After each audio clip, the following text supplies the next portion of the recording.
see many young men of 4,000 a year come into the neighborhood. It will be no use to us if 20 such should come, since you will not visit them. Depend upon it, my dear, that when there are 20, I will visit them all. Mr. Bennet was so odd a mixture of quick parts, sarcastic humor, reserve, and caprice, that the experience of 23 years had been insufficient to make his wife understand his character. Her mind was less difficult to develop. She was a woman of mean understanding, little information, and uncertain temper. When she was discontented, she fancied herself nervous. The business of her life was to get her daughters married. Its solace was visiting and news. Mr. Bennet was among the earliest of those who waited on Mr. Bingley. He had always intended to visit him, though to the last always assuring his wife that he should not go. Until the evening after the visit was paid, she had no knowledge of it. It was then disclosed in the following manner. Observing his second daughter employed in trimming a hat, he suddenly addressed her with, "I hope Mr. Bingley will like it, Lizzie." "We are not in a way to know what Mr. Bingley likes," said her mother resentfully, "since we are not to visit." "But you forget, Mamma," said Elizabeth, "that we shall meet him at the assemblies, and that Mrs. Long has promised to introduce him. I do not believe Mrs. Long will do any such thing. She has 2 nieces of her own. She is a selfish, hypocritical woman, and I have no opinion of her." "No more have I," said Mr. Bennet, "and I am glad to find that you do not depend on her serving you." Mrs. Bennet deigned not to make any reply, but, unable to contain herself, began scolding one of her daughters. "Don't keep coughing so, Kitty, for heaven's sake. Have a little compassion on my nerves. You tear them to pieces." "Kitty has no discretion in her coughs," said her father. "She times them ill." "I do not cough for my own amusement," replied Kitty, fretfully. "When is your next ball to be, Lizzie?" "Tomorrow fortnight." "Aye, so it is," cried her mother, "and Mrs. Long does not come back till the day before, so it will be impossible for her to introduce him, for she will not know him herself. Then, my dear, you may have the advantage of your friend, and introduce Mr. Bingley to her." "Impossible, Mr. Bennet, impossible, when I am not acquainted with him myself. How can you be so teasing?" "I honor your circumspection. A fortnight's acquaintance is certainly very little. One cannot know what a man really is by the end of a fortnight. But if we do not venture, somebody else will, and after all, Mrs. Long and her nieces must stand their chance, and therefore, as she will think it an act of kindness, if you decline the office, I will take it on myself." The girls stared at their father. Mrs. Bennet said only, "Nonsense, nonsense. What can be the meaning of that emphatic exclamation?" Cried he. "Do you consider the forms of introduction and the stress that is laid on them as nonsense? I cannot quite agree with you there. What say you, Mary? For you are a young lady of deep reflection, I know, and read great books and make extracts." Mary wished to say something very sensible, but knew not how. "While Mary is adjusting her ideas," he continued, "let us return to Mr. Bingley." "I am sick of Mr. Bingley," cried his wife. "I am sorry to hear that, but why did you not tell me so before?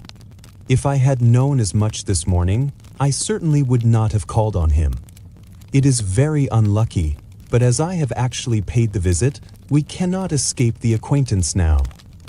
The astonishment of the ladies was just what he wished, that of Mrs. Bennet perhaps surpassing the rest, though when the first tumult of joy was over, she began to declare that it was what she had expected all the while. "How good it was in you, my dear Mr. Bennet! But I knew I should persuade you at last. I was sure you loved your girls too well to neglect such an acquaintance. Well, how pleased I am! And it is such a good joke, too, that you should have gone this morning and never said a word about it till now." "Now, Kitty, you may cough as much as you choose," said Mr. Bennet, and as he spoke, he left the room, fatigued with the raptures of his wife. "What an excellent father you have, girls," said she, when the door was shut. I do not know how you will ever make him amends for his kindness, or me either, for that matter.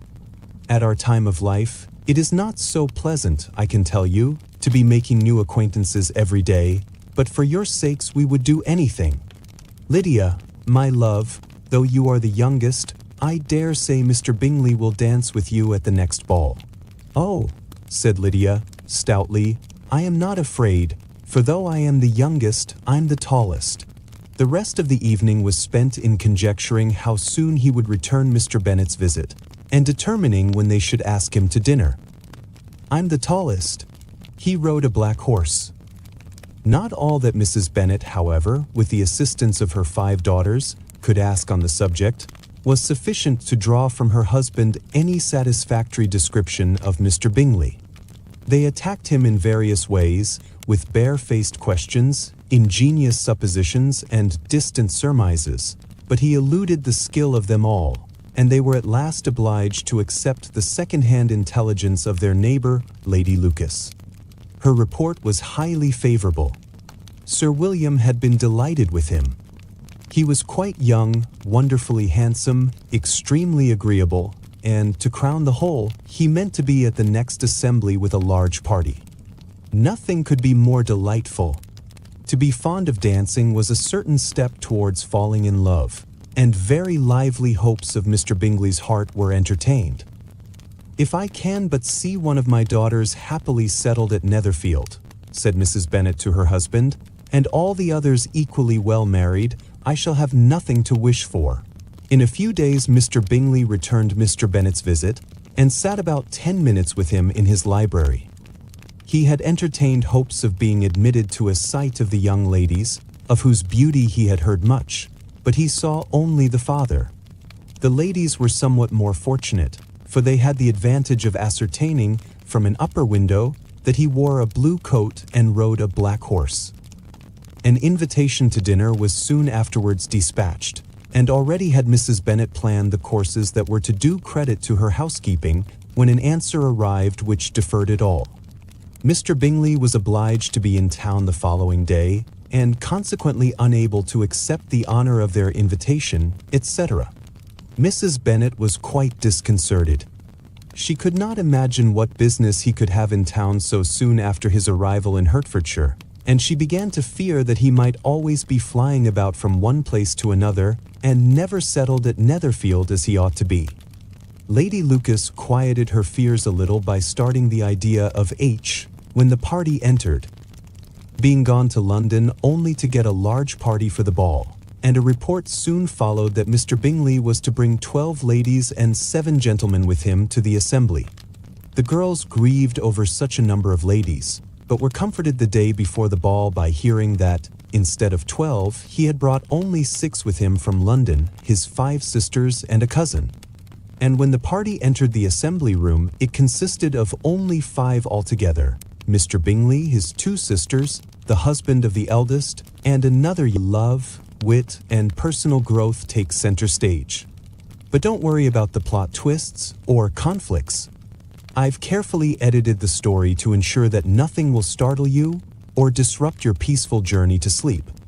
Every word is here to soothe your mind and guide you into a restful, uninterrupted slumber. As we begin our adventure through Pride and Prejudice, let your imagination flow. No need to follow every detail. Just let the sound of my voice and the gentle rhythm of the words guide you into a state of relaxation. You're in a safe place here, so let go of your worries. Close your eyes, if you wish, and allow the calming words to carry you away. If your mind starts to wander, that's okay. Simply bring your attention back to the sound of the story, and before you know it, you'll be fast asleep. It is a truth universally acknowledged that a single man in possession of a good fortune must be in want of a wife. However little known the feelings or views of such a man may be on his first entering a neighborhood, this truth is so well fixed in the minds of the surrounding families that he is considered as the rightful property of some one or other of their daughters. "My dear Mr. Bennet," said his lady to him one day, "have you heard that Netherfield Park is let at last?" Mr. Bennet replied that he had not. "But it is," returned she, "for Mrs. Long has just been here, and she told me all about it." Mr. Bennet made no answer. "Do not you want to know who has taken it?" cried his wife, impatiently. "You want to tell me, and I have no objection to hearing it. He came down to see the place." This was invitation enough. "Why, my dear, you must know, Mrs. Long says that Netherfield is taken by a young man of large fortune from the north of England, that he came down on Monday in a chaise and four to see the place, and was so much delighted with it that he agreed with Mr. Morris immediately that he is to take possession before Michaelmas, and some of his servants are to be in the house by the end of next week. What is his name? Bingley. Is he married or single? Oh, single, my dear, to be sure. A single man of large fortune, 4,000 or 5,000 a year. What a fine thing for our girls. How so? How can it affect them? My dear Mr. Bennet, replied his wife, how can you be so tiresome? You must know that I am thinking of his marrying one of them. Is that his design in settling here? Design? Nonsense, how can you talk so? But it is very likely that he may fall in love with one of them, and therefore you must visit him as soon as he comes. I see no occasion for that. You and the girls may go, or you may send them by themselves, which perhaps will be still better, for as you are as handsome as any of them, Mr. Bingley might like you the best of the party. My dear, you flatter me. I certainly have had my share of beauty, but I do not pretend to be anything extraordinary now. When a woman has 5 grown-up daughters, she ought to give over thinking of her own beauty. In such cases, a woman has not often much beauty to think of. But, my dear, you must indeed go and see Mr. Bingley when he comes into the neighborhood. It is more than I engage for, I assure you. But consider your daughters. Only think what an establishment it would be for one of them. Sir William and Lady Lucas are determined to go merely on that account, for in general, you know, they visit no newcomers. Indeed you must go, for it will be impossible for us to visit him if you do not. You are over-scrupulous, surely. I dare say Mr. Bingley will be very glad to see you, and I will send a few lines by you to assure him of my hearty consent to his marrying whichever he chooses of the girls, though I must throw in a good word for my little Lizzie. I desire you will do no such thing. Lizzie is not a bit better than the others, and I am sure she is not half so handsome as Jane, nor half so good-humored as Lydia. But you are always giving her the preference. They have none of them much to recommend them, replied he. They are all silly and ignorant like other girls, but Lizzie has something more of quickness than her sisters. Mr. Bennet, how can you abuse your own children in such a way? You take delight in vexing me. You have no compassion on my poor nerves. You mistake me, my dear. I have a high respect for your nerves. They are my old friends. I have heard you mention them with consideration these 20 years at least. Ah, you do not know what I suffer. But I hope you will get over it, and live to see many young men of 4,000 a year come into the neighborhood. It will be no use to us, if 20 such should come, since you will not visit them. Depend upon it, my dear, that when there are 20, I will visit them all. Mr. Bennet was so odd a mixture of quick parts, sarcastic humor, reserve, and caprice, that the experience of 23 years had been insufficient to make his wife understand his character. Her mind was less difficult to develop. She was a woman of mean understanding, little information, and uncertain temper. When she was discontented, she fancied herself nervous. The business of her life was to get her daughters married. Its solace was visiting and news. Mr. Bennet was among the earliest of those who waited on Mr. Bingley. He had always intended to visit him, though to the last always assuring his wife that he should not go. Until the evening after the visit was paid, she had no knowledge of it. It was then disclosed in the following manner. Observing his second daughter employed in trimming a hat, he suddenly addressed her with, "I hope Mr. Bingley will like it, Lizzie. We are not in a way to know what Mr. Bingley likes. said her mother resentfully, since we are not to visit. But you forget, Mamma, said Elizabeth, that we shall meet him at the assemblies, and that Mrs. Long has promised to introduce him. I do not believe Mrs. Long will do any such thing. She has 2 nieces of her own. She is a selfish, hypocritical woman, and I have no opinion of her. No more have I, said Mr. Bennet, and I am glad to find that you do not depend on her serving you. Mrs. Bennet deigned not to make any reply, but, unable to contain herself, began scolding one of her daughters. Don't keep coughing so, Kitty, for heaven's sake. Have a little compassion on my nerves. You tear them to pieces. Kitty has no discretion in her coughs, said her father. She times them ill. I do not cough for my own amusement, replied Kitty, fretfully. When is your next ball to be, Lizzie? Tomorrow fortnight. Aye, so it is, cried her mother, and Mrs. Long does not come back till the day before, so it will be impossible for her to introduce him, for she will not know him herself. Then, my dear, you may have the advantage of your friend, and introduce Mr. Bingley to her. Impossible, Mr. Bennet, impossible, when I am not acquainted with him myself. How can you be so teasing? I honor your circumspection. A fortnight's acquaintance is certainly very little. One cannot know what a man really is by the end of a fortnight. But if we do not venture, somebody else will, and after all, Mrs. Long and her nieces must stand their chance, and therefore, as she will think it an act of kindness, if you decline the office, I will take it on myself. The girls stared at their father. Mrs. Bennet said only, "Nonsense, nonsense." What can be the meaning of that emphatic exclamation? Cried he. Do you consider the forms of introduction and the stress that is laid on them as nonsense? I cannot quite agree with you there. What say you, Mary? For you are a young lady of deep reflection, I know, and read great books and make extracts. Mary wished to say something very sensible, but knew not how. While Mary is adjusting her ideas, he continued, let us return to Mr. Bingley. I am sick of Mr. Bingley, cried his wife. I am sorry to hear that, but why did you not tell me so before? If I had known as much this morning, I certainly would not have called on him.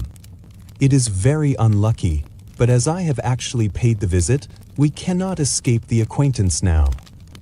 The astonishment of the ladies was just what he wished, that of Mrs. Bennet perhaps surpassing the rest, though when the first tumult of joy was over, she began to declare that it was what she had expected all the while. How good it was in you, my dear Mr. Bennet! But I knew I should persuade you at last. I was sure you loved your girls too well to neglect such an acquaintance. Well, how pleased I am! And it is such a good joke, too, that you should have gone this morning and never said a word about it till now. Now, Kitty, you may cough as much as you choose, said Mr. Bennet, and as he spoke, he left the room, fatigued with the raptures of his wife.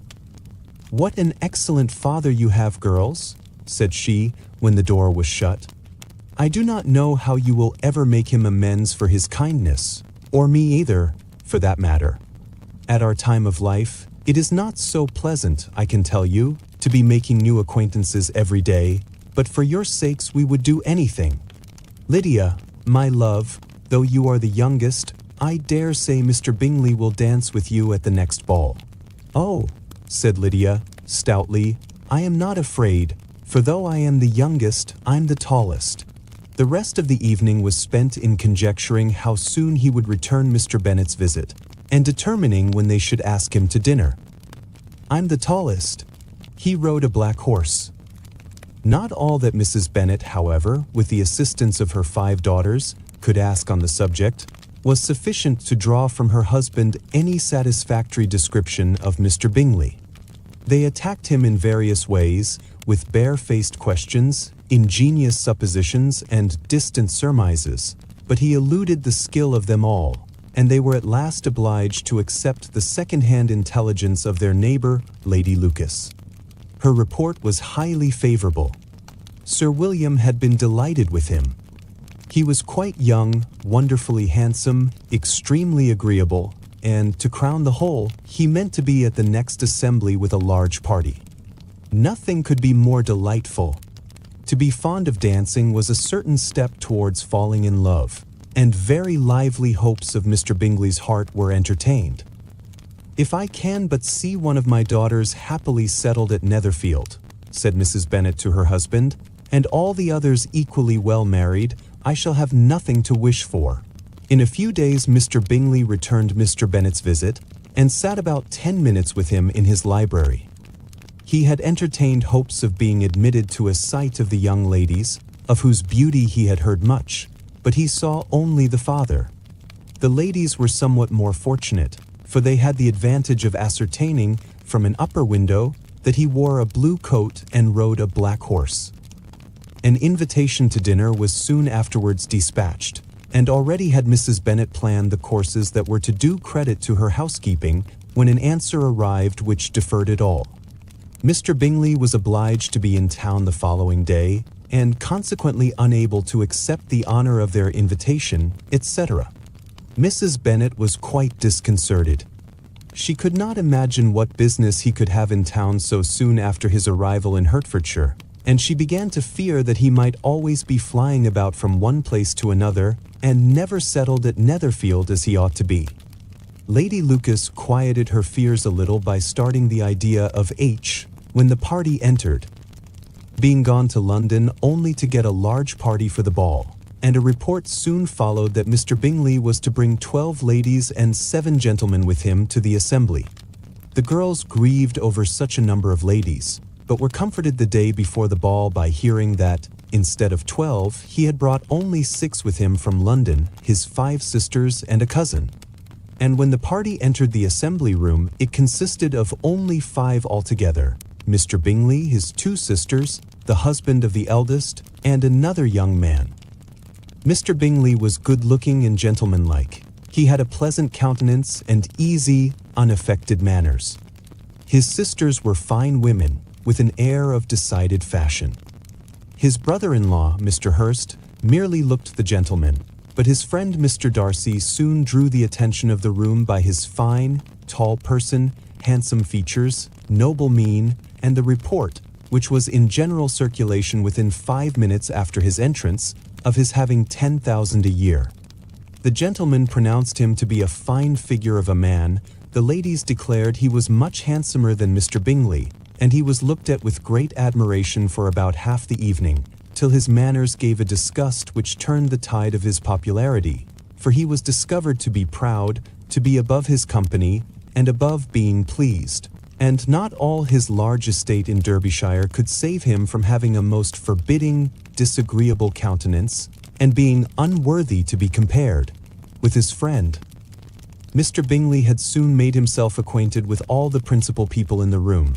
He was lively and unreserved, danced every dance, was angry that the ball closed so early, and talked of giving one himself at Netherfield. Such amiable qualities must speak for themselves. What a contrast between him and his friend!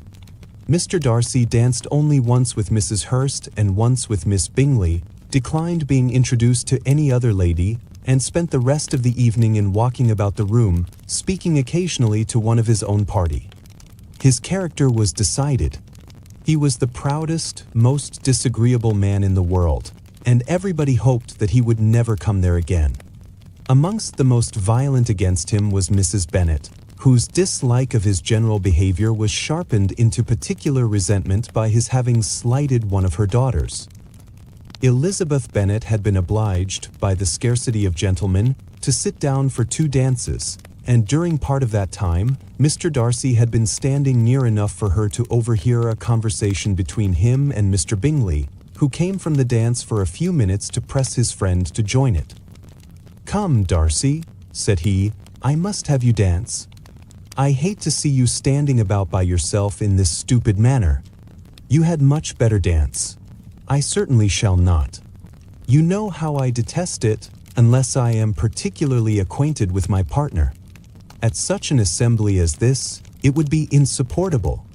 Your sisters are engaged, and there is not another woman in the room whom it would not be a punishment to me to stand up with. I would not be so fastidious as you are, cried Bingley, for a kingdom. Upon my honor, I never met with so many pleasant girls in my life as I have this evening, and there are several of them, you see, uncommonly pretty. You are dancing with the only handsome girl in the room, said Mr. Darcy, looking at the eldest Miss Bennet. Oh, she is the most beautiful creature I ever beheld. But there is one of her sisters sitting down just behind you, who is very pretty, and I dare say very agreeable. Do let me ask my partner to introduce you. She is tolerable. Which do you mean? And turning round, he looked for a moment at Elizabeth, till, catching her eye, he withdrew his own and coldly said, She is tolerable, but not handsome enough to tempt me, and I am in no humor at present to give consequence to young ladies who are slighted by other men. You had better return to your partner and enjoy her smiles, for you are wasting your time with me. Mr. Bingley followed his advice. Mr. Darcy walked off, and Elizabeth remained with no very cordial feelings towards him. She told the story, however, with great spirit among her friends, for she had a lively, playful disposition, which delighted in anything ridiculous. The evening altogether passed off pleasantly to the whole family. Mrs. Bennet had seen her eldest daughter much admired by the Netherfield party. Mr. Bingley had danced with her twice, and she had been distinguished by his sisters.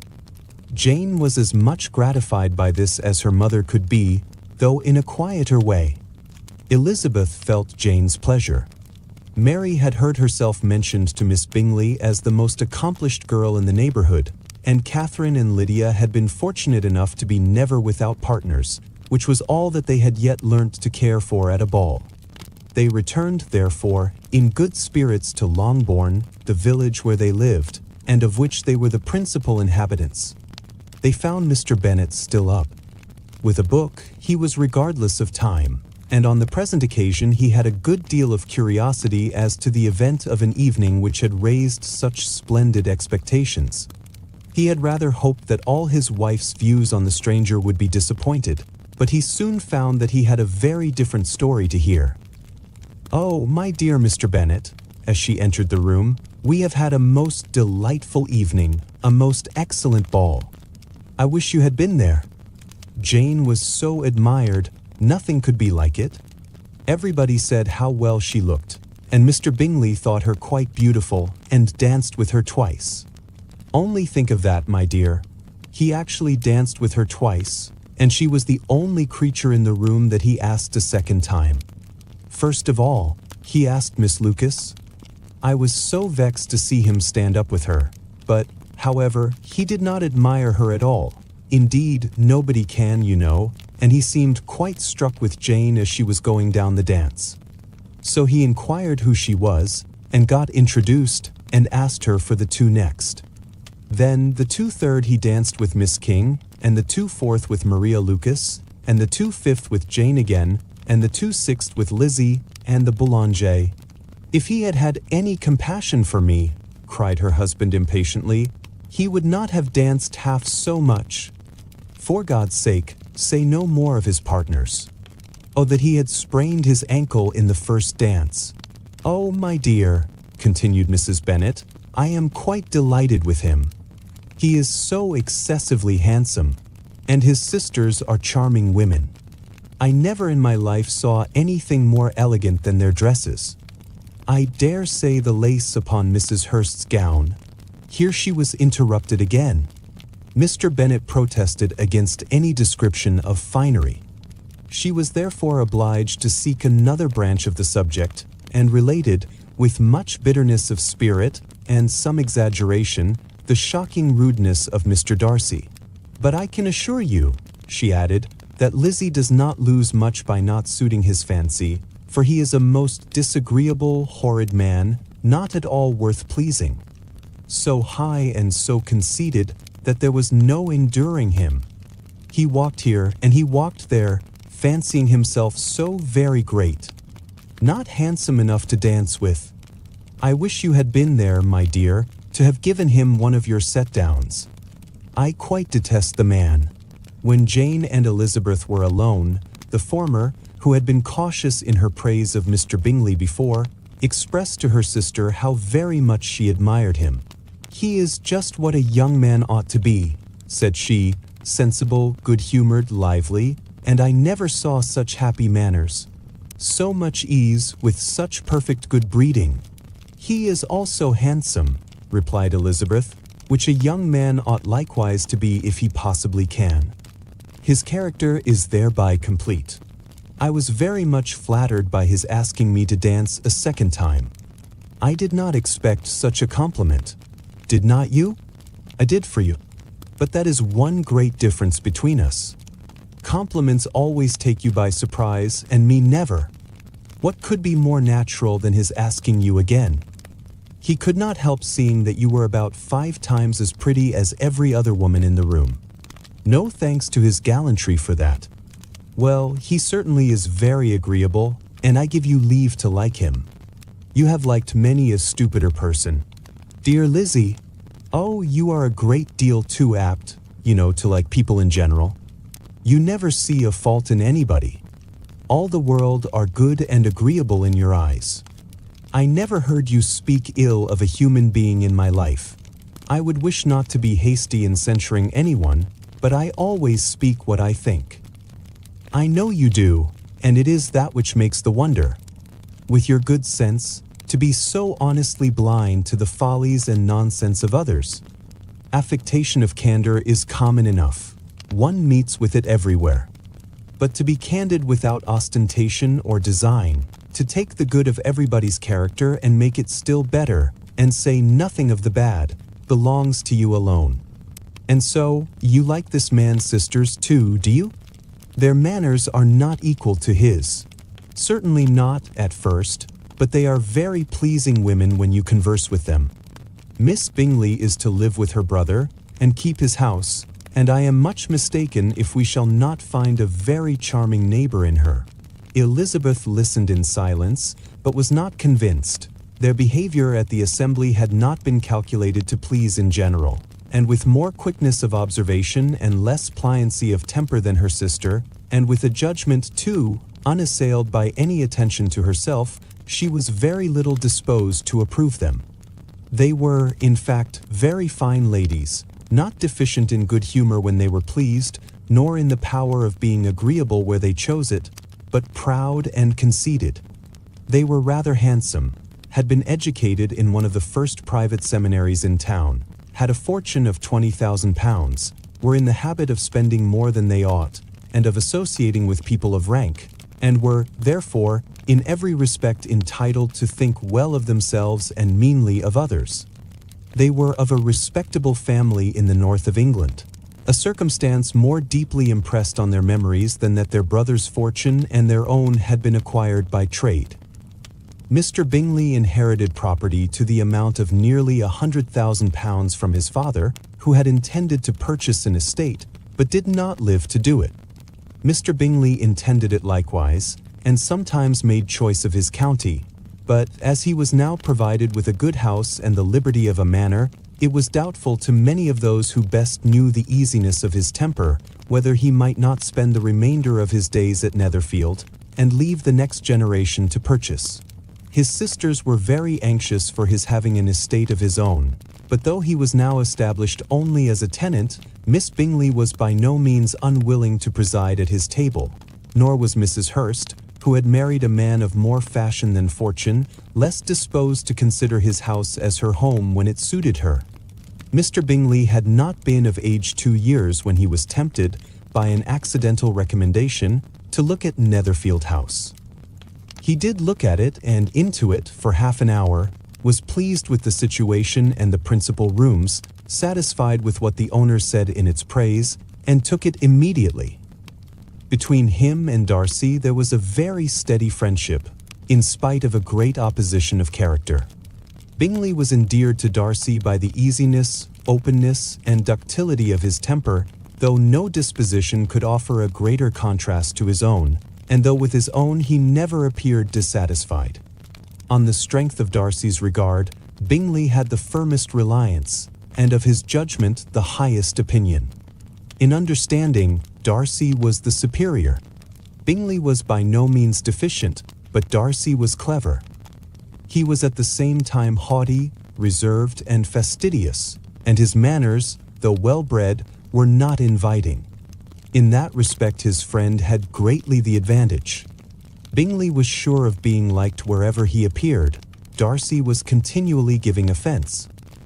The manner in which they spoke of the Meryton assembly was sufficiently characteristic. Bingley had never met with pleasanter people or prettier girls in his life. Everybody had been most kind and attentive to him. There had been no formality, no stiffness. He had soon felt acquainted with all the room, and as to Miss Bennet, he could not conceive an angel more beautiful. Darcy, on the contrary, had seen a collection of people in whom there was little beauty and no fashion, for none of whom he had felt the smallest interest, and from none received either attention or pleasure. Miss Bennet he acknowledged to be pretty, but she smiled too much. Mrs. Hurst and her sister allowed it to be so, but still they admired her and liked her, and pronounced her to be a sweet girl, and one whom they should not object to know more of. Miss Bennet was therefore established as a sweet girl, and their brother felt authorized by such commendation to think of her as he chose. Within a short walk of Longbourn lived a family with whom the Bennets were particularly intimate. Sir William Lucas had been formerly in trade in Meryton, where he had made a tolerable fortune, and risen to the honor of knighthood by an address to the king during his mayoralty. The distinction had, perhaps, been felt too strongly. It had given him a disgust to his business and to his residence in a small market town, and, quitting them both, he had removed with his family to a house about a mile from Meryton, denominated from that period Lucas Lodge, where he could think with pleasure of his own importance, and, unshackled by business, occupy himself solely in being civil to all the world. For, though elated by his rank, it did not render him supercilious. On the contrary, he was all attention to everybody. By nature inoffensive, friendly, and obliging, his presentation at St. James's had made him courteous. Lady Lucas was a very good kind of woman, not too clever to be a valuable neighbor to Mrs. Bennet. They had several children. The eldest of them, a sensible, intelligent young woman, about 27, was Elizabeth's intimate friend. That the Miss Lucases and the Miss Bennets should meet to talk over a ball was absolutely necessary, and the morning after the assembly brought the former to Longbourn to hear and to communicate. "You began the evening well, Charlotte," said Mrs. Bennet, with civil self-command, to Miss Lucas. "You were Mr. Bingley's first choice." "Yes, but he seemed to like his second better." "Oh, you mean Jane, I suppose, because he danced with her twice." "To be sure, that did seem as if he admired her indeed. I rather believe he did. I heard something about it, but I hardly know what something about Mr. Robinson." "Perhaps you mean what I overheard between him and Mr. Robinson. Did not I mention it to you? Mr. Robinson's asking him how he liked our Meryton assemblies, and whether he did not think there were a great many pretty women in the room, and which he thought the prettiest. And his answering immediately to the last question, 'Oh, the eldest Miss Bennet, beyond a doubt. There cannot be two opinions on that point.' Upon my word." "Well, that was very decided. Indeed, that does seem as if, however, it may all come to nothing, you know." "My overhearings were more to the purpose than yours, Eliza," said Charlotte. "Mr. Darcy is not so well worth listening to as his friend, is he? Poor Eliza, to be only just tolerable. I beg you will not put it into Lizzie's head to be vexed by his ill-treatment, for he is such a disagreeable man that it would be quite a misfortune to be liked by him. Mrs. Long told me last night that he sat close to her for half an hour without once opening his lips. Without once opening his lips. Are you quite sure, ma'am? Is not there a little mistake?" said Jane. "I certainly saw Mr. Darcy speaking to her." "Aye, because she asked him at last how he liked Netherfield, and he could not help answering her, but she said he seemed very angry at being spoke to." "Miss Bingley told me," said Jane, that he never speaks much unless among his intimate acquaintance. With them he is remarkably agreeable. I do not believe a word of it, my dear. If he had been so very agreeable, he would have talked to Mrs. Long. But I can guess how it was. Everybody says that he is eat up with pride, and I dare say he had heard somehow that Mrs. Long does not keep a carriage, and had to come to the ball in a hack chaise. I do not mind his not talking to Mrs. Long, said Miss Lucas, but I wish he had danced with Eliza. Another time, Lizzie, said her mother, I would not dance with him if I were you. I believe, ma'am, I may safely promise you never to dance with him. His pride, said Miss Lucas, does not offend me so much as pride often does, because there is an excuse for it. One cannot wonder that so very fine a young man, with family, fortune, everything in his favor, should think highly of himself. If I may so express it, he has a right to be proud. That is very true, replied Elizabeth, and I could easily forgive his pride if he had not mortified mine. Pride, observed Mary, who piqued herself upon the solidity of her reflections, is a very common failing, I believe. By all that I have ever read, I am convinced that it is very common indeed, that human nature is particularly prone to it, and that there are very few of us who do not cherish a feeling of self-complacency on the score of some quality or other, real or imaginary. Vanity and pride are different things, though the words are often used synonymously. A person may be proud without being vain. Pride relates more to our opinion of ourselves, vanity to what we would have others think of us. If I were as rich as Mr. Darcy, cried a young Lucas, who came with his sisters, I should not care how proud I was. I would keep a pack of foxhounds and drink a bottle of wine every day. Then you would drink a great deal more than you ought, said Mrs. Bennet, and if I were to see you at it, I should take away your bottle directly. The boy protested that she should not. She continued to declare that she would, and the argument ended only with the visit. The ladies of Longbourn soon waited on those of Netherfield. The visit was returned in due form. Miss Bennet's pleasing manners grew on the goodwill of Mrs. Hurst and Miss Bingley, and though the mother was found to be intolerable, and the younger sisters not worth speaking to, a wish of being better acquainted with them was expressed towards the two eldest. By Jane this attention was received with the greatest pleasure, but Elizabeth still saw superciliousness in their treatment of everybody, hardly excepting even her sister, and could not like them, though their kindness to Jane, such as it was, had a value as arising, in all probability, from the influence of their brother's admiration.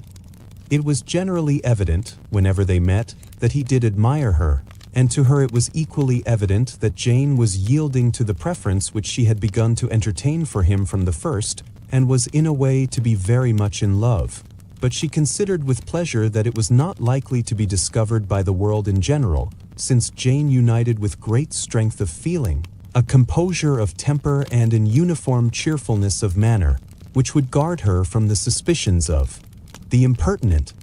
She mentioned this to her friend, Miss Lucas. It may, perhaps, be pleasant, replied Charlotte, to be able to impose on the public in such a case, but it is sometimes a disadvantage to be so very guarded. If a woman conceals her affection with the same skill from the object of it, she may lose the opportunity of fixing him, and it will then be but poor consolation to believe the world equally in the dark. There is so much of gratitude or vanity in almost every attachment that it is not safe to leave any to itself. We can all begin freely. A slight preference is natural enough, but there are very few of us who have heart enough to be really in love without encouragement. In 9 cases out of 10, a woman had better show more affection than she feels. Bingley likes your sister undoubtedly, but he may never do more than like her, if she does not help him on. But she does help him on as much as her nature will allow. If I can perceive her regard for him, he must be a simpleton indeed not to discover it too. Remember, Eliza, that he does not know Jane's disposition as you do. But if a woman is partial to a man, and does not endeavor to conceal it, he must find it out. Perhaps he must, if he sees enough of her. But though Bingley and Jane meet tolerably often, it is never for many hours together, and as they always see each other in large mixed parties, it is impossible that every moment should be employed in conversing together. Jane should therefore make the most of every half hour in which she can command his attention. When she is secure of him, there will be leisure for falling in love as much as she chooses. "Your plan is a good one," replied Elizabeth, "where nothing is in question but the desire of being well married, and if I were determined to get a rich husband or any husband, I dare say I should adopt it. But these are not Jane's feelings. She is not acting by design. As yet she cannot even be certain of the degree of her own regard, nor of its reasonableness. She has known him only a fortnight. She danced 4 dances with him at Meryton. She saw him one morning at his own house, and has since dined in company with him 4 times. This is not quite enough to make her understand his character. Not as you represent it. Had she merely dined with him, she might only have discovered whether he had a good appetite. But you must remember that 4 evenings have been also spent together, and 4 evenings may do a great deal. Yes, these 4 evenings have enabled them to ascertain that they both like Vingt better than commerce. But with respect to any other leading characteristic, I do not imagine that much has been unfolded. "Well," said Charlotte, "I wish Jane success with all my heart, and if she were married to him tomorrow, I should think she had as good a chance of happiness as if she were to be studying his character for a 12-month. Happiness in marriage is entirely a matter of chance. If the dispositions of the parties are ever so well known to each other, or ever so similar beforehand, it does not advance their felicity in the least. They always continue to grow sufficiently unlike afterwards to have their share of vexation, and it is better to know as little as possible of the defects of the person with whom you are to pass your life. You make me laugh, Charlotte, but it is not sound. You know it is not sound, and that you would never act in this way yourself." Occupied in observing Mr. Bingley's attention to her sister, Elizabeth was far from suspecting that she was herself becoming an object of some interest in the eyes of his friend. Mr. Darcy had at first scarcely allowed her to be pretty. He had looked at her without admiration at the ball, and when they next met, he looked at her only to criticize. But no sooner had he made it clear to himself and his friends that she had hardly a good feature in her face, than he began to find it was rendered uncommonly intelligent by the beautiful expression of her dark eyes. To this discovery succeeded some others equally mortifying. Though he had detected with a critical eye more than one failure of perfect symmetry in her form, he was forced to acknowledge her figure to be light and pleasing, and in spite of his asserting that her manners were not those of the fashionable world, he was caught by their easy playfulness. Of this she was perfectly unaware. To her he was only the man who made himself agreeable nowhere, and who had not thought her handsome enough to dance with. He began to wish to know more of her, and, as a step towards conversing with her himself, attended to her conversation with others. His doing so drew her notice. It was at Sir William Lucas's, where a large party were assembled. "What does Mr. Darcy mean," said she to Charlotte, "by listening to my conversation with Colonel Forster? That is a question which Mr. Darcy only can answer. But if he does it any more, I shall certainly let him know that I see what he is about. He has a very satirical eye, and if I do not begin by being impertinent myself, I shall soon grow afraid of him." The entreaties of several. On his approaching them soon afterwards, though without seeming to have any intention of speaking, Miss Lucas defied her friend to mention such a subject to him, which immediately provoking Elizabeth to do it, she turned to him and said, "Did not you think, Mr. Darcy, that I expressed myself uncommonly well just now, when I was teasing Colonel Forster to give us a ball at Meryton? With great energy, but it is a subject which always makes a lady energetic. You are severe on us. It will be her turn soon to be teased," said Miss Lucas. "I am going to open the instrument, Eliza, and you know what follows. You are a very strange creature by way of a friend, always wanting me to play and sing before anybody and everybody. If my vanity had taken a musical turn, you would have been invaluable, but as it is, I would really rather not sit down before those who must be in the habit of hearing the very best performers." On Miss Lucas's persevering, however, she added, "Very well, if it must be so, it must." And gravely glancing at Mr. Darcy, "There is a very fine old saying, which everybody here is of course familiar with, 'Keep your breath to cool your porridge,' and I shall keep mine to swell my song." Her performance was pleasing, though by no means capital. After a song or two, and before she could reply to the entreaties of several that she would sing again, she was eagerly succeeded at the instrument by her sister Mary, who having, in consequence of being the only plain one in the family, worked hard for knowledge and accomplishments, was always impatient for display. Mary had neither genius nor taste, and though vanity had given her application, it had given her likewise a pedantic air and conceited manner, which would have injured a higher degree of excellence than she had reached. Elizabeth, easy and unaffected, had been listened to with much more pleasure, though not playing half so well, and Mary, at the end of a long concerto, was glad to purchase praise and gratitude by Scotch and Irish airs, at the request of her younger sisters, who with some of the Lucases, and 2 or 3 officers, joined eagerly in dancing at one end of the room. Mr. Darcy stood near them in silent indignation at such a mode of passing the evening, to the exclusion of all conversation, and was too much engrossed by his own thoughts to perceive that Sir William Lucas was his neighbor, till Sir William thus began. "What a charming amusement for young people this is, Mr. Darcy! There is nothing like dancing after all. I consider it as one of the first refinements of polished societies." "Certainly, sir, and it has the advantage also of being in vogue amongst the less polished societies of the world. Every savage can dance." Sir William only smiled. "Your friend performs delightfully," he continued after a pause, on seeing Bingley join the group, "and I doubt not that you are an adept in the science yourself, Mr. Darcy. You saw me dance at Meryton, I believe, sir?" "Yes, indeed, and received no inconsiderable pleasure from the sight."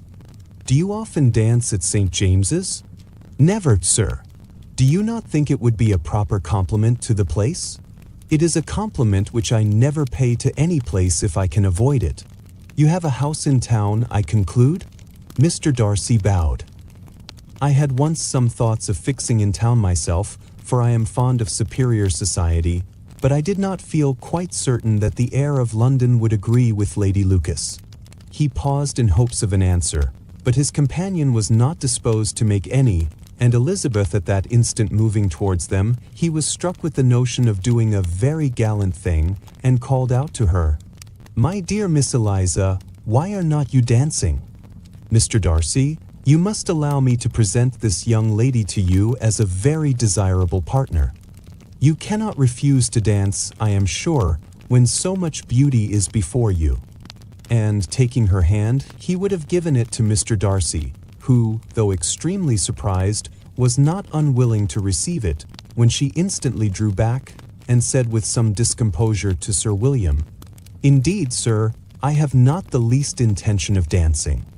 I entreat you not to suppose that I moved this way in order to beg for a partner." Mr. Darcy, with grave propriety, requested to be allowed the honor of her hand, but in vain.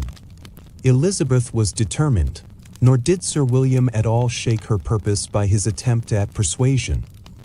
"You excel so much in the dance, Miss Eliza, that it is cruel to deny me the happiness of seeing you, and though this gentleman dislikes the amusement in general, he can have no objection, I am sure, to oblige us for 1/2 hour."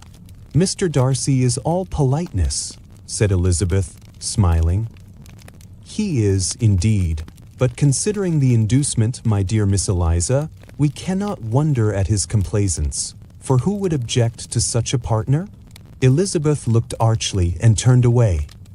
Her resistance had not injured her with the gentleman, and he was thinking of her with some complacency, when thus accosted by Miss Bingley.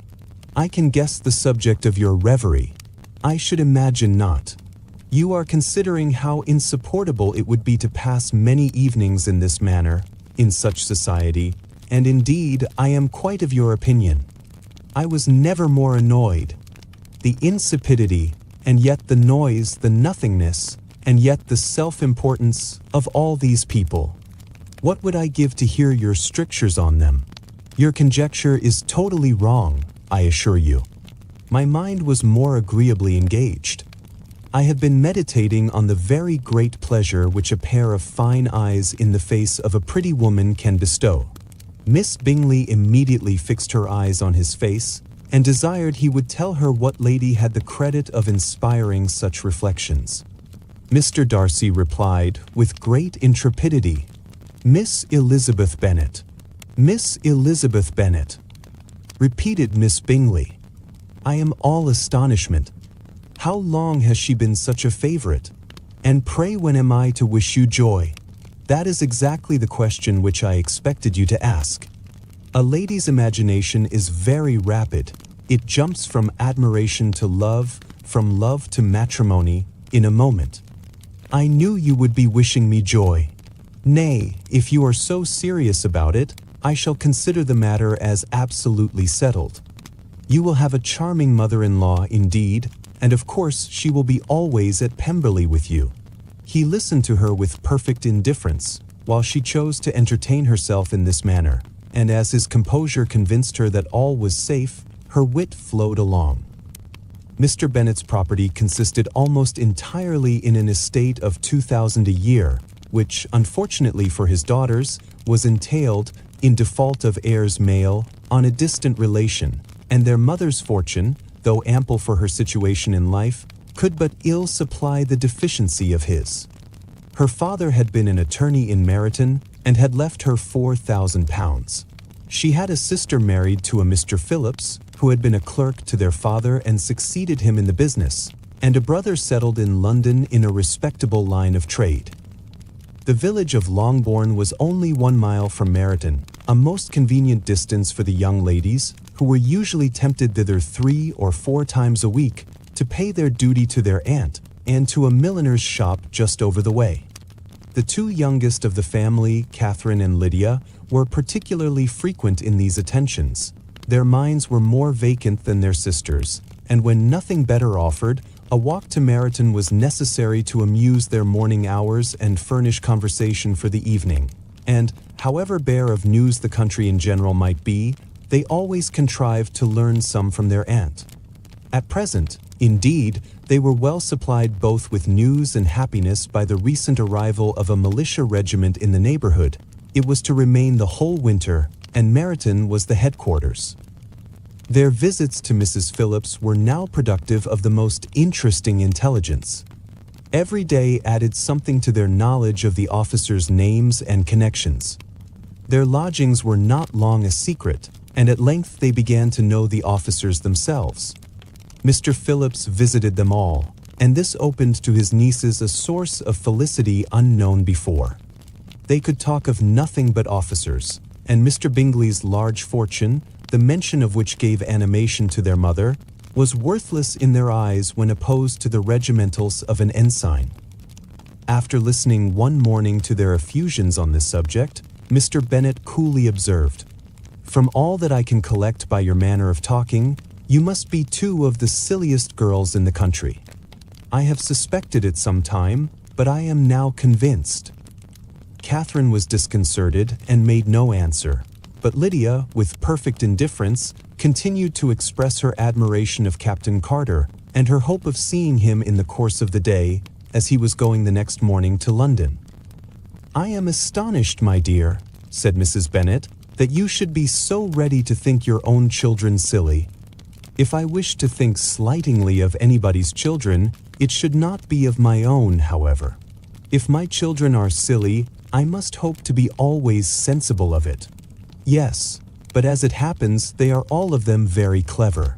This is the only point, I flatter myself, on which we do not agree.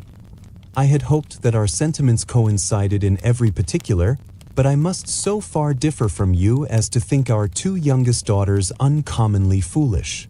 My dear Mr. Bennet, you must not expect such girls to have the sense of their father and mother. When they get to our age, I dare say they will not think about officers any more than we do.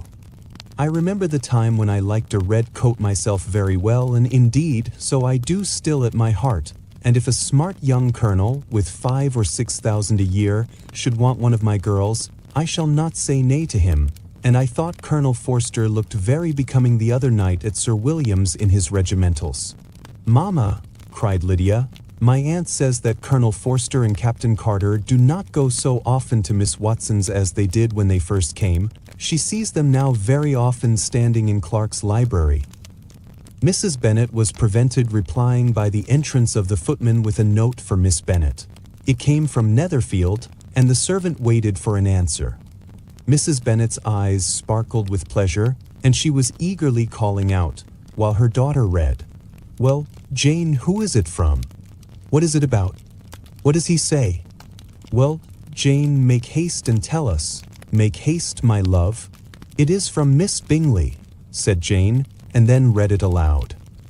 "If you are not so compassionate as to dine today with Louisa and me, we shall be in danger of hating each other for the rest of our lives, for a whole day's tete-a-tete between two women can never end without a quarrel. Come as soon as you can on the receipt of this. My brother and the gentlemen are to dine with the officers. Yours ever, Caroline Bingley." "With the officers?" cried Lydia. "I wonder my aunt did not tell us of that." "Dining out," said Mrs. Bennet. "That is very unlucky." "Can I have the carriage?" said Jane. "No, my dear, you had better go on horseback because it seems likely to rain, and then you must stay all night." "That would be a good scheme," said Elizabeth, "if you were sure that they would not offer to send her home." "Oh, but the gentlemen will have Mr. Bingley's chaise to go to Meryton, and the Hursts have no horses to theirs. I had much rather go in the coach. But, my dear, your father cannot spare the horses, I am sure. They are wanted in the farm, Mr. Bennet, are not they? Cheerful prognostics. They are wanted in the farm much oftener than I can get them. But if you have got them today," said Elizabeth, "my mother's purpose will be answered." She did at last extort from her father an acknowledgment that the horses were engaged. Jane was therefore obliged to go on horseback, and her mother attended her to the door with many cheerful prognostics of a bad day. Her hopes were answered. Jane had not been gone long before it rained hard. Her sisters were uneasy for her, but her mother was delighted. The rain continued the whole evening without intermission. Jane certainly could not come back. "This was a lucky idea of mine indeed," said Mrs. Bennet, more than once, as if the credit of making it rain were all her own. Till the next morning, however, she was not aware of all the felicity of her contrivance. Breakfast was scarcely over when a servant from Netherfield brought the following note for Elizabeth. "I find myself very unwell this morning, which, I suppose, is to be imputed to my getting wet through yesterday. My kind friends will not hear of my returning home till I am better. They insist also on my seeing Mr. Jones, therefore do not be alarmed if you should hear of his having been to me, and, excepting a sore throat and a headache, there is not much the matter with me. Yours, etc." "Well, my dear," said Mr. Bennet, when Elizabeth had read the note aloud, "if your daughter should have a dangerous fit of illness, if she should die, it would be a comfort to know that it was all in pursuit of Mr. Bingley and under your orders. Oh, I am not at all afraid of her dying. People do not die of little trifling colds. She will be taken good care of. As long as she stays there, it is all very well. I would go and see her if I could have the carriage."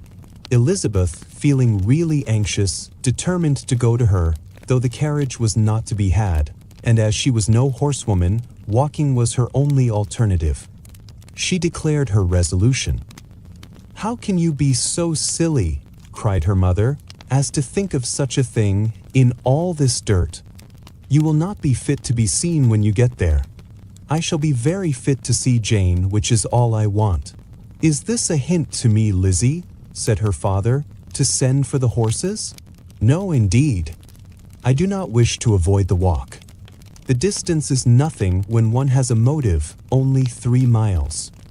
I shall be back by dinner."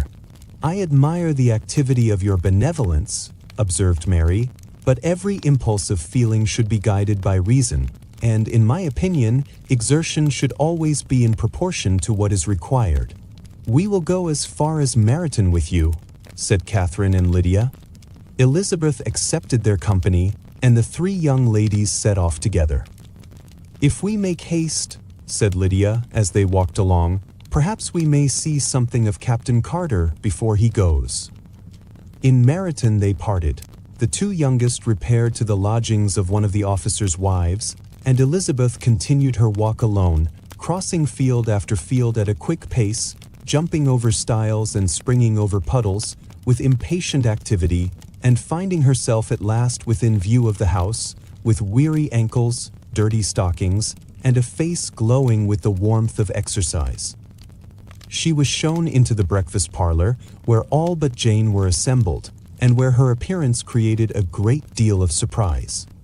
That she should have walked 3 miles so early in the day in such dirty weather, and by herself, was almost incredible to Mrs. Hurst and Miss Bingley, and Elizabeth was convinced that they held her in contempt for it.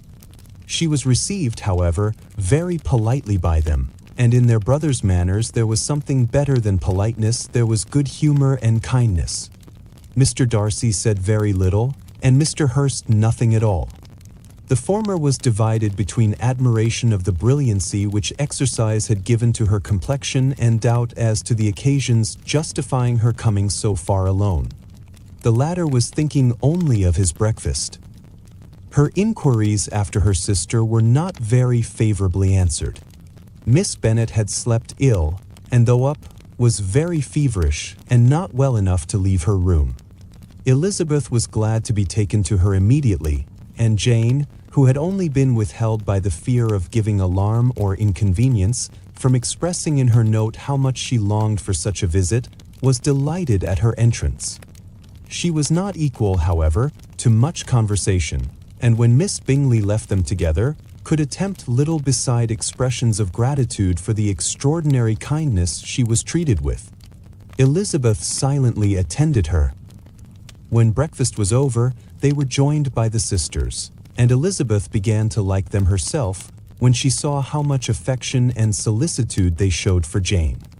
The apothecary came, and having examined his patient, said, as might be supposed, that she had caught a violent cold, and that they must endeavor to get the better of it, advised her to return to bed, and promised her some draughts. The advice was followed readily, for the feverish symptoms increased, and her head ached acutely. Elizabeth did not quit her room for a moment, nor were the other ladies often absent. The gentlemen being out, they had in fact nothing to do elsewhere. When the clock struck 3, Elizabeth felt that she must go, and very unwillingly said so. Miss Bingley offered her the carriage, and she only wanted a little pressing to accept it, when Jane testified such concern at parting with her that Miss Bingley was obliged to convert the offer of the chaise into an invitation to remain at Netherfield for the present. Elizabeth most thankfully consented, and a servant was dispatched to Longbourn to acquaint the family with her stay and bring back a supply of clothes. The apothecary came, covering a screen. At 5 o'clock the two ladies retired to dress, and at 6:30 Elizabeth was summoned to dinner. To the civil inquiries which then poured in, and amongst which she had the pleasure of distinguishing the much superior solicitude of Mr. Bingley, she could not make a very favorable answer. Jane was by no means better. The sisters, on hearing this, repeated 3 or 4 times how much they were grieved, how shocking it was to have a bad cold, and how excessively they disliked being ill themselves, and then thought no more of the matter, and their indifference towards Jane, when not immediately before them, restored Elizabeth to the enjoyment of all her original dislike. Their brother, indeed, was the only one of the party whom she could regard with any complacency. His anxiety for Jane was evident, and his attentions to herself most pleasing, and they prevented her feeling herself so much an intruder as she believed she was considered by the others. She had very little notice from any but him. Miss Bingley was engrossed by Mr. Darcy, her sister scarcely less so, and as for Mr. Hurst, by whom Elizabeth sat, he was an indolent man, who lived only to eat, drink, and play at cards, who, when he found her prefer a plain dish to a ragout, had nothing to say to her. When dinner was over, she returned directly to Jane, and Miss Bingley began abusing her as soon as she was out of the room. Her manners were pronounced to be very bad indeed, a mixture of pride and impertinence. She had no conversation, no style, no taste, no beauty. Mrs. Hurst thought the same and added, "She has nothing, in short, to recommend her, but being an excellent walker. I shall never forget her appearance this morning. She really looked almost wild. She did indeed, Louisa. I could hardly keep my countenance. Very nonsensical to come at all. Why must she be scampering about the country, because her sister had a cold? Her hair so untidy, so blousy. Yes, and her petticoat. I hope you saw her petticoat, 6 inches deep in mud, I am absolutely certain, and the gown which had been let down to hide it not doing its office. Your picture may be very exact, Louisa, said Bingley, but this was all lost upon me. I thought Miss Elizabeth Bennet looked remarkably well when she came into the room this morning. Her dirty petticoat quite escaped my notice. You observed it, Mr. Darcy, I am sure, said Miss Bingley, and I am inclined to think that you would not wish to see your sister make such an exhibition. Certainly not. To walk 3 miles, or 4 miles, or 5 miles, or whatever it is, above her ankles in dirt, and alone, quite alone. What could she mean by it? It seems to me to show an abominable sort of conceited independence, a most country town indifference to decorum. It shows an affection for her sister that is very pleasing, said Bingley. I am afraid, Mr. Darcy, observed Miss Bingley in a half-whisper, that this adventure has rather affected your admiration of her fine eyes. Not at all, he replied. They were brightened by the exercise. A short pause followed this speech, and Mrs. Hurst began again. I have an excessive regard for Jane Bennet. She is really a very sweet girl, and I wish with all my heart she were well settled. But with such a father and mother, and such low connections, I am afraid there is no chance of it. I think I have heard you say that their uncle is an attorney in Meriden? Yes, and they have another, who lives somewhere near Cheapside. That is capital, added her sister, and they both laughed heartily. If they had uncles enough to fill all Cheapside, cried Bingley, it would not make them one jot less agreeable. But it must very materially lessen their chance of marrying men of any consideration in the world, replied Darcy. To this speech Bingley made no answer, but his sisters gave it their hearty assent, and indulged their mirth for some time at the expense of their dear friend's vulgar relations. With a renewal of tenderness, however, they repaired to her room on leaving the dining parlor, and sat with her till summoned to coffee. She was still very poorly, and Elizabeth would not quit her at all till late in the evening, when she had the comfort of seeing her asleep, and when it appeared to her rather right than pleasant that she should go downstairs herself.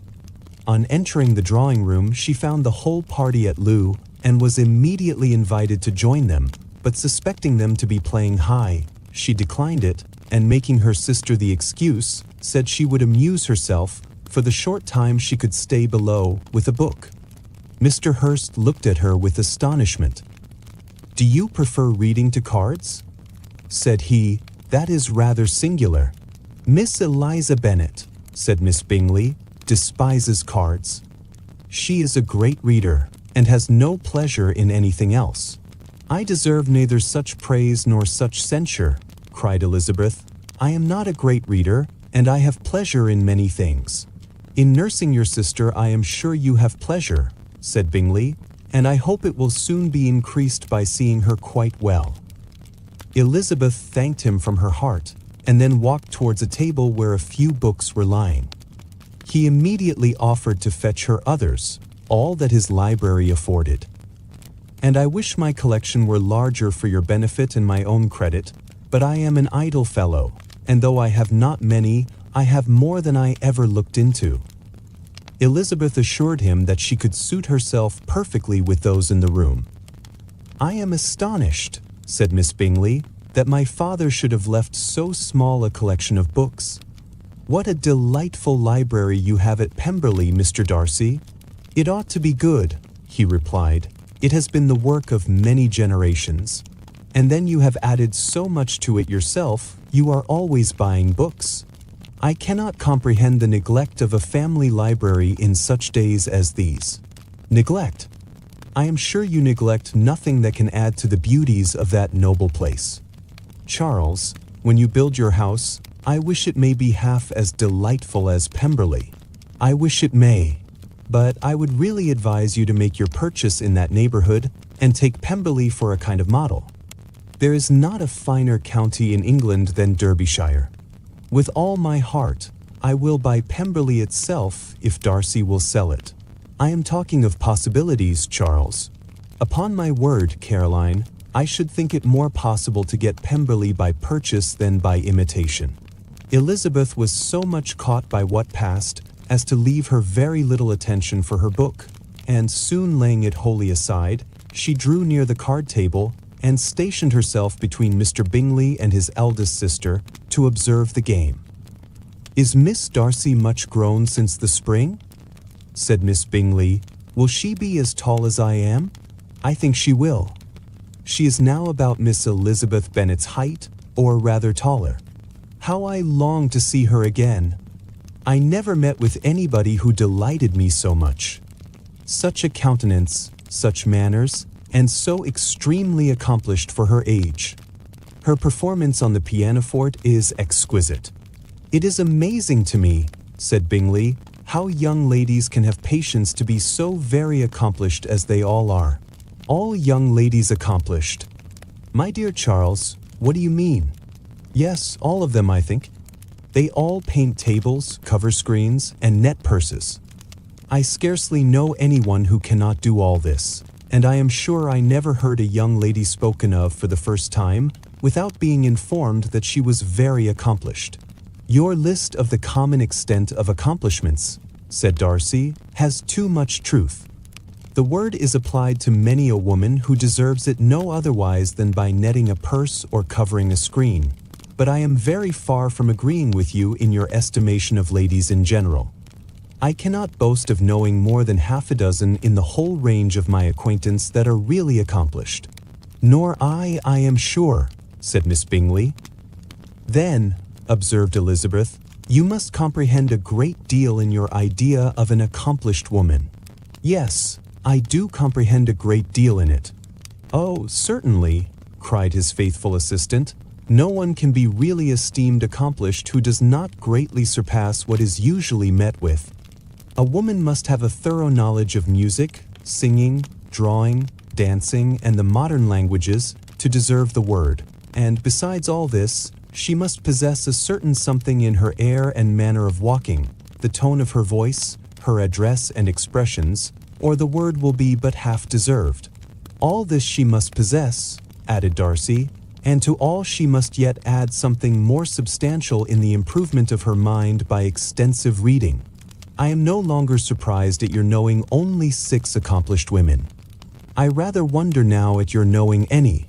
Are you so severe upon your own sex as to doubt the possibility of all this? I never saw such a woman. I never saw such capacity and taste and application and elegance as you describe, united." Mrs. Hurst and Miss Bingley both cried out against the injustice of her implied doubt, and were both protesting that they knew many women who answered this description, when Mr. Hurst called them to order, with bitter complaints of their inattention to what was going forward. As all conversation was thereby at an end, Elizabeth soon afterwards left the room.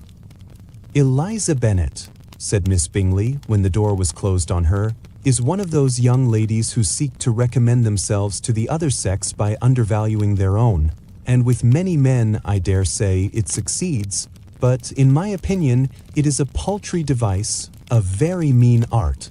"Undoubtedly," replied Darcy, to whom this remark was chiefly addressed, There is meanness in all the arts which ladies sometimes condescend to employ for captivation. Whatever bears affinity to cunning is despicable. Miss Bingley was not so entirely satisfied with this reply as to continue the subject. Elizabeth joined them again only to say that her sister was worse and that she could not leave her. Bingley urged Mr. Jones's being sent for immediately, while his sisters, convinced that no country advice could be of any service, recommended an express to town for one of the most eminent physicians. This she would not hear of, but she was not so unwilling to comply with their brother's proposal, and it was settled that Mr. Jones should be sent for early in the morning if Miss Bennet were not decidedly better. Bingley was quite uncomfortable. His sisters declared that they were miserable. They solaced their wretchedness, however, by duets after supper, while he could find no better relief to his feelings than by giving his housekeeper directions that every possible attention might be paid to the sick lady and her sister. Bennet and her two youngest girls. Elizabeth passed the chief of the night in her sister's room, and in the morning had the pleasure of being able to send a tolerable answer to the inquiries which she very early received from Mr. Bingley by a housemaid, and some time afterwards from the two elegant ladies who waited on his sisters. In spite of this amendment, however, she requested to have a note sent to Longbourn, desiring her mother to visit Jane and form her own judgment of her situation. The note was immediately dispatched, and its contents as quickly complied with. Mrs. Bennet, accompanied by her two youngest girls, reached Netherfield soon after the family breakfast. Had she found Jane in any apparent danger, Mrs. Bennet would have been very miserable, but being satisfied on seeing her that her illness was not alarming, she had no wish of her recovering immediately, as her restoration to health would probably remove her from Netherfield. She would not listen, therefore, to her daughter's proposal of being carried home. Neither did the apothecary, who arrived about the same time, think it at all advisable. After sitting a little while with Jane, on Miss Bingley's appearance and invitation, the mother and three daughters all attended her into the breakfast parlor. Bingley met them with hopes that Mrs. Bennet had not found Miss Bennet worse than she expected. "Indeed I have, sir," was her answer. "She is a great deal too ill to be moved. Mr. Jones says we must not think of moving her. We must trespass a little longer on your kindness." "Removed!" cried Bingley. "It must not be thought of. My sister, I am sure, will not hear of her removal." "You may depend upon it, madam," said Miss Bingley, with cold civility, "that Miss Bennet shall receive every possible attention while she remains with us." Mrs. Bennet was profuse in her acknowledgments. "I am sure," she added, "if it was not for such good friends, I do not know what would become of her, for she is very ill indeed, and suffers a vast deal, though with the greatest patience in the world, which is always the way with her, for she has, without exception, the sweetest temper I ever met with. I often tell my other girls they are nothing to her. You have a sweet room here, Mr. Bingley, and a charming prospect over that gravel walk. I do not know a place in the country that is equal to Netherfield. You will not think of quitting it in a hurry, I hope, though you have but a short lease." "Whatever I do is done in a hurry," replied he, "and therefore if I should resolve to quit Netherfield, I should probably be off in 5 minutes. At present, however, I consider myself as quite fixed here." "That is exactly what I should have supposed of you," said Elizabeth. "You begin to comprehend me, do you?" cried he, turning towards her. "Oh yes, I understand you perfectly. I wish I might take this for a compliment, but to be so easily seen through, I am afraid, is pitiful. That is as it happens. It does not necessarily follow that a deep, intricate character is more or less estimable than such a one as yours." "Lizzie," cried her mother, "remember where you are, and do not run on in the wild manner that you are suffered to do at home." "I did not know before," continued Bingley immediately, "that you were a studier of character. It must be an amusing study." "Yes, but intricate characters are the most amusing. They have at least that advantage. The country, said Darcy, can in general supply but few subjects for such a study. In a country neighborhood you move in a very confined and unvarying society. But people themselves alter so much that there is something new to be observed in them forever. Yes, indeed, cried Mrs. Bennet, offended by his manner of mentioning a country neighborhood. I assure you there is quite as much of that going on in the country as in town. Everybody was surprised, and Darcy, after looking at her for a moment, turned silently away. Mrs. Bennet, who fancied she had gained a complete victory over him, continued her triumph. I cannot see that London has any great advantage over the country, for my part, except the shops and public places. The country is a vast deal pleasanter, is not it, Mr. Bingley? When I am in the country, he replied, I never wish to leave it, and when I am in town, it is pretty much the same. They have each their advantages, and I can be equally happy in either. Aye, that is because you have the right disposition. But that gentleman, looking at Darcy, seemed to think the country was nothing at all. Indeed, mamma, you are mistaken, said Elizabeth, blushing for her mother. You quite mistook Mr. Darcy. He only meant that there was not such a variety of people to be met with in the country as in town, which you must acknowledge to be true. Certainly, my dear, nobody said there were, but as to not meeting with many people in this neighborhood, I believe there are few neighborhoods larger. I know we dine with 24 families. Nothing but concern for Elizabeth could enable Bingley to keep his countenance. His sister was less delicate, and directed her eye towards Mr. Darcy with a very expressive smile. Elizabeth, for the sake of saying something that might turn her mother's thoughts, now asked her if Charlotte Lucas had been at Longbourn since her coming away. Yes, she called yesterday with her father. What an agreeable man Sir William is. Mr. Bingley is not he. So much the man of fashion, so genteel and so easy. He has always something to say to everybody. That is my idea of good breeding, and those persons who fancy themselves very important and never open their mouths quite mistake the matter. Did Charlotte dine with you? No, she would go home. I fancy she was wanted about the mince pies. For my part, Mr. Bingley, I always keep servants that can do their own work. My daughters are brought up differently. But everybody is to judge for themselves, and the Lucases are a very good sort of girls, I assure you. It is a pity they are not handsome. Not that I think Charlotte so very plain, but then she is our particular friend. She seems a very pleasant young woman, said Bingley. Oh dear, yes, but you must own she is very plain. Lady Lucas herself has often said so, and envied me Jane's beauty. I do not like to boast of my own child, but to be sure, Jane one does not often see anybody better looking. It is what everybody says. I do not trust my own partiality. When she was only 15, there was a gentleman at my brother Gardiner's in town so much in love with her that my sister-in-law was sure he would make her an offer before we came away. But, however, he did not. Perhaps he thought her too young. However, he wrote some verses on her, and very pretty they were. And so ended his affection, said Elizabeth, impatiently. There has been many a one, I fancy, overcome in the same way. I wonder who first discovered the efficacy of poetry in driving away love. I have been used to consider poetry as the food of love, said Darcy. Of a fine, stout, healthy love it may. Everything nourishes what is strong already. But if it be only a slight, thin sort of inclination, I am convinced that one good sonnet will starve it entirely away. Darcy only smiled, and the general pause which ensued made Elizabeth tremble lest her mother should be exposing herself again. She longed to speak, but could think of nothing to say, and after a short silence Mrs. Bennet began repeating her thanks to Mr. Bingley for his kindness to Jane, with an apology for troubling him also with Lizzie.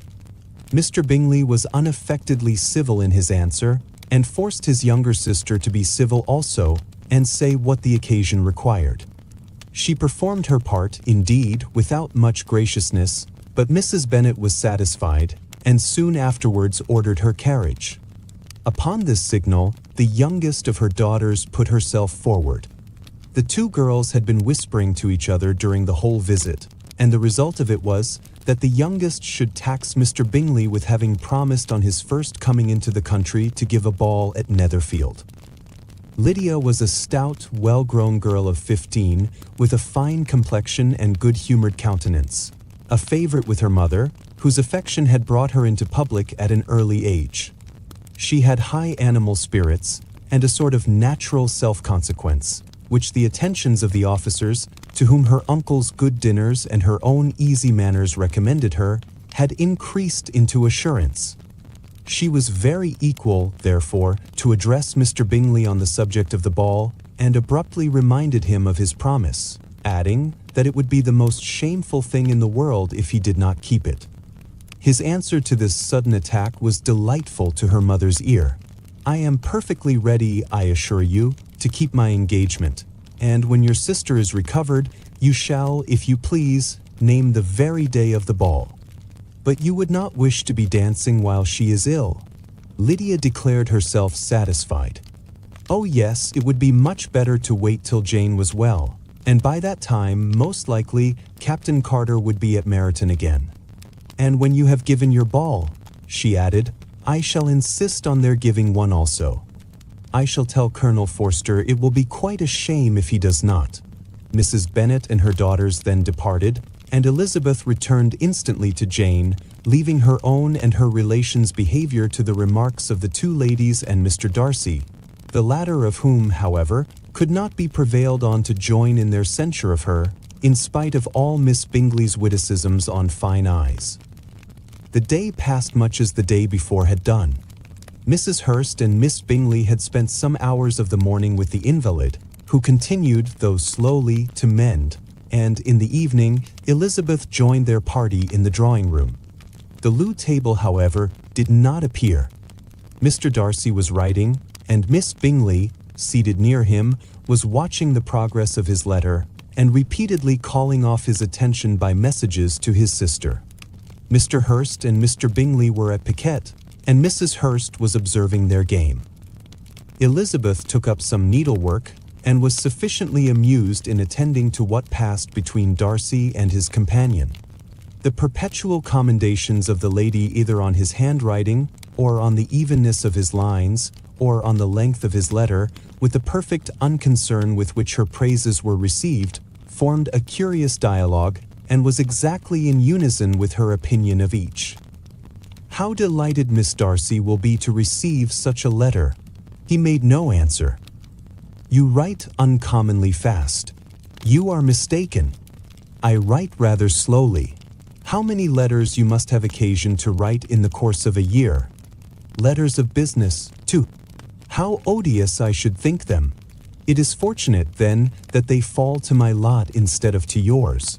"Pray tell your sister that I long to see her." "I have already told her so once, by your desire." "I am afraid you do not like your pen." "Let me mend it for you." "I mend pens remarkably well." "Thank you, but I always mend my own." "How can you contrive to write so even?" He was silent.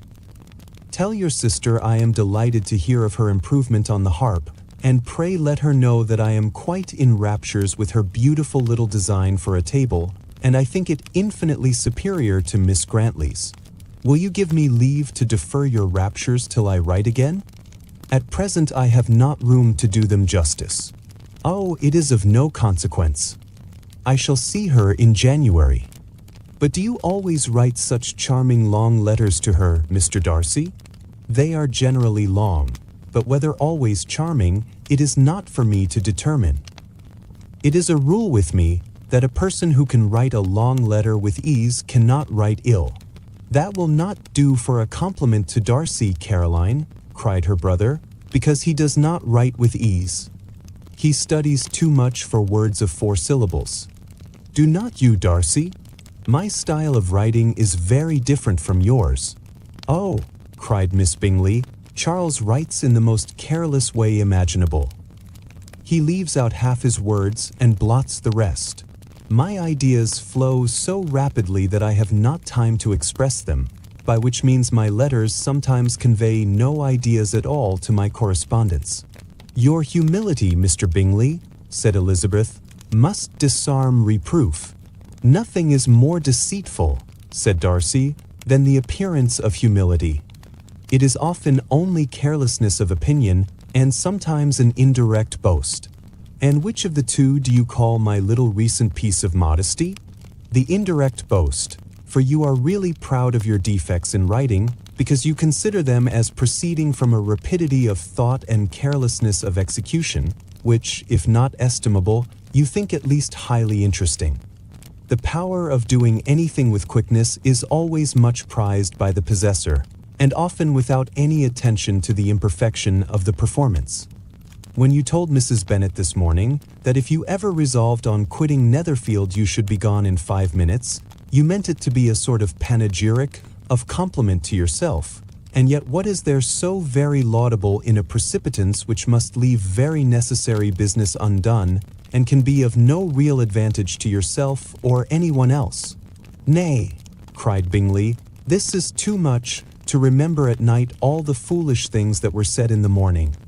And yet, upon my honor, I believed what I said of myself to be true, and I believe it at this moment.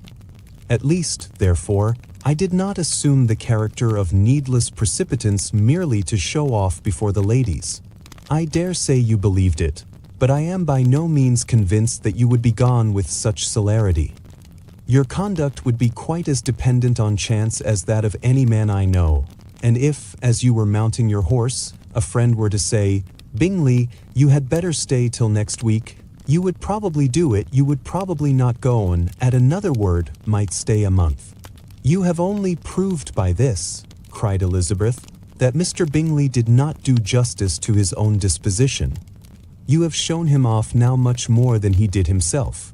I am exceedingly gratified, said Bingley, by your converting what my friend says into a compliment on the sweetness of my temper. But I am afraid you are giving it a turn which that gentleman did by no means intend, for he would certainly think the better of me if, under such a circumstance, I were to give a flat denial and ride off as fast as I could.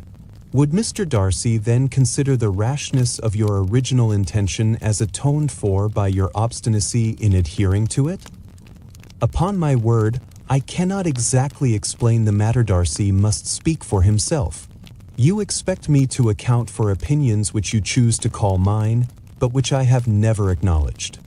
Allowing the case, however, to stand according to your representation, you must remember, Miss Bennet, that the friend who is supposed to desire his return to the house and the delay of his plan has merely desired it, asked it without offering one argument in favor of its propriety.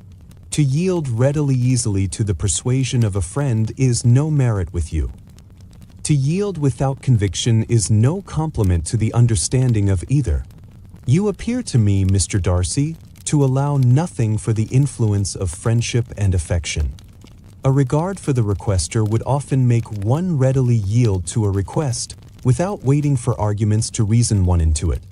We may as well wait, perhaps, till the circumstance occurs before we discuss the discretion of his behavior thereupon. But in general and ordinary cases, between friend and friend, where one of them is desired by the other to change a resolution of no very great moment, should you think ill of that person for complying with the desire without waiting to be argued into it? Will it not be advisable, before we proceed on this subject, to arrange with rather more precision the degree of importance which is to appertain to this request, as well as the degree of intimacy subsisting between the parties? By all means, cried Bingley, let us hear all the particulars, not forgetting their comparative height and size, for that will have more weight in the argument, Miss Bennet, than you may be aware of. I assure you that if Darcy were not such a great tall fellow, in comparison with myself, I should not pay him half so much deference. I declare I do not know a more awful object than Darcy on particular occasions, and in particular places, at his own house especially, and of a Sunday evening, when he has nothing to do. Mr. Darcy smiled, but Elizabeth thought she could perceive that he was rather offended, and therefore checked her laugh. Miss Bingley warmly resented the indignity he had received in an expostulation with her brother for talking such nonsense. "I see your design, Bingley," said his friend. "You dislike an argument and want to silence this." "Perhaps I do. Arguments are too much like disputes. If you and Miss Bennet will defer yours till I am out of the room, I shall be very thankful, and then you may say whatever you like of me." "What you ask," said Elizabeth, "is no sacrifice on my side, and Mr. Darcy had much better finish his letter." Mr. Darcy took her advice and did finish his letter. When that business was over, he applied to Miss Bingley and Elizabeth for the indulgence of some music. Miss Bingley moved with alacrity to the pianoforte, and after a polite request that Elizabeth would lead the way, which the other as politely and more earnestly negatived, she seated herself. Mrs. Hurst sang with her sister, and while they were thus employed, Elizabeth could not help observing, as she turned over some music books that lay on the instrument, how frequently Mr. Darcy's eyes were fixed on her. She hardly knew how to suppose that she could be an object of admiration to so great a man, and yet that he should look at her because he disliked her was still more strange. She could only imagine, however, at last, that she drew his notice because there was something about her more wrong and reprehensible, according to his ideas of right, than in any other person present. The supposition did not pain her. She liked him too little to care for his approbation. After playing some Italian songs, Miss Bingley varied the charm by a lively Scotch air, and soon afterwards Mr. Darcy, drawing near Elizabeth, said to her, "Do you not feel a great inclination, Miss Bennet, to seize such an opportunity of dancing a reel?" She smiled but made no answer. He repeated the question with some surprise at her silence. "Oh," said she, "I heard you before, but I could not immediately determine what to say in reply. You wanted me, I know, to say, yes, that you might have the pleasure of despising my taste, but I always delight in overthrowing those kind of schemes and cheating a person of their premeditated contempt. I have, therefore, made up my mind to tell you that I do not want to dance a reel at all, and now despise me if you dare. Indeed, I do not dare." Elizabeth, having rather expected to affront him, was amazed at his gallantry, but there was a mixture of sweetness and archness in her manner which made it difficult for her to affront anybody, and Darcy had never been so bewitched by any woman as he was by her. He really believed that, were it not for the inferiority of her connections, he should be in some danger. Miss Bingley saw, or suspected, enough to be jealous, and her great anxiety for the recovery of her dear friend Jane received some assistance from her desire of getting rid of Elizabeth. She often tried to provoke Darcy into disliking her guest by talking of their supposed marriage and planning his happiness in such an alliance. "I hope," said she, as they were walking together in the shrubbery the next day, "you will give your mother-in-law a few hints, when this desirable event takes place, as to the advantage of holding her tongue, and if you can compass it, to cure the younger girls of running after the officers. And if I may mention so delicate a subject, endeavor to check that little something bordering on conceit and impertinence which your lady possesses. No, no, stay where you are. Have you anything else to propose for my domestic felicity? Oh yes, do let the portraits of your uncle and Aunt Phillips be placed in the gallery at Pemberley. Put them next to your great-uncle the judge. They are in the same profession, you know, only in different lines. As for your Elizabeth's picture, you must not attempt to have it taken, for what painter could do justice to those beautiful eyes? It would not be easy, indeed, to catch their expression, but their color and shape and the eyelashes, so remarkably fine, might be copied." At that moment they were met from another walk by Mrs. Hurst and Elizabeth herself. "I did not know that you intended to walk," said Miss Bingley, in some confusion, lest they had been overheard.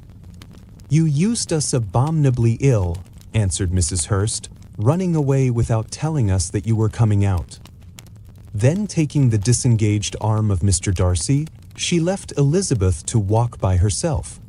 The path just admitted 3. Mr. Darcy felt their rudeness and immediately said, "This walk is not wide enough for our party. We had better go into the avenue."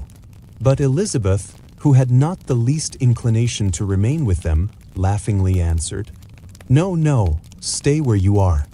You are charmingly grouped and appear to uncommon advantage. The picturesque would be spoilt by admitting a 4th.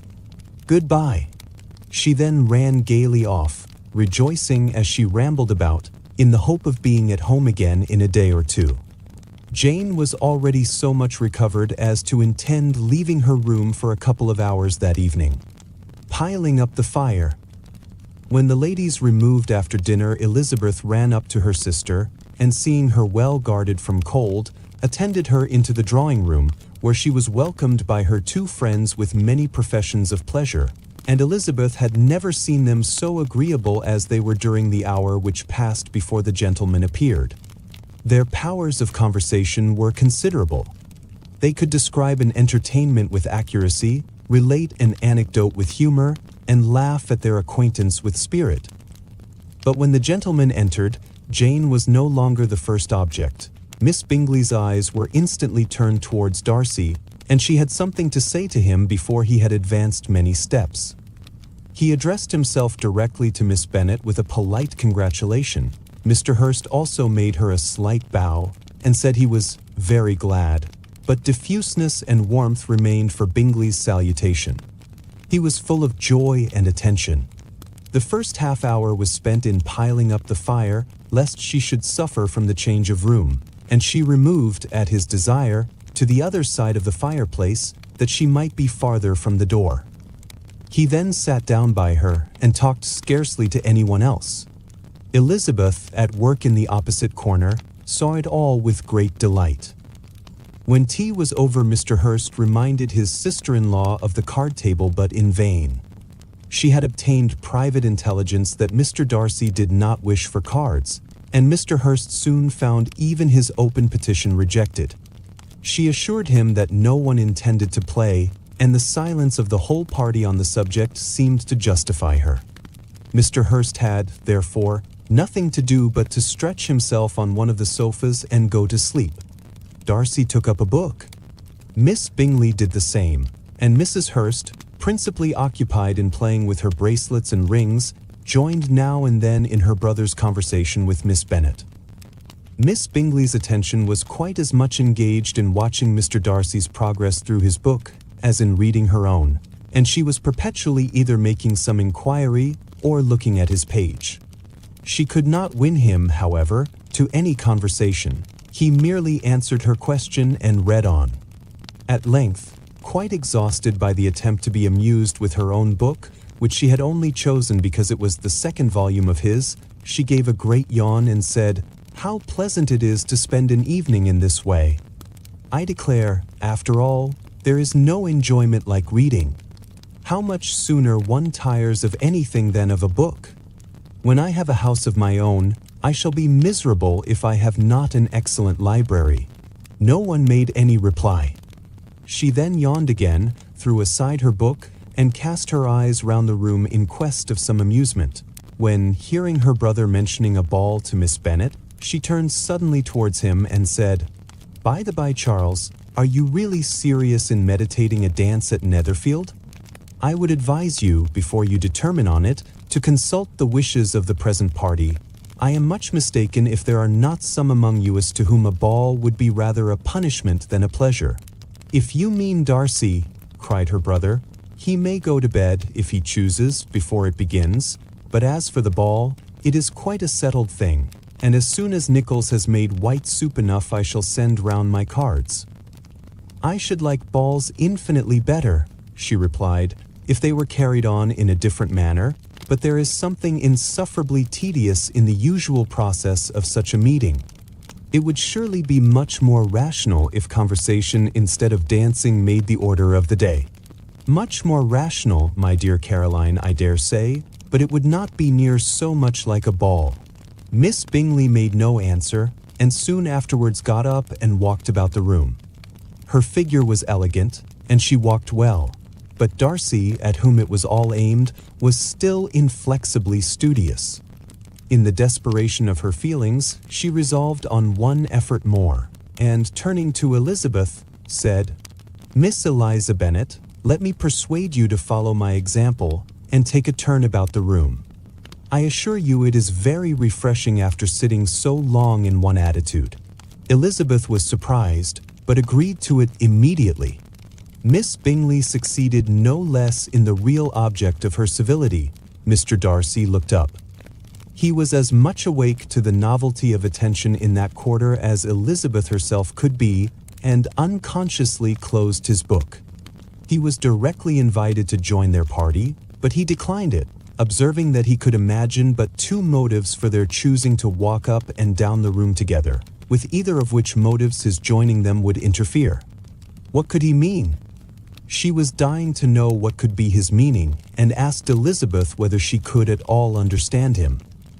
"Not at all," was her answer, "but depend upon it, he means to be severe on us, and our surest way of disappointing him will be to ask nothing about it."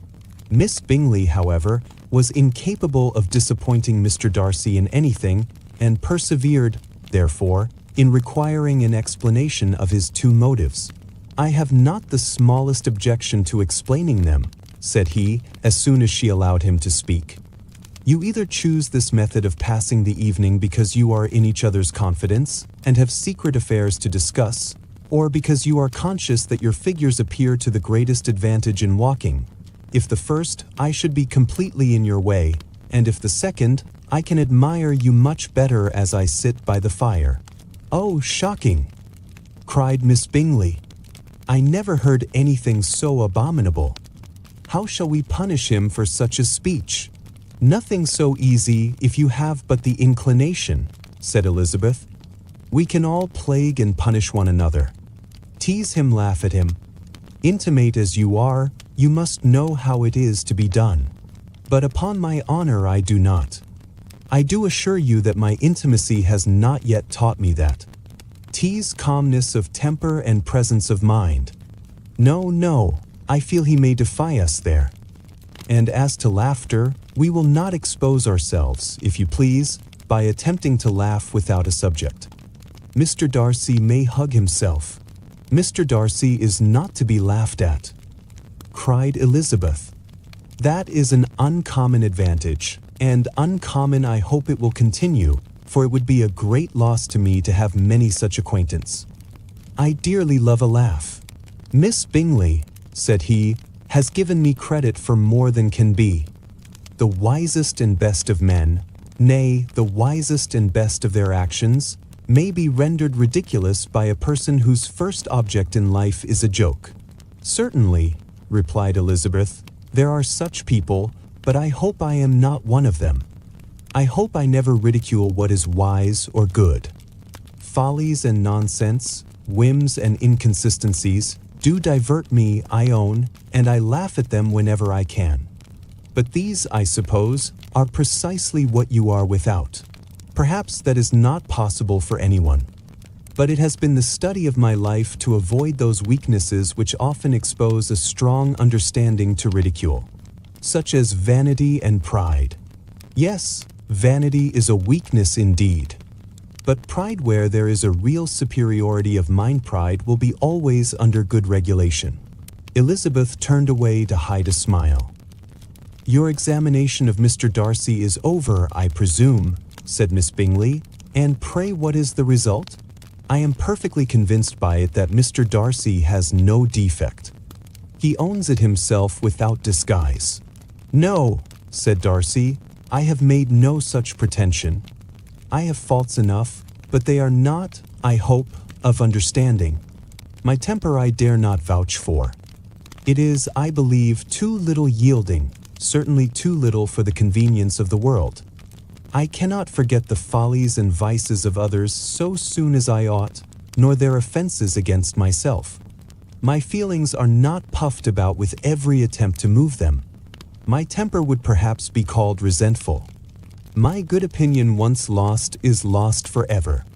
That is a failing indeed," cried Elizabeth. Implacable resentment is a shade in a character. But you have chosen your fault well. I really cannot laugh at it. You are safe from me. There is, I believe, in every disposition a tendency to some particular evil, a natural defect, which not even the best education can overcome. And your defect is a propensity to hate everybody. And yours, he replied with a smile, is willfully to misunderstand them. Do let us have a little music, cried Miss Bingley, tired of a conversation in which she had no share. Louisa, you will not mind my waking Mr. Hurst. Her sister made not the smallest objection, and the pianoforte was opened, and Darcy, after a few moments' recollection, was not sorry for it. He began to feel the danger of paying Elizabeth too much attention. In consequence of an agreement between the sisters, Elizabeth wrote the next morning to her mother to beg that the carriage might be sent for them in the course of the day. But Mrs. Bennet, who had calculated on her daughters remaining at Netherfield till the following Tuesday, which would exactly finish Jane's week, could not bring herself to receive them with pleasure before. Her answer, therefore, was not propitious, at least not to Elizabeth's wishes, for she was impatient to get home. Mrs. Bennet sent them word that they could not possibly have the carriage before Tuesday, and in her postscript it was added that if Mr. Bingley and his sister pressed them to stay longer, she could spare them very well. Against staying longer, however, Elizabeth was positively resolved, nor did she much expect it would be asked, and fearful, on the contrary, of being considered as intruding themselves needlessly long, she urged Jane to borrow Mr. Bingley's carriage immediately, and at length it was settled that their original design of leaving Netherfield that morning should be mentioned, and the request made. The communication excited many professions of concern, and enough was said of wishing them to stay at least till the following day to work on Jane, and till the morrow their going was deferred. Miss Bingley was then sorry that she had proposed the delay, for her jealousy and dislike of one sister much exceeded her affection for the other. The master of the house heard with real sorrow that they were to go so soon, and repeatedly tried to persuade Miss Bennet that it would not be safe for her, that she was not enough recovered, but Jane was firm where she felt herself to be right. To Mr. Darcy it was welcome intelligence. Elizabeth had been at Netherfield long enough. She attracted him more than he liked, and Miss Bingley was uncivil to her and more teasing than usual to himself. He wisely resolved to be particularly careful that no sign of admiration should now escape him, nothing that could elevate her with the hope of influencing his felicity, sensible that, if such an idea had been suggested, his behavior during the last day must have material weight in confirming or crushing it. Steady to his purpose, he scarcely spoke 10 words to her through the whole of Saturday, and though they were at one time left by themselves for half an hour, he adhered most conscientiously to his book, and would not even look at her. On Sunday, after morning service, the separation, so agreeable to almost all, took place. Miss Bingley's civility to Elizabeth increased at last very rapidly, as well as her affection for Jane, and when they parted, after assuring the latter of the pleasure it would always give her to see her either at Longbourn or Netherfield, and embracing her most tenderly, she even shook hands with the former. Elizabeth took leave of the whole party in the liveliest spirits. They were not welcomed home very cordially by their mother. Mrs. Bennet wondered at their coming, and thought them very wrong to give so much trouble, and was sure Jane would have caught cold again. But their father, though very laconic in his expressions of pleasure, was really glad to see them. He had felt their importance in the family circle. The evening conversation, when they were all assembled, had lost much of its animation, and almost all its sense, by the absence of Jane and Elizabeth. They found Mary, as usual, deep in the study of thorough base and human nature, and had some new extracts to admire and some new observations of threadbare morality to listen to. Catherine and Lydia had information for them of a different sort. Much had been done, and much had been said in the regiment since the preceding Wednesday. Several of the officers had dined lately with their uncle. A private had been flogged, and it had actually been hinted that Colonel Forster was going to be married. "I hope, my dear," said Mr. Bennet to his wife as they were at breakfast the next morning, "that you have ordered a good dinner today, because I have reason to expect an addition to our family party." "Who do you mean, my dear?" "I know of nobody that is coming, I am sure, unless Charlotte Lucas should happen to call in, and I hope my dinners are good enough for her. I do not believe she often sees such at home. The person of whom I speak is a gentleman and a stranger." Mrs. Bennet's eyes sparkled. "A gentleman and a stranger? It is Mr. Bingley, I am sure." "Why, Jane, you never dropped a word of this, you sly thing." "Well, I am sure I shall be extremely glad to see Mr. Bingley. But good Lord, how unlucky! There is not a bit of fish to be got today. Lydia, my love, ring the bell. I must speak to Hill this moment." "It is not Mr. Bingley," said her husband. "It is a person whom I never saw in the whole course of my life." This roused a general astonishment, and he had the pleasure of being eagerly questioned by his wife and 5 daughters at once. After amusing himself some time with their curiosity, he thus explained, "About a month ago I received this letter, and about a fortnight ago I answered it, for I thought it a case of some delicacy and requiring early attention. It is from my cousin, Mr. Collins, who, when I am dead, may turn you all out of this house as soon as he pleases." "Oh, my dear," cried his wife, "I cannot bear to hear that mentioned. Pray do not talk of that odious man. I do think it is the hardest thing in the world that your estate should be entailed away from your own children, and I am sure, if I had been you, I should have tried long ago to do something or other about it." Jane and Elizabeth attempted to explain to her the nature of an entail. They had often attempted it before, but it was a subject on which Mrs. Bennet was beyond the reach of reason, and she continued to rail bitterly against the cruelty of settling an estate away from a family of 5 daughters in favor of a man whom nobody cared anything about. "It certainly is a most iniquitous affair," said Mr. Bennet, "and nothing can clear Mr. Collins from the guilt of inheriting Longbourn. But if you will listen to his letter, you may, perhaps, be a little softened by his manner of expressing himself." "No, that I am sure I shall not, and I think it was very impertinent of him to write to you at all, and very hypocritical. I hate such false friends. Why could not he keep on quarreling with you, as his father did before him? Why, indeed, he does seem to have had some filial scruples on that head, as you will hear. Dear sir, the disagreements subsisting between yourself and my late honored father always gave me much uneasiness, and, since I have had the misfortune to lose him, I have frequently wished to heal the breach, but, for some time, I was kept back by my own doubts, fearing lest it might seem disrespectful to his memory for me to be on good terms with anyone with whom it had always pleased him to be at variance. There, Mrs. Bennet.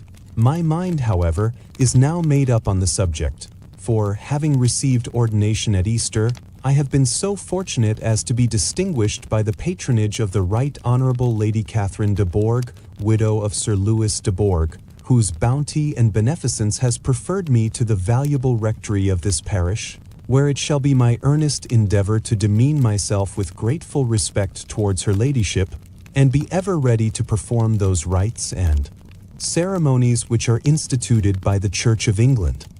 As a clergyman, moreover, I feel it my duty to promote and establish the blessing of peace in all families within the reach of my influence, and on these grounds I flatter myself that my present overtures of goodwill are highly commendable, and that the circumstance of my being next in the entail of Longbourn estate will be kindly overlooked on your side, and not lead you to reject the offered olive branch. I cannot be otherwise than concerned at being the means of injuring your amiable daughters, and beg leave to apologize for it, as well as to assure you of my readiness to make them every possible amends, but of this hereafter. If you should have no objection to receive me into your house, I propose myself the satisfaction of waiting on you and your family Monday, November 18th, by 4 o'clock, and shall probably trespass on your hospitality till the Saturday night following, which I can do without any inconvenience, as Lady Catherine is far from objecting to my occasional absence on a Sunday, provided that some other clergyman is engaged to do the duty of the day.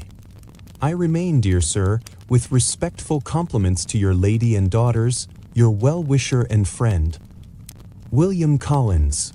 At 4 o'clock, therefore, we may expect this peacemaking gentleman, said Mr. Bennet as he folded up the letter.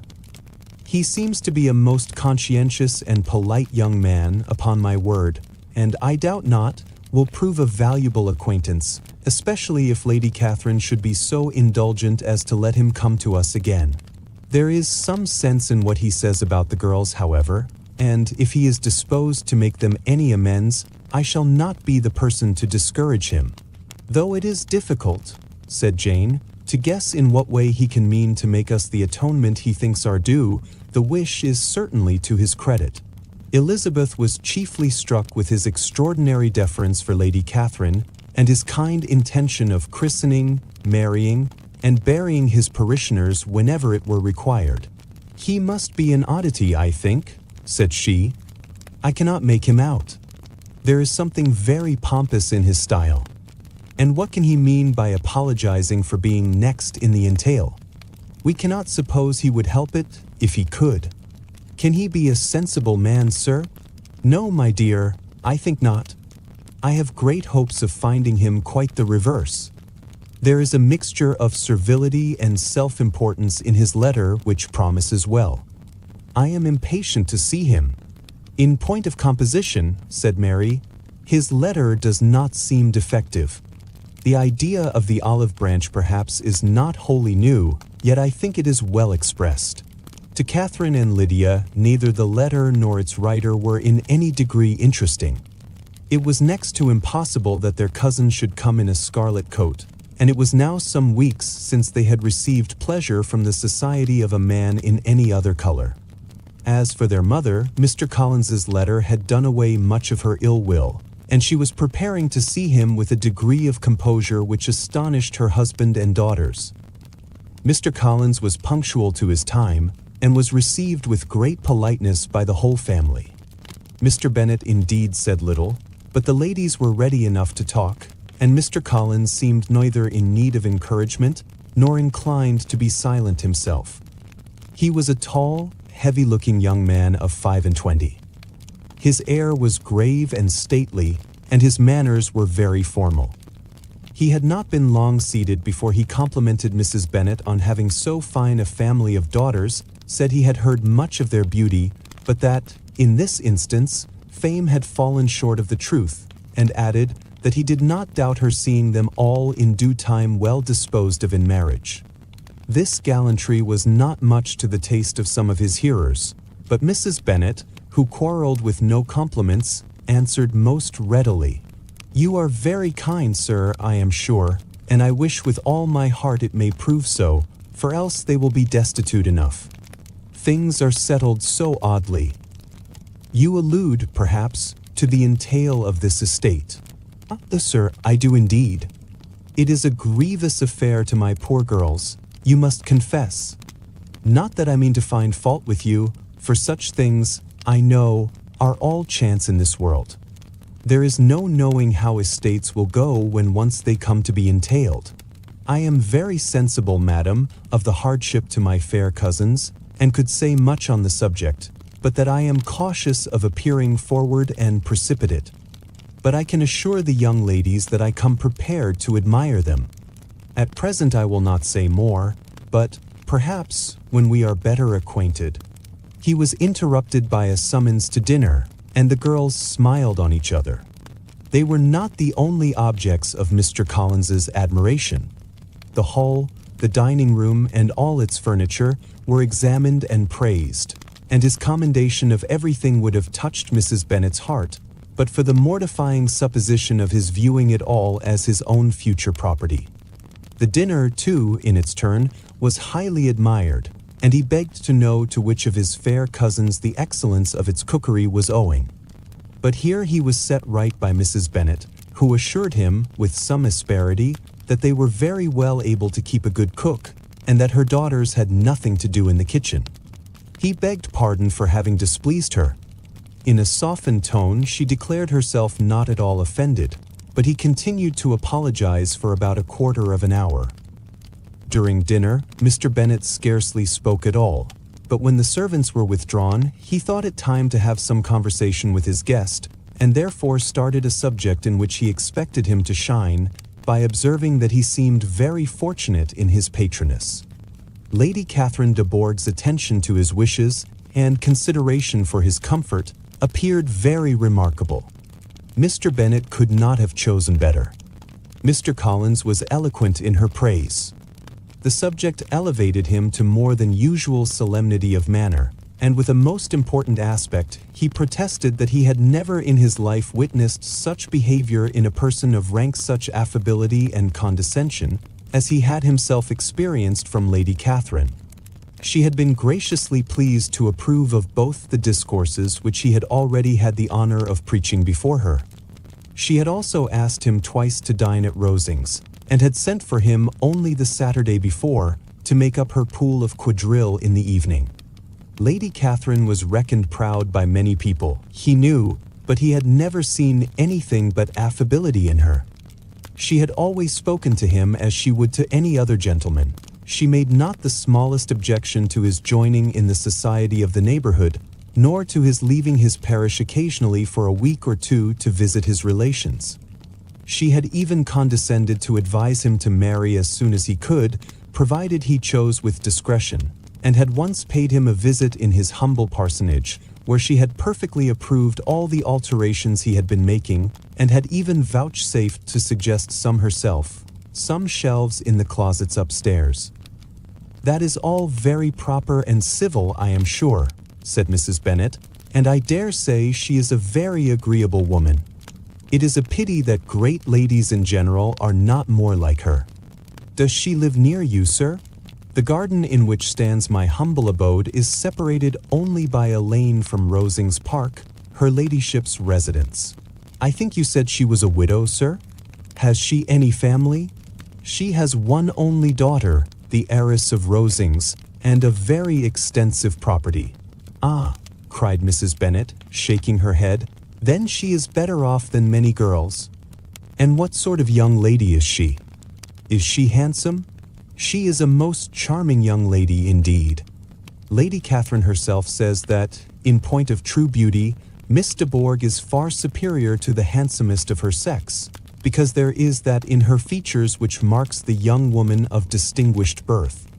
She is unfortunately of a sickly constitution, which has prevented her making that progress in many accomplishments which she could not otherwise have failed of, as I am informed by the lady who superintended her education, and who still resides with them. But she is perfectly amiable, and often condescends to drive by my humble abode in her little phaeton and ponies. Has she been presented? I do not remember her name among the ladies at court. Her indifferent state of health unhappily prevents her being in town, and by that means, as I told Lady Catherine myself one day, has deprived the British court of its brightest ornament. Her ladyship seemed pleased with the idea, and you may imagine that I am happy on every occasion to offer those little delicate compliments which are always acceptable to ladies. I have more than once observed to Lady Catherine that her charming daughter seemed born to be a duchess, and that the most elevated rank, instead of giving her consequence, would be adorned by her. These are the kind of little things which please her ladyship, and it is a sort of attention which I conceive myself peculiarly bound to pay." "You judge very properly," said Mr. Bennet, "and it is happy for you that you possess the talent of flattering with delicacy. May I ask whether these pleasing attentions proceed from the impulse of the moment, or are the result of previous study?" "They arise chiefly from what is passing at the time, and though I sometimes amuse myself with suggesting and arranging such little elegant compliments as may be adapted to ordinary occasions, I always wish to give them as unstudied an air as possible." Mr. Bennet's expectations were fully answered. His cousin was as absurd as he had hoped, and he listened to him with the keenest enjoyment, maintaining at the same time the most resolute composure of countenance, and, except in an occasional glance at Elizabeth, requiring no partner in his pleasure. By tea-time, however, the dose had been enough, and Mr. Bennet was glad to take his guest into the drawing room again, and when tea was over, glad to invite him. Protested that he never read novels. H.T. February 94. To read aloud to the ladies. Mr. Collins readily assented, and a book was produced, but on beholding it, for everything announced it to be from a circulating library, he started back and, begging pardon, protested that he never read novels. Kitty stared at him, and Lydia exclaimed. Other books were produced, and after some deliberation he chose Fordyce's Sermons. Lydia gaped as he opened the volume, and before he had, with very monotonous solemnity, read 3 pages, she interrupted him with, "Do you know, Mamma, that my Uncle Phillips talks of turning away Richard? And if he does, Colonel Forster will hire him.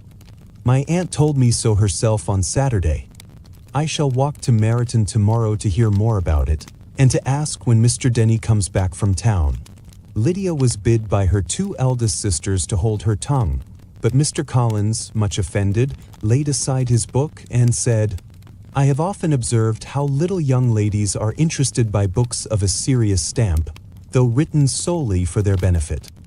It amazes me, I confess, for certainly there can be nothing so advantageous to them as instruction. But I will no longer importune my young cousin." Then, turning to Mr. Bennet, he offered himself as his antagonist at backgammon. Mr. Bennet accepted the challenge, observing that he acted very wisely in leaving the girls to their own trifling amusements. Mrs. Bennet and her daughters apologized most civilly for Lydia's interruption, and promised that it should not occur again if he would resume his book, but Mr. Collins, after assuring them that he bore his young cousin no ill will, and should never resent her behavior as any affront, seated himself at another table with Mr. Bennet, and prepared for backgammon. Mr. Collins was not a sensible man, and the deficiency of nature had been but little assisted by education or society, the greatest part of his life having been spent under the guidance of an illiterate and miserly father, and though he belonged to one of the universities, he had merely kept the necessary terms without forming at it any useful acquaintance. The subjection in which his father had brought him up had given him originally great humility of manner, but it was now a good deal counteracted by the self-conceit of a weak head living in retirement and the consequential feelings of early and unexpected prosperity. A fortunate chance had recommended him to Lady Catherine de Bourgh when the living of Hunsford was vacant, and the respect which he felt for her high rank and his veneration for her as his patroness, mingling with a very good opinion of himself, of his authority as a clergyman, and his right as a rector, made him altogether a mixture of pride and obsequiousness, self-importance and humility. Having now a good house and a very sufficient income, he intended to marry, and in seeking a reconciliation with the Longbourn family, he had a wife in view, as he meant to choose one of the daughters, if he found them as handsome and amiable as they were represented by common report. This was his plan of amends of atonement for inheriting their father's estate, and he thought it an excellent one, full of eligibility and suitableness, and excessively generous and disinterested on his own part. His plan did not vary on seeing them. Miss Bennet's lovely face confirmed his views, and established all his strictest notions of what was due to seniority, and for the first evening she was his settled choice. The next morning, however, made an alteration, for in a quarter of an hour's tete-a-tete with Mrs. Bennet before breakfast, a conversation beginning with his parsonage house, and leading naturally to the avowal of his hopes that a mistress for it might be found at Longbourn, produced from her, amid very complacent smiles and general encouragement, a caution against the very Jane he had fixed on. As to her younger daughters, she could not take upon her to say she could not positively answer, but she did not know of any prepossession. Her eldest daughter, she must just mention, she felt it incumbent on her to hint, was likely to be very soon engaged. Mr. Collins had only to change from Jane to Elizabeth, and it was soon done while Mrs. Bennet was stirring the fire. Elizabeth, equally next to Jane in birth and beauty, succeeded her of course. Mrs. Bennet treasured up the hint, and trusted that she might soon have 2 daughters married, and the man whom she could not bear to speak of the day before was now high in her good graces. Lydia's intention of walking to Meryton was not forgotten. Every sister except Mary agreed to go with her, and Mr. Collins was to attend them at the request of Mr. Bennet, who was most anxious to get rid of him and have his library to himself, for thither Mr. Collins had followed him after breakfast, and there he would continue, nominally engaged with one of the largest folios in the collection, but really talking to Mr. Bennet, with little cessation, of his house and garden at Hunsford. Such doings discomposed Mr. Bennet exceedingly. In his library he had been always sure of leisure and tranquillity, and though prepared, as he told Elizabeth, to meet with folly and conceit in every other room in the house, he was used to be free from them there.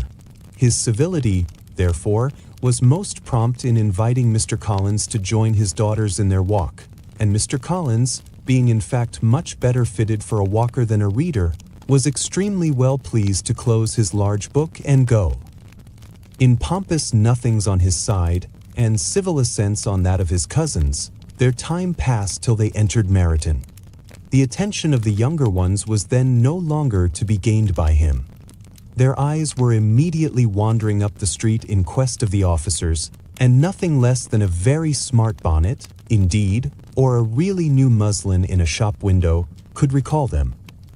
But the attention of every lady was soon caught by a young man, whom they had never seen before, of most gentlemanlike appearance, walking with an officer on the other side of the way. The officer was the very Mr. Denny concerning whose return from London Lydia came to inquire, and he bowed as they passed. All were struck with the stranger's air, all wondered who he could be, and Kitty and Lydia, determined if possible to find out, led the way across the street, under pretense of wanting something in an opposite shop, and fortunately had just gained the pavement, when the two gentlemen, turning back, had reached the same spot. Mr. Denny addressed them directly, and entreated permission to introduce his friend, Mr. Wickham, who had returned with him the day before from town, and, he was happy to say, had accepted a commission in their corps. This was exactly as it should be, for the young man wanted only regimentals to make him completely charming. His appearance was greatly in his favor. He had all the best parts of beauty, a fine countenance, a good figure, and very pleasing address. The introduction was followed up on his side by a happy readiness of conversation, a readiness at the same time perfectly correct and unassuming, and the whole party were still standing and talking together very agreeably, when the sound of horses drew their notice, and Darcy and Bingley were seen riding down the street. On distinguishing the ladies of the group, the two gentlemen came directly towards them, and began the usual civilities. Bingley was the principal spokesman, and Miss Bennet the principal object. He was then, he said, on his way to Longbourn on purpose to inquire after her. Mr. Darcy corroborated it with a bow, and was beginning to determine not to fix his eyes on Elizabeth, when they were suddenly arrested by the sight of the stranger, and Elizabeth, happening to see the countenance of both as they looked at each other, was all astonishment at the effect of the meeting. Both changed color, one looked white, the other red. Mr. Wickham, after a few moments, touched his hat, a salutation which Mr. Darcy just deigned to return. What could be the meaning of it? It was impossible to imagine. It was impossible not to long to know. In another minute Mr. Bingley, but without seeming to have noticed what passed, took leave and rode on with his friend.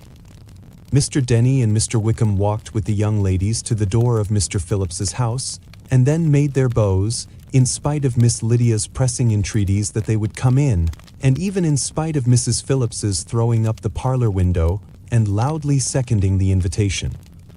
Mrs. Phillips was always glad to see her nieces, and the two eldest, from their recent absence, were particularly welcome, and she was eagerly expressing her surprise at their sudden return home, which, as their own carriage had not fetched them, she should have known nothing about, if she had not happened to see Mr. Jones's shop boy in the street, who had told her that they were not to send any more drafts to Netherfield, because the Miss Bennets were come away, when her civility was claimed, towards Mr. Collins by Jane's introduction of him. She received him with her very best politeness, which he returned with as much more, apologizing for his intrusion, without any previous acquaintance with her, which he could not help flattering himself, however, might be justified by his relationship to the young ladies who introduced him to her notice. Mrs. Phillips was quite awed by such an excess of good breeding, but her contemplation of one stranger was soon put an end to by exclamations and inquiries about the other, of whom, however, she could only tell her nieces what they already knew, that Mr. Denny had brought him from London, and that he was to have a lieutenant's commission in the shire. She had been watching him the last hour, she said, as he walked up and down the street, and had Mr. Wickham appeared, Kitty and Lydia would certainly have continued the occupation, but unluckily no one passed the windows now except a few of the officers, who, in comparison with the stranger, were become stupid, disagreeable fellows. Some of them were to dine with the Phillipses the next day, and their aunt promised to make her husband call on Mr. Wickham and give him an invitation also, if the family from Longbourn would come in the evening. This was agreed to, and Mrs. Phillips protested that they would have a nice, comfortable, noisy game of lottery tickets, and a little bit of hot supper afterwards. The prospect of such delights was very cheering, and they parted in mutual good spirits. Mr. Collins repeated his apologies in quitting the room, and was assured, with unwearying civility, that they were perfectly needless. As they walked home, Elizabeth related to Jane what she had seen pass between the two gentlemen, but though Jane would have defended either or both, had they appeared to be wrong, she could no more explain such behavior than her sister. Mr. Collins on his return highly gratified Mrs. Bennet by admiring Mrs. Phillips's manners and politeness. He protested that, except Lady Catherine and her daughter, he had never seen a more elegant woman, for she had not only received him with the utmost civility, but had even pointedly included him in her invitation for the next evening, although utterly unknown to her before. Something, he supposed, might be attributed to his connection with them, but yet he had never met with so much attention in the whole course of his life. As no objection was made to the young people's engagement with their aunt, and all Mr. Collins's scruples of leaving Mr. and Mrs. Bennet for a single evening during his visit were most steadily resisted, the coach conveyed him and his 5 cousins at a suitable hour to Meryton, and the girls had the pleasure of hearing, as they entered the drawing-room, that Mr. Wickham had accepted their uncle's invitation, and was then in the house. When this information was given, and they had all taken their seats, Mr. Collins was at leisure to look around him and admire, and he was so much struck with the size and furniture of the apartment, that he declared he might almost have supposed himself in the small summer breakfast parlor at Rosings, a comparison that did not at first convey much gratification, but when Mrs. Phillips understood from him what Rosings was, and who was its proprietor, when she had listened to the description of only one of Lady Catherine's drawing-rooms, and found that the chimney-piece alone had cost £800, she felt all the force of the compliment, and would hardly have resented a comparison with the housekeeper's room. In describing to her all the grandeur of Lady Catherine and her mansion, with occasional digressions in praise of his own humble abode and the improvements it was receiving, he was happily employed until the gentlemen joined them, and he found in Mrs. Phillips a very attentive listener, whose opinion of his consequence increased with what she heard, and who was resolving to retail it all among her neighbors as soon as she could.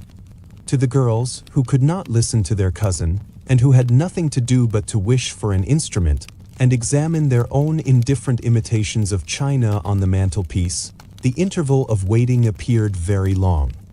It was over at last, however. The gentlemen did approach, and when Mr. Wickham walked into the room, Elizabeth felt that she had neither been seeing him before, nor thinking of him since, with the smallest degree of unreasonable admiration. The officers of the shire were in general a very creditable, gentlemanlike set, and the best of them were of the present party. But Mr. Wickham was as far beyond them all in person, countenance, air, and walk, as they were superior to the broad-faced, stuffy Uncle Phillips, breathing port wine, who followed them into the room. The officers of the shire. Mr. Wickham was the happy man towards whom almost every female eye was turned, and Elizabeth was the happy woman by whom he finally seated himself, and the agreeable manner in which he immediately fell into conversation, though it was only on its being a wet night and on the probability of a rainy season, made her feel that the commonest, dullest, most threadbare topic might be rendered interesting by the skill of the speaker. With such rivals for the notice of the fair as Mr. Wickham and the officers, Mr. Collins seemed to sink into insignificance. To the young ladies he certainly was nothing, but he had still at intervals a kind listener in Mrs. Phillips, and was, by her watchfulness, most abundantly supplied with coffee and muffin. When the card tables were placed, he had an opportunity of obliging her, in return, by sitting down to whist. "I know little of the game at present," said he, "but I shall be glad to improve myself, for in my situation of life, Mrs. Phillips was very thankful for his compliance, but could not wait for his reason." Mr. Wickham did not play at whist, and with ready delight was he received at the other table between Elizabeth and Lydia. At first there seemed danger of Lydia's engrossing him entirely, for she was a most determined talker, but being likewise extremely fond of lottery tickets, she soon grew too much interested in the game, too eager in making bets and exclaiming after prizes, to have attention for anyone in particular. Allowing for the common demands of the game, Mr. Wickham was therefore at leisure to talk to Elizabeth, and she was very willing to hear him, though what she chiefly wished to hear she could not hope to be told, the history of his acquaintance with Mr. Darcy. She dared not even mention that gentleman. Her curiosity, however, was unexpectedly relieved. Mr. Wickham began the subject himself. He inquired how far Netherfield was from Meryton, and, after receiving her answer, asked in a hesitating manner how long Mr. Darcy had been staying there. "About a month," said Elizabeth, and then, unwilling to let the subject drop, added, "He is a man of very large property in Derbyshire, I understand." "Yes," replied Wickham, "his estate there is a noble one. A clear 10,000 per annum. You could not have met with a person more capable of giving you certain information on that head than myself, for I have been connected with his family, in a particular manner, from my infancy." Elizabeth could not but look surprised. "You may well be surprised, Miss Bennet, at such an assertion after seeing, as you probably might, the very cold manner of our meeting yesterday. Are you much acquainted with Mr. Darcy?" "As much as I ever wish to be," cried Elizabeth warmly. "I have spent 4 days in the same house with him, and I think him very disagreeable." "I have no right to give my opinion," said Wickham, "as to his being agreeable or otherwise. I am not qualified to form one. I have known him too long and too well to be a fair judge. It is impossible for me to be impartial. But I believe your opinion of him would in general astonish, and, perhaps, you would not express it quite so strongly anywhere else. Here you are in your own family. Upon my word, I say no more here than I might say in any house in the neighborhood, except Netherfield. He is not at all liked in Hertfordshire. Everybody is disgusted with his pride. You will not find him more favorably spoken of by anyone. I cannot pretend to be sorry," said Wickham after a short interruption, "that he or that any man should not be estimated beyond their deserts, but with him I believe it does not often happen. The world is blinded by his fortune and consequence, or frightened by his high and imposing manners, and sees him only as he chooses to be seen. I should take him, even on my slight acquaintance, to be an ill-tempered man." Wickham only shook his head. "I wonder," said he at the next opportunity of speaking, "whether he is likely to be in this country much longer. I do not at all know, but I heard nothing of his going away when I was at Netherfield. I hope your plans in favor of the shire will not be affected by his being in the neighborhood." "Oh no, it is not for me to be driven away by Mr. Darcy. If he wishes to avoid seeing me, he must go. We are not on friendly terms, and it always gives me pain to meet him, but I have no reason for avoiding him but what I might proclaim to all the world a sense of very great ill-usage, and most painful regrets at his being what he is. His father, Miss Bennet, the late Mr. Darcy, was one of the best men that ever breathed, and the truest friend I ever had, and I can never be in company with this Mr. Darcy without being grieved to the soul by 1,000 tender recollections. His behavior to myself has been scandalous, but I verily believe I could forgive him anything and everything, rather than his disappointing the hopes and disgracing the memory of his father. Elizabeth found the interest of the subject increase, and listened with all her heart, but the delicacy of it prevented further inquiry. Mr. Wickham began to speak on more general topics, Meryton, the neighborhood, the society, appearing highly pleased with all that he had yet seen, and speaking of the latter, especially, with gentle but very intelligible gallantry. It was the prospect of constant society, and good society, he added, which was my chief inducement to enter the shire. I know it to be a most respectable, agreeable corps, and my friend Denny tempted me further by his account of their present quarters, and the very great attentions and excellent acquaintance Meryton had procured them. Society, I own, is necessary to me. I have been a disappointed man, and my spirits will not bear solitude. I must have employment and society. A military life is not what I was intended for, but circumstances have now made it eligible. The church ought to have been my profession. I was brought up for the church, and I should at this time have been in possession of a most valuable living, had it pleased the gentleman we were speaking of just now. Indeed, yes, the late Mr. Darcy bequeathed me the next presentation of the best living in his gift. He was my godfather and excessively attached to me. I cannot do justice to his kindness. He meant to provide for me amply, and thought he had done it, but when the living fell, it was given elsewhere. Good heavens! Cried Elizabeth, but how could that be? How could his will be disregarded? Why did not you seek legal redress? There was just such an informality in the terms of the bequest as to give me no hope from law. A man of honor could not have doubted the intention, but Mr. Darcy chose to doubt it or to treat it as a merely conditional recommendation, and to assert that I had forfeited all claim to it by extravagance, imprudence, in short, anything or nothing. Certain it is that the living became vacant 2 years ago, exactly as I was of an age to hold it, and that it was given to another man, and no less certain is it that I cannot accuse myself of having really done anything to deserve to lose it. I have a warm, unguarded temper, and I may perhaps have sometimes spoken my opinion of him, and to him, too freely. I can recall nothing worse. But the fact is that we are very different sort of men, and that he hates me. This is quite shocking. He deserves to be publicly disgraced. Some time or other he will be, but it shall not be by me. Till I can forget his father, I can never defy or expose him. Elizabeth honored him for such feelings, and thought him handsomer than ever as he expressed them. But what, said she after a pause, can have been his motive? What can have induced him to behave so cruelly? A thorough, determined dislike of me, dislike which I cannot but attribute in some measure to jealousy. Had the late Mr. Darcy liked me less, his son might have borne with me better, but his father's uncommon attachment to me irritated him, I believe, very early in life.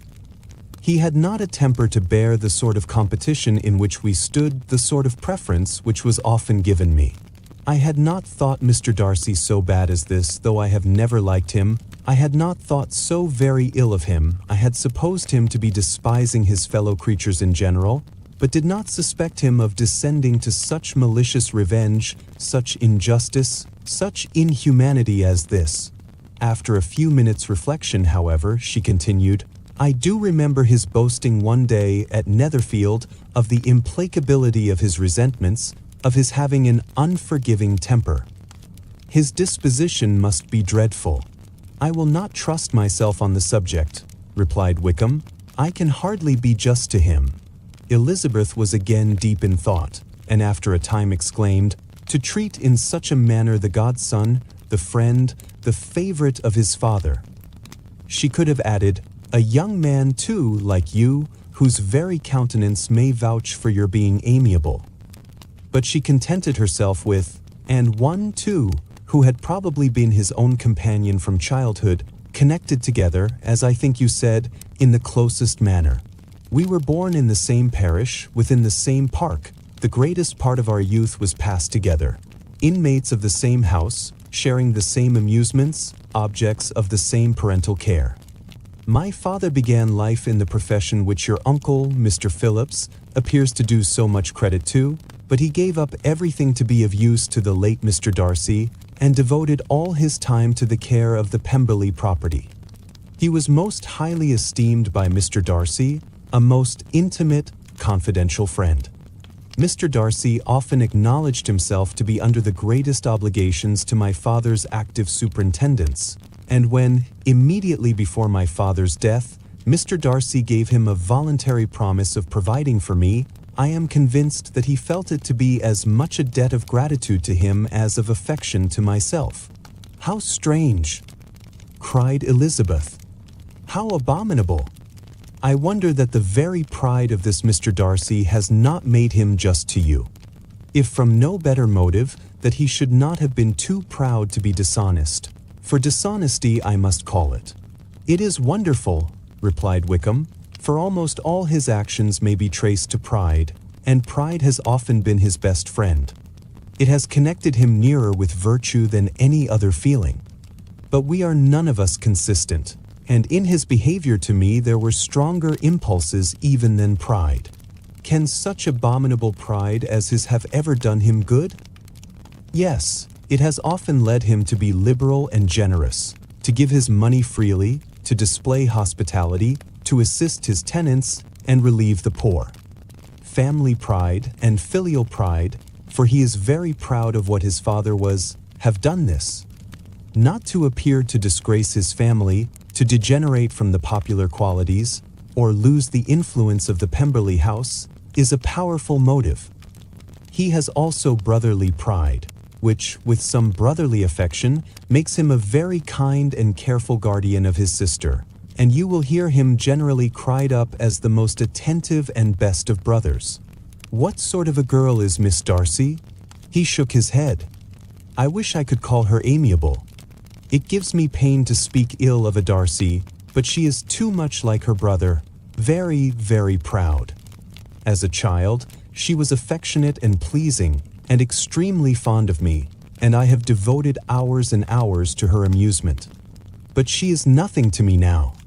She is a handsome girl, about 15 or 16, and, I understand, highly accomplished. Since her father's death her home has been London, where a lady lives with her and superintends her education. After many pauses and many trials of other subjects, Elizabeth could not help reverting once more to the first, and saying, I am astonished at his intimacy with Mr. Bingley. How can Mr. Bingley, who seems good humor itself, and is, I really believe, truly amiable, be in friendship with such a man? How can they suit each other? Do you know Mr. Bingley? Not at all. He is a sweet-tempered, amiable, charming man. He cannot know what Mr. Darcy is. Probably not, but Mr. Darcy can please where he chooses. He does not want abilities. He can be a conversable companion if he thinks it worth his while. Among those who are at all his equals in consequence, he is a very different man from what he is to the less prosperous. His pride never deserts him, but with the rich he is liberal-minded, just, sincere, rational, honorable, and, perhaps, agreeable, allowing something for fortune and figure. The whist party soon afterwards breaking up, the players gathered round the other table, and Mr. Collins took his station between his cousin Elizabeth and Mrs. Phillips. The usual inquiries as to his success were made by the latter. It had not been very great. He had lost every point. But when Mrs. Phillips began to express her concern thereupon, he assured her, with much earnest gravity, that it was not of the least importance, that he considered the money as a mere trifle, and begged she would not make herself uneasy. I know very well, madam, said he, that when persons sit down to a card table they must take their chance of these things, and happily I am not in such circumstances as to make 5 shillings any object. There are, undoubtedly, many who could not say the same, but, thanks to Lady Catherine de Bourgh, I am removed far beyond the necessity of regarding little matters. Mr. Wickham's attention was caught, and after observing Mr. Collins for a few moments, he asked Elizabeth in a low voice whether her relations were very intimately acquainted with the family of de Bourgh. Lady Catherine de Bourgh, she replied, has very lately given him a living. I hardly know how Mr. Collins was first introduced to her notice, but he certainly has not known her long. You know, of course, that Lady Catherine de Bourgh and Lady Anne Darcy were sisters, consequently that she is aunt to the present Mr. Darcy. No, indeed, I did not. I knew nothing at all of Lady Catherine's connections. I never heard of her existence till the day before yesterday. Her daughter, Miss de Bourgh, will have a very large fortune, and it is believed that she and her cousin will unite the two estates. This information made Elizabeth smile as she thought of poor Miss Bingley. Vain indeed must be all her attentions, vain and useless her affection for his sister and her praise of himself, if he were already self-destined to another. Mr. Collins, said she, speaks highly both of Lady Catherine and her daughter, but, from some particulars that he has related of her ladyship, I suspect his gratitude misleads him, and that, in spite of her being his patroness, she is an arrogant, conceited woman. I believe her to be both in a great degree, replied Wickham. I have not seen her for many years, but I very well remember that I never liked her, and that her manners were dictatorial and insolent. She has the reputation of being remarkably sensible and clever, but I rather believe she derives part of her abilities from her rank and fortune, part from her authoritative manner, and the rest from the pride of her nephew, who chooses that everyone connected with him should have an understanding of the first class. Elizabeth allowed that he had given a very rational account of it, and they continued talking together with mutual satisfaction till supper put an end to cards, and gave the rest of the ladies their share of Mr. Wickham's attentions. There could be no conversation in the noise of Mrs. Phillips's supper party, but his manners recommended him to everybody. Whatever he said was said well, and whatever he did, done gracefully. Elizabeth went away with her head full of him. She could think of nothing but of Mr. Wickham, and of what he had told her, all the way home, but there was not time for her even to mention his name as they went, for neither Lydia nor Mr. Collins were once silent.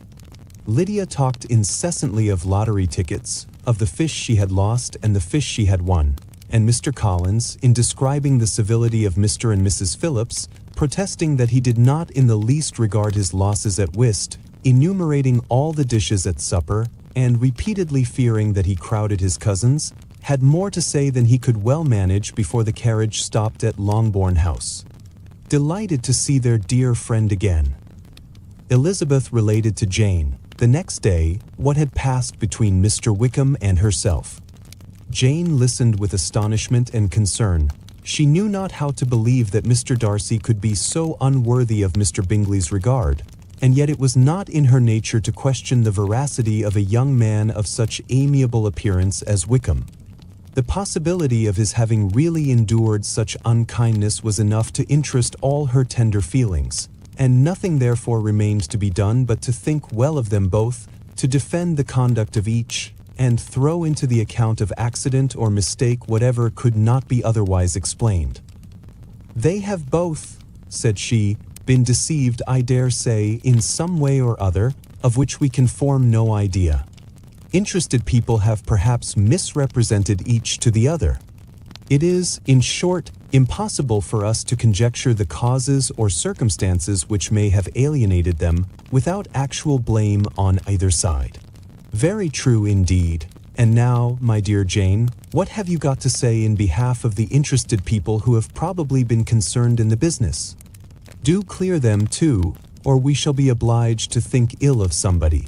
Laugh as much as you choose, but you will not laugh me out of my opinion. My dearest Lizzie, do but consider in what a disgraceful light it places Mr. Darcy to be treating his father's favorite in such a manner, one whom his father had promised to provide for. It is impossible. No man of common humanity, No man who had any value for his character could be capable of it. Can his most intimate friends be so excessively deceived in him? Oh no. I can much more easily believe Mr. Bingley's being imposed on than that Mr. Wickham should invent such a history of himself as he gave me last night. Names, facts, everything mentioned without ceremony. If it be not so, let Mr. Darcy contradict it. Besides, there was truth in his looks. It is difficult, indeed it is distressing. One does not know what to think. I beg your pardon, one knows exactly what to think. But Jane could think with certainty on only one point, that Mr. Bingley, if he had been imposed on, would have much to suffer when the affair became public. The two young ladies were summoned from the shrubbery, where this conversation passed, by the arrival of some of the very persons of whom they had been speaking. Mr. Bingley and his sisters came to give their personal invitation for the long-expected ball at Netherfield, which was fixed for the following Tuesday. The two ladies were delighted to see their dear friend again, called it an age since they had met, and repeatedly asked what she had been doing with herself since their separation. To the rest of the family they paid little attention, avoiding Mrs. Bennet as much as possible, saying not much to Elizabeth and nothing at all to the others. They were soon gone again, rising from their seats with an activity which took their brother by surprise, and hurrying off as if eager to escape from Mrs. Bennet's civilities. The prospect of the Netherfield ball was extremely agreeable to every female of the family. Mrs. Bennet chose to consider it as given in compliment to her eldest daughter, and was particularly flattered by receiving the invitation from Mr. Bingley himself, instead of a ceremonious card. Jane pictured to herself a happy evening in the society of her two friends and the attentions of their brother, and Elizabeth thought with pleasure of dancing a great deal with Mr. Wickham, and of seeing a confirmation of everything in Mr. Darcy's look and behavior. The happiness anticipated by Catherine and Lydia depended less on any single event or any particular person, for though they each, like Elizabeth, meant to dance half the evening with Mr. Wickham, he was by no means the only partner who could satisfy them, and a ball was, at any rate, a ball. And even Mary could assure her family that she had no disinclination for it. "While I can have my mornings to myself," said she, "it is enough. I think it is no sacrifice to join occasionally in evening engagements. Society has claims on us all, and I profess myself one of those who consider intervals of recreation and amusement as desirable for everybody." Elizabeth's spirits were so high on the occasion that though she did not often speak unnecessarily to Mr. Collins, she could not help asking him whether he intended to accept Mr. Bingley's invitation, and if he did, whether he would think it proper to join in the evening's amusement, and she was rather surprised to find that he entertained no scruple whatever on that head, and was very far from dreading a rebuke, either from the Archbishop or Lady Catherine de Bourgh, by venturing to dance. "I am by no means of opinion, I assure you," said he, "that a ball of this kind, given by a young man of character, to respectable people, can have any evil tendency, and I am so far from objecting to dancing myself, that I shall hope to be honored with the hands of all my fair cousins in the course of the evening, and I take this opportunity of soliciting yours, Miss Elizabeth, for the two first dances especially, a preference which I trust my cousin Jane will attribute to the right cause, and not to any disrespect for her." Elizabeth felt herself completely taken in. She had fully proposed being engaged by Wickham for those very dances, and to have Mr. Collins instead. Her liveliness had been never worse timed. There was no help for it, however. Mr. Wickham's happiness and her own was perforce delayed a little longer, and Mr. Collins's proposal accepted with as good a grace as she could. She was not the better pleased with his gallantry, from the idea it suggested of something more. It now first struck her that she was selected from among her sisters as worthy of being the mistress of Hunsford Parsonage, and of assisting to form a quadrille table at Rosings, in the absence of more eligible visitors. The idea soon reached to conviction, as she observed his increasing civilities towards herself, and heard his frequent attempt at a compliment on her wit and vivacity, and though more astonished than gratified herself by this effect of her charms, it was not long before her mother gave her to understand that the probability of their marriage was exceedingly agreeable to her. Elizabeth, however, did not choose to take the hint, being well aware that a serious dispute must be the consequence of any reply. Mr. Collins might never make the offer, and till he did, it was useless to quarrel about him. If there had not been a Netherfield ball to prepare for and talk of, the younger Miss Bennets would have been in a pitiable state at this time, for, from the day of the invitation to the day of the ball, there was such a succession of rain as prevented their walking to Meryton once. No aunt, no officers, no news could be sought after. The very shoe roses for Netherfield were got by proxy.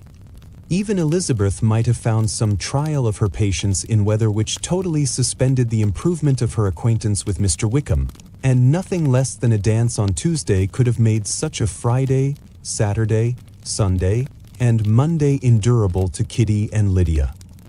Till Elizabeth entered the drawing-room at Netherfield, and looked in vain for Mr. Wickham among the cluster of red coats there assembled, a doubt of his being present had never occurred to her. The certainty of meeting him had not been checked by any of those recollections that might not unreasonably have alarmed her. She had dressed with more than usual care, and prepared in the highest spirits for the conquest of all that remained unsubdued of his heart, trusting that it was not more than might be won in the course of the evening.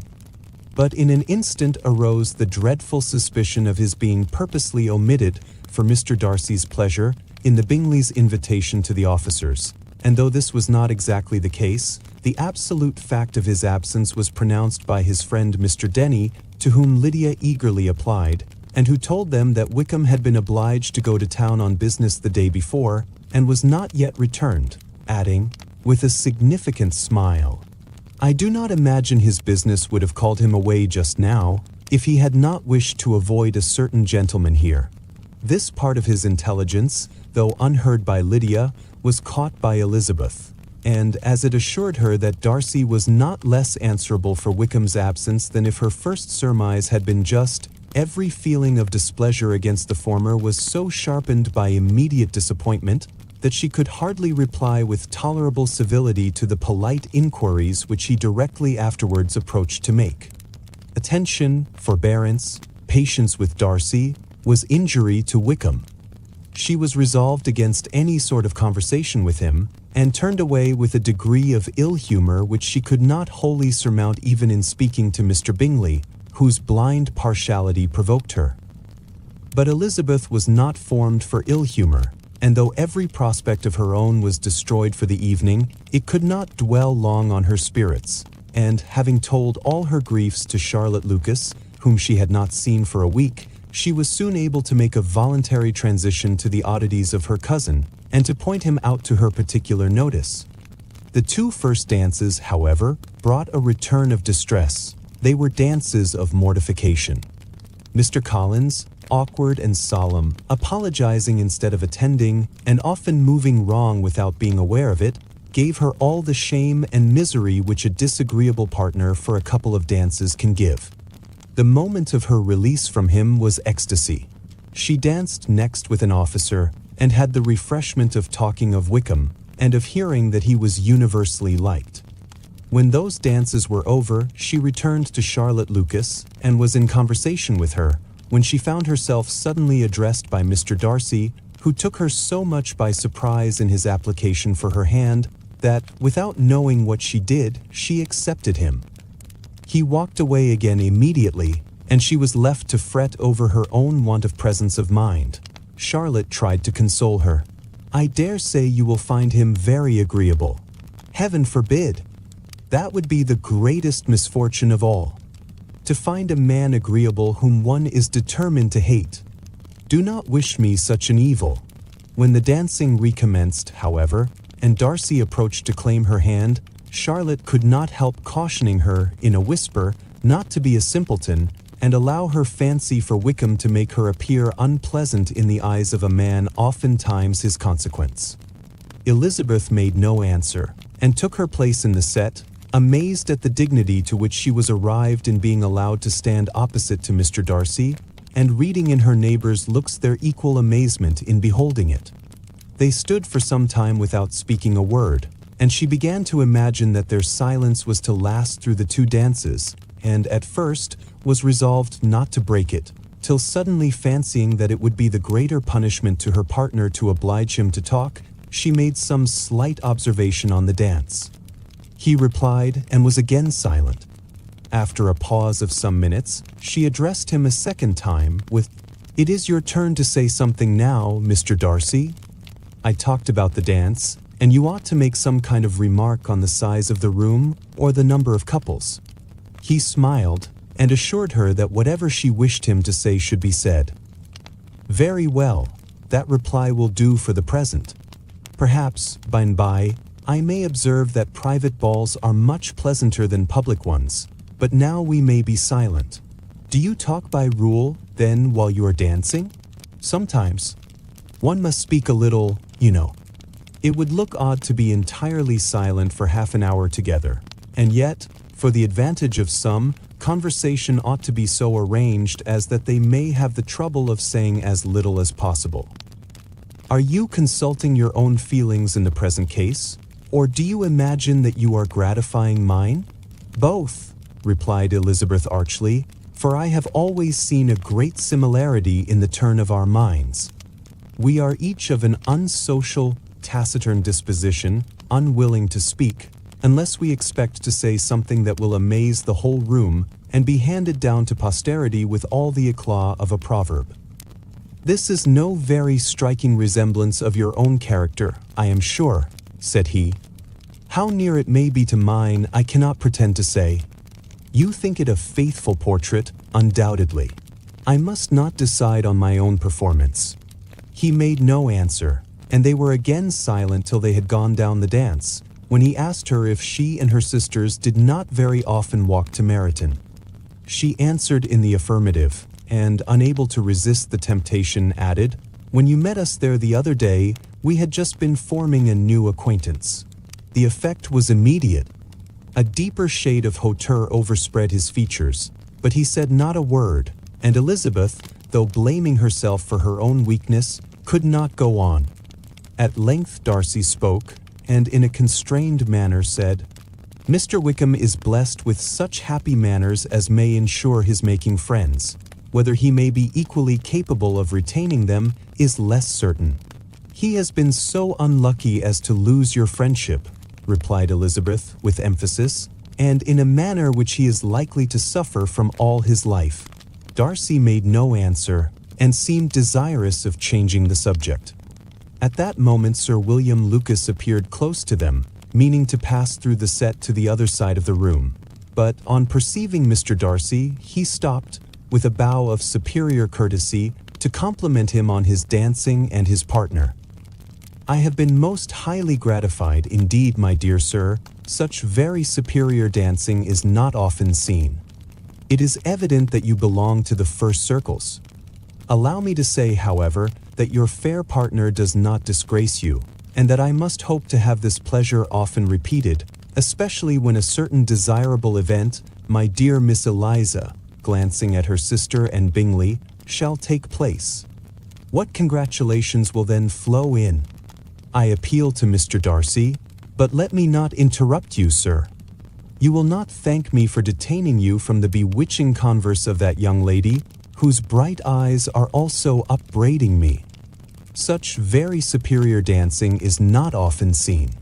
The latter part of this address was scarcely heard by Darcy, but Sir William's allusion to his friend seemed to strike him forcibly, and his eyes were directed, with a very serious expression, towards Bingley and Jane, who were dancing together.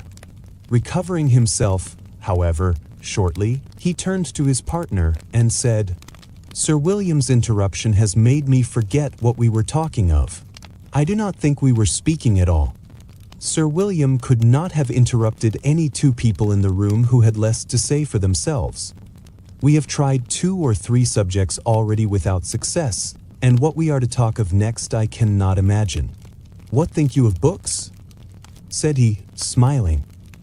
"Books? Oh no, I am sure we never read the same, or not with the same feelings.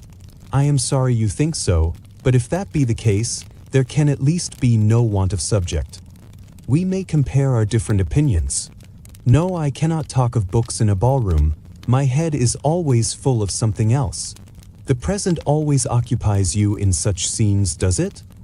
Said he, with a look of doubt. Yes, always, she replied, without knowing what she said, for her thoughts had wandered far from the subject, as soon afterwards appeared by her suddenly exclaiming, "I remember hearing you once say, Mr. Darcy, that you hardly ever forgave, that your resentment, once created, was unappeasable. You are very cautious, I suppose, as to its being created?" "I am," said he, with a firm voice. "And never allow yourself to be blinded by prejudice?" "I hope not. It is particularly incumbent on those who never change their opinion to be secure of judging properly at first. May I ask to what these questions tend?" "Merely to the of your character," said she, endeavoring to shake off her gravity. "I am trying to make it out." "And what is your success?" She shook her head. "I do not get on at all. I hear such different accounts of you as puzzle me exceedingly." "I can readily believe," answered he, gravely, "that reports may vary greatly with respect to me, and I could wish, Miss Bennet, that you were not to sketch my character at the present moment, as there is reason to fear that the performance would reflect no credit on either. But if I do not take your likeness now, I may never have another opportunity." "I would by no means suspend any pleasure of yours," he coldly replied. She said no more, and they went down the other dance and parted in silence, on each side dissatisfied, though not to an equal degree, for in Darcy's breast there was a tolerably powerful feeling towards her, which soon procured her pardon and directed all his anger against another. They had not long separated when Miss Bingley came towards her, and, with an expression of civil disdain, thus accosted her. "So, Miss Eliza, I hear you are quite delighted with George Wickham? Your sister has been talking to me about him, and asking me 1,000 questions, and I find that the young man forgot to tell you, among his other communications, that he was the son of old Wickham, the late Mr. Darcy's steward. Let me recommend you, however, as a friend, not to give implicit confidence to all his assertions, for as to Mr. Darcy's using him ill, it is perfectly false, for, on the contrary, he has been always remarkably kind to him, though George Wickham has treated Mr. Darcy in a most infamous manner. I do not know the particulars, but I know very well that Mr. Darcy is not in the least to blame, that he cannot bear to hear George Wickham mentioned, and that though my brother thought he could not well avoid including him in his invitation to the officers, he was excessively glad to find that he had taken himself out of the way. His coming into the country at all is a most insolent thing, indeed, and I wonder how he could presume to do it. I pity you, Miss Eliza, for this discovery of your favourite's guilt, but really, considering his descent, one could not expect much better. His guilt and his descent appear, by your account, to be the same," said Elizabeth angrily, "for I have heard you accuse him of nothing worse than of being the son of Mr. Darcy's steward, and of that, I can assure you, he informed me himself." "I beg your pardon," replied Miss Bingley, turning away with a sneer. "Excuse my interference, it was kindly meant." "Insolent girl," said Elizabeth to herself. "You are much mistaken if you expect to influence me by such a paltry attack as this. I see nothing in it but your own wilful ignorance and the malice of Mr. Darcy." She then sought her eldest sister, who had undertaken to make inquiries on the same subject of Bingley. Jane met her with a smile of such sweet complacency, a glow of such happy expression, as sufficiently marked how well she was satisfied with the occurrences of the evening. Elizabeth instantly read her feelings, and at that moment, solicitude for Wickham, resentment against his enemies, and everything else, gave way before the hope of Jane's being in the fairest way for happiness. "I want to know," said she, with a countenance no less smiling than her sister's, "what you have learnt about Mr. Wickham. But perhaps you have been too pleasantly engaged to think of any third person, in which case you may be sure of my pardon." "No," replied Jane. "I have not forgotten him, but I have nothing satisfactory to tell you. Mr. Bingley does not know the whole of his history, and is quite ignorant of the circumstances which have principally offended Mr. Darcy, but he will vouch for the good conduct, the probity and honor of his friend, and is perfectly convinced that Mr. Wickham has deserved much less attention from Mr. Darcy than he has received, and I am sorry to say that by his account, as well as his sister's, Mr. Wickham is by no means a respectable young man. I am afraid he has been very imprudent, and has deserved to lose Mr. Darcy's regard. Mr. Bingley does not know Mr. Wickham himself. No, he never saw him till the other morning at Meryton. This account, then, is what he has received from Mr. Darcy. I am perfectly satisfied. But what does he say of the living? He does not exactly recollect the circumstances, though he has heard them from Mr. Darcy more than once, but he believes that it was left to him conditionally only. I have not a doubt of Mr. Bingley's sincerity, said Elizabeth warmly, but you must excuse my not being convinced by assurances only. Mr. Bingley's defense of his friend was a very able one, I dare say, but since he is unacquainted with several parts of the story, and has learnt the rest from that friend himself, I shall venture still to think of both gentlemen as I did before. She then changed the discourse to one more gratifying to each, and on which there could be no difference of sentiment. Elizabeth listened with delight to the happy though modest hopes which Jane entertained of Bingley's regard, and said all in her power to heighten her confidence in it. On their being joined by Mr. Bingley himself, Elizabeth withdrew to Miss Lucas, to whose inquiry after the pleasantness of her last partner she had scarcely replied, before Mr. Collins came up to them, and told her with great exultation that he had just been so fortunate as to make a most important discovery. "I have found out," said he, "by a singular accident, that there is now in the room a near relation to my patroness. I happened to overhear the gentleman himself mentioning to the young lady who does the honors of this house the names of his cousin Miss de Bourgh, and of her mother, Lady Catherine. How wonderfully these sort of things occur! I am most thankful that the discovery is made in time for me to pay my respects to him, which I am now going to do, and trust he will excuse my not having done it before. My total ignorance of the connection must plead my apology. You are not going to introduce yourself to Mr. Darcy? Indeed I am. I shall entreat his pardon for not having done it earlier. I believe him to be Lady Catherine's nephew. It will be in my power to assure him that her ladyship was quite well yesterday se'night." Elizabeth tried hard to dissuade him from such a scheme, assuring him that Mr. Darcy would consider his addressing him without introduction as an impertinent freedom rather than a compliment to his aunt, that it was not in the least necessary there should be any notice on either side, and that if it were, it must belong to Mr. Darcy, the superior in consequence, to begin the acquaintance.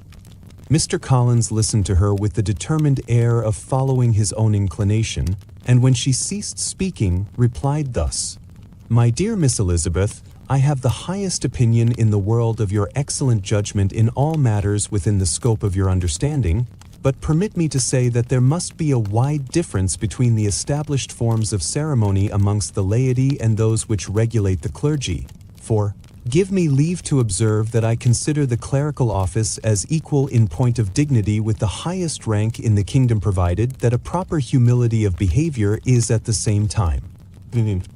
You must, therefore, allow me to follow the dictates of my conscience on this occasion, which lead me to perform what I look on as a point of duty. Pardon me for neglecting to profit by your advice, which on every other subject shall be my constant guide, though in the case before us I consider myself more fitted by education and habitual study to decide on what is right than a young lady like yourself." And with a low bow he left her to attack Mr. Darcy, whose reception of his advances she eagerly watched, and whose astonishment at being so addressed was very evident.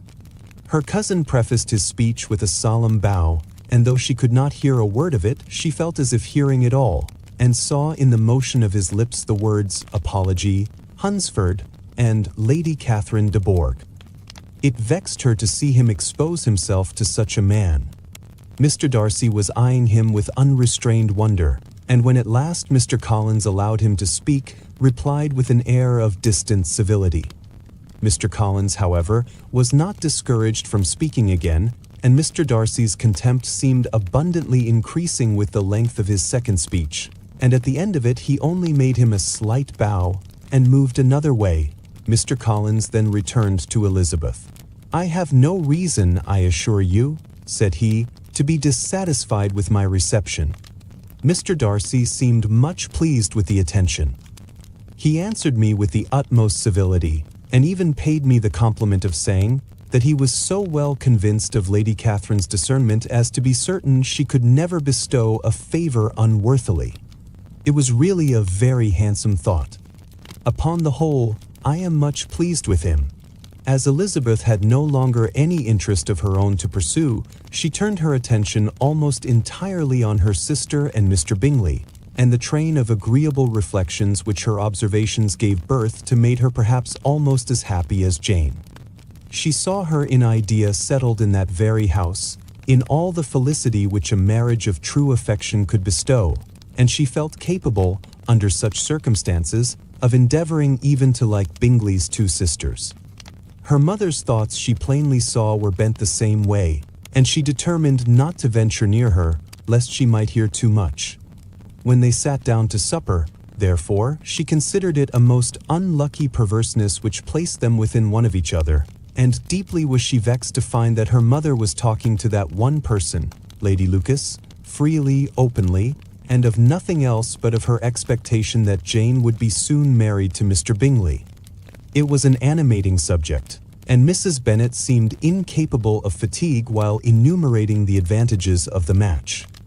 His being such a charming young man, and so rich, and living but 3 miles from them, were the first points of self-gratulation, and then it was such a comfort to think how fond the two sisters were of Jane, and to be certain that they must desire the connection as much as she could do.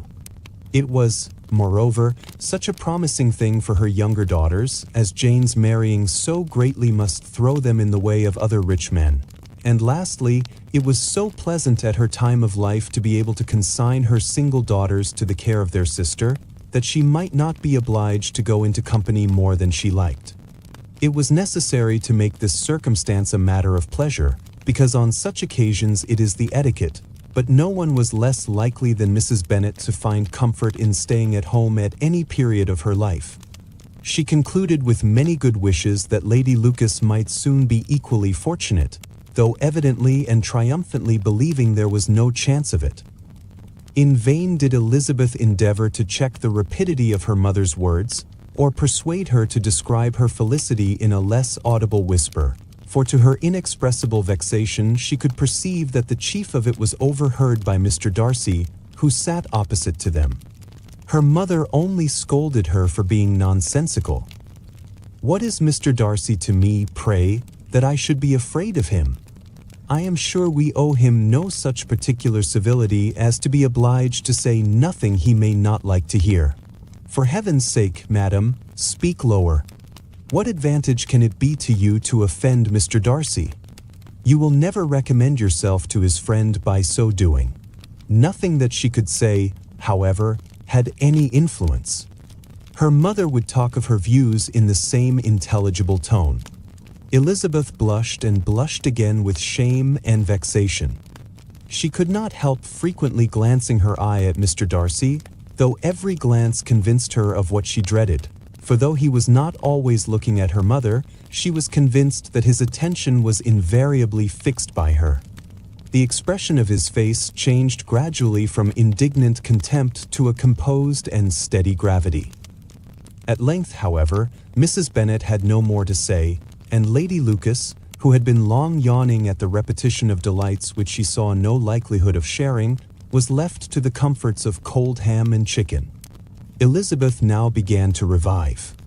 But not long was the interval of tranquillity, for when supper was over, singing was talked of, and she had the mortification of seeing Mary, after very little entreaty, preparing to oblige the company.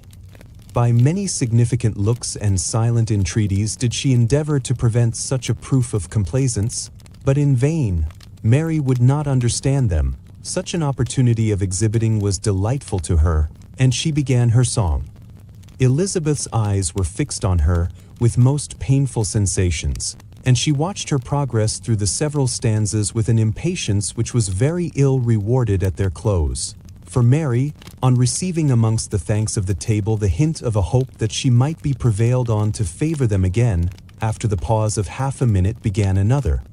Mary's powers were by no means fitted for such a display. Her voice was weak, and her manner affected. Elizabeth was in agonies. She looked at Jane to see how she bore it, but Jane was very composedly talking to Bingley. She looked at his two sisters, and saw them making signs of derision at each other, and at Darcy, who continued, however, impenetrably grave. She looked at her father to entreat his interference, lest Mary should be singing all night. He took the hint, and when Mary had finished her second song, said aloud, "That will do extremely well, child.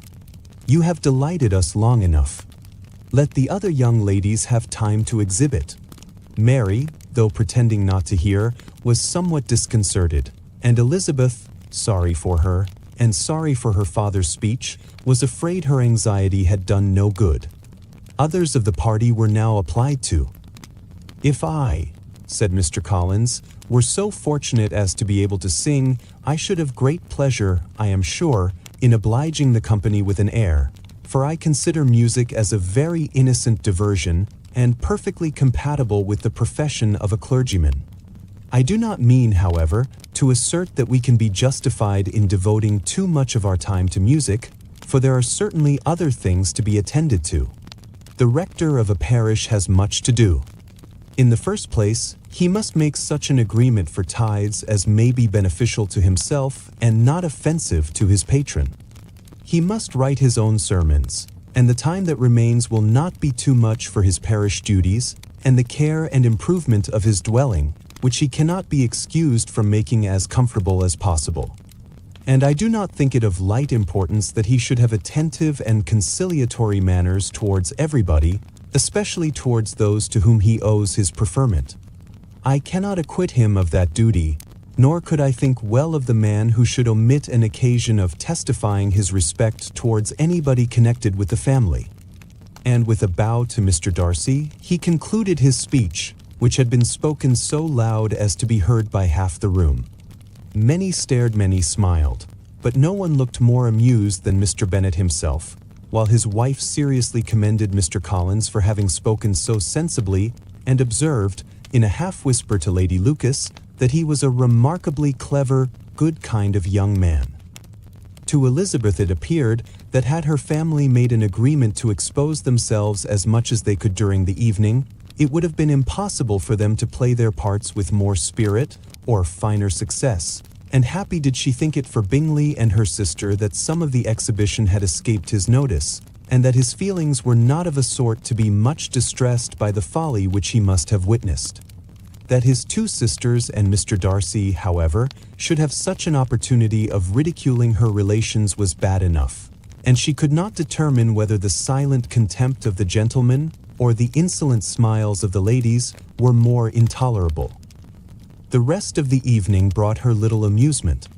She was teased by Mr. Collins, who continued most perseveringly by her side, and though he could not prevail with her to dance with him again, put it out of her power to dance with others. In vain did she entreat him to stand up with somebody else, and offered to introduce him to any young lady in the room. He assured her that, as to dancing, he was perfectly indifferent to it, that his chief object was, by delicate attentions, to recommend himself to her, and that he should therefore make a point of remaining close to her the whole evening. There was no arguing upon such a project. She owed her greatest relief to her friend Miss Lucas, who often joined them, and good-naturedly engaged Mr. Collins's conversation to herself. She was at least free from the offence of Mr. Darcy's further notice. Though often standing within a very short distance of her, quite disengaged, he never came near enough to speak. She felt it to be the probable consequence of her allusions to Mr. Wickham, and rejoiced in it. The Longbourn party were the last of all the company to depart, and by a maneuver of Mrs. Bennet had to wait for their carriage a quarter of an hour after everybody else was gone, which gave them time to see how heartily they were wished away by some of the family. Mrs. Hurst and her sister scarcely opened their mouths except to complain of fatigue, and were evidently impatient to have the house to themselves. They repulsed every attempt of Mrs. Bennet at conversation, and by so doing, threw a languor over the whole party, which was very little relieved by the long speeches of Mr. Collins, who was complimenting Mr. Bingley and his sisters on the elegance of their entertainment and the hospitality and politeness which had marked their behavior to their guests. Darcy said nothing at all. Mr. Bennet, in equal silence, was enjoying the scene. Mr. Bingley and Jane were standing together a little detached from the rest, and talked only to each other. Elizabeth preserved as steady a silence as either Mrs. Hurst or Miss Bingley, and even Lydia was too much fatigued to utter more than the occasional exclamation of, "Lord, how tired I am!" accompanied by a violent yawn. When at length they arose to take leave, Mrs. Bennet was most pressingly civil in her hope of seeing the whole family soon at Longbourn, and addressed herself particularly to Mr. Bingley to assure him how happy he would make them by eating a family dinner with them at any time, without the ceremony of a formal invitation. Bingley was all grateful pleasure, and he readily engaged for taking the earliest opportunity of waiting on her after his return from London, whither he was obliged to go the next day for a short time. Mrs. Bennet was perfectly satisfied, and quitted the house under the delightful persuasion that, allowing for the necessary preparations of settlements, new carriages, and wedding clothes, she should undoubtedly see her daughter settled at Netherfield in the course of 3 or 4 months. Of having another daughter married to Mr. Collins, she thought with equal certainty, and with considerable, though not equal, pleasure. Elizabeth was the least dear to her of all her children, and though the man and the match were quite good enough for her, the worth of each was eclipsed by Mr. Bingley and Netherfield. To assure you in the most animated language. The next day opened a new scene at Longbourn. Mr. Collins made his declaration in form, having resolved to do it without loss of time, as his leave of absence extended only to the following Saturday, and having no feelings of diffidence to make it distressing to himself even at the moment, he set about it in a very orderly manner, with all the observances which he supposed a regular part of the business. On finding Mrs. Bennet, Elizabeth, and one of the younger girls together, soon after breakfast, he addressed the mother in these words: "May I hope, madam, for your interest with your fair daughter Elizabeth, when I solicit for the honor of a private audience with her in the course of this morning?" Before Elizabeth had time for anything but a blush of surprise, Mrs. Bennet instantly answered, "Oh dear! Yes, certainly. I am sure Lizzie will be very happy. I am sure she can have no objection. Come, Kitty, I want you upstairs." And gathering her work together, she was hastening away, when Elizabeth called out, "Dear ma'am, do not go. I beg you will not go. Mr. Collins must excuse me. He can have nothing to say to me that anybody need not hear. I am going away myself." "No, no, nonsense, Lizzie. I desire you will stay where you are." And upon Elizabeth's seeming really, with vexed and embarrassed looks, about to escape, she added, "Lizzie, I insist upon your staying and hearing Mr. Collins." Elizabeth would not oppose such an injunction, and a moment's consideration making her also sensible that it would be wisest to get it over as soon and as quietly as possible, she sat down again, and tried to conceal, by incessant employment, the feelings which were divided between distress and diversion. Mrs. Bennet and Kitty walked off, and as soon as they were gone, Mr. Collins began, "Believe me, my dear Miss Elizabeth, that your modesty, so far from doing you any disservice, rather adds to your other perfections. You would have been less amiable in my eyes had there not been this little unwillingness, but allow me to assure you that I have your respected mother's permission for this address. You can hardly doubt the purport of my discourse, however your natural delicacy may lead you to dissemble. My attentions have been too marked to be mistaken. Almost as soon as I entered the house, I singled you out as the companion of my future life.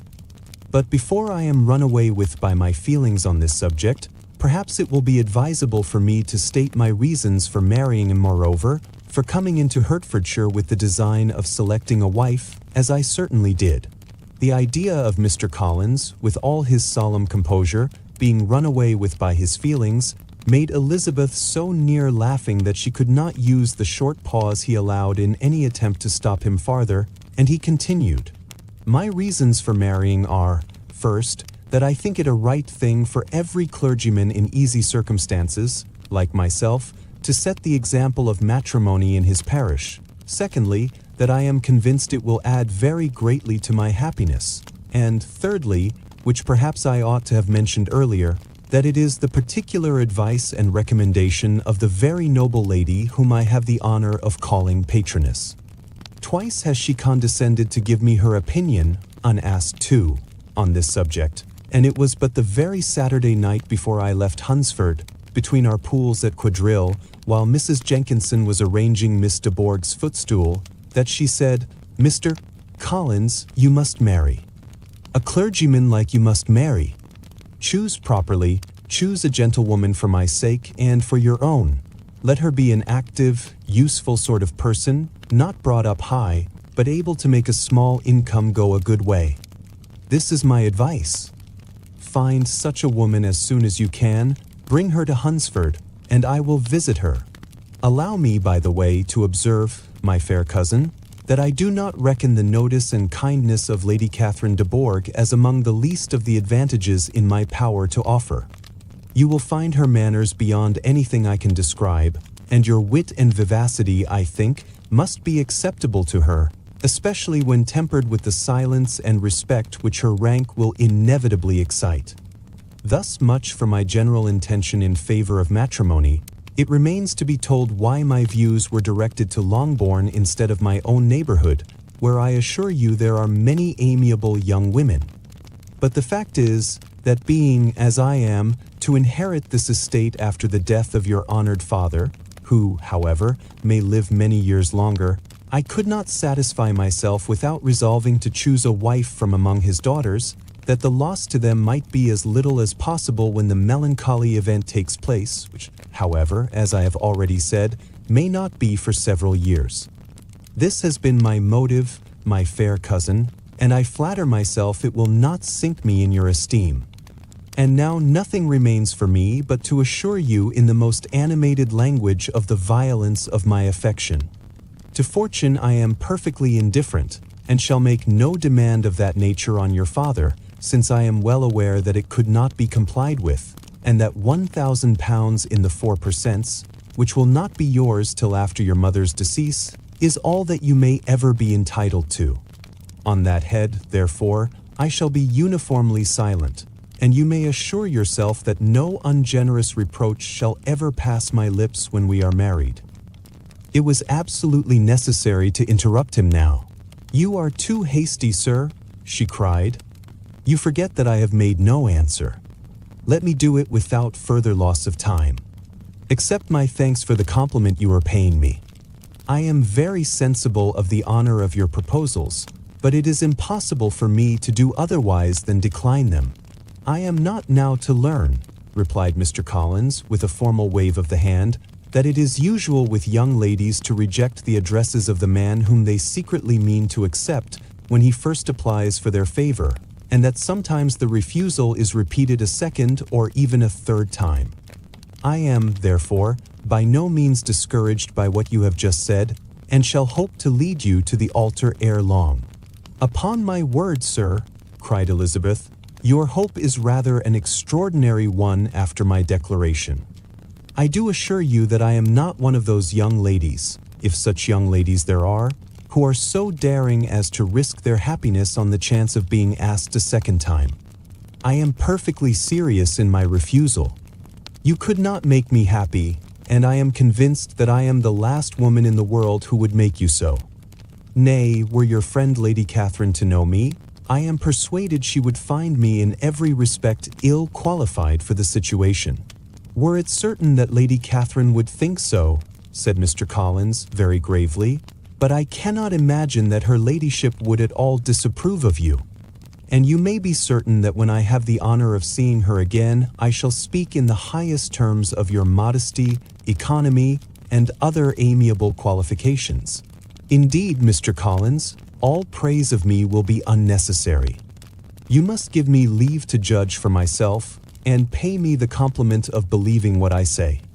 I wish you very happy and very rich, and by refusing your hand, do all in my power to prevent your being otherwise. In making me the offer, you must have satisfied the delicacy of your feelings with regard to my family, and may take possession of Longbourn estate whenever it falls, without any self-reproach.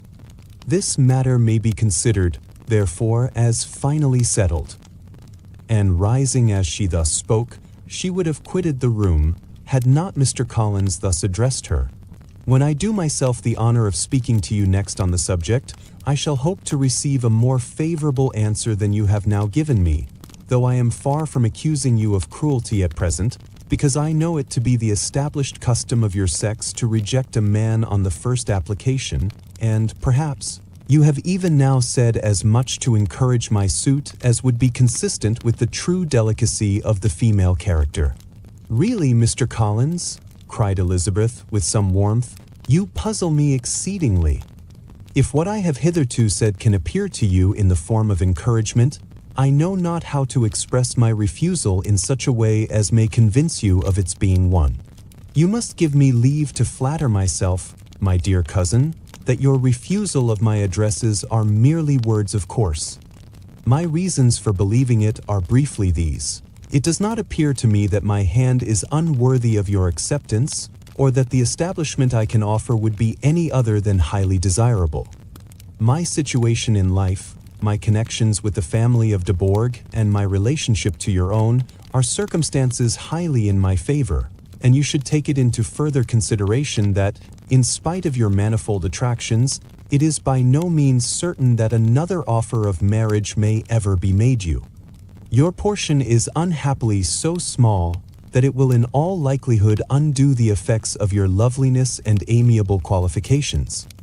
As I must, therefore, conclude that you are not serious in your rejection of me, I shall choose to attribute it to your wish of increasing my love by suspense, according to the usual practice of elegant females. I do assure you, sir, that I have no pretensions whatever to that kind of elegance which consists in tormenting a respectable man. I would rather be paid the compliment of being believed sincere. I thank you again and again for the honor you have done me in your proposals, but to accept them is absolutely impossible. My feelings in every respect forbid it. Can I speak plainer?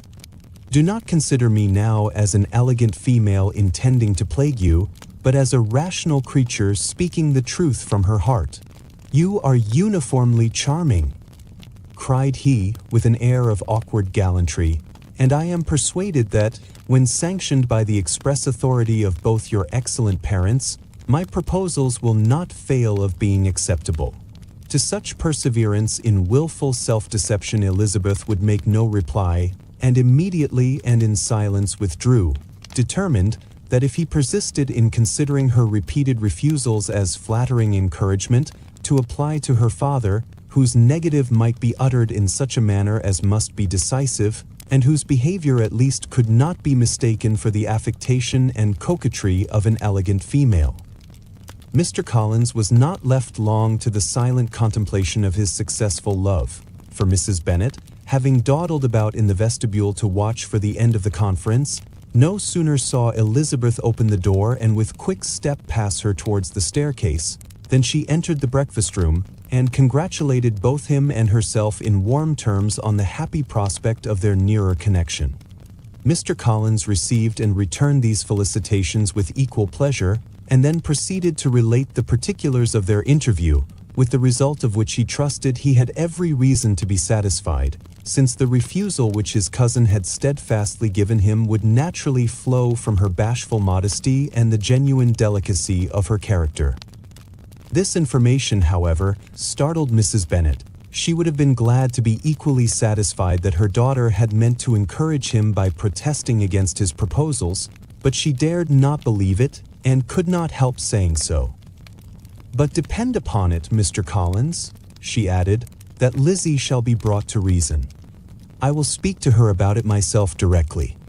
She is a very headstrong, foolish girl, and does not know her own interest, but I will make her know it."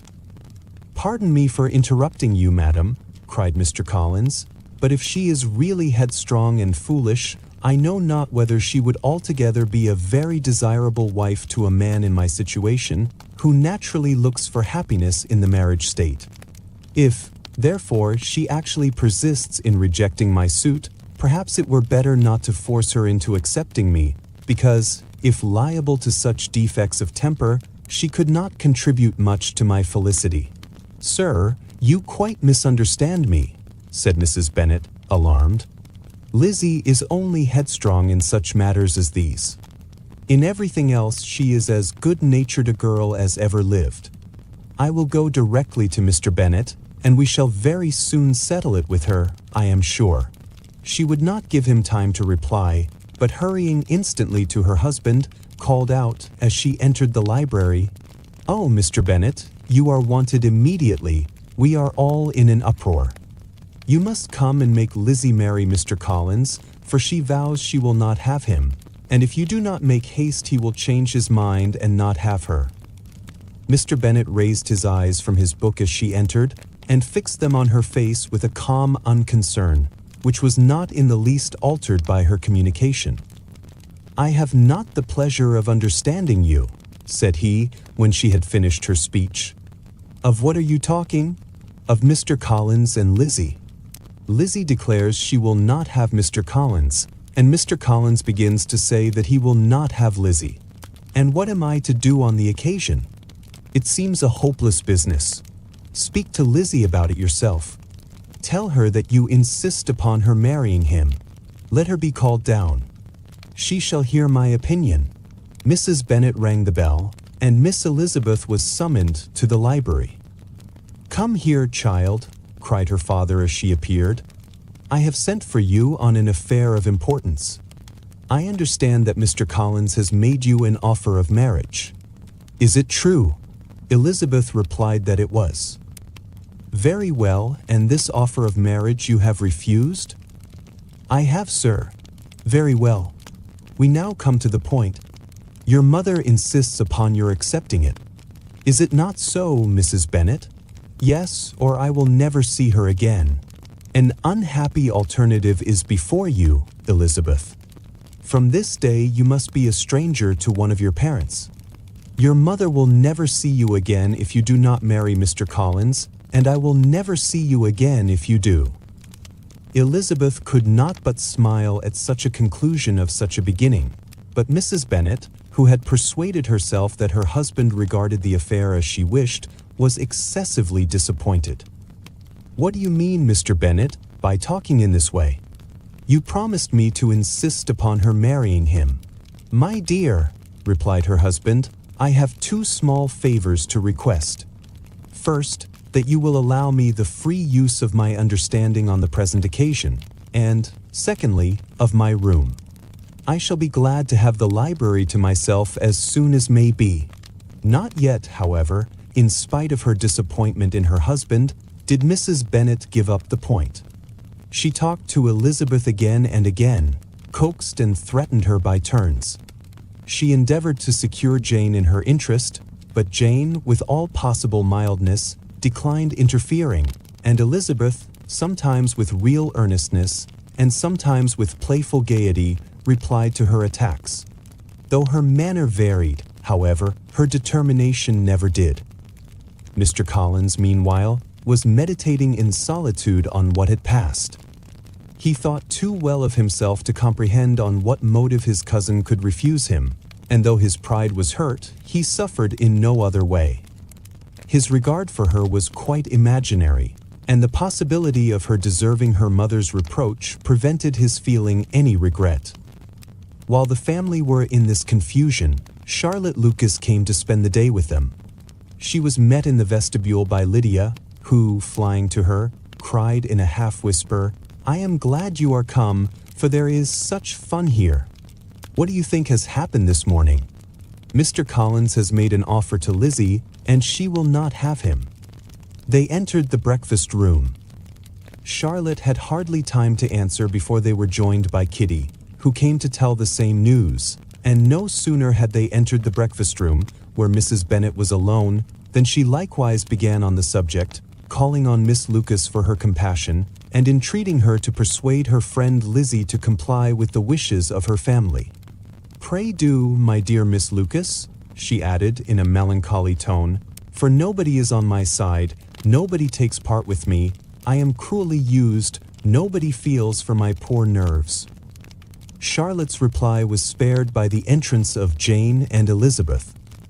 "Aye, there she comes," continued Mrs. Bennet, looking as unconcerned as may be, and caring no more for us than if we were at York, provided she can have her own way. "But I tell you what, Miss Lizzie, if you take it into your head to go on refusing every offer of marriage in this way, you will never get a husband at all, and I am sure I do not know who is to maintain you when your father is dead. I shall not be able to keep you, and so I warn you. I have done with you from this very day.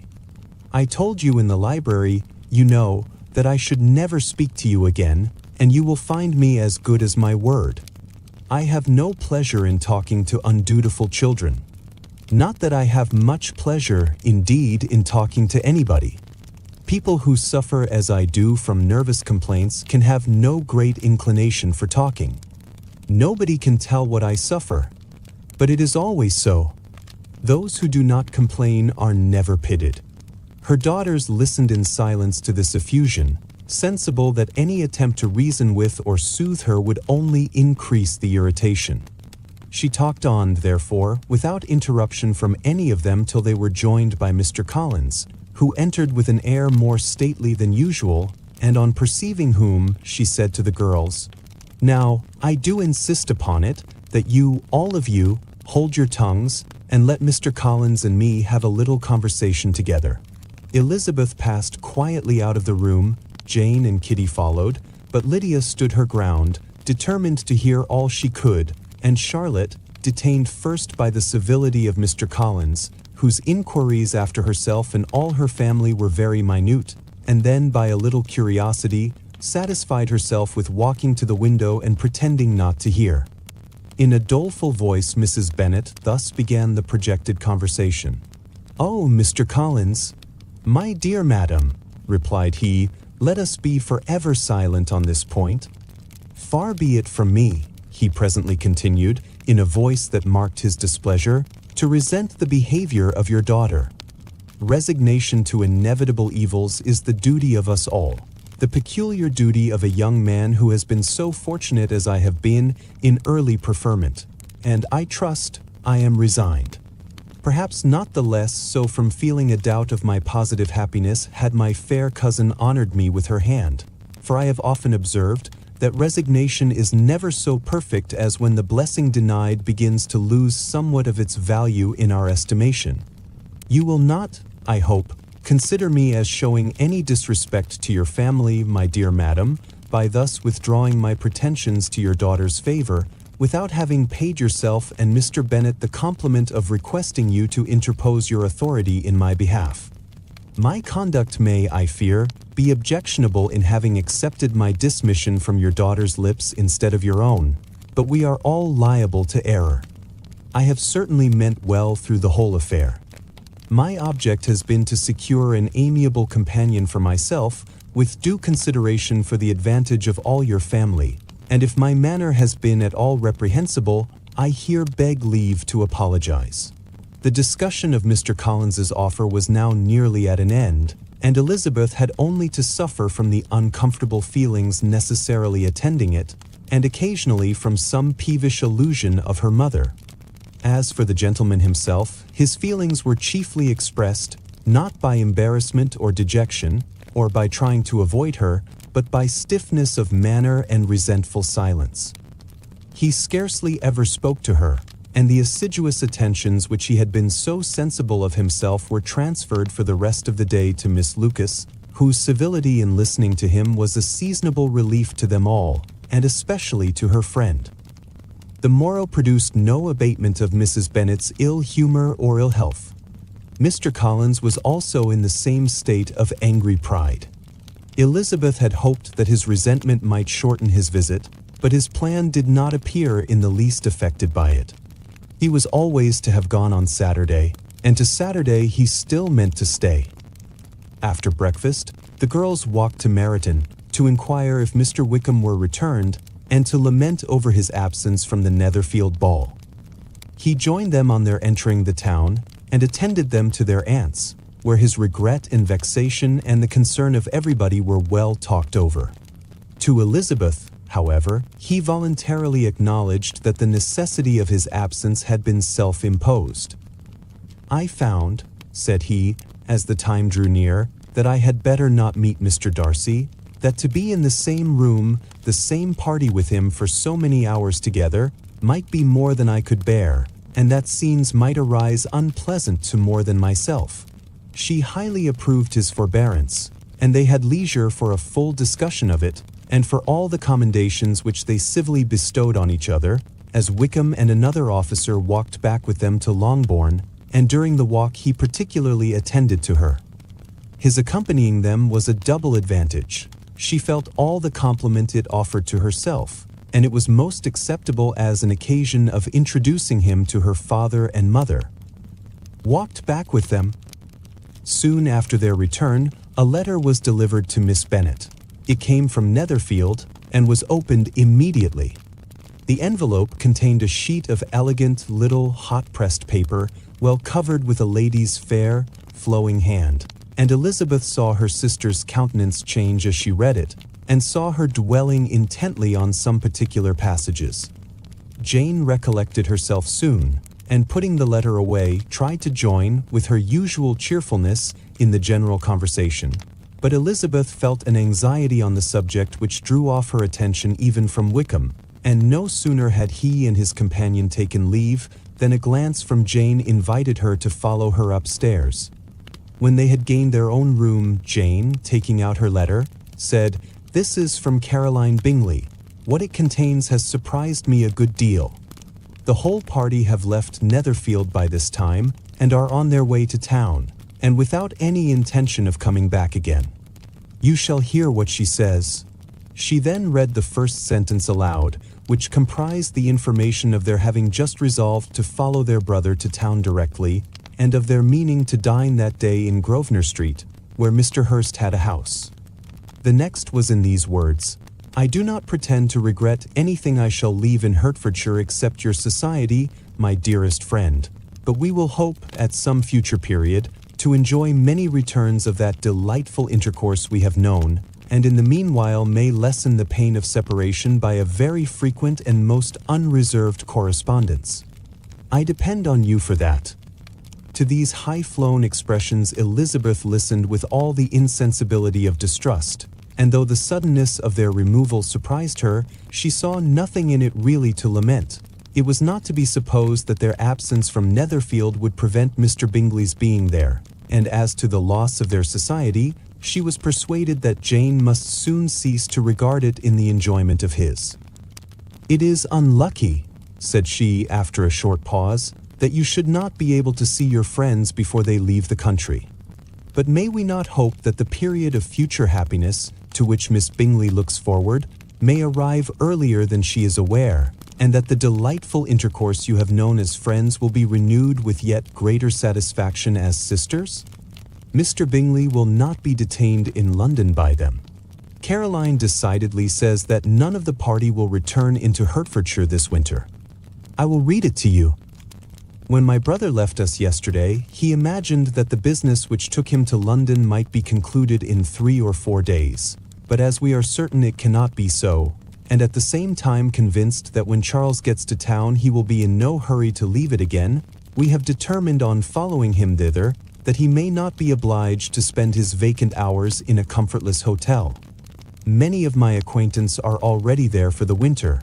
I wish I could hear that you, my dearest friend, had any intention of making one in the crowd, but of that I despair.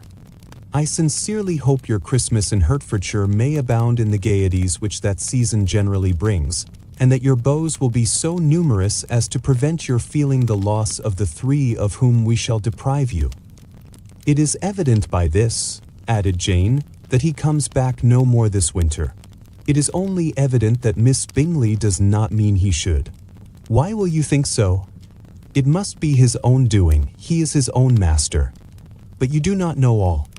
I will read you the passage which particularly hurts me. I will have no reserves from you.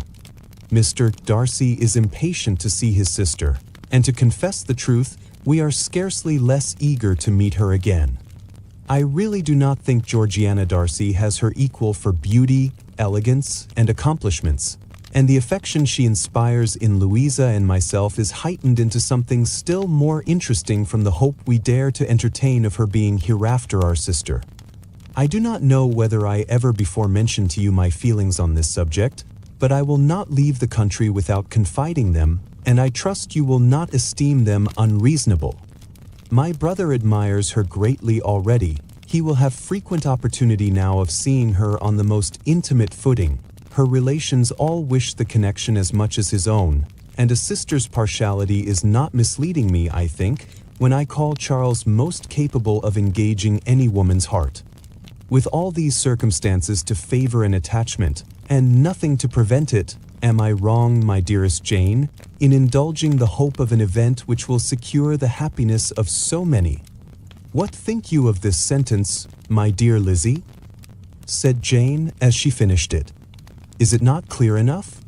Does it not expressly declare that Caroline neither expects nor wishes me to be her sister, that she is perfectly convinced of her brother's indifference, and that if she suspects the nature of my feelings for him she means, most kindly, to put me on my guard?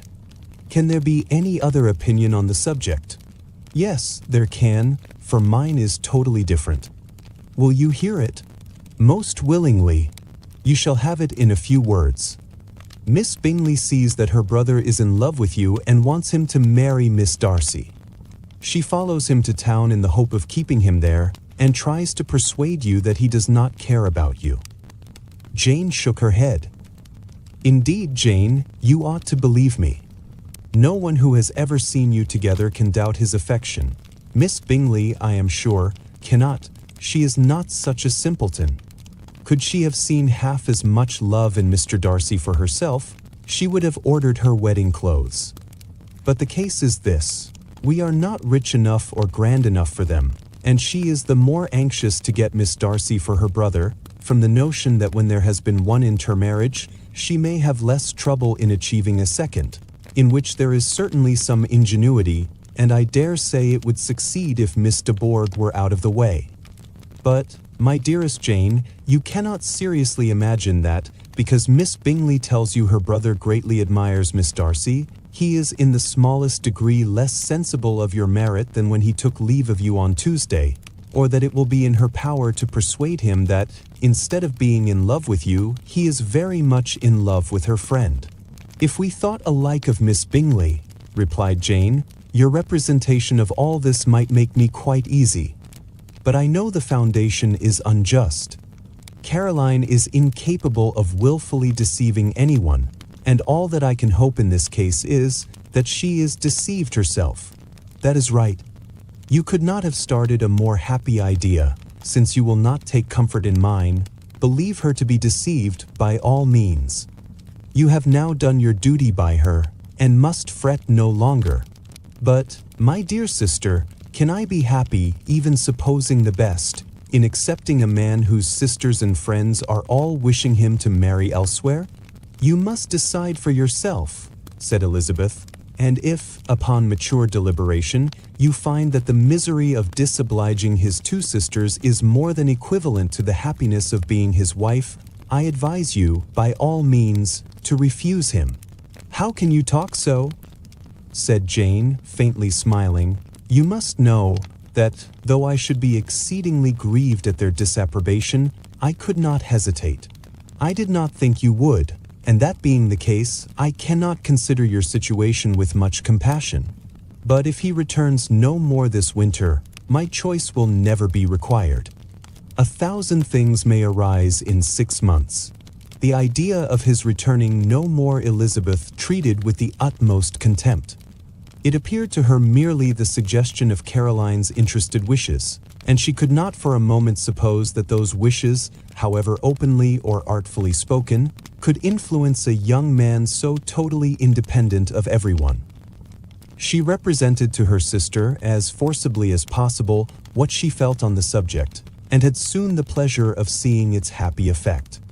Jane's temper was not desponding, and she was gradually led to hope, though the diffidence of affection sometimes overcame the hope, that Bingley would return to Netherfield and answer every wish of her heart.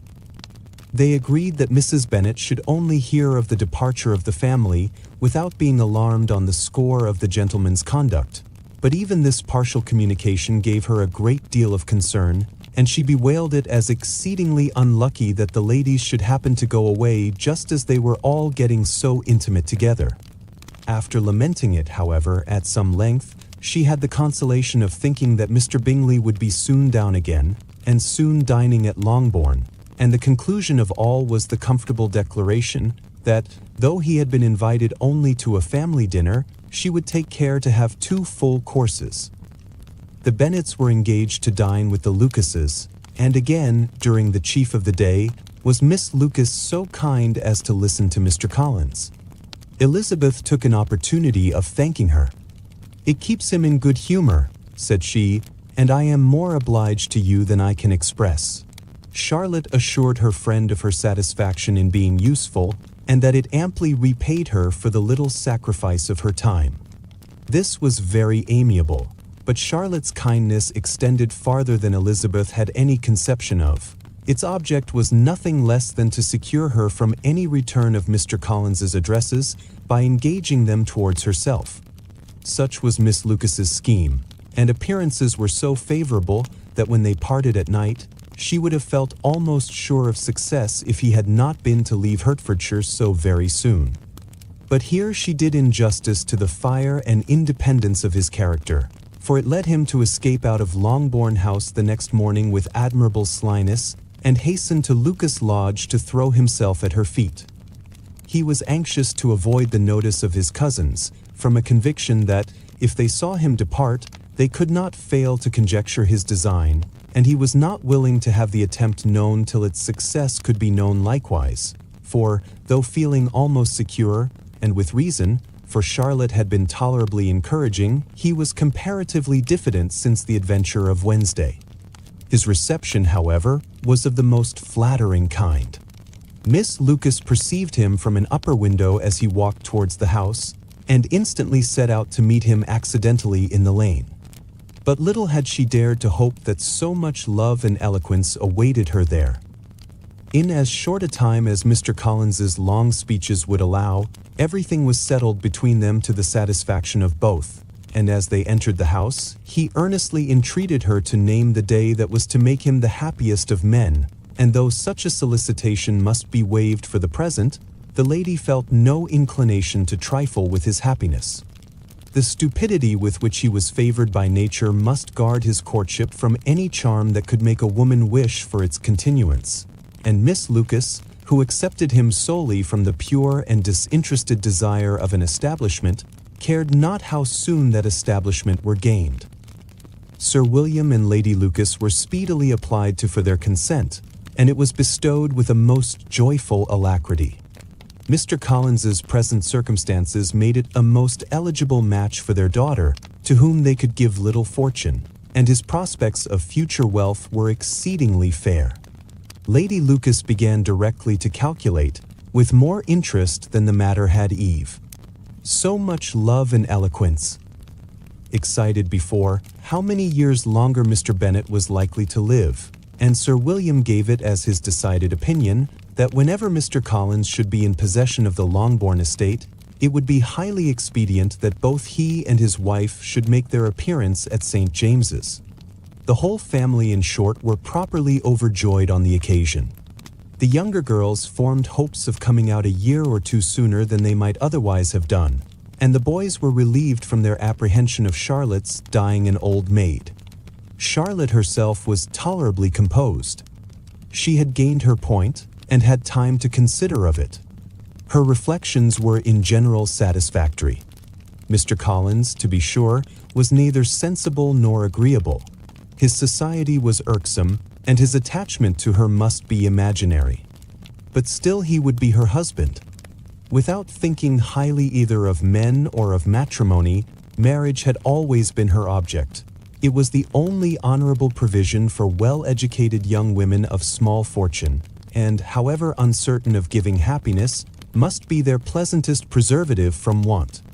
This preservative she had now obtained, and at the age of 27, without having ever been handsome, she felt all the good luck of it.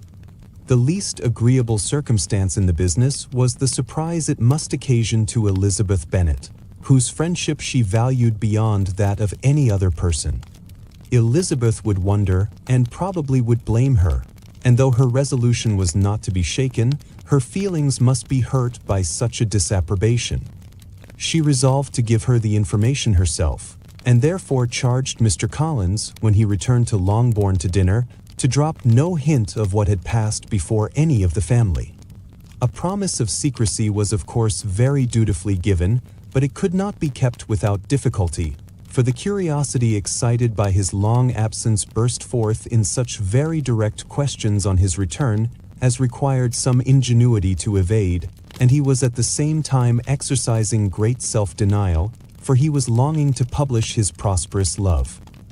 As he was to begin his journey too early on the morrow to see any of the family, the ceremony of leave-taking was performed when the ladies moved for the night, and Mrs. Bennet, with great politeness and cordiality, said how happy they should be to see him at Longbourn again, whenever his other engagements might allow him to visit them. "My dear madam," he replied, "this invitation is particularly gratifying, because it is what I have been hoping to receive, and you may be very certain that I shall avail myself of it as soon as possible." They were all astonished, and Mr. Bennet, who could by no means wish for so speedy a return, immediately said, "But is there not danger of Lady Catherine's disapprobation here, my good sir? You had better neglect your relations than run the risk of offending your patroness." "My dear sir," replied Mr. Collins, "I am particularly obliged to you for this friendly caution, and you may depend upon my not taking so material a step without her ladyship's concurrence. You cannot be too much on your guard. Risk anything rather than her displeasure, and if you find it likely to be raised by your coming to us again, which I should think exceedingly probable, stay quietly at home, and be satisfied that we shall take no offense. Believe me, my dear sir, my gratitude is warmly excited by such affectionate attention, and, depend upon it, you will speedily receive from me a letter of thanks for this as well as for every other mark of your regard during my stay in Hertfordshire. As for my fair cousins, though my absence may not be long enough to render it necessary, I shall now take the liberty of wishing them health and happiness, not excepting my cousin Elizabeth." With proper civilities, the ladies then withdrew, all of them equally surprised to find that he meditated a quick return. Mrs. Bennet wished to understand by it that he thought of paying his addresses to one of her younger girls, and Mary might have been prevailed on to accept him. She rated his abilities much higher than any of the others. There was a solidity in his reflections which often struck her, and though by no means so clever as herself, she thought that, if encouraged to read and improve himself by such an example as hers, he might become a very agreeable companion. But on the following morning every hope of this kind was done away. Miss Lucas called soon after breakfast, and in a private conference with Elizabeth related the event of the day before. The possibility of Mr. Collins's fancying himself in love with her friend had once occurred to Elizabeth within the last day or two, but that Charlotte could encourage him seemed almost as far from possibility as that she could encourage him herself, and her astonishment was consequently so great as to overcome at first the bounds of decorum, and she could not help crying out, "Engaged to Mr. Collins! My dear Charlotte, impossible!" The steady countenance which Miss Lucas had commanded in telling her story gave way to a momentary confusion here on receiving so direct a reproach, though, as it was no more than she expected, she soon regained her composure and calmly replied, Why should you be surprised, my dear Eliza? Do you think it incredible that Mr. Collins should be able to procure any woman's good opinion because he was not so happy as to succeed with you? But Elizabeth had now recollected herself, and, making a strong effort for it, was able to assure her, with tolerable firmness, that the prospect of their relationship was highly grateful to her, and that she wished her all imaginable happiness. "I see what you are feeling," replied Charlotte. "You must be surprised, very much surprised, so lately as Mr. Collins was wishing to marry you. But when you have had time to think it all over, I hope you will be satisfied with what I have done. I am not romantic, you know. I never was. I ask only a comfortable home, and considering Mr. Collins's character, connections, and situation in life, I am convinced that my chance of happiness with him is as fair as most people can boast on entering the marriage state." Elizabeth quietly answered, "Undoubtedly," and after an awkward pause, they returned to the rest of the family. Charlotte did not stay much longer, and Elizabeth was then left to reflect on what she had heard. It was a long time before she became at all reconciled to the idea of so unsuitable a match. The strangeness of Mr. Collins's making 2 offers of marriage within 3 days was nothing in comparison of his being now accepted. She had always felt that Charlotte's opinion of matrimony was not exactly like her own, but she could not have supposed it possible that, when called into action, she would have sacrificed every better feeling to worldly advantage. Charlotte, the wife of Mr. Collins, was a most humiliating picture, and to the pang of a friend disgracing herself and sunk in her esteem was added the distressing conviction that it was impossible for that friend to be tolerably happy in the lot she had chosen. Protested he must be entirely mistaken. Elizabeth was sitting with her mother and sisters, reflecting on what she had heard and doubting whether she was authorized to mention it, when Sir William Lucas himself appeared, sent by his daughter to announce her engagement to the family. With many compliments to them, and much self-gratulation on the prospect of a connection between the houses, he unfolded the matter, to an audience not merely wondering, but incredulous, for Mrs. Bennet, with more perseverance than politeness, protested he must be entirely mistaken, and Lydia, always unguarded and often uncivil, boisterously exclaimed, "Good Lord! Sir William, how can you tell such a story? Do not you know that Mr. Collins wants to marry Lizzie?" Nothing less than the complaisance of a courtier could have borne without anger such treatment, but Sir William's good breeding carried him through it all, and though he begged leave to be positive as to the truth of his information, he listened to all their impertinence with the most forbearing courtesy. Elizabeth, feeling it incumbent on her to relieve him from so unpleasant a situation, now put herself forward to confirm his account by mentioning her prior knowledge of it from Charlotte herself, and endeavored to put a stop to the exclamations of her mother and sisters by the earnestness of her congratulations to Sir William, in which she was readily joined by Jane, and by making a variety of remarks on the happiness that might be expected from the match, the excellent character of Mr. Collins, and the convenient distance of Hunsford from London. Mrs. Bennet was, in fact, too much overpowered to say a great deal while Sir William remained, but no sooner had he left them than her feelings found a rapid vent. In the first place, she persisted in disbelieving the whole of the matter. Secondly, she was very sure that Mr. Collins had been taken in. Thirdly, she trusted that they would never be happy together. And fourthly, that the match might be broken off. 2 inferences, however, were plainly deduced from the whole. One, that Elizabeth was the real cause of all the mischief, and the other, that she herself had been barbarously used by them all, and on these 2 points she principally dwelt during the rest of the day. Nothing could console and nothing appease her, nor did that day wear out her resentment. A week elapsed before she could see Elizabeth without scolding her. A month passed away before she could speak to Sir William or Lady Lucas without being rude, and many months were gone before she could at all forgive their daughter.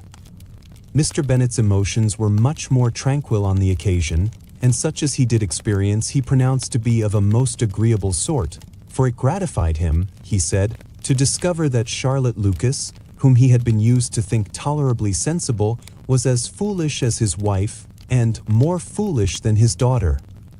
Jane confessed herself a little surprised at the match, but she said less of her astonishment than of her earnest desire for their happiness, nor could Elizabeth persuade her to consider it as improbable.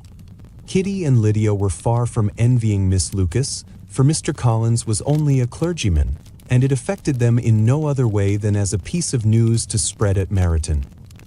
Lady Lucas could not be insensible of triumph on being able to retort on Mrs. Bennet the comfort of having a daughter well married, and she called at Longbourn rather oftener than usual to say how happy she was, though Mrs. Bennet's sour looks and ill-natured remarks might have been enough to drive happiness away. Between Elizabeth and Charlotte there was a restraint which kept them mutually silent on the subject, and Elizabeth felt persuaded that no real confidence could ever subsist between them again. Her disappointment in Charlotte made her turn with fonder regard to her sister, of whose rectitude and delicacy she was sure her opinion could never be shaken, and for whose happiness she grew daily more anxious, as Bingley had now been gone a week, and nothing was heard of his return.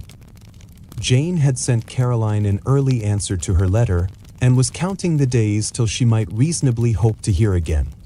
The promised letter of thanks from Mr. Collins arrived on Tuesday, addressed to their father, and written with all the solemnity of gratitude which a 12-month's abode in the family might have prompted. After discharging his conscience on that head, he proceeded to inform them, with many rapturous expressions, of his happiness in having obtained the affection of their amiable neighbor, Miss Lucas, and then explained that it was merely with the view of enjoying her society that he had been so ready to close with their kind wish of seeing him again at Longbourn, whither he hoped to be able to return on Monday fortnight. For Lady Catherine, he added, so heartily approved his marriage, that she wished it to take place as soon as possible, which he trusted would be an unanswerable argument with his amiable Charlotte to name an early day for making him the happiest of men. Mr. Collins's return into Hertfordshire was no longer a matter of pleasure to Mrs. Bennet. On the contrary, she was as much disposed to complain of it as her husband. It was very strange that he should come to Longbourn instead of to Lucas Lodge. It was also very inconvenient and exceedingly troublesome. She hated having visitors in the house while her health was so indifferent, and lovers were of all people the most disagreeable. Such were the gentle murmurs of Mrs. Bennet, and they gave way only to the greater distress of Mr. Bingley's continued absence. Neither Jane nor Elizabeth were comfortable on this subject. Day after day passed away without bringing any other tidings of him than the report which shortly prevailed in Meryton of his coming no more to Netherfield the whole winter, a report which highly incensed Mrs. Bennet, and which she never failed to contradict as a most scandalous falsehood. Even Elizabeth began to fear not that Bingley was indifferent, but that his sisters would be successful in keeping him away. Unwilling as she was to admit an idea so destructive to Jane's happiness, and so dishonorable to the stability of her lover, she could not prevent its frequently recurring.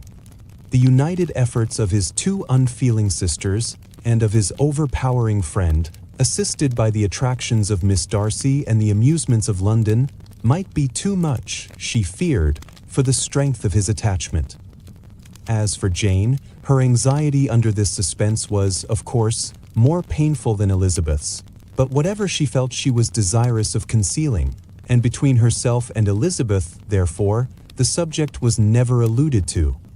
But as no such delicacy restrained her mother, an hour seldom passed in which she did not talk of Bingley, express her impatience for his arrival, or even require Jane to confess that if he did not come back she should think herself very ill-used. It needed all Jane's steady mildness to bear these attacks with tolerable tranquillity. Mr. Collins returned most punctually on the Monday fortnight, but his reception at Longbourn was not quite so gracious as it had been on his first introduction. He was too happy, however, to need much attention, and luckily for the others, the business of love-making relieved them from a great deal of his company. The chief of every day was spent by him at Lucas Lodge, and he sometimes returned to Longbourn only in time to make an apology for his absence before the family went to bed. Whenever she spoke in a low voice, Mrs. Bennet was really in a most pitiable state. The very mention of anything concerning the match threw her into an agony of ill humor, and wherever she went she was sure of hearing it talked of. The sight of Miss Lucas was odious to her. As her successor in that house, she regarded her with jealous abhorrence. Whenever Charlotte came to see them, she concluded her to be anticipating the hour of possession, and whenever she spoke in a low voice to Mr. Collins, was convinced that they were talking of the Longbourn estate, and resolving to turn herself and her daughters out of the house as soon as Mr. Bennet was dead. She complained bitterly of all this to her husband. "Indeed, Mr. Bennet," said she, "it is very hard to think that Charlotte Lucas should ever be mistress of this house, that I should be forced to make way for her, and live to see her take my place in it. My dear, do not give way to such gloomy thoughts. Let us hope for better things. Let us flatter ourselves that I may be the survivor." This was not very consoling to Mrs. Bennet, and therefore, instead of making any answer, she went on as before. "I cannot bear to think that they should have all this estate. If it was not for the entail, I should not mind it. What should not you mind? I should not mind anything at all. Let us be thankful that you are preserved from a state of such insensibility. I never can be thankful, Mr. Bennet, for anything about the entail. How anyone could have the conscience to entail away an estate from one's own daughters I cannot understand, and all for the sake of Mr. Collins too. Why should he have it more than anybody else? I leave it to yourself to determine," said Mr. Bennet. Miss Bingley's letter arrived, and put an end to doubt. The very first sentence conveyed the assurance of their being all settled in London for the winter, and concluded with her brother's regret at not having had time to pay his respects to his friends in Hertfordshire before he left the country. Hope was over, entirely over, and when Jane could attend to the rest of the letter, she found little, except the professed affection of the writer, that could give her any comfort. Miss Darcy's praise occupied the chief of it. Her many attractions were again dwelt on, and Caroline boasted joyfully of their increasing intimacy, and ventured to predict the accomplishment of the wishes which had been unfolded in her former letter. She wrote also with great pleasure of her brother's being an inmate of Mr. Darcy's house, and mentioned with raptures some plans of the latter with regard to new furniture. Elizabeth, to whom Jane very soon communicated the chief of all this, heard it in silent indignation. Her heart was divided between concern for her sister and resentment against all others. To Caroline's assertion of her brother's being partial to Miss Darcy, she paid no credit. That he was really fond of Jane, she doubted no more than she had ever done, and much as she had always been disposed to like him, she could not think without anger, hardly without contempt, on that easiness of temper, that want of proper resolution, which now made him the slave of his designing friends, and led him to sacrifice his own happiness to the caprice of their inclinations. Had his own happiness, however, been the only sacrifice, he might have been allowed to sport with it in whatever manner he thought best, but her sister's was involved in it, as she thought he must be sensible himself. It was a subject, in short, on which reflection would be long indulged, and must be unavailing. She could think of nothing else, and yet, whether Bingley's regard had really died away or were suppressed by his friend's interference, whether he had been aware of Jane's attachment, or whether it had escaped his observation, whichever were the case, though her opinion of him must be materially affected by the difference, her sister's situation remained the same, her peace equally wounded. A day or two passed before Jane had courage to speak of her feelings to Elizabeth, but at last, on Mrs. Bennet's leaving them together, after a longer irritation than usual about Netherfield and its master, she could not help saying, "Oh, that my dear mother had more command over herself. She can have no idea of the pain she gives me by her continual reflections on him. But I will not repine. It cannot last long. He will be forgot, and we shall all be as we were before." Elizabeth looked at her sister with incredulous solicitude, but said nothing. "You doubt me," cried Jane, slightly coloring. "Indeed, you have no reason. He may live in my memory as the most amiable man of my acquaintance, but that is all. I have nothing either to hope or fear, and nothing to reproach him with. Thank God I have not that pain. A little time, therefore I shall certainly try to get the better." With a stronger voice she soon added, "I have this comfort immediately, that it has not been more than an error of fancy on my side, and that it has done no harm to anyone but myself." "My dear Jane," exclaimed Elizabeth, "you are too good. Your sweetness and disinterestedness are really angelic. I do not know what to say to you. I feel as if I had never done you justice, or loved you as you deserve." Miss Bennet eagerly disclaimed all extraordinary merit, and threw back the praise on her sister's warm affection. "Nay," said Elizabeth, "this is not fair. You wish to think all the world respectable, and are hurt if I speak ill of anybody. I only want to think you perfect, and you set yourself against it. Do not be afraid of my running into any excess, of my encroaching on your privilege of universal goodwill. You need not.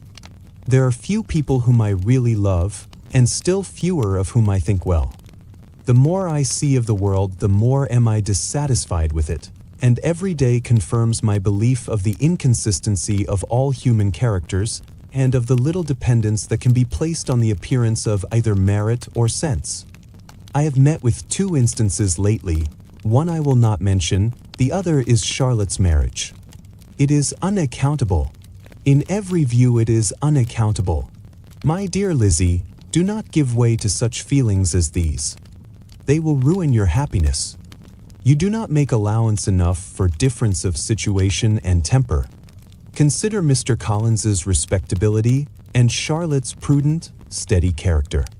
Remember that she is one of a large family, that as to fortune it is a most eligible match, and be ready to believe, for everybody's sake, that she may feel something like regard and esteem for our cousin. To oblige you, I would try to believe almost anything, but no one else could be benefited by such a belief as this, for were I persuaded that Charlotte had any regard for him, I should only think worse of her understanding than I now do of her heart. My dear Jane, Mr. Collins is a conceited, pompous, narrow-minded, silly man. You know he is, as well as I do, and you must feel, as well as I do, that the woman who marries him cannot have a proper way of thinking. You shall not defend her, though it is Charlotte Lucas. You shall not, for the sake of one individual, change the meaning of principle and integrity, nor endeavor to persuade yourself or me that selfishness is prudence, and insensibility of danger security for happiness.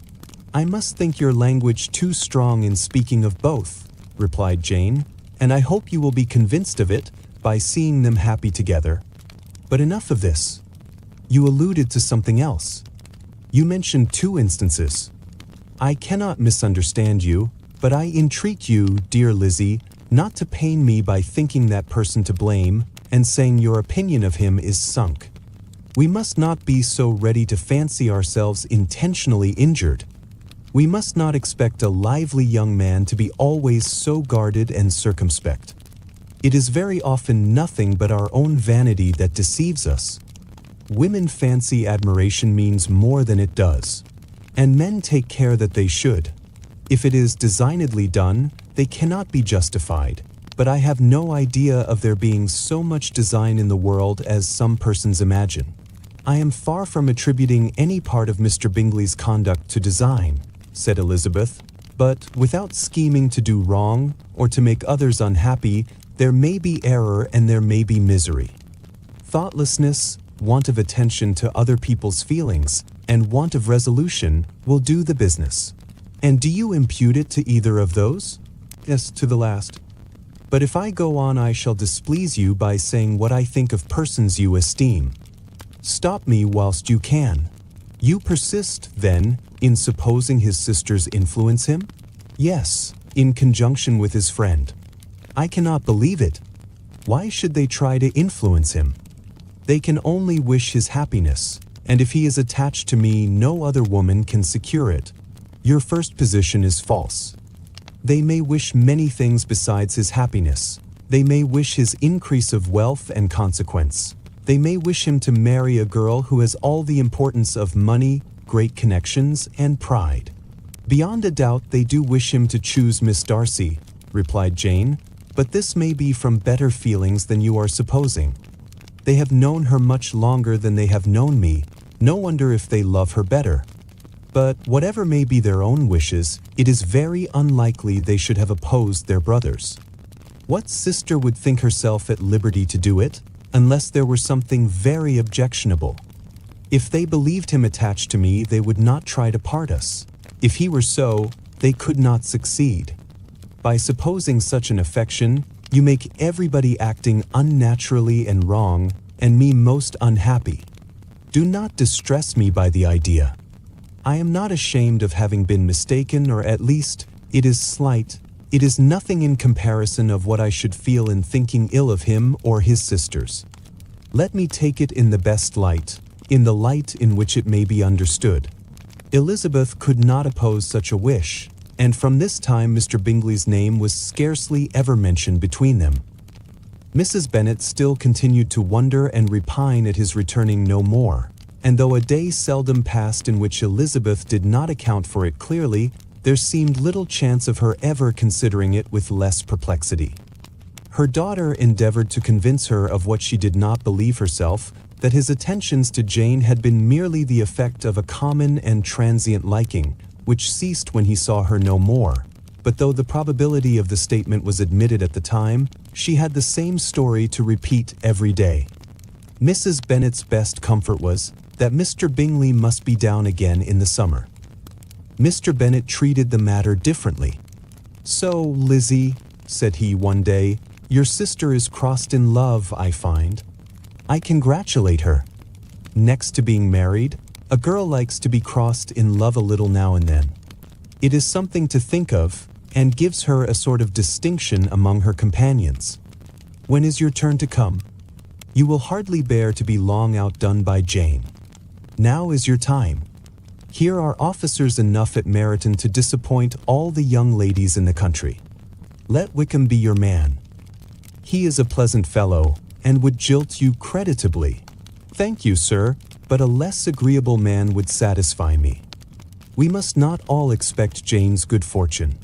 "True," said Mr. Bennet, "but it is a comfort to think that, whatever of that kind may befall you, you have an affectionate mother who will always make the most of it." Mr. Wickham's society was of material service in dispelling the gloom which the late perverse occurrences had thrown on many of the Longbourn family. They saw him often, and to his other recommendations was now added that of general unreserve. The whole of what Elizabeth had already heard, his claims on Mr. Darcy, and all that he had suffered from him, was now openly acknowledged and publicly canvassed, and everybody was pleased to think how much they had always disliked Mr. Darcy before they had known anything of the matter. Miss Bennet was the only creature who could suppose there might be any extenuating circumstances in the case unknown to the society of Hertfordshire. Her mild and steady candour always pleaded for allowances and urged the possibility of mistakes, but by everybody else Mr. Darcy was condemned as the worst of men. After a week spent in professions of love and schemes of felicity, Mr. Collins was called from his amiable Charlotte by the arrival of Saturday.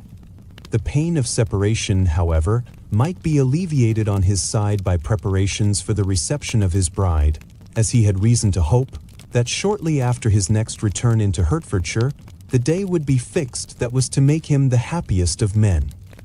He took leave of his relations at Longbourn with as much solemnity as before, wished his fair cousin's health and happiness again, and promised their father another letter of thanks. On the following Monday, Mrs. Bennet had the pleasure of receiving her brother and his wife, who came, as usual, to spend the Christmas at Longbourn. Mr. Gardiner was a sensible, gentlemanlike man, greatly superior to his sister, as well by nature as education. The Netherfield ladies would have had difficulty in believing that a man who lived by trade, and within view of his own warehouses, could have been so well-bred and agreeable. Mrs. Gardiner, who was several years younger than Mrs. Bennet and Mrs. Phillips, was an amiable, intelligent, elegant woman, and a great favorite with her long-born nieces. Between the two eldest and herself especially, there subsisted a very particular regard. They had frequently been staying with her in town. The first part of Mrs. Gardiner's business, on her arrival, was to distribute her presents and describe the newest fashions. When this was done, she had a less active part to play. It became her turn to listen. Mrs. Bennet had many grievances to relate, and much to complain of. They had all been very ill-used since she last saw her sister. 2 of her girls had been on the point of marriage, and after all there was nothing in it. "I do not blame Jane," she continued, "for Jane would have got Mr. Bingley if she could. But Lizzie, oh, sister, it is very hard to think that she might have been Mr. Collins's wife by this time, had not it been for her own perverseness. He made her an offer in this very room, and she refused him. The consequence of it is that Lady Lucas will have a daughter married before I have, and that Longbourn estate is just as much entailed as ever. The Lucases are very artful people indeed, sister. They are all for what they can get.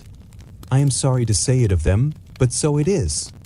It makes me very nervous and poorly to be thwarted so in my own family, and to have neighbors who think of themselves before anybody else. However, your coming just at this time is the greatest of comforts, and I am very glad to hear what you tell us of long sleeves." Mrs. Gardiner, to whom the chief of this news had been given before, in the course of Jane and Elizabeth's correspondence with her, made her sister a slight answer, and, in compassion to her nieces, turned the conversation. When alone with Elizabeth afterwards, she spoke more on the subject. "It seems likely to have been a desirable match for Jane," said she. "I am sorry it went off. But these things happen so often. A young man, such as you describe Mr. Bingley, so easily falls in love with a pretty girl for a few weeks, and when accident separates them, so easily forgets her, that these sort of inconstancies are very frequent. Offended 2 or 3 young ladies." "An excellent consolation in its way," said Elizabeth, "but it will not do for us. We do not suffer by accident. It does not often happen that the interference of friends will persuade a young man of independent fortune to think no more of a girl whom he was violently in love with only a few days before. But that expression of violently in love is so hackneyed, so doubtful, so indefinite, that it gives me very little idea. It is as often applied to feelings which arise only from a half-hour's acquaintance as to a real, strong attachment. Pray, how violent was Mr. Bingley's love? I never saw a more promising inclination. He was growing quite inattentive to other people and wholly engrossed by her. Every time they met, it was more decided and remarkable. At his own ball he offended 2 or 3 young ladies by not asking them to dance, and I spoke to him twice myself without receiving an answer. Could there be finer symptoms? Is not general incivility the very essence of love? Oh yes, of that kind of love which I suppose him to have felt. Poor Jane! I am sorry for her, because, with her disposition, she may not get over it immediately. It had better have happened to you, Lizzie. You would have laughed yourself out of it sooner. But do you think she would be prevailed on to go back with us? Change of scene might be of service, and perhaps a little relief from home may be as useful as anything." Elizabeth was exceedingly pleased with this proposal, and felt persuaded of her sister's ready acquiescence.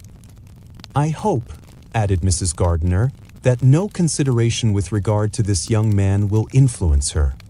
We live in so different a part of town, all our connections are so different, and, as you well know, we go out so little that it is very improbable they should meet at all, unless he really comes to see her. And that is quite impossible, for he is now in the custody of his friend, and Mr. Darcy would no more suffer him to call on Jane in such a part of London. My dear aunt, how could you think of it? Mr. Darcy may, perhaps, have heard of such a place as Grassachich Street, but he would hardly think a month's ablution enough to cleanse him from its impurities were he once to enter it, and, depend upon it, Mr. Bingley never stirs without him. So much the better. I hope they will not meet at all. But does not Jane correspond with his sister? She will not be able to help calling. She will drop the acquaintance entirely. But, in spite of the certainty in which Elizabeth affected to place this point, as well as the still more interesting one of Bingley's being withheld from seeing Jane, she felt a solicitude on the subject which convinced her, on examination, that she did not consider it entirely hopeless. It was possible, and sometimes she thought it probable, that his affection might be reanimated, and the influence of his friends successfully combated by the more natural influence of Jane's attractions. Miss Bennet accepted her aunt's invitation with pleasure, and the Bingleys were no otherwise in her thoughts at the same time than as she hoped. By Caroline's not living in the same house with her brother, she might occasionally spend a morning with her, without any danger of seeing him. The Gardiners stayed a week at Longbourn, and what with the Phillipses, the Lucases, and the officers, there was not a day without its engagement. Mrs. Bennet had so carefully provided for the entertainment of her brother and sister that they did not once sit down to a family dinner. When the engagement was for home, some of the officers always made part of it, of which officers Mr. Wickham was sure to be one, and on these occasions Mrs. Gardiner, rendered suspicious by Elizabeth's warm commendation of him, narrowly observed them both.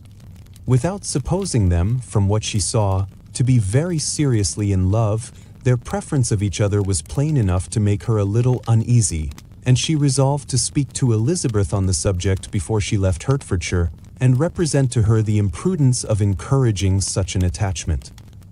To Mrs. Gardiner, Wickham had one means of affording pleasure, unconnected with his general powers. About 10 or a dozen years ago, before her marriage, she had spent a considerable time in that very part of Derbyshire to which he belonged. They had, therefore, many acquaintance in common, and though Wickham had been little there since the death of Darcy's father, 5 years before, it was yet in his power to give her fresher intelligence of her former friends than she had been in the way of procuring. Mrs. Gardiner had seen Pemberley, and known the late Mr. Darcy by character perfectly well. Here, consequently, was an inexhaustible subject of discourse. In comparing her recollection of Pemberley with the minute description which Wickham could give, and in bestowing her tribute of praise on the character of its late possessor, she was delighting both him and herself.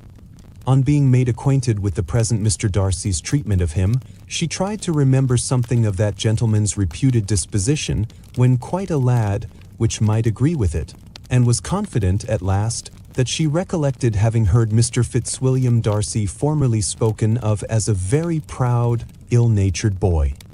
"Will you come and see me?" Mrs. Gardiner's caution to Elizabeth was punctually and kindly given on the first favorable opportunity of speaking to her alone. After honestly telling her what she thought, she thus went on. "You are too sensible a girl, Lizzie, to fall in love merely because you are warned against it, and therefore I am not afraid of speaking openly. Seriously, I would have you be on your guard.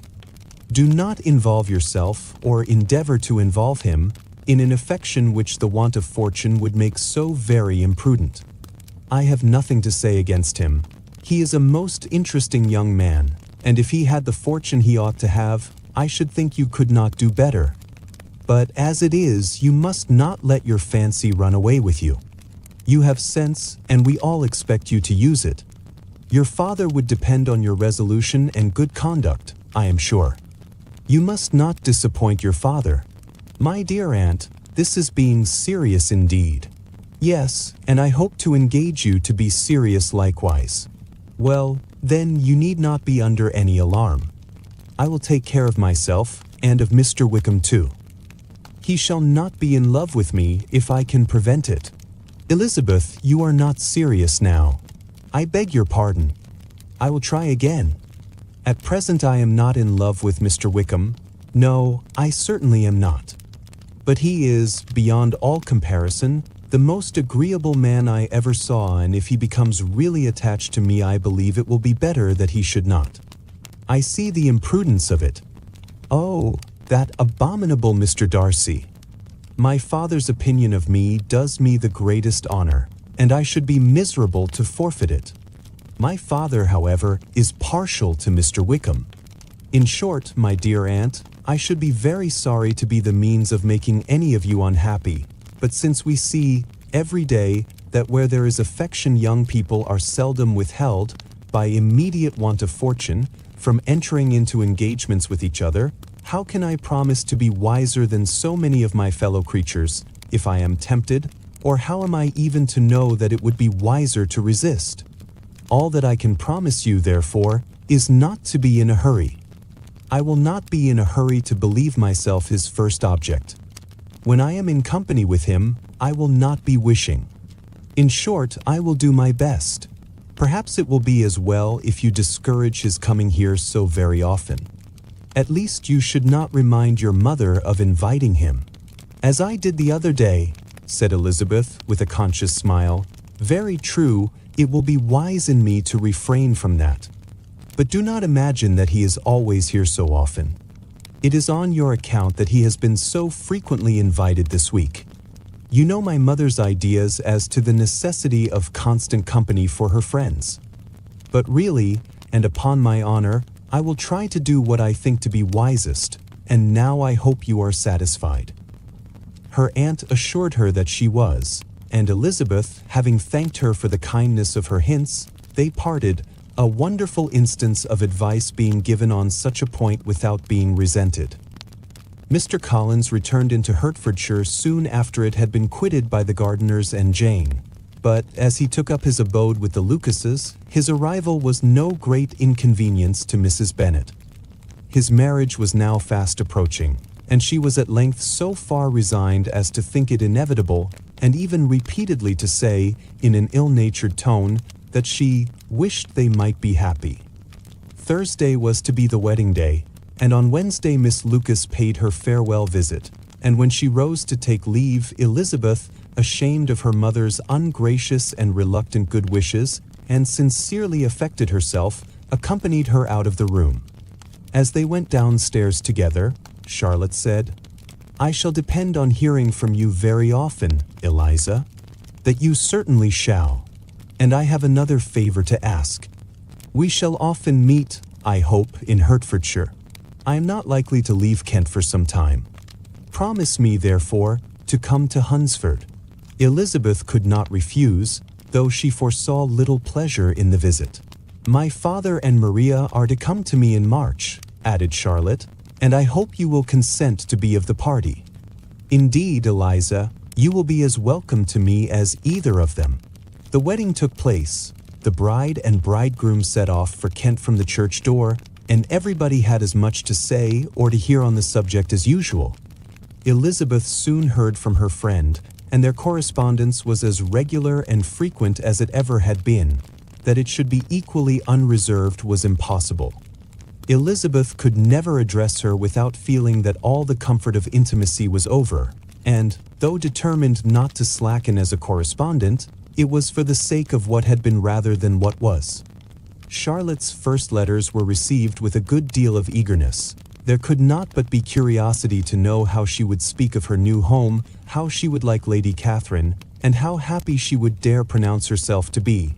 Though, when the letters were read, Elizabeth felt that Charlotte expressed herself on every point exactly as she might have foreseen. She wrote cheerfully, seemed surrounded with comforts, and mentioned nothing which she could not praise.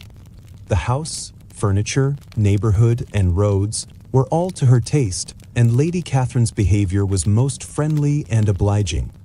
It was Mr. Collins's picture of Hunsford and Rosings rationally softened, and Elizabeth perceived that she must wait for her own visit there to know the rest.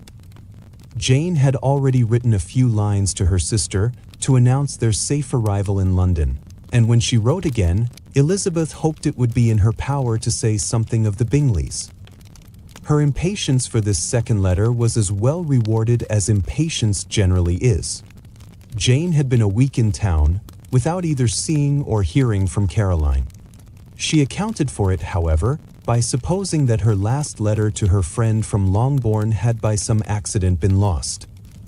"My aunt," she continued, "is going tomorrow into that part of the town, and I shall take the opportunity of calling in Grosvenor Street."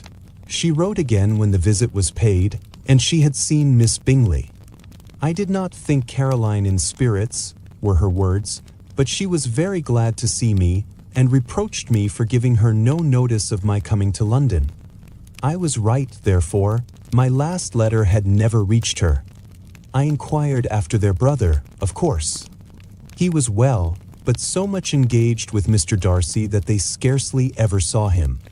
I found that Miss Darcy was expected to dinner. I wish I could see her. My visit was not long, as Caroline and Mrs. Hurst were going out. I dare say I shall soon see them here." Elizabeth shook her head over this letter. It convinced her that accident only could discover to Mr. Bingley her sister's being in town. For weeks passed away, and Jane saw nothing of him. She endeavored to persuade herself that she did not regret it, but she could no longer be blind to Miss Bingley's inattention. After waiting at home every morning for a fortnight, and inventing every evening a fresh excuse for her, the visitor did at last appear, but the shortness of her stay, and, yet more, the alteration of her manner, would allow Jane to deceive herself no longer. The letter which she wrote on this occasion to her sister will prove what she felt. "My dearest Lizzie will, I am sure, be incapable of triumphing in her better judgment, at my expense, when I confess myself to have been entirely deceived in Miss Bingley's regard for me. But, my dear sister, though the event has proved you right, do not think me obstinate if I still assert that, considering what her behavior was, my confidence was as natural as your suspicion. I do not at all comprehend her reason for wishing to be intimate with me, but, if the same circumstances were to happen again, I am sure I should be deceived again. Caroline did not return my visit till yesterday, and not a note, not a line, did I receive in the meantime. When she did come, it was very evident that she had no pleasure in it. She made a slight, formal apology for not calling before, said not a word of wishing to see me again, and was, in every respect, so altered a creature that when she went away I was perfectly resolved to continue the acquaintance no longer. I pity, though I cannot help blaming her. She was very wrong in singling me out as she did. I can safely say that every advance to intimacy began on her side. But I pity her, because she must feel that she has been acting wrong, and because I am very sure that anxiety for her brother is the cause of it. I need not explain myself farther, and though we know this anxiety to be quite needless, yet if she feels it, it will easily account for her behavior to me, and so deservedly dear as he is to his sister, whatever anxiety she may feel on his behalf is natural and amiable. I cannot but wonder, however, at her having any such fears now, because if he had at all cared about me, we must have met long, long ago. He knows of my being in town, I am certain, from something she said herself, and yet it would seem, by her manner of talking, as if she wanted to persuade herself that he is really partial to Miss Darcy. I cannot understand it. If I were not afraid of judging harshly, I should be almost tempted to say that there is a strong appearance of duplicity in all this. I will endeavor to banish every painful thought, and think only of what will make me happy, your affection, and the invariable kindness of my dear uncle and aunt. Let me hear from you very soon. Miss Bingley said something of his never returning to Netherfield again, of giving up the house, but not with any certainty. We had better not mention it. I am extremely glad that you have such pleasant accounts from our friends at Hunsford.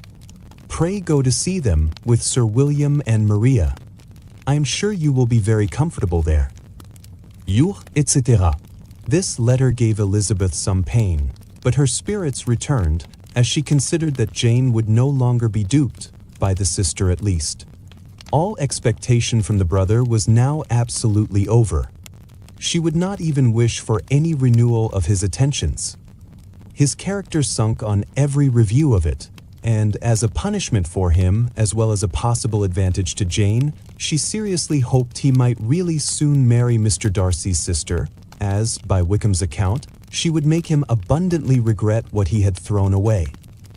Mrs. Gardiner about this time reminded Elizabeth of her promise concerning that gentleman and required information, and Elizabeth had such to send as might rather give contentment to her aunt than to herself. His apparent partiality had subsided, his attentions were over, he was the admirer of someone else. Elizabeth was watchful enough to see it all, but she could see it and write of it without material pain.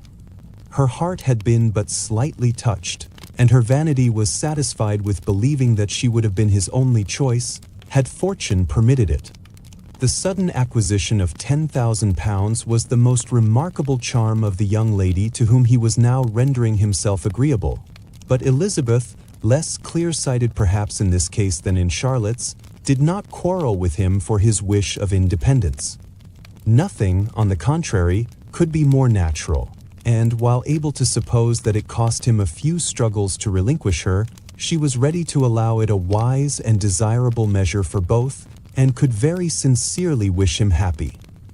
All this was acknowledged to Mrs. Gardiner, and after relating the circumstances, she thus went on, "I am now convinced, my dear aunt, that I have never been much in love, for had I really experienced that pure and elevating passion, I should at present detest his very name, and wish him all manner of evil. But my feelings are not only cordial towards him, they are even impartial towards Miss King. I cannot find out that I hate her at all, or that I am in the least unwilling to think her a very good sort of girl. There can be no love in all this.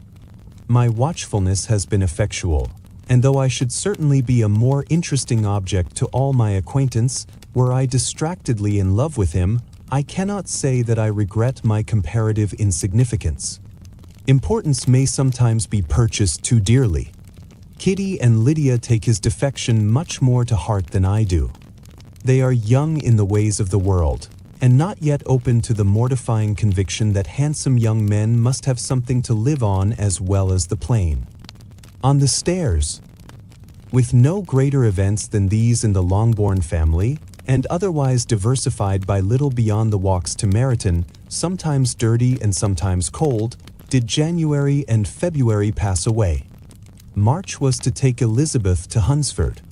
She had not at first thought very seriously of going thither, but Charlotte, she soon found, was depending on the plan, and she gradually learned to consider it herself with greater pleasure as well as greater certainty.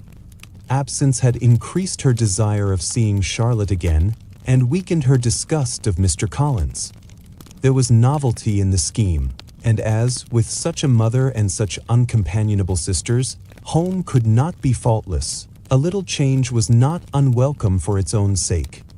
The journey would, moreover, give her a peep at Jane, and in short, as the time drew near, she would have been very sorry for any delay. Everything, however, went on smoothly, and was finally settled according to Charlotte's first sketch. She was to accompany Sir William and his second daughter. The improvement of spending a night in London was added in time, and the plan became as perfect as plan could be.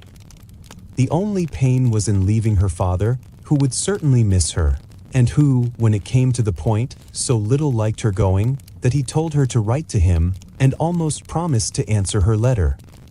The farewell between herself and Mr. Wickham was perfectly friendly, on his side even more. His present pursuit could not make him forget that Elizabeth had been the first to excite and to deserve his attention, the first to listen and to pity, the first to be admired, and in his manner of bidding her adieu, wishing her every enjoyment, reminding her of what she was to expect in Lady Catherine de Bourgh, and trusting their opinion of everybody would always coincide, there was a solicitude, an interest, which she felt must ever attach her to him with a most sincere regard, and she parted from him convinced that, whether married or single, he must always be her model of the amiable and pleasing. Her fellow travelers the next day were not of a kind to make her think him less agreeable. Sir William Lucas and his daughter Maria, a good-humored girl, but as empty-headed as himself, had nothing to say that could be worth hearing, and were listened to with about as much delight as the rattle of the chaise. Elizabeth loved absurdities, but she had known Sir William's too long. He could tell her nothing new of the wonders of his presentation and knighthood, and his civilities were worn out, like his information. It was a journey of only 24 miles, and they began it so early as to be in Grassachich Street by noon. As they drove to Mr. Gardiner's door, Jane was at a drawing-room window watching their arrival. When they entered the passage, she was there to welcome them, and Elizabeth, looking earnestly in her face, was pleased to see it healthful and lovely as ever. On the stairs were a troop of little boys and girls, whose eagerness for their cousin's appearance would not allow them to wait in the drawing-room, and whose shyness, as they had not seen her for a 12-month, prevented their coming lower. All was joy and kindness. The day passed most pleasantly away, the morning in bustle and shopping, and the evening at one of the theaters. Elizabeth then contrived to sit by her aunt. Their first subject was her sister, and she was more grieved than astonished to hear, in reply to her minute inquiries, that though Jane always struggled to support her spirits, there were periods of dejection. It was reasonable, however, to hope that they would not continue long. Mrs. Gardiner gave her the particulars also of Miss Bingley's visit in Grassachich Street, and repeated conversations occurring at different times between Jane and herself, which proved that the former had, from her heart, given up the acquaintance. Mrs. Gardiner then rallied her niece on Wickham's desertion, and complimented her on bearing it so well. "But, my dear Elizabeth," she added, "what sort of girl is Miss King? I should be sorry to think our friend mercenary. Pray, my dear aunt, what is the difference in matrimonial affairs between the mercenary and the prudent motive?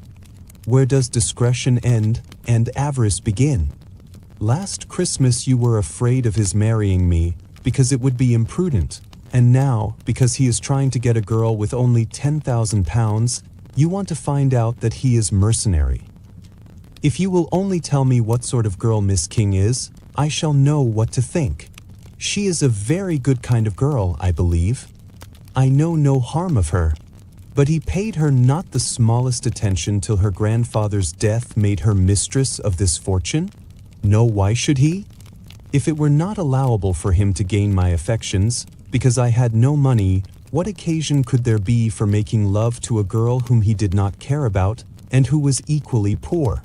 But there seems indelicacy in directing his attentions towards her so soon after this event.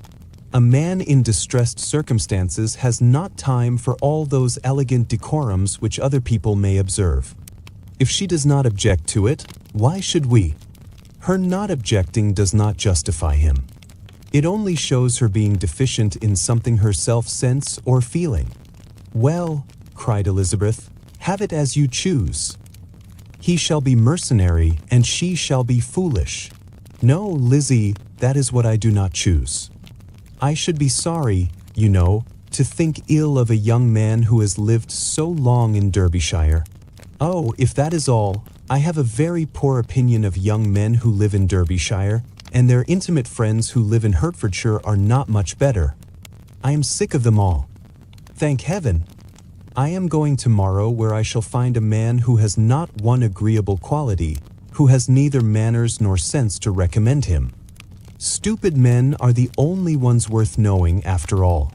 Take care, Lizzie, that speech savors strongly of disappointment. Before they were separated by the conclusion of the play, she had the unexpected happiness of an invitation to accompany her uncle and aunt in a tour of pleasure which they proposed taking in the summer. "We have not quite determined how far it shall carry us," said Mrs. Gardiner, "but perhaps to the lakes." No scheme could have been more agreeable to Elizabeth, and her acceptance of the invitation was most ready and grateful. "My dear, dear aunt," she rapturously cried, "what delight! What felicity! You give me fresh life and vigor. Adieu to disappointment and spleen. What are men to rocks and mountains? Oh, what hours of transport we shall spend! and when we do return, it shall not be like other travelers, without being able to give one accurate idea of anything. We will know where we have gone, we will recollect what we have seen. Lakes, mountains, and rivers shall not be jumbled together in our imaginations, nor, when we attempt to describe any particular scene, will we begin quarreling about its relative situation. Let our first effusions be less insupportable than those of the generality of travelers. At the door. Every object in the next day's journey was new and interesting to Elizabeth, and her spirits were in a state of enjoyment, for she had seen her sister looking so well as to banish all fear for her health, and the prospect of her northern tour was a constant source of delight. When they left the high road for the lane to Hunsford, every eye was in search of the parsonage, and every turning expected to bring it in view. The paling of Rosings Park was their boundary on one side. Elizabeth smiled at the recollection of all that she had heard of its inhabitants. At length the parsonage was discernible. The garden sloping to the road, the house standing in it, the green pales and the laurel hedge, everything declared they were arriving. Mr. Collins and Charlotte appeared at the door, and the carriage stopped at the small gate, which led by a short gravel walk to the house, amidst the nods and smiles of the whole party. In a moment they were all out of the chaise, rejoicing at the sight of each other. Mrs. Collins welcomed her friend with the liveliest pleasure, and Elizabeth was more and more satisfied with coming, when she found herself so affectionately received. She saw instantly that her cousin's manners were not altered by his marriage. His formal civility was just what it had been, and he detained her some minutes at the gate to hear and satisfy his inquiries after all her family. They were then, with no other delay than his pointing out the neatness of the entrance, taken into the house, and as soon as they were in the parlor, he welcomed them a second time, with ostentatious formality, to his humble abode, and punctually repeated all his wife's offers of refreshment. Elizabeth was prepared to see him in his glory, and she could not help fancying that in displaying the good proportion of the room, its aspect, and its furniture, he addressed himself particularly to her, as if wishing to make her feel what she had lost in refusing him. But though everything seemed neat and comfortable, she was not able to gratify him by any sigh of repentance, and rather looked with wonder at her friend that she could have so cheerful an air with such a companion. When Mr. Collins said anything of which his wife might reasonably be ashamed, which certainly was not seldom, she involuntarily turned her eye on Charlotte. Once or twice she could discern a faint blush, but in general Charlotte wisely did not hear. After sitting long enough to admire every article of furniture in the room, from the sideboard to the fender, to give an account of their journey, and of all that had happened in London, Mr. Collins invited them to take a stroll in the garden, which was large and well laid out, and to the cultivation of which he attended himself. To work in his garden was one of his most respectable pleasures, and Elizabeth admired the command of countenance with which Charlotte talked of the healthfulness of the exercise, and owned she encouraged it as much as possible. Here, leading the way through every walk and crosswalk, and scarcely allowing them an interval to utter the praises he asked for, every view was pointed out with a minuteness which left beauty entirely behind. He could number the fields in every direction, and could tell how many trees there were in the most distant clump. But of all the views which his garden, or which the country or the kingdom could boast, none were to be compared with the prospect of Rosings, afforded by an opening in the trees that bordered the park nearly opposite the front of his house. It was a handsome modern building, well situated on rising ground. From his garden, Mr. Collins would have led them round his 2 meadows, but the ladies, not having shoes to encounter the remains of a white frost, turned back, and while Sir William accompanied him, Charlotte took her sister and friend over the house, extremely well pleased, probably, to have the opportunity of showing it without her husband's help. It was rather small, but well built and convenient, and everything was fitted up and arranged with a neatness and consistency of which Elizabeth gave Charlotte all the credit. When Mr. Collins could be forgotten, there was really a great air of comfort throughout, and by Charlotte's evident enjoyment of it, Elizabeth supposed he must be often forgotten. She had already learnt that Lady Catherine was still in the country. It was spoken of again while they were at dinner, when Mr. Collins, joining in, observed, "Yes, Miss Elizabeth, you will have the honour of seeing Lady Catherine de Bourgh on the ensuing Sunday at church, and I need not say you will be delighted with her. She is all affability and condescension, and I doubt not but you will be honoured with some portion of her notice when service is over. I have scarcely any hesitation in saying that she will include you and my sister Maria in every invitation with which she honours us during your stay here. Her behaviour to my dear Charlotte is charming. We dine at Rosings twice every week, and are never allowed to walk home. Her ladyship's carriage is regularly ordered for us. I should say one of her ladyship's carriages, for she has several. Lady Catherine is a very respectable, sensible woman indeed," added Charlotte, "and a most attentive neighbour." "Very true, my dear, that is exactly what I say. She is the sort of woman whom one cannot regard with too much deference." The evening was spent chiefly in talking over Hertfordshire news, and telling again what had been already written, and when it closed, Elizabeth, in the solitude of her chamber, had to meditate upon Charlotte's degree of contentment, to understand her address in guiding, and composure in bearing with, her husband, and to acknowledge that it was all done very well. She had also to anticipate how her visit would pass, the quiet 10 hour of their usual employments, the vexatious interruptions of Mr. Collins, and the gaieties of their intercourse with Rosings. A lively imagination soon settled it all. About the middle of the next day, as she was in her room getting ready for a walk, a sudden noise below seemed to speak the whole house in confusion, and after listening a moment, she heard somebody running upstairs in a violent hurry and calling loudly after her. She opened the door and met Maria in the landing place, who, breathless with agitation, cried out, in conversation with the ladies, "Oh, my dear Eliza, pray make haste and come into the dining room, for there is such a sight to be seen. I will not tell you what it is. Make haste and come down this moment." Elizabeth asked questions in vain. Maria would tell her nothing more, and down they ran into the dining room which fronted the lane, in quest of this wonder. It was two ladies, stopping in a low phaeton at the garden gate. "And is this all?" cried Elizabeth. "I expected at least that the pigs were got into the garden, and here is nothing but Lady Catherine and her daughter."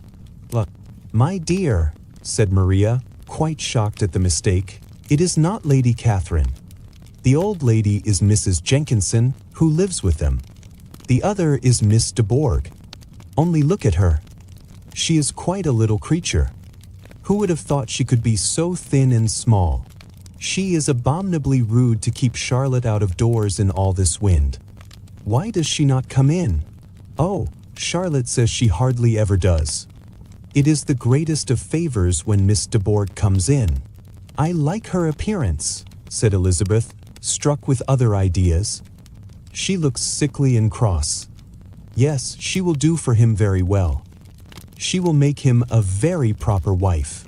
Mr. Collins and Charlotte were both standing at the gate in conversation with the ladies, and Sir William, to Elizabeth's high diversion, was stationed in the doorway, in earnest contemplation of the greatness before him, and constantly bowing whenever Miss de Bourgh looked that way. At length there was nothing more to be said. The ladies drove on, and the others returned into the house. Mr. Collins no sooner saw the two girls than he began to congratulate them on their good fortune, which Charlotte explained by letting them know that the whole party was asked to dine at Rosings the next day. "Lady Catherine," said she, "you have given me a treasure." Mr. Collins's triumph, in consequence of this invitation, was complete.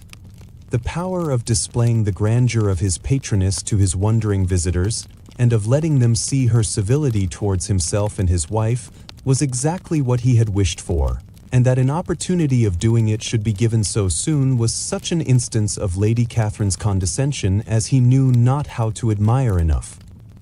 "I confess," said he, "that I should not have been at all surprised by her ladyship's asking us on Sunday to drink tea and spend the evening at Rosings. I rather expected, from my knowledge of her affability, that it would happen. But who could have foreseen such an attention as this? Who could have imagined that we should receive an invitation to dine there, an invitation, moreover, including the whole party, so immediately after your arrival? I am the less surprised at what has happened, replied Sir William, from that knowledge of what the manners of the great really are, which my situation in life has allowed me to acquire. About the court, such instances of elegant breeding are not uncommon. Scarcely anything was talked of the whole day or next morning but their visit to Rosings. Mr. Collins was carefully instructing them in what they were to expect, that the sight of such rooms, so many servants, and so splendid a dinner might not wholly overpower them. When the ladies were separating for the toilette, he said to Elizabeth, "Do not make yourself uneasy, my dear cousin, about your apparel. Lady Catherine is far from requiring that elegance of dress in us which becomes herself and daughter. I would advise you merely to put on whatever of your clothes is superior to the rest. There is no occasion for anything more. Lady Catherine will not think the worse of you for being simply dressed. She likes to have the distinction of rank preserved." While they were dressing, he came 2 or 3 times to their different doors to recommend their being quick, as Lady Catherine very much objected to be kept waiting for her dinner. Such formidable accounts of her ladyship and her manner of living quite frightened Maria Lucas, who had been little used to company, and she looked forward to her introduction at Rosings with as much apprehension as her father had done to his presentation at St. James's. As the weather was fine, they had a pleasant walk of about half a mile across the park. Every park has its beauty and its prospects, and Elizabeth saw much to be pleased with, though she could not be in such raptures as Mr. Collins expected the scene to inspire, and was but slightly affected by his enumeration of the windows in front of the house, and his relation of what the glazing altogether had originally cost Sir Louis de Bourgh. When they ascended the steps to the hall, Maria's alarm was every moment increasing, and even Sir William did not look perfectly calm. Elizabeth's courage did not fail her. She had heard nothing of Lady Catherine that spoke her awful from any extraordinary talents or miraculous virtue, and the mere stateliness of money and rank she thought she could witness without trepidation. From the entrance hall, of which Mr. Collins pointed out, with a rapturous air, the fine proportion and finished ornaments, they followed the servants through an antechamber to the room where Lady Catherine, her daughter, and Mrs. Jenkinson were sitting. Her ladyship, with great condescension, arose to receive them, and as Mrs. Collins had settled it with her husband that the office of introduction should be hers, it was performed in a proper manner, without any of those apologies and thanks which he would have thought necessary. In spite of having been at St. James's, Sir William was so completely awed by the grandeur surrounding him that he had but just courage enough to make a very low bow and take his seat without saying a word, and his daughter, frightened almost out of her senses, sat on the edge of her chair, not knowing which way to look. Elizabeth found herself quite equal to the scene, and could observe the 3 ladies before her composedly. Lady Catherine was a tall, large woman, with strongly marked features, which might once have been handsome. Her air was not conciliating, nor was her manner of receiving them such as to make her visitors forget their inferior rank. She was not rendered formidable by silence, but whatever she said was spoken in so authoritative a tone as marked her self-importance, and brought Mr. Wickham immediately to Elizabeth's mind, and, from the observation of the day altogether, she believed Lady Catherine to be exactly what he had represented. When, after examining the mother, in whose countenance and deportment she soon found some resemblance of Mr. Darcy, she turned her eyes on the daughter, she could almost have joined in Maria's astonishment at her being so thin and so small. There was neither in figure nor face any likeness between the ladies. Miss de Bourgh was pale and sickly. Her features, though not plain, were insignificant, and she spoke very little, except in a low voice, to Mrs. Jenkinson, in whose appearance there was nothing remarkable, and who was entirely engaged in listening to what she said, and placing a screen in the proper direction before her eyes. After sitting a few minutes, they were all sent to one of the windows to admire the view, Mr. Collins attending them to point out its beauties, and Lady Catherine kindly informing them that it was much better worth looking at in the summer. The dinner was exceedingly handsome, and there were all the servants, and all the articles of plate which Mr. Collins had promised, and, as he had likewise foretold, he took his seat at the bottom of the table, by her ladyship's desire, and looked as if he felt that life could furnish nothing greater. He carved and ate and praised with delighted alacrity, and every dish was commended first by him, and then by Sir William, who was now enough recovered to echo whatever his son-in-law said, in a manner which Elizabeth wondered Lady Catherine could bear. But Lady Catherine seemed gratified by their excessive admiration, and gave most gracious smiles, especially when any dish on the table proved a novelty to them. The party did not supply much conversation. Elizabeth was ready to speak whenever there was an opening, but she was seated between Charlotte and Miss de Bourgh, the former of whom was engaged in listening to Lady Catherine, and the latter said not a word to her all the dinner time. Mrs. Jenkinson was chiefly employed in watching how little Miss de Bourgh ate, pressing her to try some other dish and fearing she was indisposed. Maria thought speaking out of the question, and the gentlemen did nothing but eat and admire. When the ladies returned to the drawing-room, there was little to be done but to hear Lady Catherine talk, which she did without any intermission till coffee came in, delivering her opinion on every subject in so decisive a manner as proved that she was not used to have her judgment controverted. She inquired into Charlotte's domestic concerns familiarly and minutely, and gave her a great deal of advice as to the management of them all, told her how everything ought to be regulated in so small a family as hers, and instructed her as to the care of her cows and her poultry. Elizabeth found that nothing was beneath this great lady's attention which could furnish her with an occasion for dictating to others.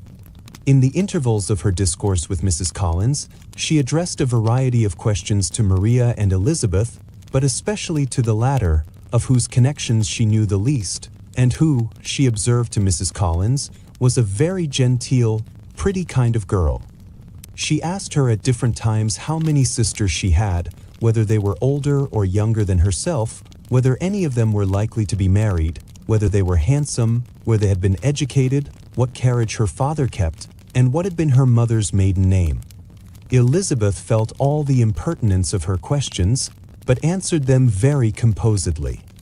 Lady Catherine then observed, "Your father's estate is entailed on Mr. Collins, I think? For your sake," turning to Charlotte, "I am glad of it, but otherwise I see no occasion for entailing estates from the female line. It was not thought necessary in Sir Louis de Bourgh's family. Do you play and sing, Miss Bennet? A little.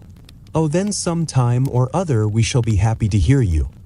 Our instrument is a capital one, probably superior to, you shall try it some day. Do your sisters play and sing? One of them does. Why did not you all learn? You ought all to have learned. The Miss Webbs all play, and their father has not so good an income as yours. Do you draw? No, not at all. What, none of you? Not one. That is very strange. But I suppose you had no opportunity.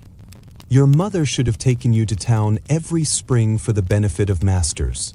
My mother would have no objection, but my father hates London. Has your governess left you? We never had any governess. No governess. How was that possible? 5 daughters brought up at home without a governess. I never heard of such a thing. Your mother must have been quite a slave to your education. Elizabeth could hardly help smiling, as she assured her that had not been the case. Then who taught you? Who attended to you? Without a governess, you must have been neglected. Compared with some families, I believe we were, but such of us as wished to learn never wanted the means. We were always encouraged to read, and had all the masters that were necessary. Those who chose to be idle certainly might. I, no doubt, but that is what a governess will prevent, and if I had known your mother, I should have advised her most strenuously to engage one. I always say that nothing is to be done in education without steady and regular instruction, and nobody but a governess can give it. It is wonderful how many families I have been the means of supplying in that way. I am always glad to get a young person well placed out. For nieces of Mrs. Jenkinson are most delightfully situated through my means, and it was but the other day that I recommended another young person who was merely accidentally mentioned to me, and the family are quite delighted with her. Mrs. Collins, did I tell you of Lady Metcalfe's calling yesterday to thank me? She finds Miss Pope a treasure. Lady Catherine, said she, you have given me a treasure. Are any of your younger sisters out, Miss Bennet? Yes, ma'am, all. Oh, what, all 5 out at once? Very odd. And you only the second. The younger ones out before the elder are married. Your younger sisters must be very young. Yes, my youngest is not 16. Perhaps she is full young to be much in company. But really, ma'am, I think it would be very hard upon younger sisters that they should not have their share of society and amusement, because the elder may not have the means or inclination to marry early. The last born has as good a right to the pleasures of youth as the first. And to be kept back on such a motive, I think it would not be very likely to promote sisterly affection or delicacy of mind. Upon my word, said her ladyship, you give your opinion very decidedly for so young a person. Pray, what is your age? With 3 younger sisters grown up, replied Elizabeth, smiling, your ladyship can hardly expect me to own it. Lady Catherine seemed quite astonished at not receiving a direct answer, and Elizabeth suspected herself to be the first creature who had ever dared to trifle with so much dignified impertinence. You cannot be more than 20, I am sure, therefore you need not conceal your age. I am not 1 and 20. When the gentlemen had joined them, and tea was over, the card tables were placed. Lady Catherine, Sir William, and Mr. and Mrs. Collins sat down to quadrille, and as Miss de Bourgh chose to play at casino, the 2 girls had the honor of assisting Mrs. Jenkinson to make up her party. Their table was superlatively stupid. Scarcely a syllable was uttered that did not relate to the game, except when Mrs. Jenkinson expressed her fears of Miss de Bourgh's being too hot or too cold, or having too much or too little light. A great deal more passed at the other table. Lady Catherine was generally speaking stating the mistakes of the 3 others, or relating some anecdote of herself.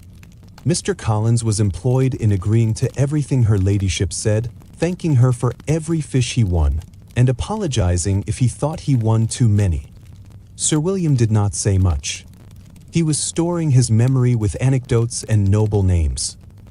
When Lady Catherine and her daughter had played as long as they chose, the tables were broken up. The carriage was offered to Mrs. Collins, gratefully accepted, and immediately ordered.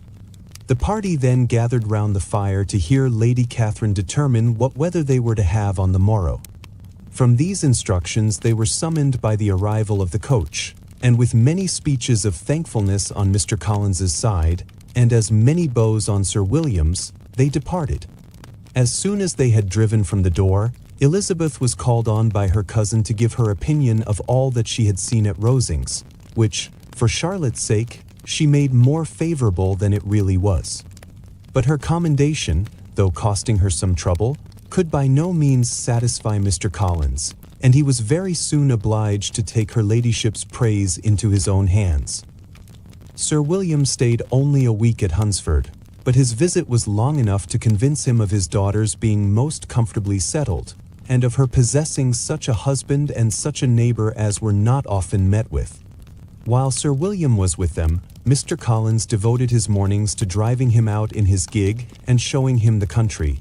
But when he went away, the whole family returned to their usual employments, and Elizabeth was thankful to find that they did not see more of her cousin by the alteration, for the chief of the time between breakfast and dinner was now passed by him either at work in the garden, or in reading and writing, and looking out of window in his own book-room, which fronted the room in which the ladies sat was backwards. Elizabeth at first had rather wondered that Charlotte should not prefer the dining parlor for common use, It was a better-sized room and had a pleasanter aspect, but she soon saw that her friend had an excellent reason for what she did, for Mr. Collins would undoubtedly have been much less in his own apartment had they sat in one equally lively, and she gave Charlotte credit for the arrangement. From the drawing-room they could distinguish nothing in the lane, and were indebted to Mr. Collins for the knowledge of what carriages went along, and how often especially Miss de Bourgh drove by in her phaeton, which he never failed coming to inform them of, though it happened almost every day. She not unfrequently stopped at the parsonage, and had a few minutes' conversation with Charlotte, but was scarcely ever prevailed on to get out. Very few days passed in which Mr. Collins did not walk to Rosings, and not many in which his wife did not think it necessary to go likewise, until Elizabeth recollected that there might be other family livings to be disposed of. She could not understand the sacrifice of so many hours. Now and then they were honored with a call from her ladyship, and nothing escaped her observation that was passing in the room during these visits. She examined into their employments, looked at their work, and advised them to do it differently, found fault with the arrangement of the furniture, or detected the housemaid in negligence, and if she accepted any refreshment, seemed to do it only for the sake of finding out that Mrs. Collins's joints of meat were too large for her family. Elizabeth soon perceived that though this great lady was not in the commission of the peace for the county, she was a most active magistrate in her own parish, the minutest concerns of which were carried to her by Mr. Collins, and whenever any of the cottagers were disposed to be quarrelsome, discontented, or too poor, she sallied forth into the village to settle their differences, silence their complaints, and scold them into harmony and plenty. He never failed to inform them. The entertainment of dining at Rosings was repeated about twice a week, and, allowing for the loss of Sir William, and there being only one card table in the evening, every such entertainment was the counterpart of the first. Their other engagements were few, as the style of living of the neighborhood in general was beyond the Collinses' reach. This, however, was no evil to Elizabeth, and upon the whole she spent her time comfortably enough. There were half-hours of pleasant conversation with Charlotte, and the weather was so fine for the time of year that she had often great enjoyment out of doors. Her favorite walk, and where she frequently went while the others were calling on Lady Catherine, was along the open grove which edged that side of the park, where there was a nice sheltered path, which no one seemed to value but herself, and where she felt beyond the reach of Lady Catherine's curiosity. In this quiet way the first fortnight of her visit soon passed away. Easter was approaching, and the week preceding it was to bring an addition to the family at Rosings, which in so small a circle must be important. Elizabeth had heard, soon after her arrival, that Mr. Darcy was expected there in the course of a few weeks, and though there were not many of her acquaintance whom she did not prefer, his coming would furnish one comparatively new to look at in their Rosings parties, and she might be amused in seeing how hopeless Miss Bingley's designs on him were, by his behavior to his cousin, for whom he was evidently destined by Lady Catherine, who talked of his coming with the greatest satisfaction, spoke of him in terms of the highest admiration, and seemed almost angry to find that he had already been frequently seen by Miss Lucas and herself. His arrival was soon known at the parsonage, for Mr. Collins was walking the whole morning within view of the lodges opening into Hunsford Lane, in order to have. The gentleman accompanied him, the earliest assurance of it, and after making his bow as the carriage turned into the park, hurried home with the great intelligence.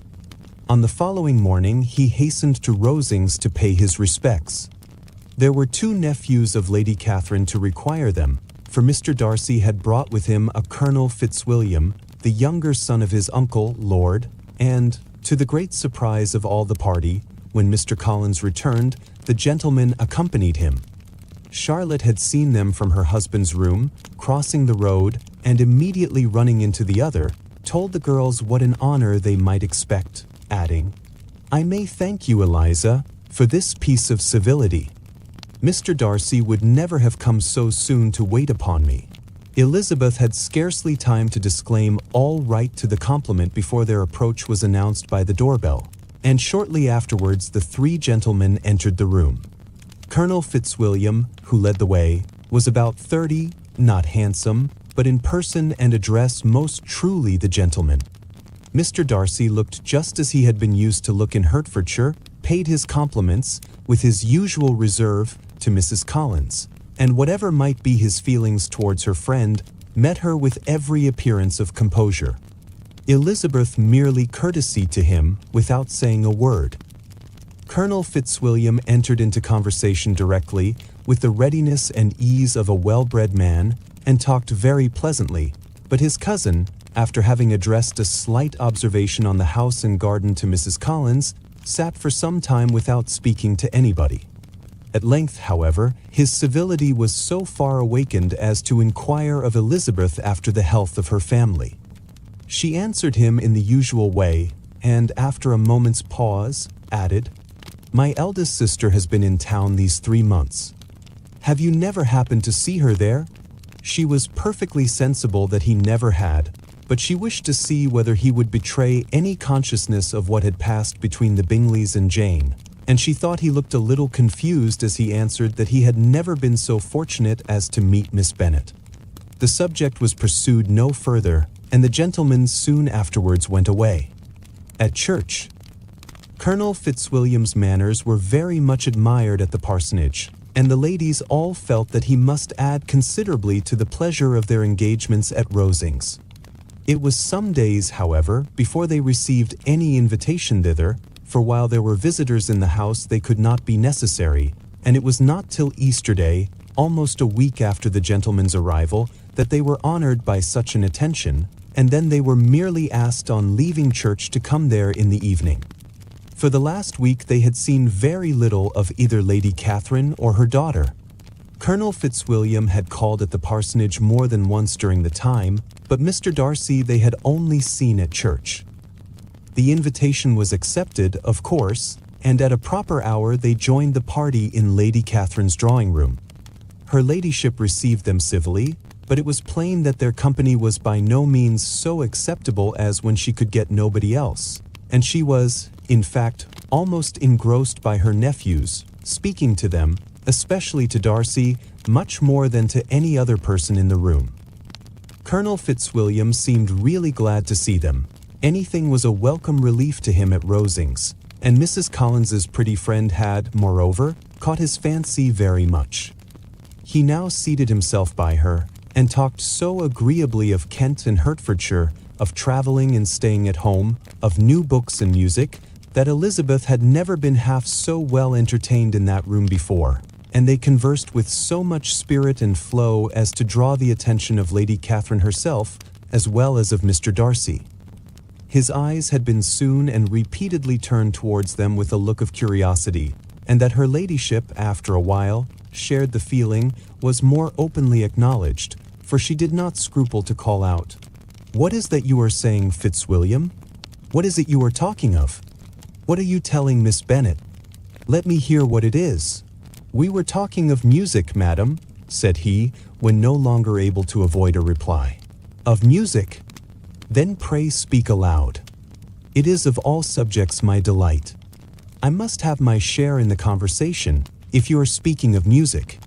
There are few people in England, I suppose, who have more true enjoyment of music than myself, or a better natural taste. If I had ever learnt, I should have been a great proficient, and so would and if her health had allowed her to apply. I am confident that she would have performed delightfully. How does Georgiana get on, Darcy?" Mr. Darcy spoke with affectionate praise of his sister's proficiency. "I am very glad to hear such a good account of her," said Lady Catherine, "and pray tell her from me that she cannot expect to excel if she does not practice a great deal." "I assure you, madam," he replied, "that she does not need such advice. She practices very constantly. So much the better. It cannot be done too much, and when I next write to her, I shall charge her not to neglect it on any account. I often tell young ladies that no excellence in music is to be acquired without constant practice. I have told Miss Bennet several times that she will never play really well unless she practices more, and though Mrs. Collins has no instrument, She is very welcome, as I have often told her, to come to Rosings every day and play on the pianoforte in Mrs. Jenkinson's room. She would be in nobody's way, you know, in that part of the house." Mr. Darcy looked a little ashamed of his aunt's ill-breeding and made no answer. When coffee was over, Colonel Fitzwilliam reminded Elizabeth of having promised to play to him, and she sat down directly to the instrument. He drew a chair near her. Lady Catherine listened to half a song, and then talked, as before, to her other nephew, till the latter walked away from her, and moving with his usual deliberation towards the pianoforte, stationed himself so as to command a full view of the fair performer's countenance. Elizabeth saw what he was doing, and at the first convenient pause turned to him with an arch smile, and said, "You mean to frighten me, Mr. Darcy, by coming in all this state to hear me. But I will not be alarmed, though your sister does play so well. There is a stubbornness about me that never can bear to be frightened at the will of others. My courage always rises with every attempt to intimidate me." "I shall not say that you are mistaken," he replied, "because you could not really believe me to entertain any design of alarming you, and I have had the pleasure of your acquaintance long enough to know that you find great enjoyment in occasionally professing opinions which, in fact, are not your own." Elizabeth laughed heartily at this picture of herself, and said to Colonel Fitzwilliam, "Your cousin will give you a very pretty notion of me, and teach you not to believe a word I say. I am particularly unlucky in meeting with a person so well able to expose my real character, in a part of the world where I had hoped to pass myself off with some degree of credit. Indeed, Mr. Darcy, it is very ungenerous in you to mention all that you knew to my disadvantage in Hertfordshire. Give me leave to say, very impolitic too, for it is provoking me to retaliate, and such things may come out as will shock your relations to hear." "I am not afraid of you," said he, smilingly. "Pray let me hear what you have to accuse him of," cried Colonel Fitzwilliam. "I should like to know how he behaves among strangers." "You shall hear, then, but prepare for something very dreadful. The first time of my ever seeing him in Hertfordshire, you must know, was at a ball, and at this ball, what do you think he did? He danced only 4 dances. I am sorry to pain you, but so it was. He danced only 4 dances, though gentlemen were scarce, and, to my certain knowledge, more than one young lady was sitting down in want of a partner. Mr. Darcy, you cannot deny the fact. I had not at that time the honor of knowing any lady in the assembly beyond my own party. True, and nobody can ever be introduced in a ballroom. Well, Colonel Fitzwilliam, what do I play next? My fingers wait your orders." "Perhaps," said Darcy, "I should have judged better had I sought an introduction, but I am ill qualified to recommend myself to strangers. Shall we ask your cousin the reason of this?" said Elizabeth, still addressing Colonel Fitzwilliam. "Shall we ask him why a man of sense and education, and who has lived in the world, is ill qualified to recommend himself to strangers?" "I can answer your question," said Fitzwilliam, without applying to him. "It is because he will not give himself the trouble." "I certainly have not the talent which some people possess," said Darcy, "of conversing easily with those I have never seen before. I cannot catch their tone of conversation, or appear interested in their concerns, as I often see done." "My fingers," said Elizabeth, "do not move over this instrument in the masterly manner which I see so many women's do. They have not the same force or rapidity, and do not produce the same expression. But then I have always supposed it to be my own fault, because I would not take the trouble of practicing. It is not that I do not believe my fingers as capable as any other woman's of superior execution." Darcy smiled and said, "You are perfectly right. You have employed your time much better. No one admitted to the privilege of hearing you can think anything wanting. We neither of us perform to strangers." Here they were interrupted by Lady Catherine, who called out to know what they were talking of. Elizabeth immediately began playing again. Lady Catherine approached, and after listening for a few minutes, said to Darcy, Miss Bennet would not play at all amiss if she practiced more, and could have the advantage of a London master. She has a very good notion of fingering, though her taste is not equal to Anne's, and would have been a delightful performer had her health allowed her to learn. Elizabeth looked at Darcy to see how cordially he assented to his cousin's praise, but neither at that moment nor at any other could she discern any symptom of love, and from the whole of his behavior to Miss de Bourgh she derived this comfort for Miss Bingley, that he might have been just as likely to marry her had she been his relation. Lady Catherine continued her remarks on Elizabeth's performance, mixing with them many instructions on execution and taste. Elizabeth received them with all the forbearance of civility, and at the request of the gentleman remained at the instrument till her ladyship's carriage was ready to take them all home. Elizabeth was sitting by herself the next morning and writing to Jane, while Mrs. Collins and Maria were gone on business into the village, when she was startled by a ring at the door, the certain signal of a visitor.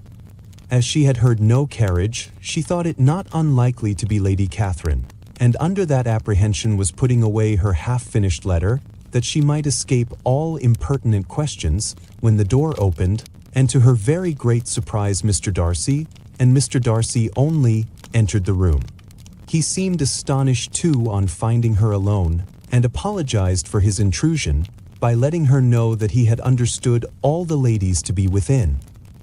They then sat down, and when her inquiries after Rosings were made, seemed in danger of sinking into total silence. It was absolutely necessary, therefore, to think of something, and in this emergency recollecting when she had seen him last in Hertfordshire, and feeling curious to know what he would say on the subject of their hasty departure, she observed, "How very suddenly you all quitted Netherfield last November, Mr. Darcy. It must have been a most agreeable surprise to Mr. Bingley to see you all after him so soon, for, if I recollect right, he went but the day before. He and his sisters were well, I hope, when you left London?" "Perfectly so, I thank you." She found that she was to receive no other answer, and after a short pause, added, "I think I have understood that Mr. Bingley has not much idea of ever returning to Netherfield again? I have never heard him say so, but it is probable that he may spend very little of his time there in future. He has many friends, and he is at a time of life when friends and engagements are continually increasing. If he means to be but little at Netherfield, it would be better for the neighborhood that he should give up the place entirely, for then we might possibly get a settled family there. But perhaps Mr. Bingley did not take the house so much for the convenience of the neighborhood as for his own, and we must expect him to keep or quit it on the same principle." "I should not be surprised," said Darcy, "if he were to give it up as soon as any eligible purchase offers." Elizabeth made no answer. She was afraid of talking longer of his friend, and having nothing else to say, was now determined to leave the trouble of finding a subject to him. He took the hint and soon began with, "This seems a very comfortable house. Lady Catherine, I believe, did a great deal to it when Mr. Collins first came to Hunsford. I believe she did, and I am sure she could not have bestowed her kindness on a more grateful object. Mr. Collins appears very fortunate in his choice of a wife. Yes, indeed, his friends may well rejoice in his having met with one of the very few sensible women who would have accepted him or have made him happy if they had. My friend has an excellent understanding, though I am not certain that I consider her marrying Mr. Collins as the wisest thing she ever did. She seems perfectly happy, however, and, in a prudential light, it is certainly a very good match for her. It must be very agreeable to her to be settled within so easy a distance of her own family and friends. An easy distance, do you call it? It is nearly 50 miles. And what is 50 miles of good road? Little more than half a day's journey. Yes, I call it a very easy distance. I should never have considered the distance as one of the advantages of the match," cried Elizabeth. "I should never have said Mrs. Collins was settled near her family. It is a proof of your own attachment to Hertfordshire. Anything beyond the very neighborhood of Longbourn, I suppose, would appear far." As he spoke there was a sort of smile, which Elizabeth fancied she understood. He must be supposing her to be thinking of Jane and Netherfield, and she blushed as she answered, "I do not mean to say that a woman may not be settled too near her family. The far and the near must be relative and depend on many varying circumstances. Where there is fortune to make the expense of traveling unimportant, distance becomes no evil. But that is not the case here. Mr. and Mrs. Collins have a comfortable income, but not such a one as will allow of frequent journeys, and I am persuaded my friend would not call herself near her family under less than half the present distance." Mr. Darcy drew his chair a little towards her and said, "You cannot have a right to such very strong local attachment. You cannot have been always at Longbourn." Elizabeth looked surprised. The gentleman experienced some change of feeling. He drew back his chair, took a newspaper from the table, and, glancing over it, said in a colder voice, "Are you pleased with Kent?" A short dialogue on the subject of the country ensued, on either side calm and concise, and soon put an end to by the entrance of Charlotte and her sister, just returned from their walk. The tête-à-tête surprised them. Mr. Darcy related the mistake which had occasioned his intruding on Miss Bennet, and, after sitting a few minutes longer, without saying much to anybody, went away, accompanied by their aunt. "What can be the meaning of this?" said Charlotte as soon as he was gone. "My dear Eliza, he must be in love with you, or he would never have called on us in this familiar way." But when Elizabeth told of his silence, it did not seem very likely, even to Charlotte's wishes, to be the case, and after various conjectures, they could at last only suppose his visit to proceed from the difficulty of finding anything to do, which was the more probable from the time of year. All field sports were over. Within doors there was Lady Catherine, books, and a billiard table, but gentlemen cannot be always within doors, and in the nearness of the parsonage, or the pleasantness of the walk to it, or of the people who lived in it, the two cousins found a temptation from this period of walking thither almost every day. They called at various times of the morning, sometimes separately, sometimes together, and now and then accompanied by their aunt. It was plain to them all that Colonel Fitzwilliam came because he had pleasure in their society, a persuasion which of course recommended him still more, and Elizabeth was reminded by her own satisfaction in being with him, as well as by his evident admiration, of her former favorite, George Wickham. And though, in comparing them, she saw there was less captivating softness in Colonel Fitzwilliam's manners, she believed he might have the best informed mind. But why Mr. Darcy came so often to the parsonage it was more difficult to understand. It could not be for society, as he frequently sat there 10 minutes together without opening his lips, and when he did speak, it seemed the effect of necessity rather than of choice, a sacrifice to propriety, not a pleasure to himself. He seldom appeared really animated. Mrs. Collins knew not what to make of him. Colonel Fitzwilliam's occasionally laughing at his stupidity proved that he was generally different, which her own knowledge of him could not have told her, and as she would have liked to believe this changed the effect of love, and the object of that love her friend Eliza, she set herself seriously to work to find it out. She watched him whenever they were at Rosings, and whenever he came to Hunsford, but without much success. He certainly looked at her friend a great deal, but the expression of that look was disputable. It was an earnest, steadfast gaze, but she often doubted whether there were much admiration in it, and sometimes it seemed nothing but absence of mind. She had once or twice suggested to Elizabeth the possibility of his being partial to her, but Elizabeth always laughed at the idea, and Mrs. Collins did not think it right to press the subject, from the danger of raising expectations which might only end in disappointment, for in her opinion it admitted not of a doubt that all her friend's dislike would vanish if she could suppose him to be in her power. In her kind schemes for Elizabeth, she sometimes planned her marrying Colonel Fitzwilliam. He was, beyond comparison, the pleasantest man. He certainly admired her, and his situation in life was most eligible. But, to counterbalance these advantages, Mr. Darcy had considerable patronage in the church, and his cousin could have none at all. on looking up. More than once did Elizabeth, in her ramble within the park, unexpectedly meet Mr. Darcy. She felt all the perverseness of the mischance that should bring him where no one else was brought, and, to prevent its ever happening again, took care to inform him at first that it was a favorite haunt of hers. How it could occur a second time, therefore, was very odd. Yet it did, and even the third. It seemed like willful ill nature or a voluntary penance, for on these occasions it was not merely a few formal inquiries and an awkward pause and then away, but he actually thought it necessary to turn back and walk with her.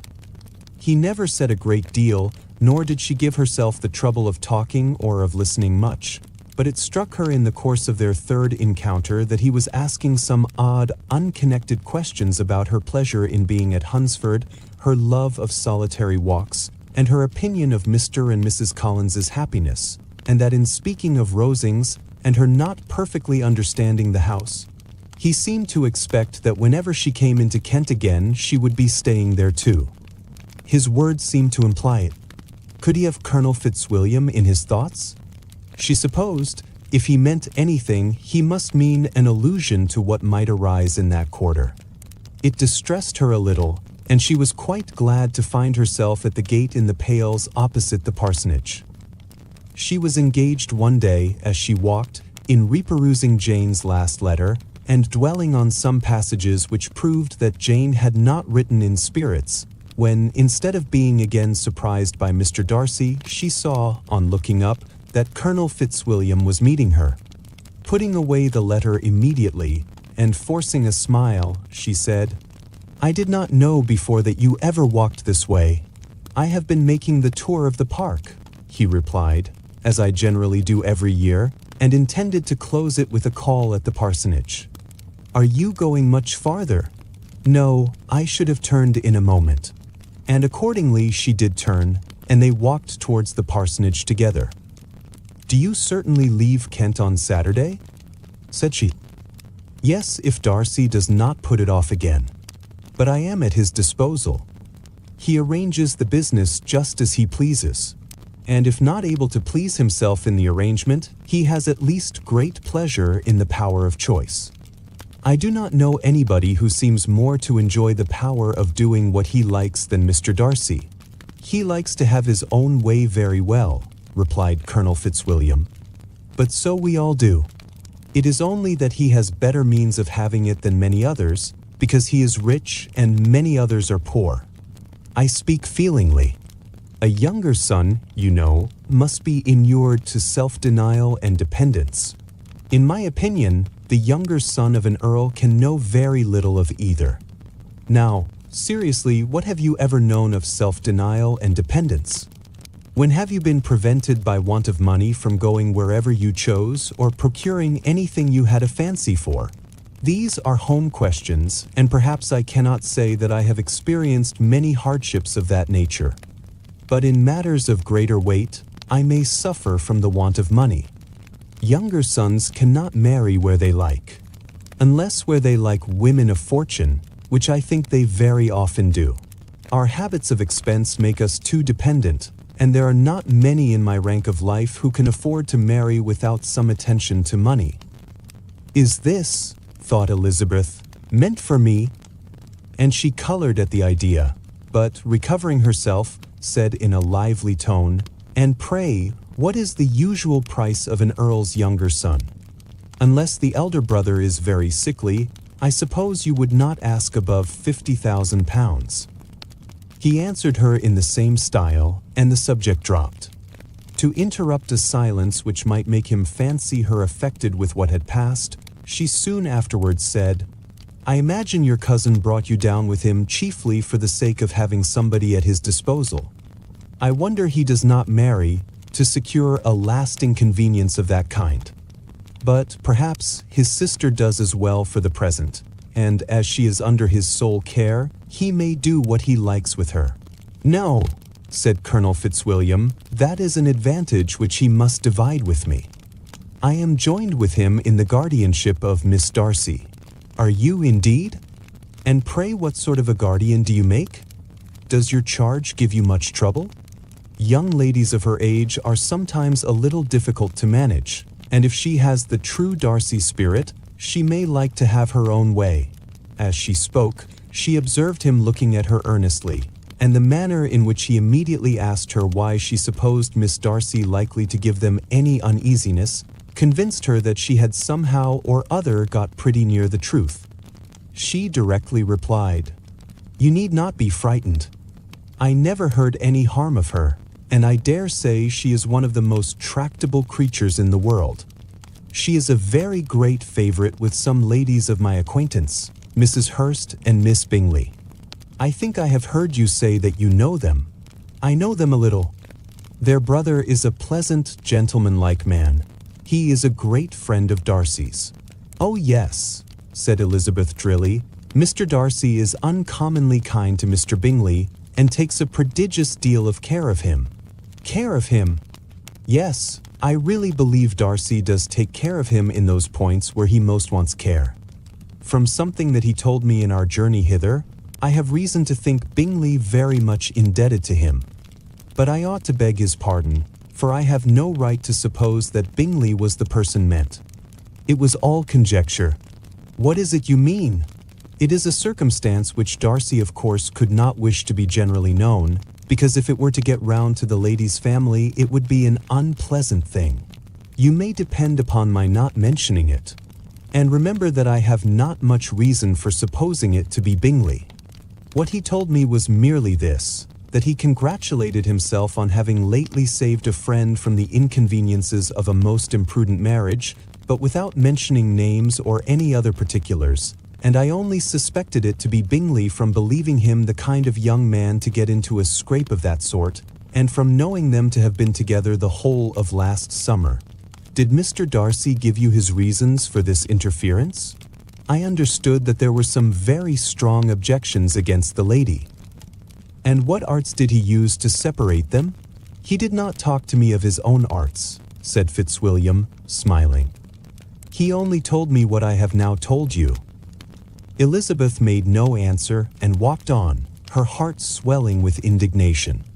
After watching her a little, Fitzwilliam asked her why she was so thoughtful. "I am thinking of what you have been telling me," said she. "Your cousin's conduct does not suit my feelings." "Why was he to be the judge? You are rather disposed to call his interference officious? I do not see what right Mr. Darcy had to decide on the propriety of his friend's inclination, or why, upon his own judgment alone, he was to determine and direct in what manner that friend was to be happy. But," she continued, recollecting herself, "as we know none of the particulars, it is not fair to condemn him. It is not to be supposed that there was much affection in the case." "That is not an unnatural surmise," said Fitzwilliam, "but it is lessening the honor of my cousin's triumph very sadly." This was spoken jestingly, but it appeared to her so just a picture of Mr. Darcy that she would not trust herself with an answer, and, therefore, abruptly changing the conversation, talked on indifferent matters till they reached the parsonage. There, shut into her own room as soon as their visitor left them, she could think without interruption of all that she had heard. It was not to be supposed that any other people could be meant than those with whom she was connected. There could not exist in the world two men over whom Mr. Darcy could have such boundless influence. That he had been concerned in the measures taken to separate Mr. Bingley and Jane, she had never doubted, but she had always attributed to Miss Bingley the principal design and arrangement of them. If his own vanity, however, did not mislead him, he was the cause, his pride and caprice were the cause of all that Jane had suffered, and still continued to suffer. He had ruined for a while every hope of happiness for the most affectionate, generous heart in the world, and no one could say how lasting an evil he might have inflicted. There were some very strong objections against the lady, were Colonel Fitzwilliam's words, and these strong objections probably were her having one uncle who was a country attorney and another who was in business in London. To Jane herself, she exclaimed, there could be no possibility of objection, all loveliness and goodness as she is, her understanding excellent, her mind improved, and her manners captivating. neither could anything be urged against my father, who, though with some peculiarities, has abilities which Mr. Darcy himself need not disdain, and respectability which he will probably never reach. When she thought of her mother, indeed, her confidence gave way a little, but she would not allow that any objections there had material weight with Mr. Darcy, whose pride, she was convinced, would receive a deeper wound from the want of importance in his friends' connections than from their want of sense, and she was quite decided, at last, that he had been partly governed by this worst kind of pride, and partly by the wish of retaining Mr. Bingley for his sister. The agitation and tears which the subject occasioned brought on a headache, and it grew so much worse towards the evening that, added to her unwillingness to see Mr. Darcy, it determined her not to attend her cousins to Rosings, where they were engaged to drink tea.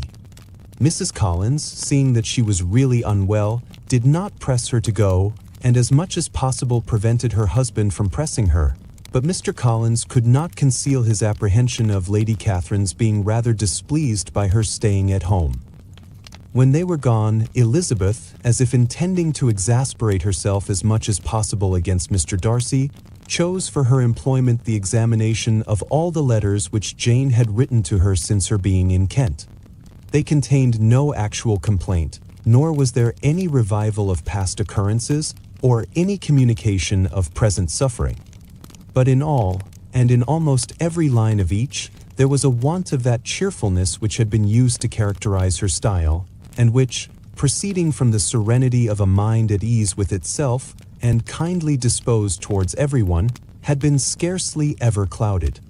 Elizabeth noticed every sentence conveying the idea of uneasiness, with an attention which it had hardly received on the first perusal. Mr. Darcy's shameful boast of what misery he had been able to inflict gave her a keener sense of her sister's sufferings. It was some consolation to think that his visit to Rosings was to end on the day after the next, and a still greater that in less than a fortnight she should herself be with Jane again, and enabled to contribute to the recovery of her spirits by all that affection could do. She could not think of Darcy's leaving Kent without remembering that his cousin was to go with him, but Colonel Fitzwilliam had made it clear that he had no intentions at all, and, agreeable as he was, she did not mean to be unhappy about him.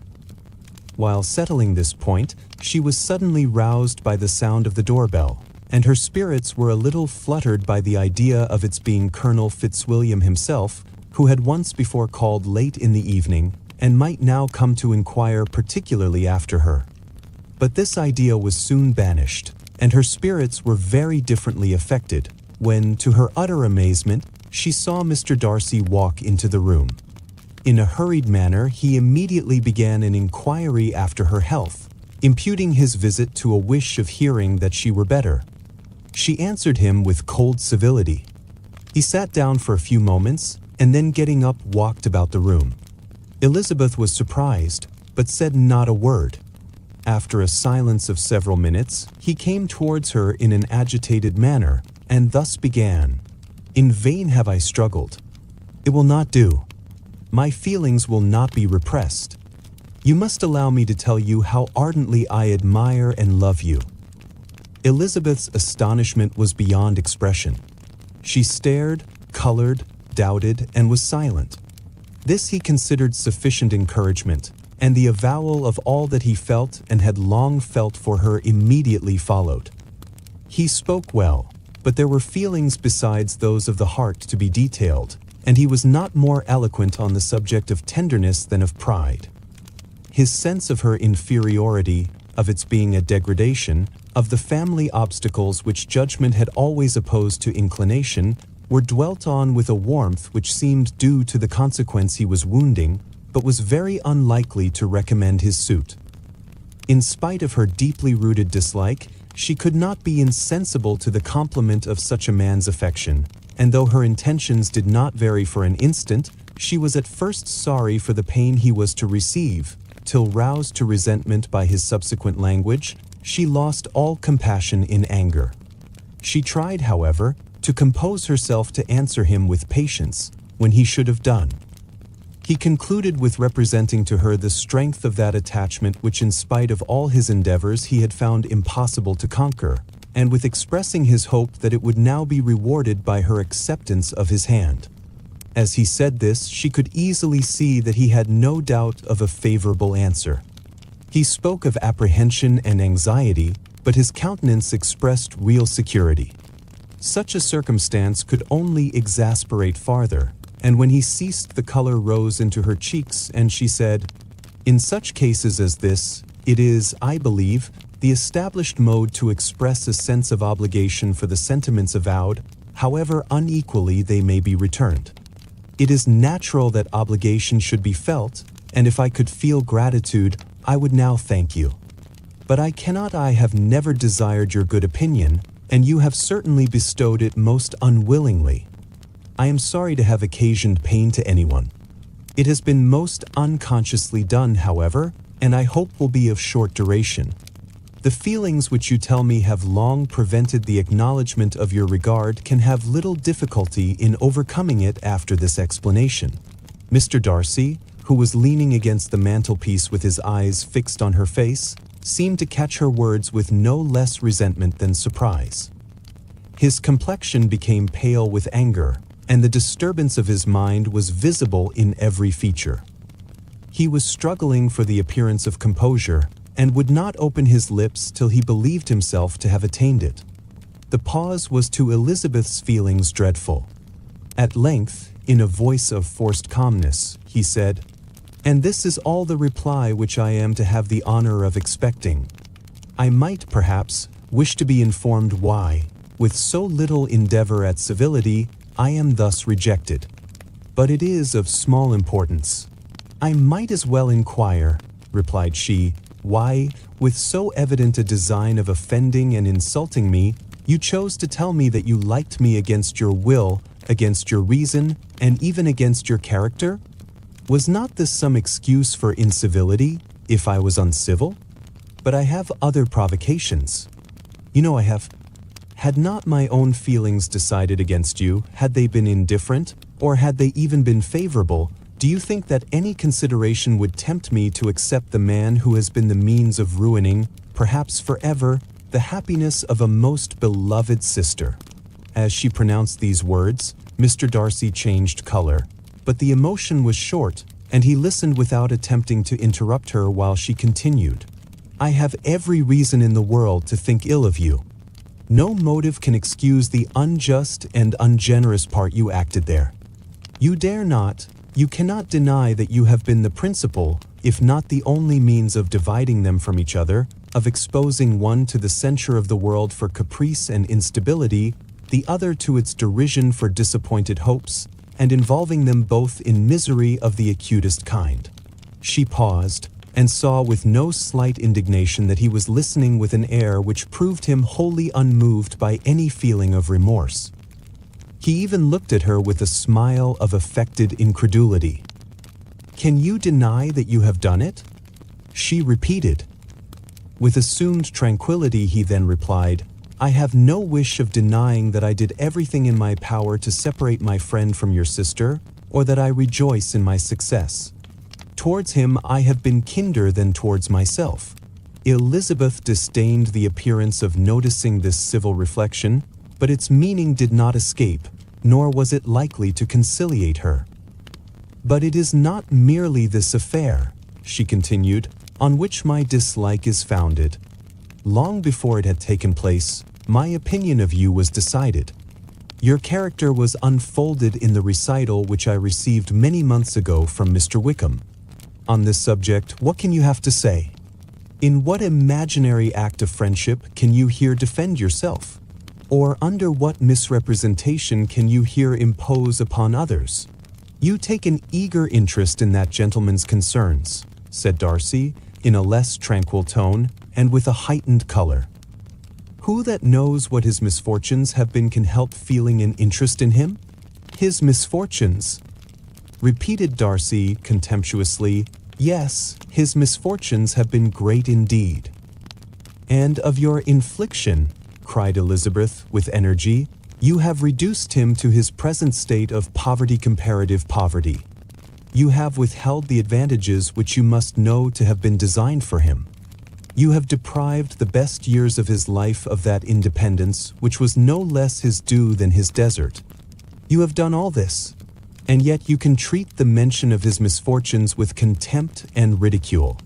And this, cried Darcy, as he walked with quick steps across the room, is your opinion of me. This is the estimation in which you hold me. I thank you for explaining it so fully. My faults, according to this calculation, are heavy indeed. But perhaps, added he, stopping in his walk and turning towards her, these offenses might have been overlooked had not your pride been hurt by my honest confession of the scruples that had long prevented my forming any serious design. These bitter accusations might have been suppressed had I, with greater policy, concealed my struggles, and flattered you into the belief of my being impelled by unqualified, unalloyed inclination, by reason, by reflection, by everything. But disguise of every sort is my abhorrence. Nor am I ashamed of the feelings I related. They were natural and just. Could you expect me to rejoice in the inferiority of your connections? To congratulate myself on the hope of relations whose condition in life is so decidedly beneath my own? Elizabeth felt herself growing more angry every moment, yet she tried to the utmost to speak with composure when she said, "You are mistaken, Mr. Darcy, if you suppose that the mode of your declaration affected me in any other way than as it spared me the concern which I might have felt in refusing you, had you behaved in a more gentlemanlike manner." She saw him start at this, but he said nothing, and she continued, "You could not have made me the offer of your hand in any possible way that would have tempted me to accept it." Again his astonishment was obvious, and he looked at her with an expression of mingled incredulity and mortification.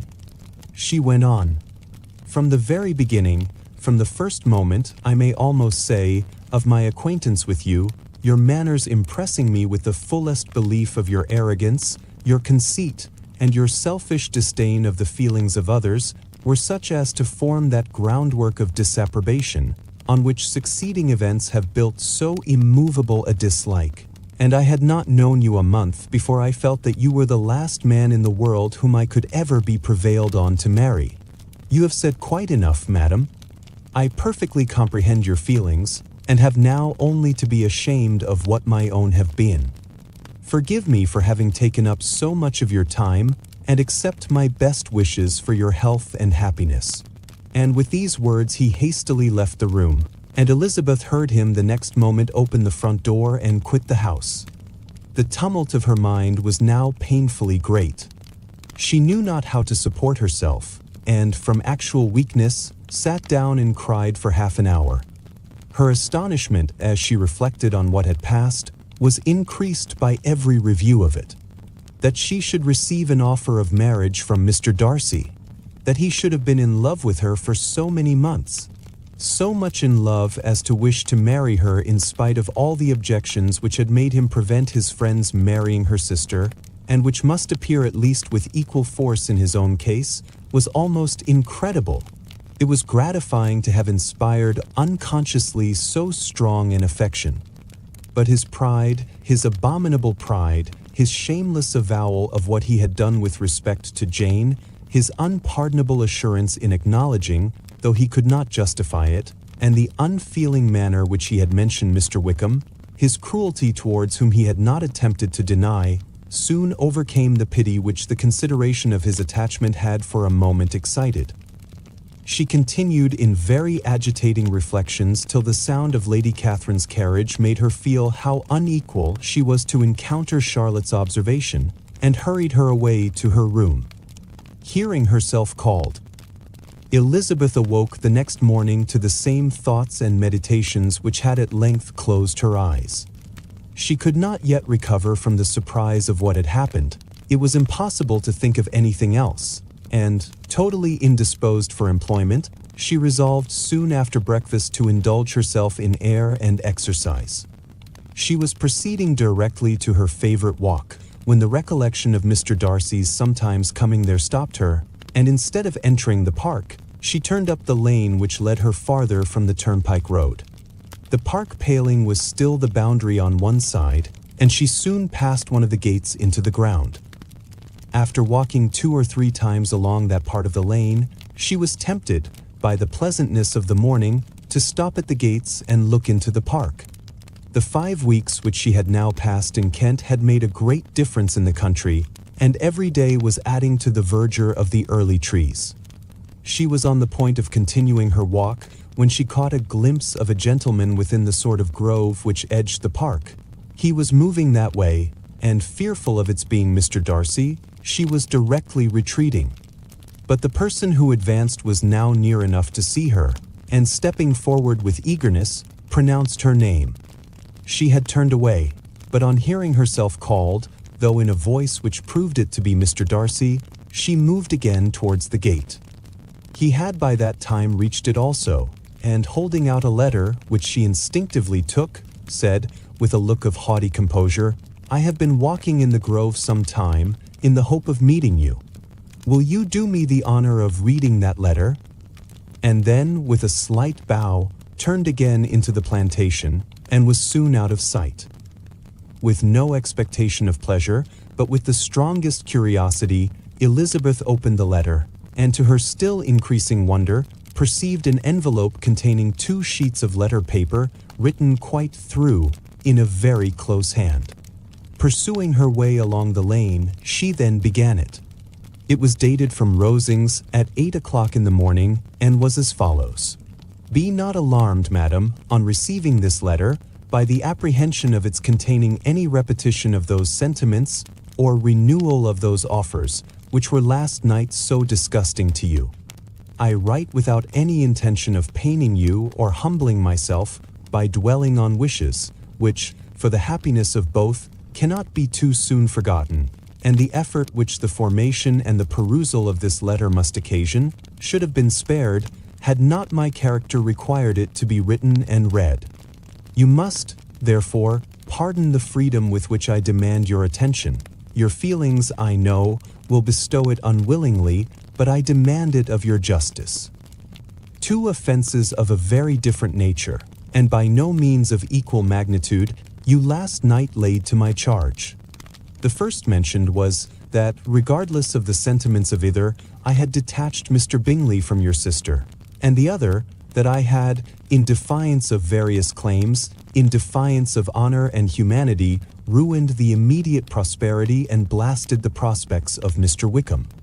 Willfully and wantonly to have thrown off the companion of my youth, the acknowledged favorite of my father, a young man who had scarcely any other dependence than on our patronage, and who had been brought up to expect its exertion, would be a depravity, to which the separation of 2 young persons whose affection could be the growth of only a few weeks, could bear no comparison.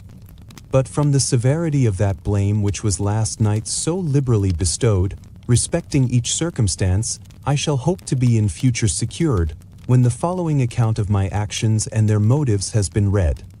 If, in the explanation of them which is due to myself, I am under the necessity of relating feelings which may be offensive to yours, I can only say that I am sorry. The necessity must be obeyed, and further apology would be absurd. I had not been long in Hertfordshire before I saw, in common with others, that Bingley preferred your elder sister to any other young woman in the country.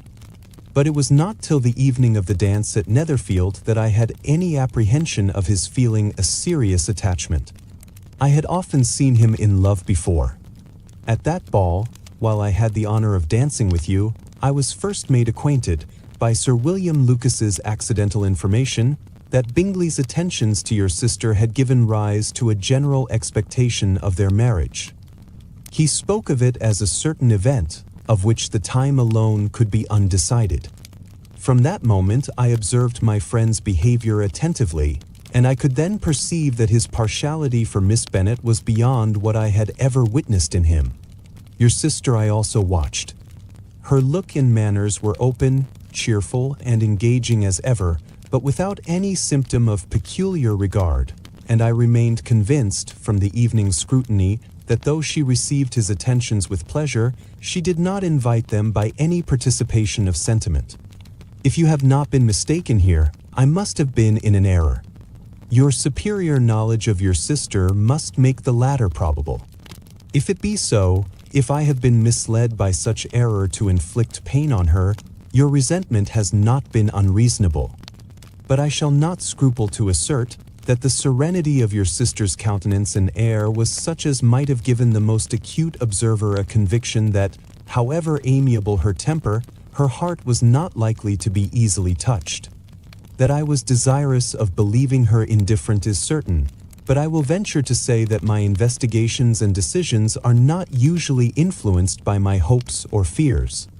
I did not believe her to be indifferent because I wished it. I believed it on impartial conviction, as truly as I wished it in reason. My objections to the marriage were not merely those which I last night acknowledged to have required the utmost force of passion to put aside in my own case. The want of connection could not be so great an evil to my friend as to me. But there were other causes of repugnance, causes which, though still existing, and existing to an equal degree in both instances, I had myself endeavored to forget, because they were not immediately before me. These causes must be stated, though briefly. The situation of your mother's family, though objectionable, was nothing in comparison of that total want of propriety so frequently, so almost uniformly betrayed by herself, by your 3 younger sisters, and occasionally even by your father. Pardon me, it pains me to offend you. But amidst your concern for the defects of your nearest relations, and your displeasure at this representation of them, let it give you consolation to consider that to have conducted yourselves so as to avoid any share of the like censure is praise no less generally bestowed on you and your eldest sister than it is honorable to the sense and disposition of both. I will only say, farther, that from what passed that evening my opinion of all parties was confirmed, and every inducement heightened, which could have led me before to preserve my friend from what I esteemed a most unhappy connection. He left Netherfield for London on the day following, as you, I am certain, remember, with the design of soon returning. The part which I acted is now to be explained. His sister's uneasiness had been equally excited with my own. Our coincidence of feeling was soon discovered, and, alike sensible that no time was to be lost in detaching their brother, we shortly resolved on joining him directly in London. We accordingly went, and there I readily engaged in the office of pointing out to my friend the certain evils of such a choice. I described and enforced them earnestly. But however this remonstrance might have staggered or delayed his determination, I do not suppose that it would ultimately have prevented the marriage, had it not been seconded by the assurance, which I hesitated not in giving, of your sister's indifference. He had before believed her to return his affection with sincere, if not with equal, regard. But Bingley has great natural modesty, with a stronger dependence on my judgment than on his own. To convince him, therefore, that he had deceived himself was no very difficult point. To persuade him against returning into Hertfordshire, when that conviction had been given, was scarcely the work of a moment. I cannot blame myself for having done thus much. There is but one part of my conduct in the whole affair on which I do not reflect with satisfaction. It is that I condescended to adopt the measures of art so far as to conceal from him your sister's being in town. I knew it myself, as it was known to Miss Bingley, but her brother is even yet ignorant of it. That they might have met without ill consequences, perhaps probable, but his regard did not appear to me enough extinguished for him to see her without some danger. Perhaps this concealment, this disguise, was beneath me. It is done, however, and it was done for the best. On this subject I have nothing more to say, no other apology to offer. If I have wounded your sister's feelings, it was unknowingly done, and though the motives which governed me may to you very naturally appear insufficient, I have not yet learnt to condemn them. With respect to that other, more weighty accusation of having injured Mr. Wickham, I can only refute it by laying before you the whole of his connection with my family. Of what he has particularly accused me I am ignorant, but of the truth of what I shall relate I can summon more than one witness of undoubted veracity. Mr. Wickham is the son of a very respectable man, who had for many years the management of all the Pemberley estates, and whose good conduct in the discharge of his trust naturally inclined my father to be of service to him, and on George Wickham, who was his godson, his kindness was therefore liberally bestowed. My father supported him at school, and afterwards at Cambridge, most important assistance, as his own father, always poor from the extravagance of his wife, would have been unable to give him a gentleman's education. My father was not only fond of this young man's society, whose manners were always engaging, he had also the highest opinion of him, and hoping the church would be his profession, intended to provide for him in it. As for myself, it is many, many years since I first began to think of him in a very different manner. The vicious propensities, the want of principle, which he was careful to guard from the knowledge of his best friend, could not escape the observation of a young man of nearly the same age with himself, and who had opportunities of seeing him in unguarded moments, which Mr. Darcy could not have. Here again I shall give you pain to what degree you only can tell. But whatever may be the sentiments which Mr. Wickham has created, a suspicion of their nature shall not prevent me from unfolding his real character. It adds even another motive. My excellent father died about 5 years ago, and his attachment to Mr. Wickham was to the last so steady that in his will he particularly recommended it to me to promote his advancement in the best manner that his profession might allow, and if he took orders, desired that a valuable family living might be his as soon as it became vacant. There was also a legacy of £1,000. His own father did not long survive mine, and within half a year from these events Mr. Wickham wrote to inform me that, having finally resolved against taking orders, he hoped I should not think it unreasonable for him to expect some more immediate pecuniary advantage, in lieu of the preferment, by which he could not be benefited.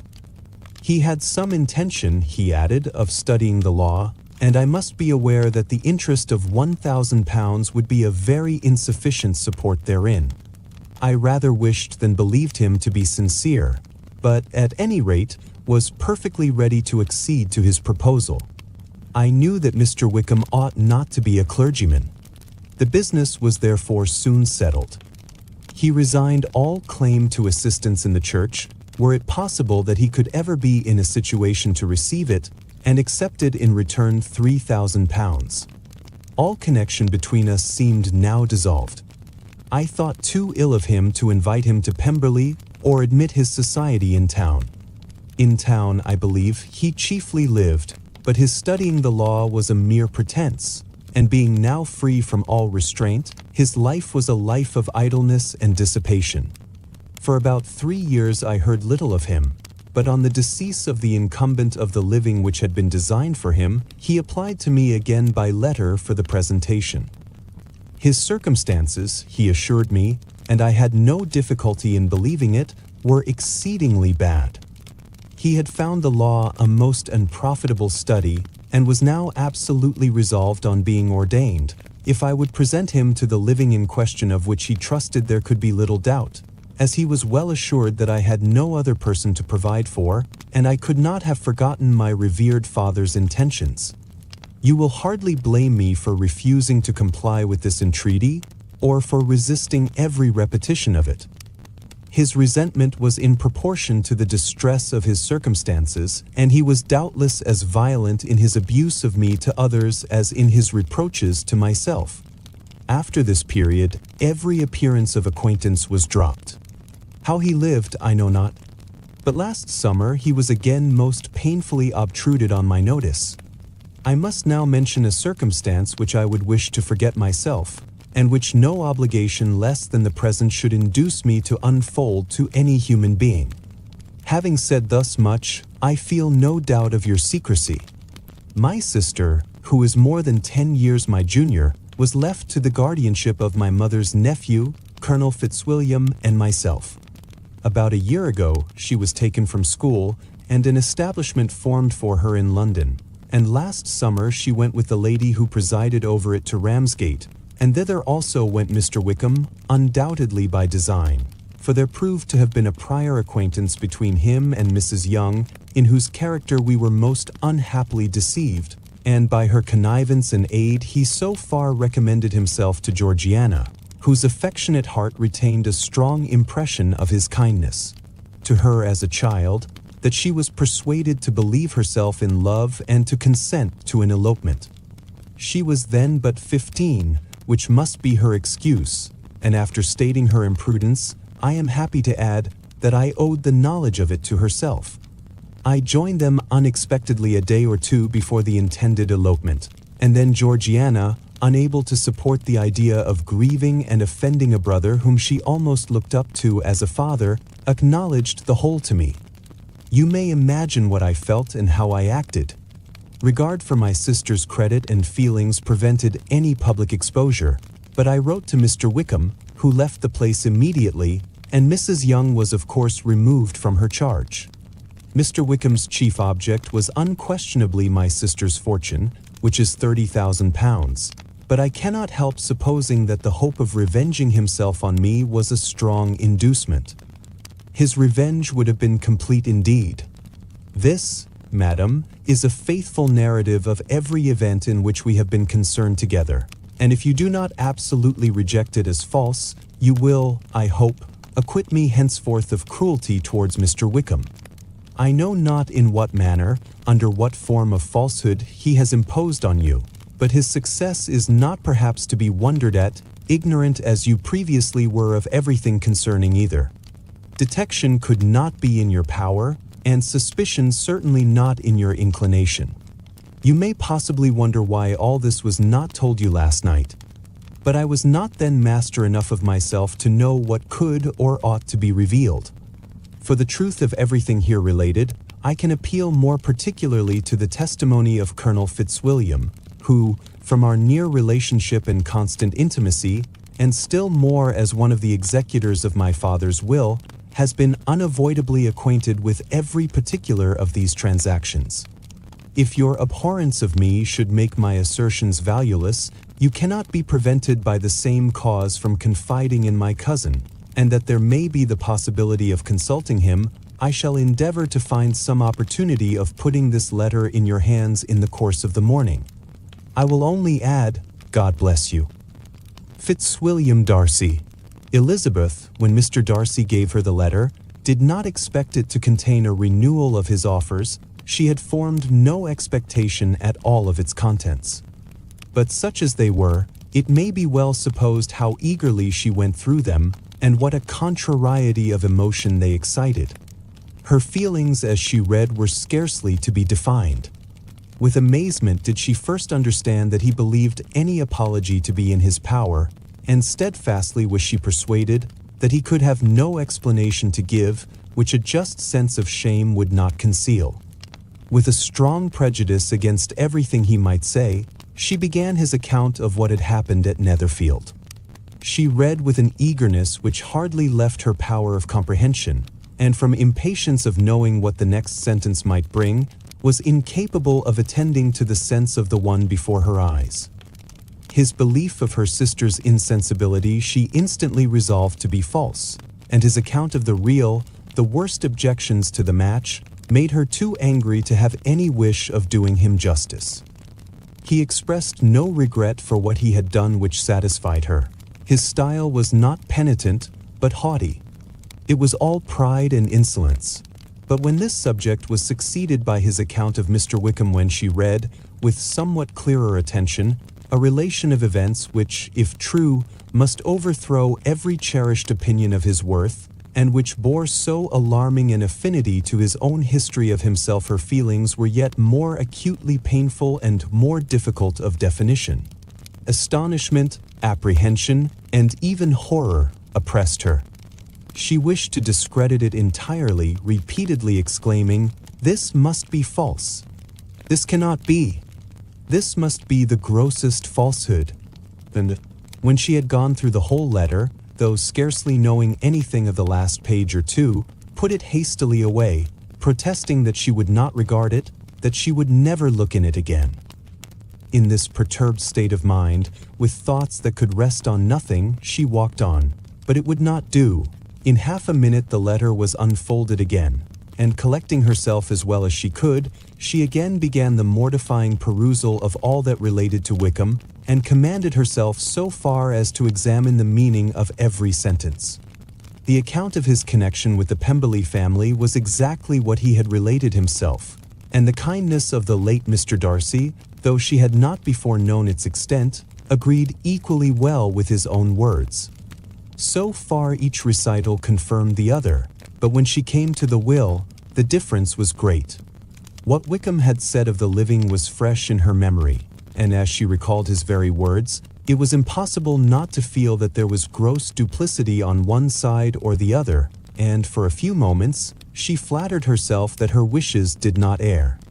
But when she read and reread, with the closest attention, the particulars immediately following of Wickham's resigning all pretensions to the living, of his receiving in lieu so considerable a sum as £3,000, again was she forced to hesitate. She put down the letter, weighed every circumstance with what she meant to be impartiality, deliberated on the probability of each statement, but with little success. On both sides it was only assertion. Again she read on.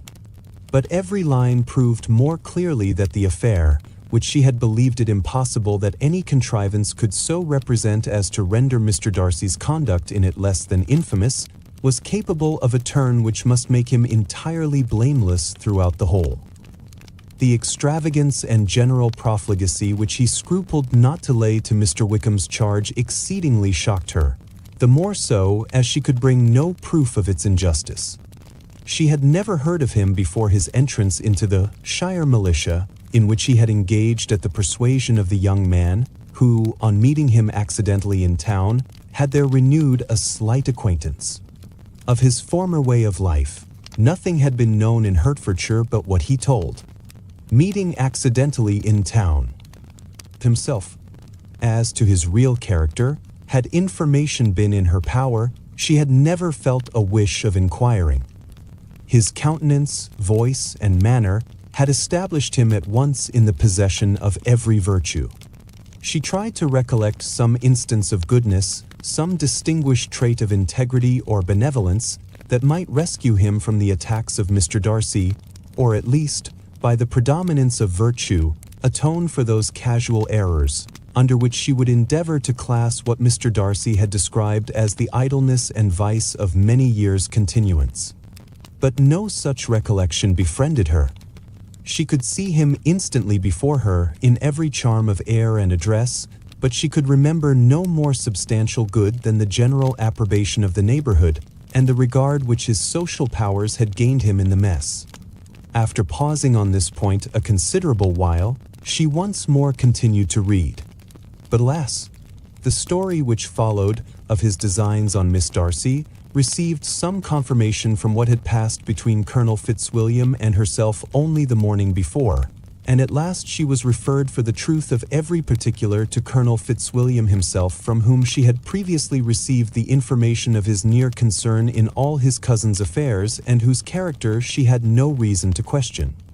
At one time she had almost resolved on applying to him, but the idea was checked by the awkwardness of the application, and at length wholly banished by the conviction that Mr. Darcy would never have hazarded such a proposal if he had not been well assured of his cousin's corroboration. She perfectly remembered everything that had passed in conversation between Wickham and herself in their first evening at Mr. Phillips's. Many of his expressions were still fresh in her memory. She was now struck with the impropriety of such communications to a stranger, and wondered it had escaped her before. She saw the indelicacy of putting himself forward as he had done, and the inconsistency of his professions with his conduct. She remembered that he had boasted of having no fear of seeing Mr. Darcy, that Mr. Darcy might leave the country, but that he should stand his ground, yet he had avoided the Netherfield ball the very next week. She remembered, also, that till the Netherfield family had quitted the country, he had told his story to no one but herself, but that after their removal, it had been everywhere discussed, that he had then no reserves, no scruples in sinking Mr. Darcy's character, though he had assured her that respect for the father would always prevent his exposing the son. How differently did everything now appear in which he was concerned. His attentions to Miss King were now the consequence of views solely and hatefully mercenary, and the mediocrity of her fortune proved no longer the moderation of his wishes, but his eagerness to grasp at anything. His behavior to herself could now have had no tolerable motive. He had either been deceived with regard to her fortune, or had been gratifying his vanity by encouraging the preference which she believed she had most incautiously shown.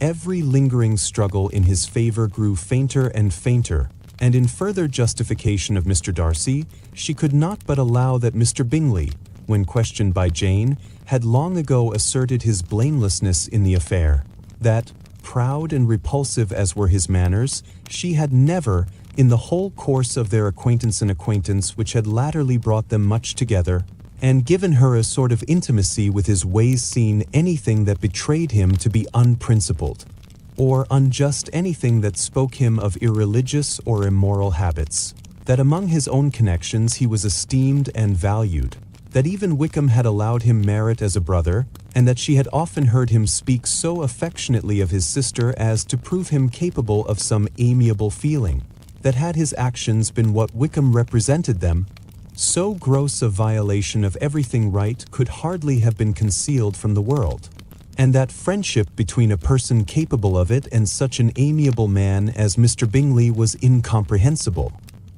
She grew absolutely ashamed of herself. Of neither Darcy nor Wickham could she think, without feeling that she had been blind, partial, prejudiced, absurd. "How despicably have I acted!" she cried. "I, who have prided myself on my discernment, I, who have valued myself on my abilities, who have often disdained the generous candor of my sister, and gratified my vanity in useless or blameless distrust. How humiliating is this discovery! Yet, how just a humiliation! Had I been in love, I could not have been more wretchedly blind. But vanity, not love, has been my folly. Pleased with the preference of one, and offended by the neglect of the other, on the very beginning of our acquaintance, I have courted prepossession and ignorance, and driven reason away where either were concerned. Till this moment I never knew myself. From herself to Jane, from Jane to Bingley, her thoughts were in a line which soon brought to her recollection that Mr. Darcy's explanation there had appeared very insufficient, and she read it again. Widely different was the effect of a second perusal. How could she deny that credit to his assertions in one instance, which she had been obliged to give in the other? He declared himself to have been totally unsuspicious of her sister's attachment, and she could not help remembering what Charlotte's opinion had always been. Neither could she deny the justice of his description of Jane. She felt that Jane's feelings, though fervent, were little displayed, and that there was a constant complacency in her air and manner, not often united with great sensibility. When she came to that part of the letter in which her family were mentioned, in tones of such mortifying, yet merited, reproach, her sense of shame was severe. The justice of the charge struck her too forcibly for denial, and the circumstances to which he particularly alluded as having passed at the Netherfield ball, and as confirming all his first disapprobation, could not have made a stronger impression on his mind than on hers. The compliment to herself and her sister was not unfelt. It soothed, but it could not console her for the contempt which had been thus self-attracted by the rest of her family, and as she considered that Jane's disappointment had, in fact, been the work of her nearest relations, and reflected how materially the credit of both must be hurt by such impropriety of conduct, she felt depressed beyond anything she had ever known before. After wandering along the lane for 2 hours, giving way to every variety of thought, reconsidering events, determining probabilities, and reconciling herself, as well as she could, to a change so sudden and so important, fatigue, and a recollection of her long absence, made her at length return home, and she entered the house with the wish of appearing cheerful as usual, and the resolution of repressing such reflections as must make her unfit for conversation. She was immediately told that the 2 gentlemen from Rosings had each called during her absence, Mr. Darcy only for a few minutes to take leave, but that Colonel Fitzwilliam had been sitting with them at least an hour, hoping for her return, and almost resolving to walk after her till she could be found. Elizabeth could but just affect concern in missing him.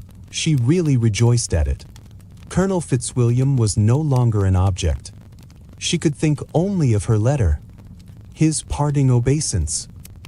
The two gentlemen left Rosings the next morning, and Mr. Collins, having been in waiting near the lodges, to make them his parting obeisance, was able to bring home the pleasing intelligence of their appearing in very good health, and in as tolerable spirits as could be expected, after the melancholy scene so lately gone through at Rosings. To Rosings he then hastened to console Lady Catherine and her daughter, and on his return brought back, with great satisfaction, a message from her ladyship, importing that she felt herself so dull as to make her very desirous of having them all to dine with her. Elizabeth could not see Lady Catherine without recollecting that, had she chosen it, she might by this time have been presented to her as her future niece, nor could she think, without a smile, of what her ladyship's indignation would have been. What would she have said? How would she have behaved? Were the questions with which she amused herself. Their first subject was the diminution of the Rosings party. "I assure you I feel it exceedingly," said Lady Catherine. "I believe nobody feels the loss of friends so much as I do. But I am particularly attached to these young men, and know them to be so much attached to me. They were excessively sorry to go. But so they always are." The dear Colonel rallied his spirits tolerably till just at last, but Darcy seemed to feel it most acutely more, I think, than last year. His attachment to Rosings certainly increases. Mr. Collins had a compliment and an allusion to throw in here, which were kindly smiled on by the mother and daughter. Lady Catherine observed after dinner that Miss Bennet seemed out of spirits, and immediately accounting for it herself, by supposing that she did not like to go home again so soon, she added, "But if that is the case, you must write to your mother to beg that you may stay a little longer. Mrs. Collins will be very glad of your company, I am sure." "I am much obliged to your ladyship for your kind invitation," replied Elizabeth, "but it is not in my power to accept it. I must be in town next Saturday." "Why, at that rate you will have been here only 6 weeks. I expected you to stay 2 months. I told Mrs. Collins so before you came. There can be no occasion for your going so soon. Mrs. Bennet could certainly spare you for another fortnight, but my father cannot. He wrote last week to hurry my return. Dawson. Oh, your father, of course, may spare you if your mother can. Daughters are never of so much consequence to a father. And if you will stay another month complete, it will be in my power to take one of you as far as London, for I am going there early in June, for a week, and as Dawson does not object to the barouche box, there will be very good room for one of you. Indeed, if the weather should happen to be cool, I should not object to taking you both, as you are neither of you large. You are all kindness, madam, but I believe we must abide by our original plan." Lady Catherine seemed resigned. "Mrs. Collins, you must send a servant with them. You know I always speak my mind, and I cannot bear the idea of 2 young women traveling post by themselves. It is highly improper. You must contrive to send somebody. I have the greatest dislike in the world to that sort of thing. Young women should always be properly guarded and attended, according to their situation in life. When my niece Georgiana went to Ramsgate last summer, I made a point of her having 2 men servants go with her. Miss Darcy, the daughter of Mr. Darcy of Pemberley and Lady N, could not have appeared with propriety in a different manner. I am excessively attentive to all those things. You must send John with the young ladies, Mrs. Collins. I am glad it occurred to me to mention it, for it would really be discreditable to you to let them go alone. My uncle is to send a servant for us." "Oh, your uncle? He keeps a manservant, does he? I am very glad you have somebody who thinks of those things. Where shall you change horses?" "Oh, Bromley, of course." "If you mention my name at the bell, you will be attended to." Lady Catherine had many other questions to ask respecting their journey, and as she did not answer them, all her self-attention was necessary, which Elizabeth believed to be lucky for her, or, with a mind so occupied, she might have forgotten where she was. Reflection must be reserved for solitary hours. Whenever she was alone, she gave way to it as the greatest relief, and not a day went by without a solitary walk, in which she might indulge in all the delight of unpleasant recollections. Mr. Darcy's letter she was in a fair way of soon knowing by heart. She studied every sentence, and her feelings towards its writer were at times widely different. When she remembered the style of his address, she was still full of indignation, but when she considered how unjustly she had condemned and upbraided him, her anger was turned against herself, and his disappointed feelings became the object of compassion. His attachment excited gratitude, his general character respect, but she could not approve him, nor could she for a moment repent her refusal or feel the slightest inclination ever to see him again. In her own past behavior, there was a constant source of vexation and regret, and in the unhappy defects of her family, a subject of yet heavier chagrin. They were hopeless of remedy. Her father, contented with laughing at them, would never exert himself to restrain the wild giddiness of his youngest daughters, and her mother, with manners so far from right herself, was entirely insensible of the evil. Elizabeth had frequently united with Jane in an endeavor to check the imprudence of Catherine and Lydia, but while they were supported by their mother's indulgence, what chance could there be of improvement? Catherine, weak-spirited, irritable, and completely under Lydia's guidance, had been always affronted by their advice, and Lydia, self-willed and careless, would scarcely give them a hearing.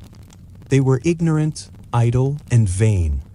While there was an officer in Meryton, they would flirt with him, and while Meryton was within a walk of Longbourn, they would be going there forever.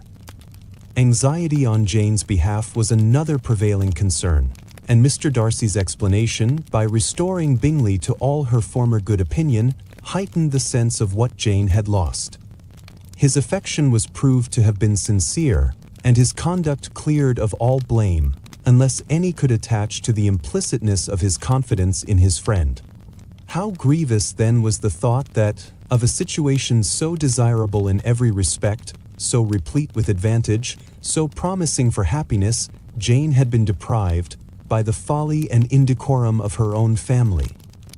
When to these recollections was added the development of Wickham's character, it may be easily believed that the happy spirits which had seldom been depressed before were now so much affected as to make it almost impossible for her to appear tolerably cheerful. Their engagements at Rosings were as frequent during the last week of her stay as they had been at first. The very last evening was spent there, and her ladyship again inquired minutely into the particulars of their journey, gave them directions as to the best method of packing, and was so urgent on the necessity of placing gowns in the only right way that Maria thought herself obliged, on her return, to undo all the work of the morning and pack her trunk afresh.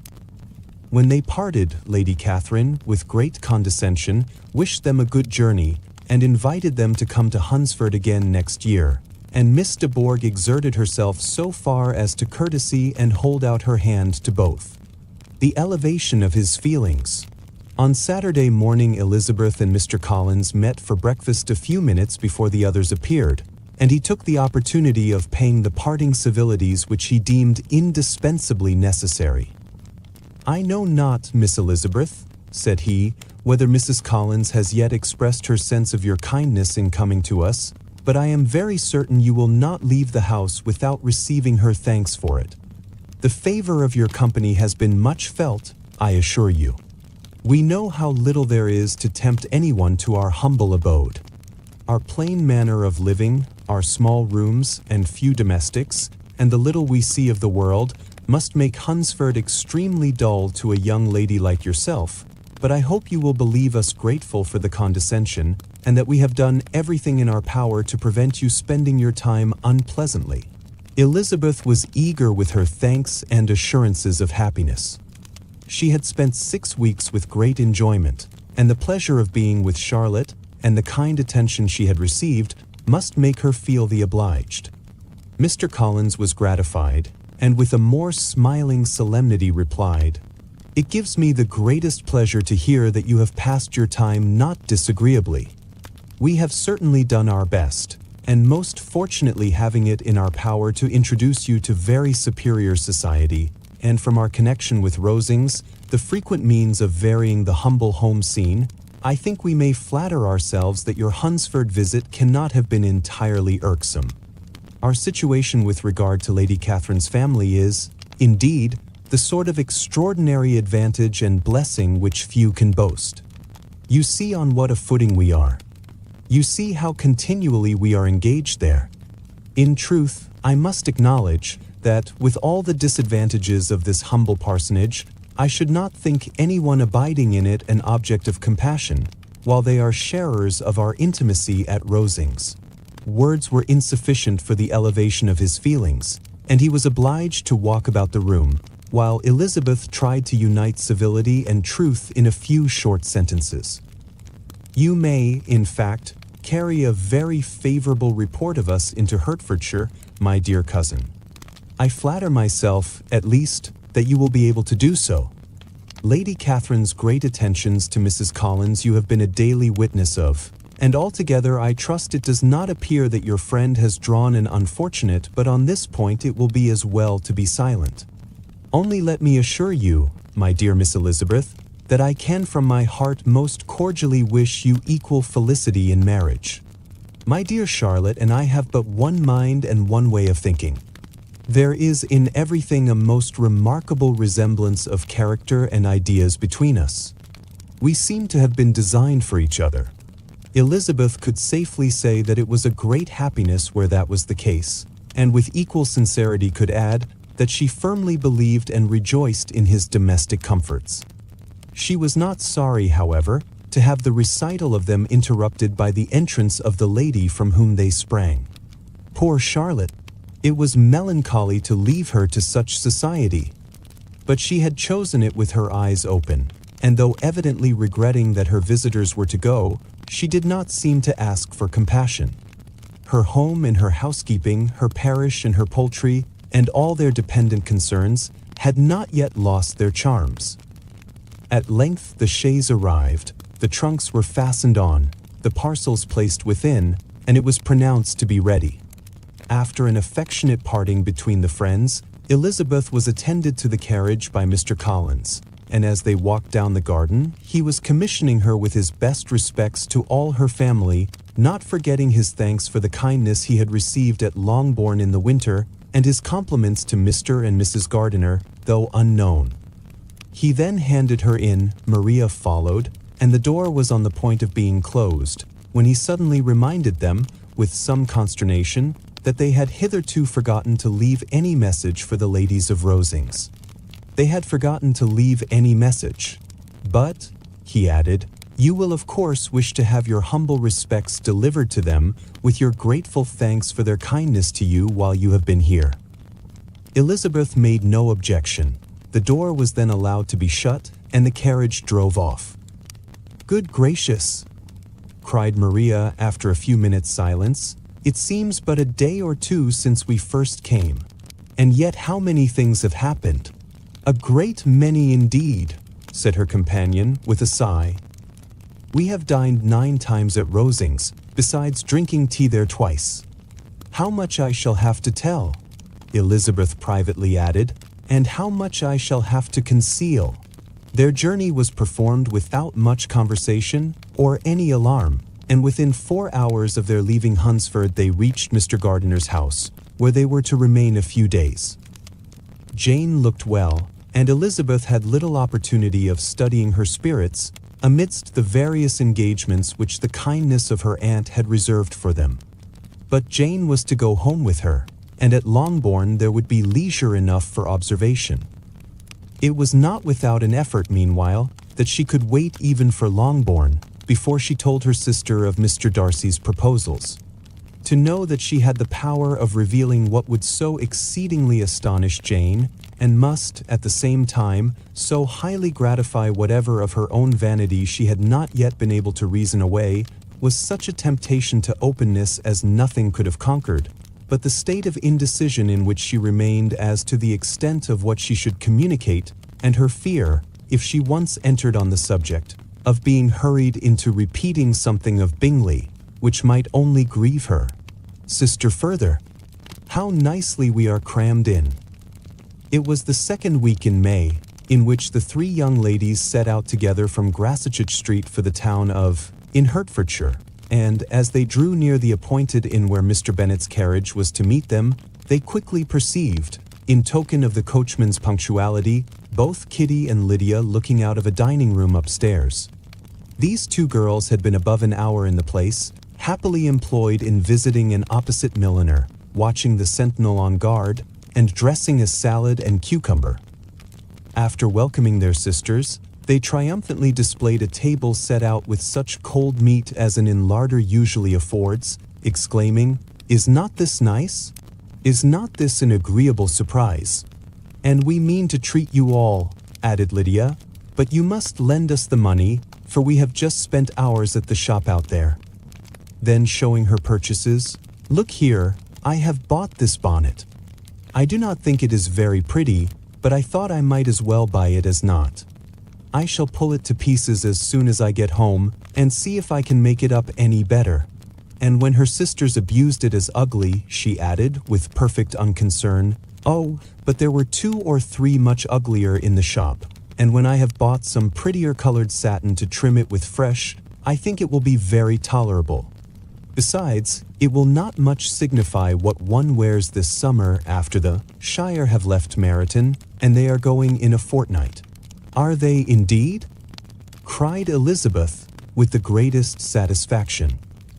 "They are going to be encamped near Brighton, and I do so want Papa to take us all there for the summer. It would be such a delicious scheme, and I dare say would hardly cost anything at all. Mamma would like to go, too, of all things. Only think what a miserable summer else we shall have." "Yes," thought Elizabeth, "that would be a delightful scheme, indeed, and completely due for us at once. Good heaven! Brighton and a whole campful of soldiers, to us, who have been overset already by one poor regiment of militia and the monthly balls of Meryton. Now I have got some news for you," said Lydia, as they sat down to table. "What do you think? It is excellent news, capital news, and about a certain person that we all like." Jane and Elizabeth looked at each other, and the waiter was told that he need not stay. Lydia laughed and said, "Aye, that is just like your formality and discretion. You thought the waiter must not hear, as if he cared. I dare say he often hears worse things said than I am going to say. But he is an ugly fellow. I am glad he is gone. I never saw such a long chin in my life. Well, but now for my news. It is about dear Wickham. Too good for the waiter, is not it? There is no danger of Wickham's marrying Mary King, there's for you. She is gone down to her uncle at Liverpool, gone to stay. Wickham is safe. And Mary King is safe," added Elizabeth, "safe from a connection imprudent as to fortune. She is a great fool for going away, if she liked him. But I hope there is no strong attachment on either side," said Jane. "I am sure there is not on his. I will answer for it he never cared 3 straws about her. Who could about such a nasty little freckled thing?" Elizabeth was shocked to think that, however incapable of such coarseness of expression herself, the coarseness of the sentiment was little other than her own breast had formerly harbored and fancied liberal. As soon as all had ate, and the elder ones paid, the carriage was ordered, and after some contrivance, the whole party, with all their boxes, work-bags, and parcels, and the unwelcome addition of Kitty's and Lydia's purchases, were seated in it. "How nicely we are crammed in!" cried Lydia. "I am glad I brought my bonnet, if it is only for the fun of having another bandbox. Well, now let us be quite comfortable and snug and talk and laugh all the way home. And in the first place, let us hear what has happened to you all since you went away. Have you seen any pleasant men? Have you had any flirting? I was in great hopes that one of you would have got a husband before you came back. Jane will be quite an old maid soon, I declare. She is almost 23. How ashamed I should be of not being married before 23. My Aunt Phillips wants you so to get husbands you can't think. She says Lizzie had better have taken Mr. Collins, but I do not think there would have been any fun in it.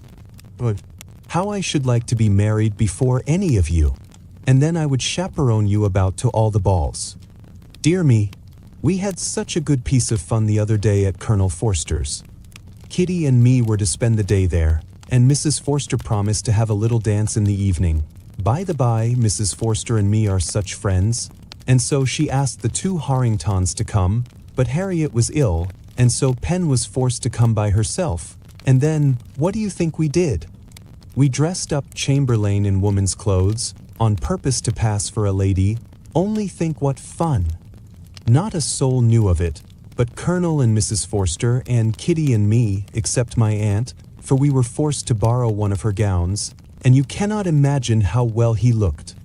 When Denny and Wickham and Pratt and 2 or 3 more of the men came in, they did not know him in the least. How I laughed, and so did Mrs. Forster.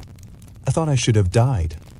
And that made the men suspect something, and then they soon found out what was the matter.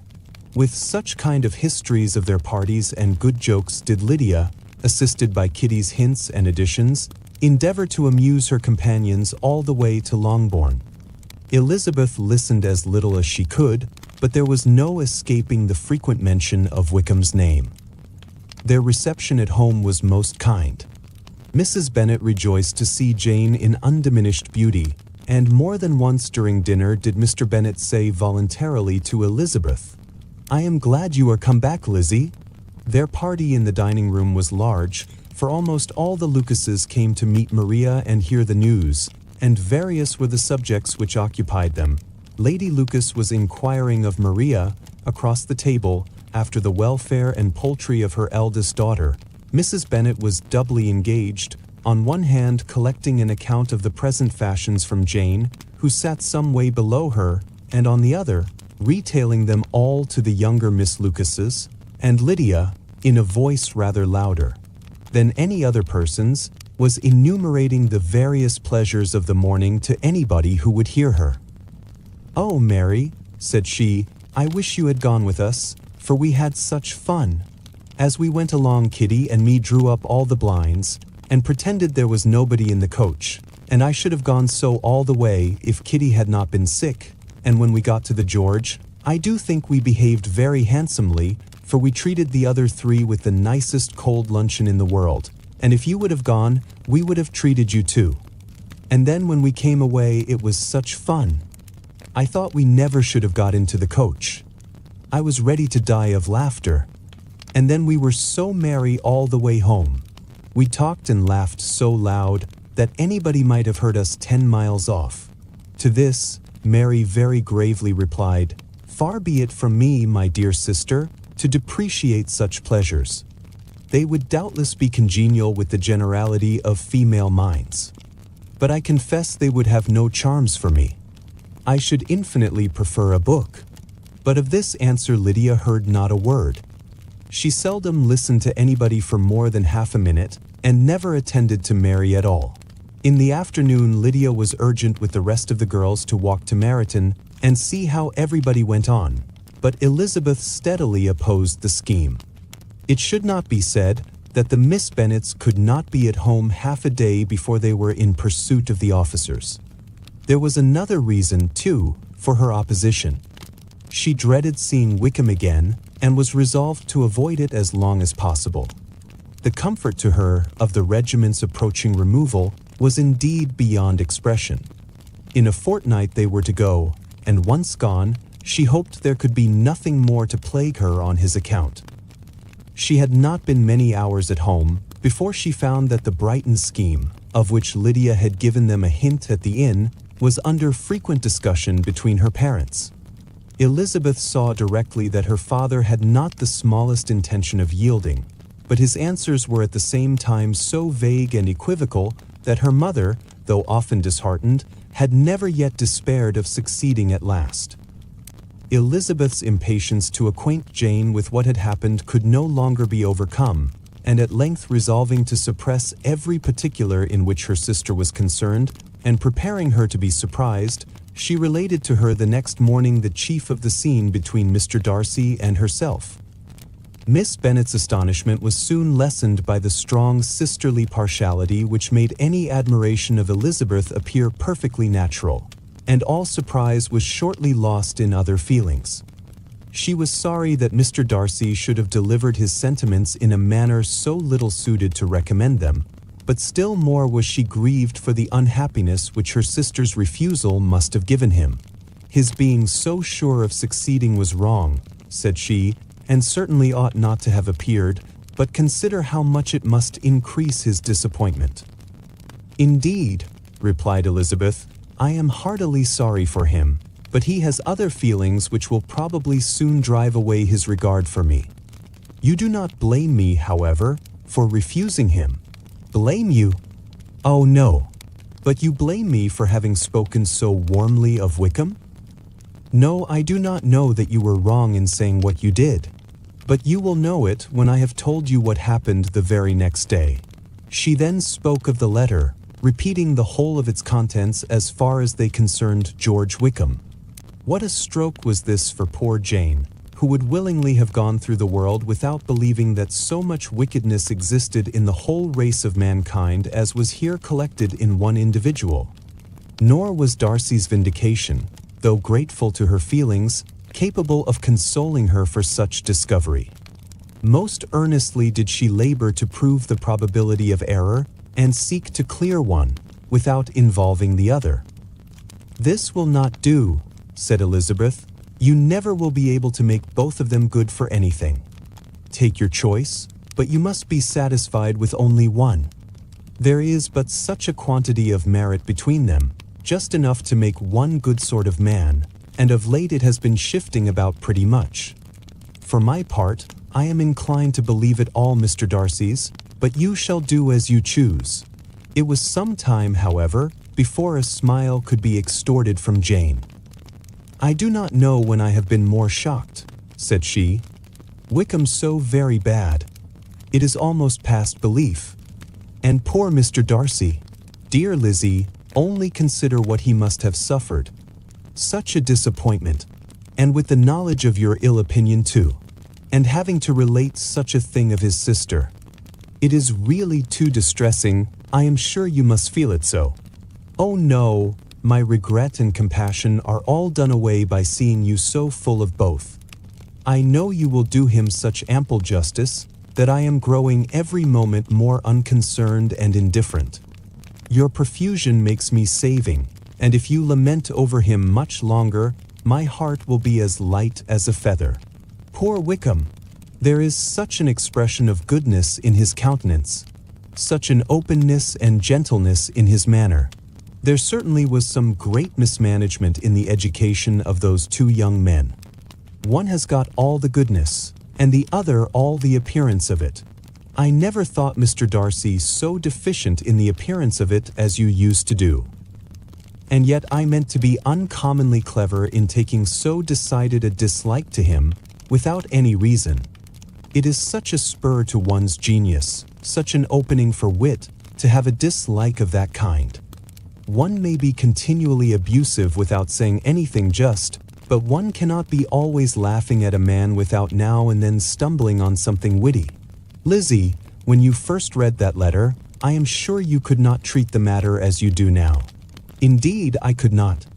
I was uncomfortable enough. I was very uncomfortable, I may say unhappy. And with no one to speak to of what I felt, no Jane to comfort me, and say that I had not been so very weak and vain and nonsensical as I knew I had. Oh, how I wanted you! How unfortunate that you should have used such very strong expressions in speaking of Wickham to Mr. Darcy, for now they do appear wholly undeserved. Certainly.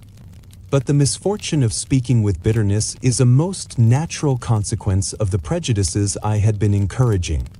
There is one point on which I want your advice. I want to be told whether I ought or ought not to make our acquaintance in general understand Wickham's character. Miss Bennet paused a little, and then replied, Surely there can be no occasion for exposing him so dreadfully. What is your own opinion? That it ought not to be attempted. Mr. Darcy has not authorized me to make his communication public. On the contrary, every particular relative to his sister was meant to be kept as much as possible to myself. And if I endeavor to undeceive people as to the rest of his conduct, who will believe me? The general prejudice against Mr. Darcy is so violent that it would be the death of half the good people in Meryton to attempt to place him in an amiable light. I am not equal to it. Wickham will soon be gone, and therefore it will not signify to anybody here what he really is. Some time hence it will be all found out, and then we may laugh at their stupidity in not knowing it before. At present I will say nothing about it. You're quite right. To have his errors made public might ruin him forever. He is now, perhaps, sorry for what he has done and anxious to re-establish a character. We must not make him desperate. The tumult of Elizabeth's mind was allayed by this conversation. She had got rid of 2 of the secrets which had weighed on her for a fortnight, and was certain of a willing listener in Jane, whenever she might wish to talk again of either. But there was still something lurking behind, of which prudence forbade the disclosure. She dared not relate the other half of Mr. Darcy's letter, nor explain to her sister how sincerely she had been valued by his friend. Here was knowledge in which no one could partake, and she was sensible that nothing less than a perfect understanding between the parties could justify her in throwing off this last encumbrance of mystery. And then, said she, if that very improbable event should ever take place, I shall merely be able to tell what Bingley may tell in a much more agreeable manner himself. The liberty of communication cannot be mine till it has lost all its value. She was now, on being settled at home, at leisure to observe the real state of her sister's spirits. Jane was not happy. She still cherished a very tender affection for Bingley. Having never even fancied herself in love before, her regard had all the warmth of first attachment, and from her age and disposition, greater steadiness than first attachments often boast, and so fervently did she value his remembrance, and prefer him to every other man, that all her good sense, and all her attention to the feelings of her friends, were requisite to check the indulgence of those regrets which must have been injurious to her own health and their tranquillity. "Well, Lizzie," said Mrs. Bennet one day, "what is your opinion now of this sad business of Jane's? For my part, I am determined never to speak of it again to anybody. I told my sister Phillips so the other day, but I cannot find out that Jane saw anything of him in London. Well, he is a very undeserving young man, and I do not suppose there is the least chance in the world of her ever getting him now. There is no talk of his coming to Netherfield again in the summer, and I have inquired of everybody, too, who is likely to know. I am determined never to speak of it again. I do not believe that he will ever live at Netherfield any more. Oh well, it is just as he chooses. Nobody wants him to come, though I shall always say that he used my daughter extremely ill, and if I was her, I would not have put up with it. Well, my comfort is, I am sure Jane will die of a broken heart, and then he will be sorry for what he has done." But as Elizabeth could not receive comfort from any such expectation, she made no answer. "Well, Lizzie," continued her mother, soon afterwards, "and so the Collinses live very comfortable, do they? Well, I only hope it will last. And what sort of table do they keep? Charlotte is an excellent manager, I dare say. If she is half as sharp as her mother, she is saving enough. There is nothing extravagant in their housekeeping, I dare say. No, nothing at all. A great deal of good management, depend upon it. They will take care not to outrun their income. They will never be distressed for money. Well, much good may it do them. And so, I suppose, they often talk of having Longbourn when your father is dead. They look upon it quite as their own, I dare say, whenever that happens. It was a subject which they could not mention before me. No, it would have been strange if they had. But I make no doubt they often talk of it between themselves. Well, if they can be easy with an estate that is not lawfully their own, so much the better. I should be ashamed of having one that was only entailed on me. When Colonel Miller's regiment went away, the first week of their return was soon gone. The second began. It was the last of the regiment's stay in Meryton, and all the young ladies in the neighborhood were drooping apace. The dejection was almost universal. The elder Miss Bennets alone were still able to eat, drink, and sleep, and pursue the usual course of their employments. Very frequently were they reproached for this insensibility by Kitty and Lydia, whose own misery was extreme, and who could not comprehend such hard-heartedness in any of the family. Good heaven! What is to become of us? What are we to do? Would they often exclaim in the bitterness of woe.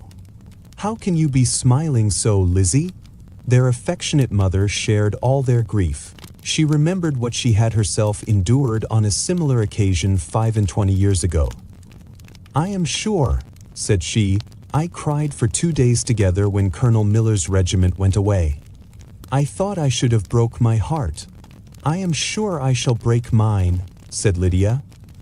If one could but go to Brighton, observed Mrs. Bennet. Oh yes, if one could but go to Brighton. But Papa is so disagreeable. A little sea bathing would set me up forever.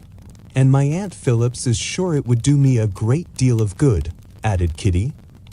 Such were the kind of lamentations resounding perpetually through Longbourn House. Elizabeth tried to be diverted by them, but all sense of pleasure was lost in shame. She felt anew the justice of Mr. Darcy's objections, and never had she before been so much disposed to pardon his interference in the views of his friend. But the gloom of Lydia's prospect was shortly cleared away, for she received an invitation from Mrs. Forster, the wife of the colonel of the regiment, to accompany her to Brighton. This invaluable friend was a very young woman and very lately married. A resemblance in good humor and good spirits had recommended her and Lydia to each other, and out of their 3 months' acquaintance they had been intimate too. The rapture of Lydia on this occasion, her adoration of Mrs. Forster, the delight of Mrs. Bennet, and the mortification of Kitty are scarcely to be described. Wholly inattentive to her sister's feelings, Lydia flew about the house in restless ecstasy, calling for everyone's congratulations, and laughing and talking with more violence than ever, whilst the luckless Kitty continued in the parlor repining at her fate in terms as unreasonable as her accent was peevish. I cannot see why Mrs. Forster should not ask me as well as Lydia, said she, though I am not her particular friend. I have just as much right to be asked as she has, and more too, for I am 2 years older. In vain did Elizabeth attempt to make her reasonable, and Jane to make her resigned. As for Elizabeth herself, this invitation was so far from exciting in her the same feelings as in her mother and Lydia, that she considered it as the death warrant of all possibility of common sense for the latter, and detestable as such a step must make her, were it known, she could not help secretly advising her father not to let her go. She represented to him all the improprieties of Lydia's general behavior, the little advantage she could derive from the friendship of such a woman as Mrs. Forster, and the probability of her being yet more imprudent with such a companion at Brighton, where the temptations must be greater than at home. He heard her attentively, and then said, Lydia will never be easy till she has exposed herself in some public place or other, and we can never expect her to do it with so little expense or inconvenience to her family as under the present circumstances. If you were aware, said Elizabeth, of the very great disadvantage to us all, which must arise from the public notice of Lydia's unguarded and imprudent manner, nay, which has already arisen from it, I am sure you would judge differently in the affair. Already arisen, repeated Mr. Bennet. What, has she frightened away some of your lovers? Poor little Lizzie! But do not be cast down. Such squeamish youths as cannot bear to be connected with a little absurdity are not worth the regret. Come, let me see the list of the pitiful fellows who have been kept aloof by Lydia's folly. Indeed, you are mistaken. I have no such injuries to resent. It is not of peculiar, but of general evils, which I am now complaining. Our importance, our respectability in the world, must be affected by the wild volatility, the assurance and disdain of all restraint which mark Lydia's character. Excuse me, for I must speak plainly. If you, my dear father, will not take the trouble of checking her exuberant spirits, and of teaching her that her present pursuits are not to be the business of her life, she will soon be beyond the reach of amendment. Her character will be fixed, and she will, at 16, be the most determined flirt that ever made herself and her family ridiculous. A flirt, too, in the worst and meanest degree of flirtation, without any attraction beyond youth and a tolerable person, and, from the ignorance and emptiness of her mind, wholly unable to ward off any portion of that universal contempt which her rage for admiration will excite. In this danger Kitty is also comprehended. She will follow wherever Lydia leads. Vain, ignorant, idle, and absolutely uncontrolled. Oh, my dear father, can you suppose it possible that they will not be censured and despised wherever they are known, and that their sisters will not be often involved in the disgrace? Mr. Bennet saw that her whole heart was in the subject, and, affectionately taking her hand, said in reply, "Do not make yourself uneasy, my love. Wherever you and Jane are known, you must be respected and valued, and you will not appear to less advantage for having a couple of, or I may say, 3 very silly sisters. We shall have no peace at Longbourn if Lydia does not go to Brighton. Let her go, then. Colonel Forster is a sensible man, and will keep her out of any real mischief, and she is luckily too poor to be an object of prey to anybody. At Brighton she will be of less importance even as a common flirt than she has been here. The officers will find women better worth their notice. Let us hope, therefore, that her being there may teach her her own insignificance. At any rate, she cannot grow many degrees worse, without authorizing us to lock her up for the rest of her life."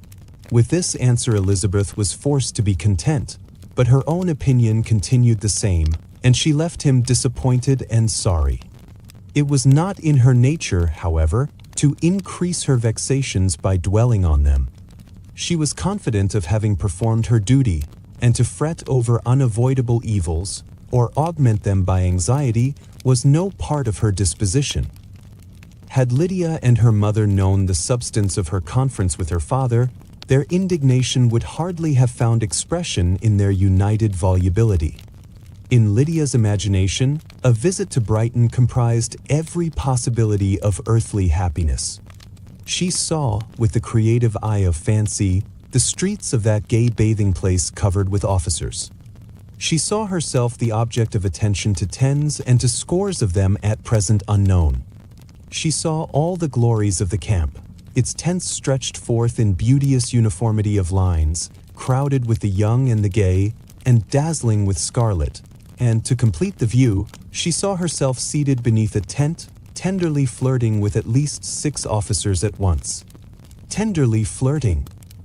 Had she known that her sister sought to tear her from such prospects and such realities as these, what would have been her sensations? They could have been understood only by her mother, who might have felt nearly the same. Lydia's going to Brighton was all that consoled her for the melancholy conviction of her husband's never intending to go there himself.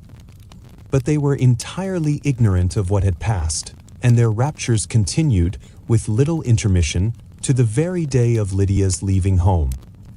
Elizabeth was now to see Mr. Wickham for the last time. Having been frequently in company with him since her return, agitation was pretty well over, the agitations of former partiality entirely so. She had even learnt to detect, in the very gentleness which had first delighted her, an affectation and a sameness to disgust and weary. In his present behavior to herself, moreover, she had a fresh source of displeasure, for the inclination he soon testified of renewing those attentions which had marked the early part of their acquaintance could only serve, after what had since passed, to provoke her. She lost all concern for him in finding herself thus selected as the object of such idle and frivolous gallantry, and while she steadily repressed it, could not but feel the reproof contained in his believing that however long, and for whatever cause, his attentions had been withdrawn, her vanity would be gratified, and her preference secured at any time by their renewal. On the very last day of the regiment's remaining in Meryton, he dined, with others of the officers, at Longbourn, and so little was Elizabeth disposed to part from him in good humour, that, on his making some inquiry as to the manner in which her time had passed at Hunsford, she mentioned Colonel Fitzwilliam's and Mr. Darcy's having both spent 3 weeks at Rosings, and asked him if he were acquainted with the former. He looked surprised, displeased, alarmed, but, with a moment's recollection and a returning smile, replied that he had formerly seen him often, and after observing that he was a very gentlemanlike man, asked her how she had liked him. Her answer was warmly in his favor. With an air of indifference, he soon afterwards added, "How long did you say that he was at Rosings?" "Nearly 3 weeks." "And you saw him frequently?" "Yes, almost every day." "His manners are very different from his cousin's." "Yes, very different, but I think Mr. Darcy improves on acquaintance." "Indeed!" cried Wickham, with a look which did not escape her. "And pray may I ask," but checking himself, he added in a gayer tone, "is it in address that he improves? Has he deigned to add aught of civility to his ordinary style? For I dare not hope," he continued in a lower and more serious tone, "that he is improved in essentials." "Oh no," said Elizabeth. "In essentials I believe he is very much what he ever was." While she spoke, Wickham looked as if scarcely knowing whether to rejoice over her words or to distrust their meaning. There was a something in her countenance which made him listen with an apprehensive and anxious attention, while she added, "When I said that he improved on acquaintance, I did not mean that either his mind or manners were in a state of improvement, but that, from knowing him better, his disposition was better understood." Wickham's alarm now appeared in a heightened complexion and agitated look. For a few minutes he was silent, till, shaking off his embarrassment, he turned to her again, and said in the gentlest of accents, "You, who so well know my feelings towards Mr. Darcy, will readily comprehend how sincerely I must rejoice that he is wise enough to assume even the appearance of what is right. His pride, in that direction, may be of service, if not to himself, to many others, for it must deter him from such foul misconduct as I have suffered by. I only fear that the sort of cautiousness to which you, I imagine, have been alluding, is merely adopted on his visits to his aunt, of whose good opinion and judgment he stands much in awe. His fear of her has always operated, I know, when they were together, and a good deal is to be imputed to his wish of forwarding the match with Miss de Bourgh, which I am certain he has very much at heart." Elizabeth could not repress a smile at this, but she answered only by a slight inclination of the head. She saw that he wanted to engage her on the old subject of his grievances, and she was in no humour to indulge him. The rest of the evening passed with the appearance, on his side, of usual cheerfulness, but with no further attempt to distinguish Elizabeth, and they parted at last with mutual civility, and possibly a mutual desire of never meeting again. When the party broke up, Lydia returned with Mrs. Forster to Meryton, from whence they were to set out early the next morning. The separation between her and her family was rather noisy than pathetic. Kitty was the only one who shed tears, but she did weep from vexation and envy.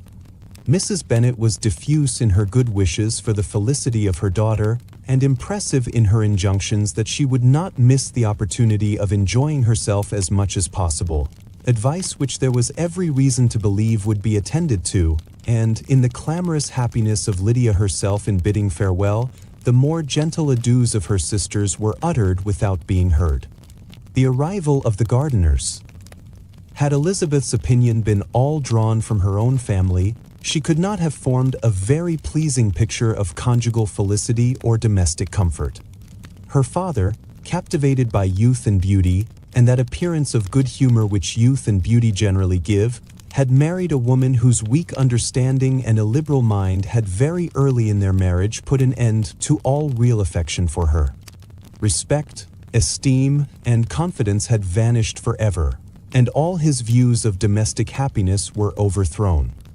But Mr. Bennet was not of a disposition to seek comfort for the disappointment which his own imprudence had brought on in any of those pleasures which too often console the unfortunate for their folly or their vice. He was fond of the country and of books, and from these tastes had arisen his principal enjoyments. To his wife he was very little otherwise indebted than as her ignorance and folly had contributed to his amusement. This is not the sort of happiness which a man would in general wish to owe to his wife, but where other powers of entertainment are wanting, the true philosopher will derive benefit from such as are given. Elizabeth, however, had never been blind to the impropriety of her father's behavior as a husband. She had always seen it with pain, but respecting his abilities and grateful for his affectionate treatment of herself, she endeavored to forget what she could not overlook, and to banish from her thoughts that continual breach of conjugal obligation and decorum which, in exposing his wife to the contempt of her own children, was so highly reprehensible. But she had never felt so strongly as now the disadvantages which must attend the children of so unsuitable a marriage, nor ever been so fully aware of the evils arising from so ill-judged a direction of talents which, rightly used, might at least have preserved the respectability of his daughters, even if incapable of enlarging the mind of his wife. When Elizabeth had rejoiced over Wickham's departure, she found little other cause for satisfaction in the loss of the regiment. Their parties abroad were less varied than before, and at home she had a mother and sister, whose constant repinings at the dullness of everything around them threw a real gloom over their domestic circle, and, though Kitty might in time regain her natural degree of sense, since the disturbers of her brain were removed, her other sister, from whose disposition greater evil might be apprehended, was likely to be hardened in all her folly and assurance by a situation of such double danger as a watering place and a camp. Upon the whole, therefore, she found, what has been sometimes found before, that an event to which she had looked forward with impatient desire did not, in taking place, bring all the satisfaction she had promised herself. It was consequently necessary to name some other period for the commencement of actual felicity, to have some other point on which her wishes and hopes might be fixed, and by again enjoying the pleasure of anticipation, console herself for the present, and prepare for another disappointment. Her tour to the lakes was now the object of her happiest thoughts. It was her best consolation for all the uncomfortable hours which the discontentedness of her mother and Kitty made inevitable, and could she have included Jane in the scheme, every part of it would have been perfect.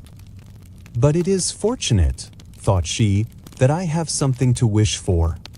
Were the whole arrangement complete, my disappointment would be certain. But here, by carrying with me one ceaseless source of regret in my sister's absence, I may reasonably hope to have all my expectations of pleasure realized. A scheme of which every part promises delight can never be successful, and general disappointment is only warded off by the defense of some little peculiar vexation. When Lydia went away, she promised to write very often and very minutely to her mother and Kitty, but her letters were always long expected, and always very short. Those to her mother contained little else than that they were just returned from the library, where such and such officers had attended them, and where she had seen such beautiful ornaments as made her quite wild, that she had a new gown, or a new parasol, which she would have described more fully, but was obliged to leave off in a violent hurry, as Mrs. Forster called her, and they were going to the camp. And from her correspondence with her sister there was still less to be learnt for her. Letters to Kitty, though rather longer, were much too full of lines under the words to be made public. After the first fortnight or 3 weeks of her absence, health, good humor, and cheerfulness began to reappear at Longbourn. Everything wore a happier aspect. The families who had been in town for the winter came back again, and summer finery and summer engagements arose. Mrs. Bennet was restored to her usual querulous serenity, and by the middle of June Kitty was so much recovered as to be able to enter Meryton without tears, an event of such happy promise as to make Elizabeth hope that by the following Christmas she might be so tolerably reasonable as not to mention an officer above once a day, unless, by some cruel and malicious arrangement at the War Office, another regiment should be quartered in Meryton. The time fixed for the beginning of their northern tour was now fast approaching, and a fortnight only was wanting of it, when a letter arrived from Mrs. Gardiner, which at once delayed its commencement and curtailed its extent. Mr. Gardiner would be prevented by business from setting out till a fortnight later in July, and must be in London again within a month, and as that left too short a period for them to go so far, and see so much as they had proposed, or at least to see it with the leisure and comfort they had built on, they were obliged to give up the lakes, and substitute a more contracted tour, and, according to the present plan, were to go no farther northward than Derbyshire. In that county there was enough to be seen to occupy the chief of their 3 weeks, and to Mrs. Gardiner it had a peculiarly strong attraction. The town where she had formerly passed some years of her life, and where they were now to spend a few days, was probably as great an object of her curiosity as all the celebrated beauties of Matlock, Chatsworth, Dovedale, or the Peak. Elizabeth was excessively disappointed. She had set her heart on seeing the lakes, and still thought there might have been time enough. But it was her business to be satisfied, and certainly her temper to be happy, and all was soon right again. With the mention of Derbyshire, there were many ideas connected. It was impossible for her to see the word without thinking of Pemberley and its owner. "But surely," said she, "I may enter his county with impunity, and rob it of a few petrified spars, without his perceiving me." The period of expectation was now doubled. 4 weeks were to pass away before her uncle and aunt's arrival. But they did pass away, and Mr. and Mrs. Gardiner, with their 4 children, did at length appear at Longbourn. The children, 2 girls of 6 and 8 years old and 2 younger boys, were to be left under the particular care of their cousin Jane, who was the general favorite, and whose steady sense and sweetness of temper exactly adapted her for attending to them in every way, teaching them, playing with them, and loving them. The Gardiners stayed only one night at Longbourn, and set off the next morning with Elizabeth in pursuit of novelty and amusement. One enjoyment was certain, that of suitableness as companions, a suitableness which comprehended health and temper to bear inconveniences, cheerfulness to enhance every pleasure and affection and intelligence, which might supply it among themselves if there were disappointments abroad. It is not the object of this work to give a description of Derbyshire, nor of any of the remarkable places through which their route thither lay. Oxford, Blenheim, Warwick, Kenilworth, Birmingham, etc., are sufficiently known. A small part of Derbyshire is all the present concern. To the little town of Lambton, the scene of Mrs. Gardiner's former residence, and where she had lately learned that some acquaintance still remained, they bent their steps, after having seen all the principal wonders of the country, and within 5 miles of Lambton, Elizabeth found from her aunt that Pemberley was situated. It was not in their direct road, nor more than a mile or 2 out of it. In talking over their route the evening before, Mrs. Gardiner expressed an inclination to see the place again. Mr. Gardiner declared his willingness, and Elizabeth was applied to for her approbation. "My love, should not you like to see a place of which you have heard so much?" said her aunt. "A place, too, with which so many of your acquaintance are connected. Wickham passed all his youth there, you know." Elizabeth was distressed. She felt that she had no business at Pemberley, and was obliged to assume a disinclination for seeing it. She must own that she was tired of great houses. After going over so many, she really had no pleasure in fine carpets or satin curtains. Mrs. Gardiner abused her stupidity. "If it were merely a fine house richly furnished," said she, "I should not care about it myself, but the grounds are delightful. They have some of the finest woods in the country." Elizabeth said no more, but her mind could not acquiesce. The possibility of meeting Mr. Darcy, while viewing the place, instantly occurred. It would be dreadful. She blushed at the very idea, and thought it would be better to speak openly to her aunt than to run such a risk. But against this there were objections, and she finally resolved that it could be the last resource if her private inquiries as to the absence of the family were unfavorably answered. Accordingly, when she retired at night, she asked the chambermaid whether Pemberley were not a very fine place, what was the name of its proprietor, and, with no little alarm, whether the family were down for the summer. A most welcome negative followed the last question, and her alarms being now removed, she was at leisure to feel a great deal of curiosity to see the house herself, and when the subject was revived the next morning, and she was again applied to, could readily answer, and with a proper air of indifference, that she had not really any dislike to the scheme. To Pemberley, therefore, they were to go, conjecturing as to the date.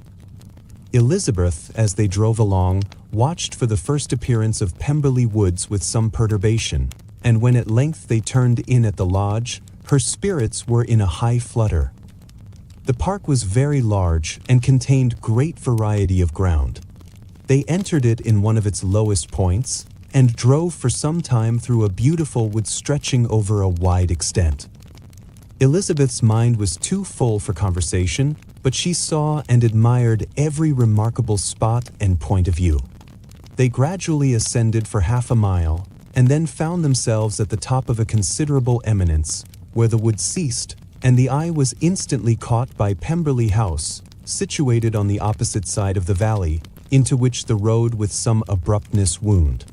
It was a large, handsome stone building, standing well on rising ground, and backed by a ridge of high woody hills, and in front a stream of some natural importance was swelled into greater, but without any artificial appearance. Its banks were neither formal nor falsely adorned. Elizabeth was delighted. She had never seen a place for which nature had done more, or where natural beauty had been so little counteracted by an awkward taste. They were all of them warm in their admiration, and at that moment she felt that to be mistress of Pemberley might be something. They descended the hill, crossed the bridge, and drove to the door, and while examining the nearer aspect of the house, all her apprehension of meeting its owner returned. She dreaded lest the chambermaid had been mistaken. On applying to see the place, they were admitted into the hall, and Elizabeth, as they waited for the housekeeper, had leisure to wonder at her being where she was. The housekeeper came, a respectable-looking elderly woman, much less fine and more civil than she had any notion of finding her. They followed her into the dining parlor.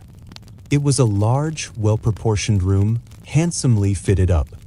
Elizabeth, after slightly surveying it, went to a window to enjoy its prospect. The hill, crowned with wood, from which they had descended, receiving increased abruptness from the distance, was a beautiful object. Every disposition of the ground was good, and she looked on the whole scene, the river, the trees scattered on its banks, and the winding of the valley as far as she could trace it, with delight. As they passed into other rooms, these objects were taking different positions, but from every window there were beauties to be seen.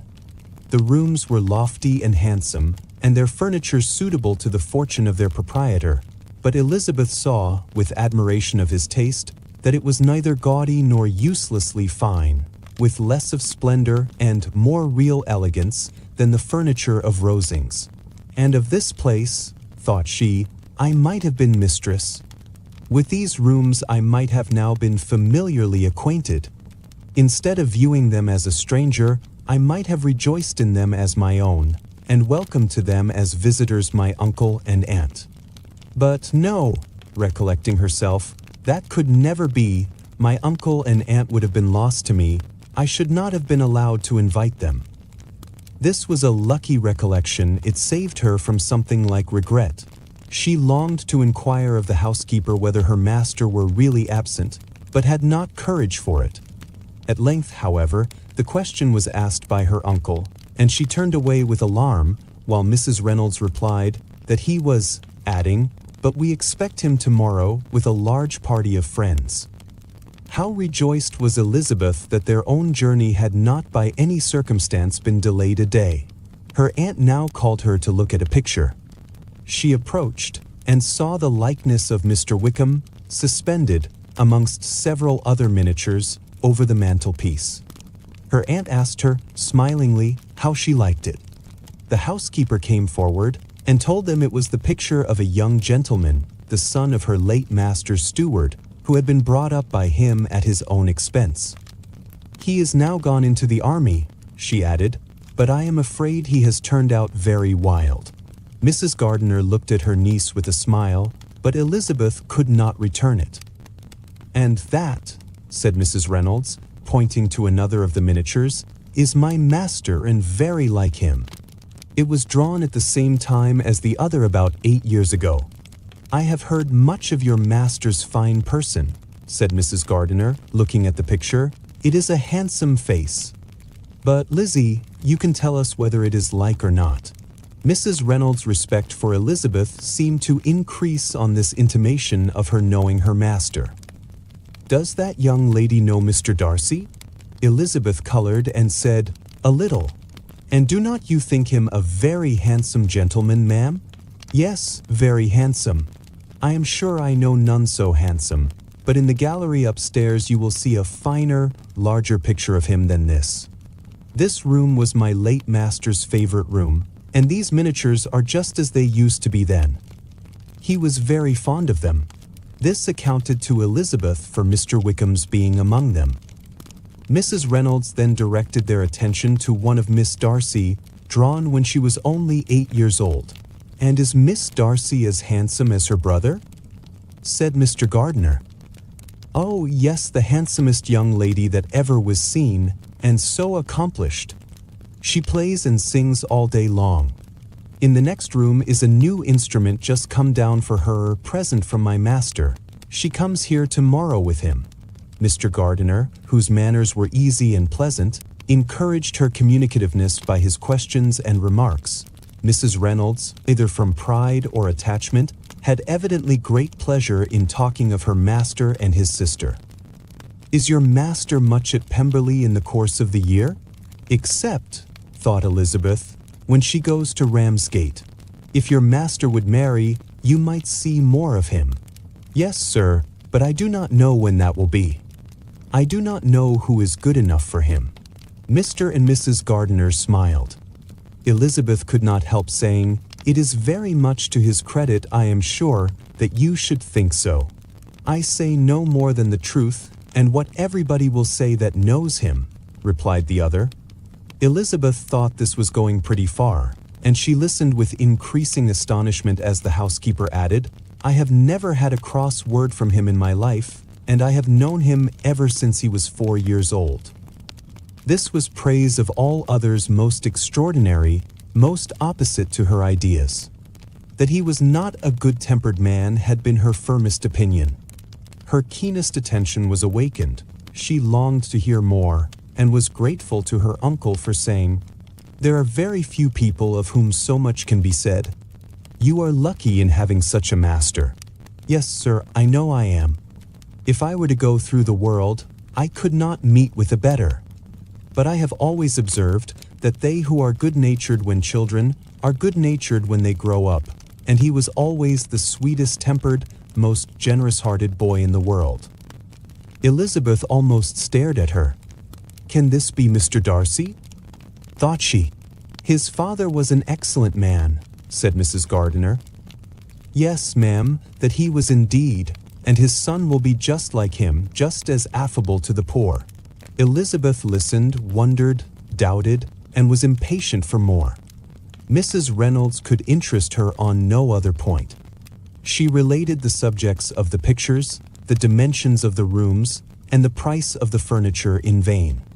Mr. Gardiner, highly amused by the kind of family prejudice to which he attributed her excessive commendation of her master, soon led again to the subject, and she dwelt with energy on his many merits, as they proceeded together up the great staircase. He is the best landlord and the best master, said she, that ever lived. Not like the wild young men nowadays, who think of nothing but themselves. There is not one of his tenants or servants but what will give him a good name. Some people call him proud, but I am sure I never saw anything of it. To my fancy, it is only because he does not rattle away like other young men. In what an amiable light does this place him? Thought Elizabeth. This fine account of him, whispered her aunt as they walked, is not quite consistent with his behavior to our poor friend. Perhaps we might be deceived. That is not very likely. Our authority was too good. On reaching the spacious lobby above, they were shown into a very pretty sitting room, lately fitted up with greater elegance and lightness than the apartments below, and were informed that it was but just done to give pleasure to Miss Darcy, who had taken a liking to the room when last at Pemberley. "He is certainly a good brother," said Elizabeth as she walked towards one of the windows. Mrs. Reynolds anticipated Miss Darcy's delight when she should enter the room. "And this is always the way with him," she added. "Whatever can give his sister any pleasure is sure to be done in a moment. There is nothing he would not do for her." The picture gallery and 2 or 3 of the principal bedrooms were all that remained to be shown. In the former were many good paintings, but Elizabeth knew nothing of the art, and from such as had been already visible below, she had willingly turned to look at some drawings of Miss Darcy's, in crayons, whose subjects were usually more interesting and also more intelligible. In the gallery there were many family portraits, but they could have little to fix the attention of a stranger. Elizabeth walked on in quest of the only face whose features would be known to her. At last it arrested her, and she beheld a striking resemblance of Mr. Darcy, with such a smile over the face, as she remembered to have sometimes seen when he looked at her. She stood several minutes before the picture, in earnest contemplation, and returned to it again before they quitted the gallery. Mrs. Reynolds informed them that it had been taken in his father's lifetime. There was certainly at this moment, in Elizabeth's mind, a more gentle sensation towards the original than she had ever felt in the height of their acquaintance. The commendation bestowed on him by Mrs. Reynolds was of no trifling nature. What praise is more valuable than the praise of an intelligent servant? As a brother, a landlord, a master, she considered how many people's happiness were in his guardianship, how much of pleasure or pain it was in his power to bestow, how much of good or evil must be done by him.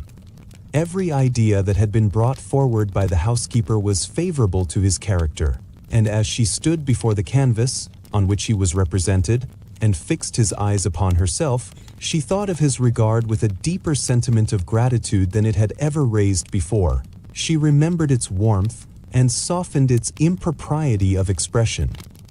When all of the house that was open to general inspection had been seen, they returned downstairs, and, taking leave of the housekeeper, were consigned over to the gardener, who met them at the hall door. As they walked across the lawn towards the river, Elizabeth turned back to look again. Her uncle and aunt stopped also, and while the former was conjecturing as to the date of the building, the owner of it himself suddenly came forward from the road which led behind it to the stables. They were within 20 yards of each other, and so abrupt was his appearance that it was impossible to avoid his sight. Their eyes instantly met, and the cheeks of each were overspread with the deepest blush. He absolutely started, and for a moment seemed immovable from surprise, but shortly recovering himself, advanced towards the party, and spoke to Elizabeth, if not in terms of perfect composure, at least of perfect civility. She had instinctively turned away, but stopping on his approach, received his compliments with an embarrassment impossible to be overcome. Had his first appearance, or his resemblance to the picture they had just been examining, been insufficient to assure the other two that they now saw Mr. Darcy, the gardener's expression of surprise, on beholding his master, must immediately have told it. They stood a little aloof while he was talking to their niece, who, astonished and confused, scarcely dared lift her eyes to his face, and knew not what answer she returned to his civil inquiries after her family. Amazed at the alteration of his manner since they last parted, Every sentence that he uttered was increasing her embarrassment, and every idea of the impropriety of her being found there recurring to her mind. The few minutes in which they continued together were some of the most uncomfortable of her life. Nor did he seem much more at ease. When he spoke, his accent had none of its usual sedateness, and he repeated his inquiries as to the time of her having left Longbourn and of her stay in Derbyshire so often and in so hurried a way as plainly spoke the distraction of his thoughts. At length, every idea seemed to fail him, and after standing a few moments without saying a word, he suddenly recollected himself and took leave. The others then joined her and expressed their admiration of his figure, but Elizabeth heard not a word, and, wholly engrossed by her own feelings, followed them in silence. She was overpowered by shame and vexation. Her coming there was the most unfortunate, the most ill-judged thing in the world. How strange must it appear to him! In what a disgraceful light might it not strike so vain a man! It might seem as if she had purposely thrown herself in his way again. Why did she come? Or, why did he thus come a day before he was expected? Had they been only 10 minutes sooner, they should have been beyond the reach of his discrimination, for it was plain that he was that moment arrived, that moment alighted from his horse or his carriage. She blushed again and again over the perverseness of the meeting. And his behavior, so strikingly altered, what could it mean? That he should even speak to her was amazing, but to speak with such civility, to inquire after her family. Never in her life had she seen his manners so little dignified, never had he spoken with such gentleness as on this unexpected meeting. What a contrast did it offer to his last address in Rosings Park, when he put his letter into her hand. She knew not what to think or how to account for it. They had now entered a beautiful walk by the side of the water, and every step was bringing forward a nobler fall of ground or a finer reach of the woods to which they were approaching. But it was some time before Elizabeth was sensible of any of it, and, though she answered mechanically to the repeated appeals of her uncle and aunt, and seemed to direct her eyes to such objects as they pointed out, she distinguished no part of the scene. Her thoughts were all fixed on that one spot of Pemberley House, whichever it might be, where Mr. Darcy then was. She longed to know what at that moment was passing in his mind, in what manner he thought of her, and whether, in defiance of everything, she was still dear to him. Perhaps he had been civil only because he felt himself at ease, yet there had been that in his voice which was not like ease.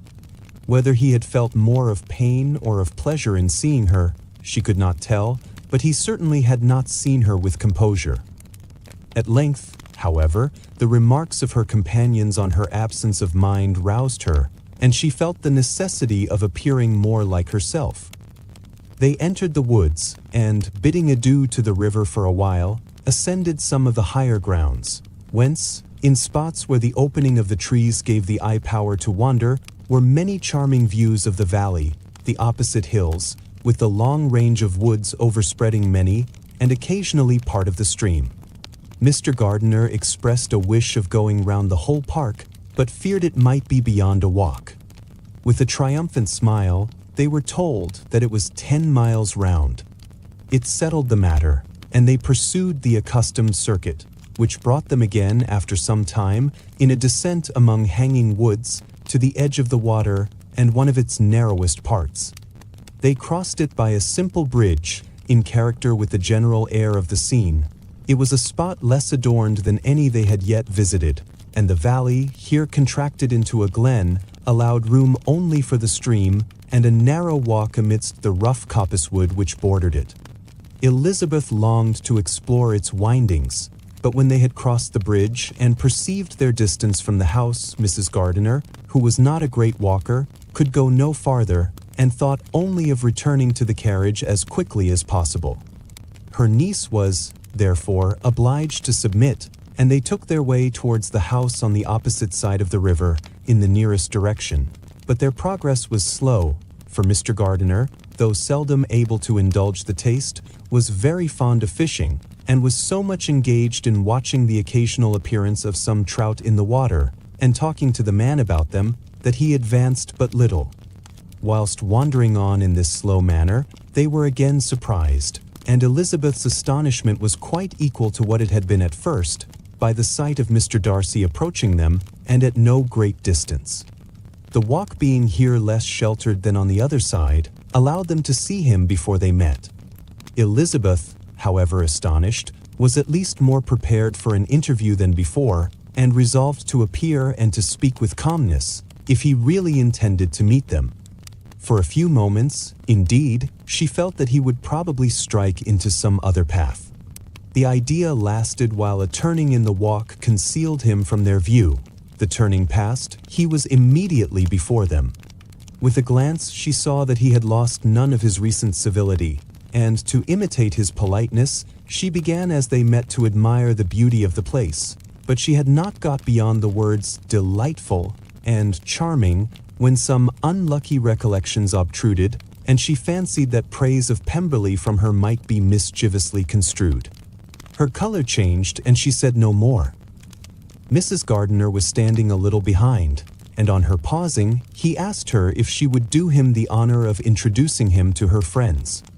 This was a stroke of civility for which she was quite unprepared, and she could hardly suppress a smile at his being now seeking the acquaintance of some of those very people against whom his pride had revolted in his offer to herself.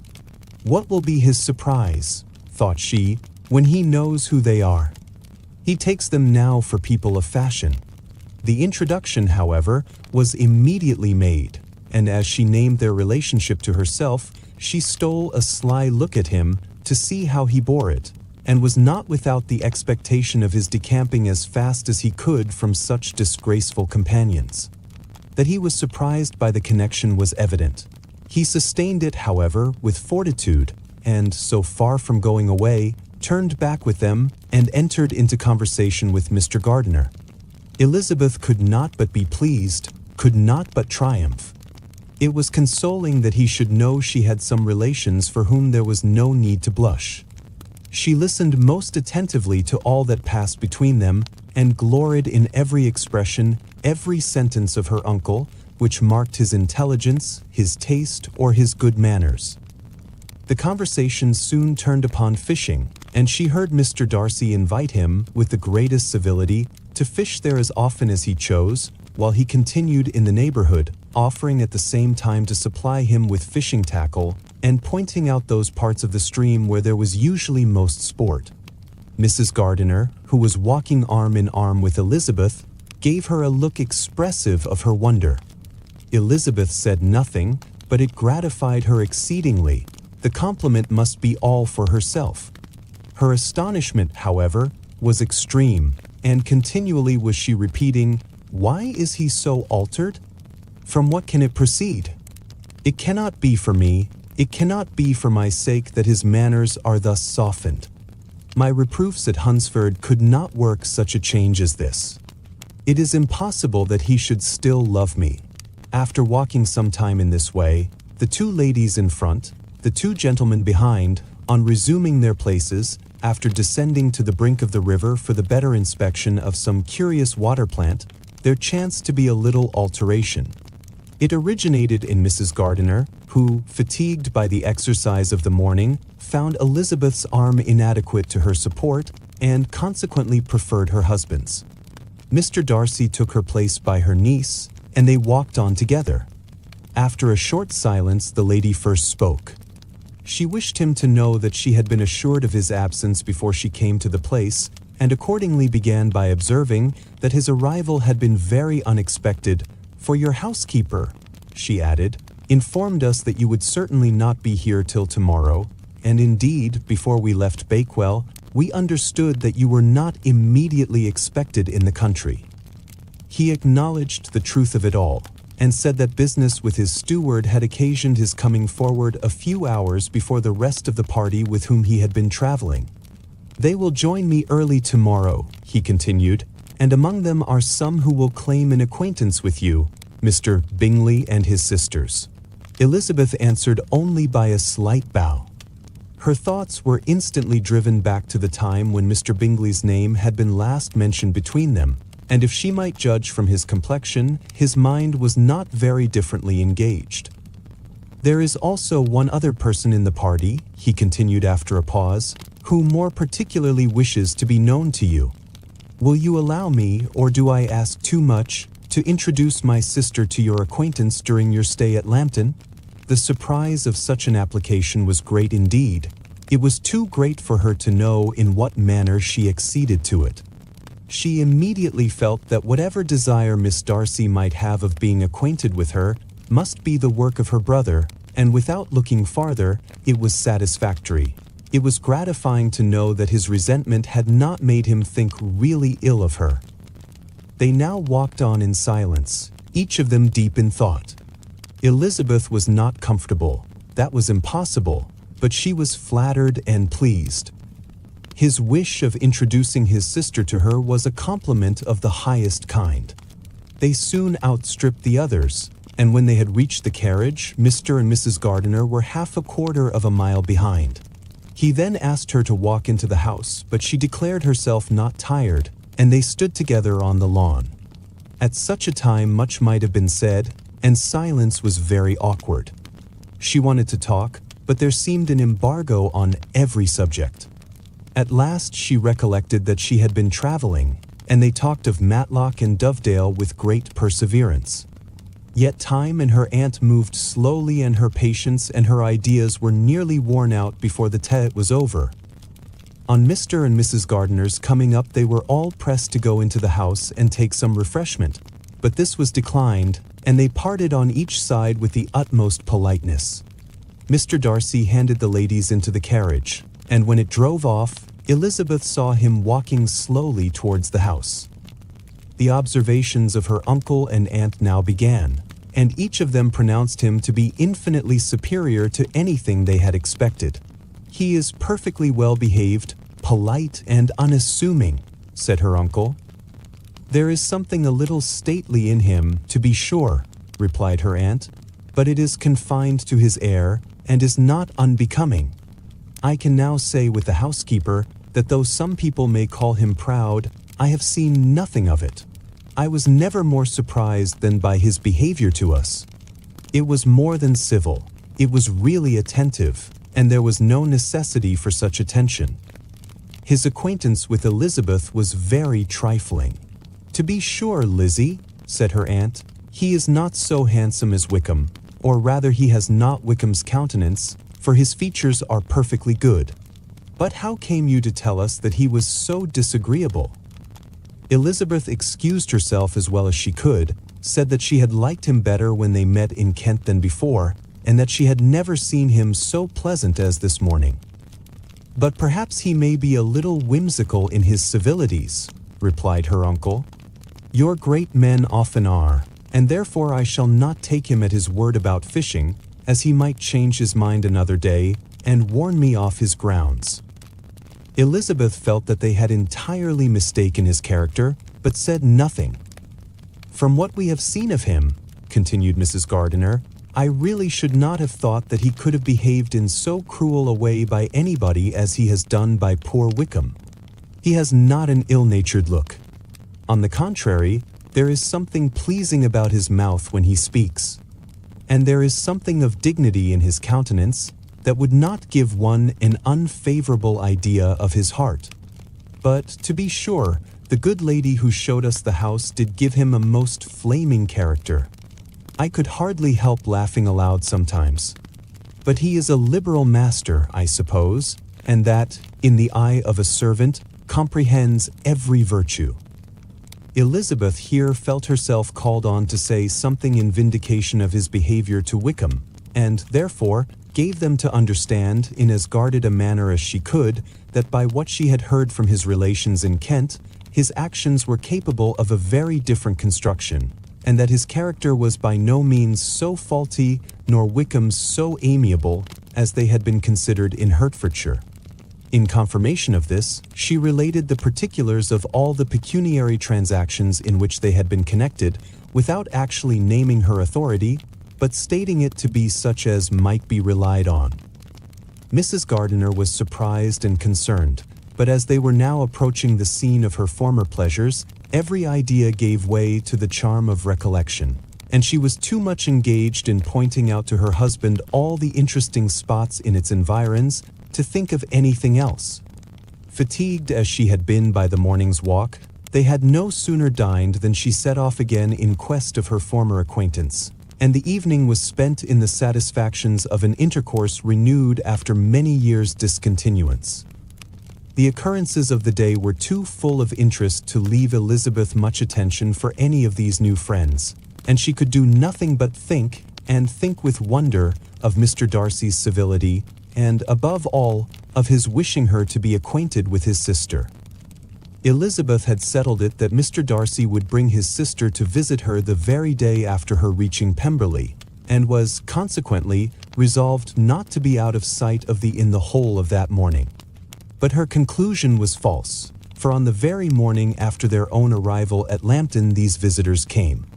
They had been walking about the place with some of their new friends, and were just returned to the inn to dress themselves for dining with the same family, when the sound of a carriage drew them to a window, and they saw a gentleman and lady in a coracle driving up the street. Elizabeth, immediately recognizing the livery, guessed what it meant, and imparted no small degree of surprise to her relations, by acquainting them with the honor which she expected. Her uncle and aunt were all amazement, and the embarrassment of her manner as she spoke, joined to the circumstance itself, and many of the circumstances of the preceding day, opened to them a new idea on the business. Nothing had ever suggested it before, but they now felt that there was no other way of accounting for such attentions from such a quarter than by supposing a partiality for their niece. While these newly born notions were passing in their heads, the perturbation of Elizabeth's feelings was every moment increasing. She was quite amazed at her own discomposure, but, amongst other causes of disquiet, she dreaded lest the partiality of the brother should have said too much in her favor, and, more than commonly anxious to please, she naturally suspected that every power of pleasing would fail her. She retreated from the window, fearful of being seen, and as she walked up and down the room, endeavoring to compose herself, saw such looks of inquiring surprise in her uncle and aunt as made everything worse. Miss Darcy and her brother appeared, and this formidable introduction took place. With astonishment did Elizabeth see that her new acquaintance was at least as much embarrassed as herself. Since her being at Lambton, she had heard that Miss Darcy was exceedingly proud, but the observation of a very few minutes convinced her that she was only exceedingly shy. She found it difficult to obtain even a word from her beyond a monosyllable. Miss Darcy was tall, and on a larger scale than Elizabeth, and though little more than 16, her figure was formed, and her appearance womanly and graceful. She was less handsome than her brother, but there was sense and good humor in her face, and her manners were perfectly unassuming and gentle. Elizabeth, who had expected to find in her as acute and unembarrassed an observer as ever Mr. Darcy had been, was much relieved by discerning such different feelings. They had not been long together before Darcy told her that Bingley was also coming to wait on her, and she had barely time to express her satisfaction and prepare for such a visitor, when Bingley's quick step was heard on the stairs, and in a moment he entered the room.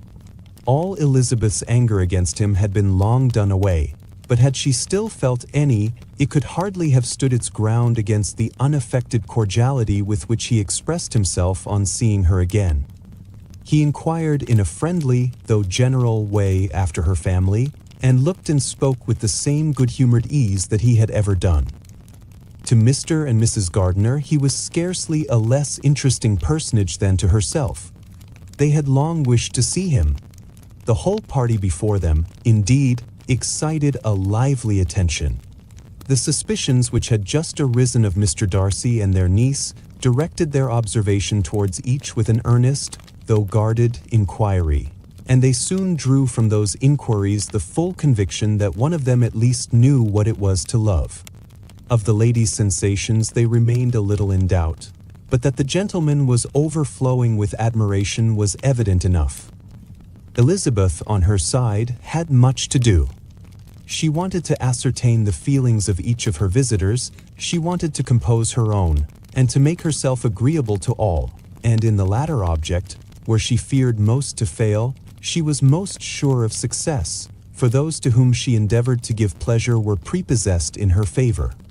Bingley was ready, Georgiana was eager, and Darcy determined, to be pleased, to make herself agreeable to all. In seeing Bingley, her thoughts naturally flew to her sister, and oh, how ardently did she long to know whether any of his were directed in a like manner.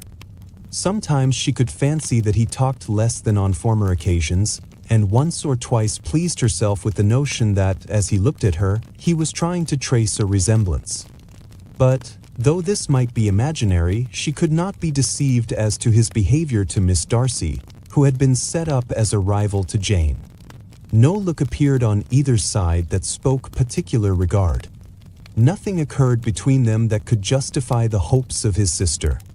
On this point she was soon satisfied, and 2 or 3 little circumstances occurred ere they parted, which, in her anxious interpretation, denoted a recollection of Jane, not untinctured by tenderness, and a wish of saying more that might lead to the mention of her, had he dared. He observed to her, at a moment when the others were talking together, and in a tone which had something of real regret, that it was a very long time since he had had the pleasure of seeing her, and before she could reply, he added, "It is above 8 months. We have not met since the 26th of November, when we were all dancing together at Netherfield." Elizabeth was pleased to find his memory so exact, and he afterwards took occasion to ask her, when unattended to by any of the rest, whether all her sisters were at Longbourn. There was not much in the question, nor in the preceding remark, but there was a look and a manner which gave them meaning. It was not often that she could turn her eyes on Mr. Darcy himself, but whenever she did catch a glimpse, she saw an expression of general complaisance, and in all that he said, she heard an accent so far removed from hauteur or disdain of his companions, as convinced her that the improvement of manners which she had yesterday witnessed, however temporary its existence might prove, had at least outlived one day. When she saw him thus seeking the acquaintance, and courting the good opinion of people with whom any intercourse a few months ago would have been a disgrace, when she saw him thus civil, not only to herself, but to the very relations whom he had openly disdained, and recollected their last lively scene in Hunsford Parsonage, the difference, the change was so great, and struck so forcibly on her mind, that she could hardly restrain her astonishment from being visible. Never, even in the company of his dear friends at Netherfield or his dignified relations at Rosings, had she seen him so desirous to please, so free from self-consequence or unbending reserve as now, when no importance could result from the success of his endeavors, and when even the acquaintance of those to whom his attentions were addressed would draw down the ridicule and censure of the ladies both of Netherfield and Rosings. Their visitors stayed with them above half an hour, and when they arose to depart, Mr. Darcy called on his sister to join him in expressing their wish of seeing Mr. and Mrs. Gardiner and Miss Bennet to dinner at Pemberley before they left the country. Miss Darcy, though with a diffidence which marked her little in the habit of giving invitations, readily obeyed. Mrs. Gardiner looked at her niece, desirous of knowing how she, whom the invitation most concerned, felt disposed as to its acceptance, but Elizabeth had turned away her head. Presuming, however, that this studied avoidance spoke rather a momentary embarrassment than any dislike of the proposal, and seeing in her husband, who was fond of society, a perfect willingness to accept it, she ventured to engage for her attendance, and the day after the next was fixed on. Bingley expressed great pleasure in the certainty of seeing Elizabeth again, having still a great deal to say to her, and many inquiries to make after all their Hertfordshire friends. Elizabeth, construing all this into a wish of hearing her speak of her sister, was pleased, and on this account, as well as some others, found herself, when their visitors left them, capable of considering the last half-hour with some satisfaction, though while it was passing the enjoyment of it had been little. Eager to be alone, and fearful of inquiries or hints from her uncle and aunt, She stayed with them only long enough to hear their favorable opinion of Bingley and then hurried away to dress. But she had no reason to fear Mr. and Mrs. Gardiner's curiosity. It was not their wish to force her communication. It was evident that she was much better acquainted with Mr. Darcy than they had before any idea of. It was evident that he was very much in love with her. They saw much to interest, but nothing to justify inquiry. Of Mr. Darcy, it was now a matter of anxiety to think well, and as far as their acquaintance reached, there was no fault to find. They could not be untouched by his politeness, and had they drawn his character from their own feelings and his servant's report, without any reference to any other account, the circle in Hertfordshire to which he was known would not have recognized it for Mr. Darcy. There was now an interest, however, in believing the housekeeper, and they soon became sensible that the authority of a servant, who had known him since he was 4 years old, and whose own manners indicated respectability, was not to be hastily rejected. Neither had anything occurred in the intelligence of their Lambton friends that could materially lessen its weight. They had nothing to accuse him of but pride. Pride he probably had, and if not, it would certainly be imputed by the inhabitants of a small market town where the family did not visit.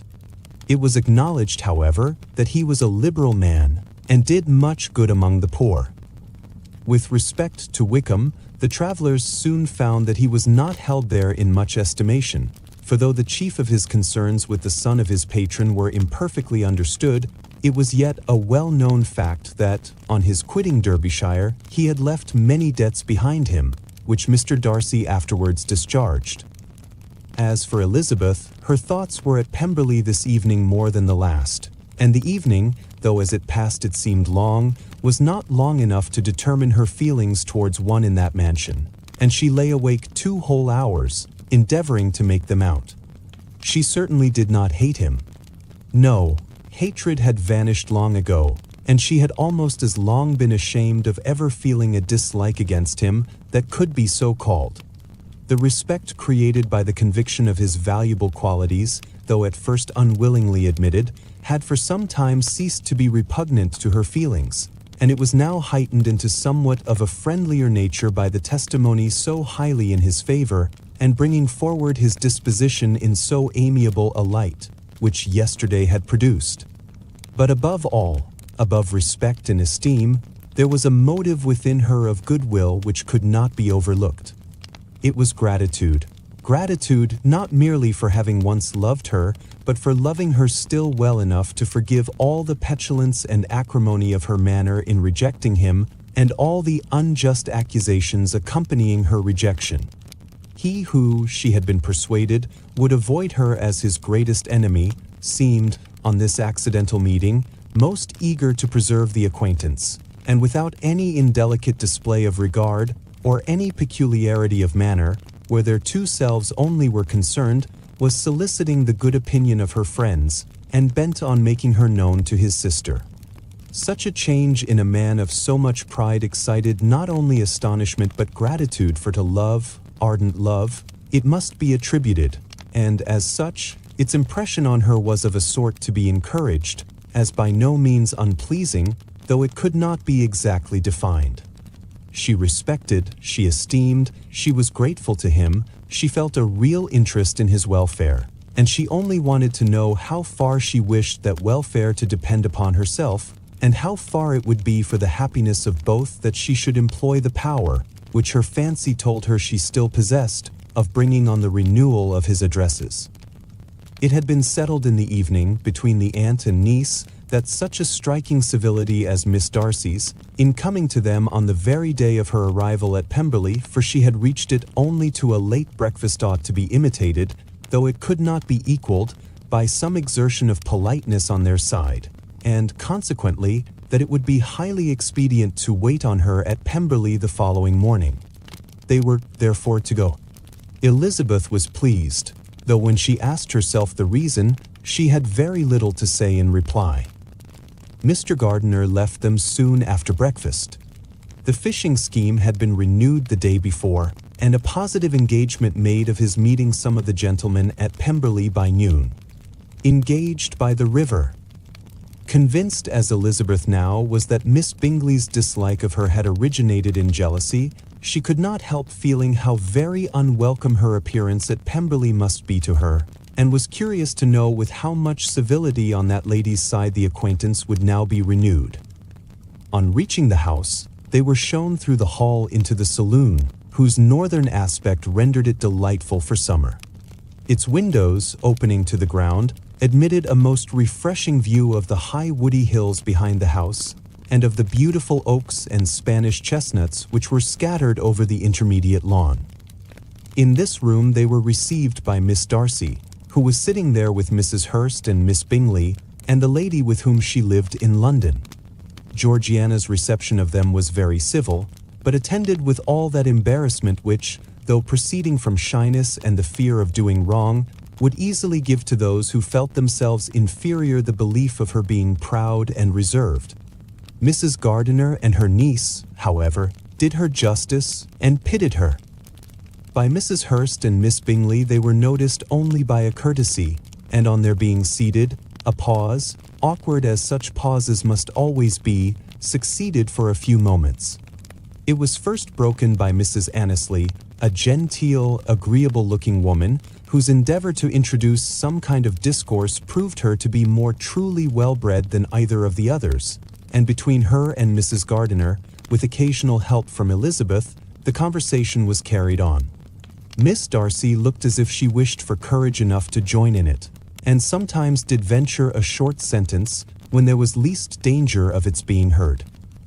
Elizabeth soon saw that she was herself closely watched by Miss Bingley, and that she could not speak a word, especially to Miss Darcy, without calling her attention. This observation would not have prevented her from trying to talk to the latter, had they not been seated at an inconvenient distance, but she was not sorry to be spared the necessity of saying much. Her own thoughts were employing her. She expected every moment that some of the gentlemen would enter the room. She wished, she feared, that the master of the house might be amongst them, and whether she wished or feared it most, she could scarcely determine. After sitting in this manner a quarter of an hour, without hearing Miss Bingley's voice, Elizabeth was roused by receiving from her a cold inquiry after the health of her family. She answered with equal indifference and brevity, and the other said no more. The next variation which their visit afforded was produced by the entrance of servants with cold meat, cake, and a variety of all the finest fruits in season, but this did not take place till after many a significant look and smile from Mrs. Annesley to Miss Darcy had been given to remind her of her post. There was now employment for the whole party, for though they could not all talk, they could all eat, and the beautiful pyramids of grapes, nectarines, and peaches soon collected them round the table. While thus engaged, Elizabeth had a fair opportunity of deciding whether she most feared or wished for the appearance of Mr. Darcy by the feelings which prevailed on his entering the room, and then, though but a moment before she had believed her wishes to predominate, she began to regret that he came.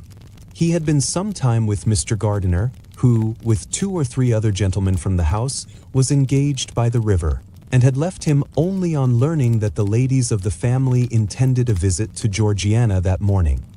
No sooner did he appear than Elizabeth wisely resolved to be perfectly easy and unembarrassed, a resolution the more necessary to be made, but perhaps not the more easily kept, because she saw that the suspicions of the whole party were awakened against them, and that there was scarcely an eye which did not watch his behavior when he first came into the room. In no countenance was attentive curiosity so strongly marked as in Miss Bingley's, in spite of the smiles which overspread her face whenever she spoke to one of its objects, for jealousy had not yet made her desperate, and her attentions to Mr. Darcy were by no means over. Miss Darcy, on her brother's entrance, exerted herself much more to talk, and Elizabeth saw that he was anxious for his sister and herself to get acquainted, and forwarded, as much as possible, every attempt at conversation on either side. Miss Bingley saw all this likewise, and, in the imprudence of anger, took the first opportunity of saying, with sneering civility, "Pray, Miss Eliza, are not the shire militia removed from Meryton? They must be a great loss to your family." In Darcy's presence, she dared not mention Wickham's name, but Elizabeth instantly comprehended that he was uppermost in her thoughts, and the various recollections connected with him gave her a moment's distress. But, exerting herself vigorously to repel the ill-natured attack, she presently answered the question in a tolerably disengaged tone. While she spoke, an involuntary glance showed her Darcy with a heightened complexion, earnestly looking at her, and his sister overcome with confusion and unable to lift up her eyes.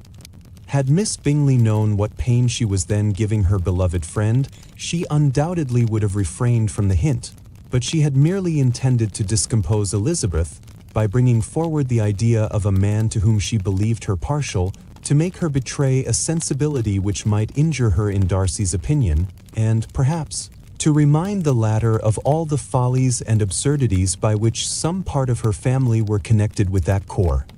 Not a syllable had ever reached her of Miss Darcy's meditated elopement. To no creature had it been revealed, where secrecy was possible, except to Elizabeth, and from all Bingley's connections her brother was particularly anxious to conceal it, from that very wish which Elizabeth had long ago attributed to him of their becoming hereafter her own. He had certainly formed such a plan, and without meaning that it should affect his endeavor to separate him from Miss Bennet, it is probable that it might add something to his lively concern for the welfare of his friend. Elizabeth's collected behavior, however, soon quieted his emotion, and as Miss Bingley, vexed and disappointed, dared not approach nearer to Wickham, Georgiana also recovered in time, though not enough to be able to speak any more. Her brother, whose eye she feared to meet, scarcely recollected her interest in the affair, and the very circumstance which had been designed to turn his thoughts from Elizabeth seemed to have fixed them on her more and more cheerfully. Their visit did not continue long after the question and answer above mentioned, and while Mr. Darcy was attending them to their carriage, Miss Bingley was venting her feelings in criticisms on Elizabeth's person, behavior, and dress. But Georgiana would not join her. Her brother's recommendation was enough to ensure her favor. His judgment could not err, and he had spoken in such terms of Elizabeth as to leave Georgiana without the power of finding her otherwise than lovely and amiable. When Darcy returned to the saloon, Miss Bingley could not help repeating to him some part of what she had been saying to his sister. "How very ill Eliza Bennet looks this morning, Mr. Darcy," she cried. "I never in my life saw anyone so much altered as she is since the winter. She is grown so brown and coarse. Louisa and I were agreeing that we should not have known her again." However little Mr. Darcy might have liked such an address, he contented himself with coolly replying that he perceived no other alteration than her being rather tanned, no miraculous consequence of traveling in the summer. "For my own part," she rejoined, "I must confess that I never could see any beauty in her. Her face is too thin, her complexion has no brilliancy, and her features are not at all handsome.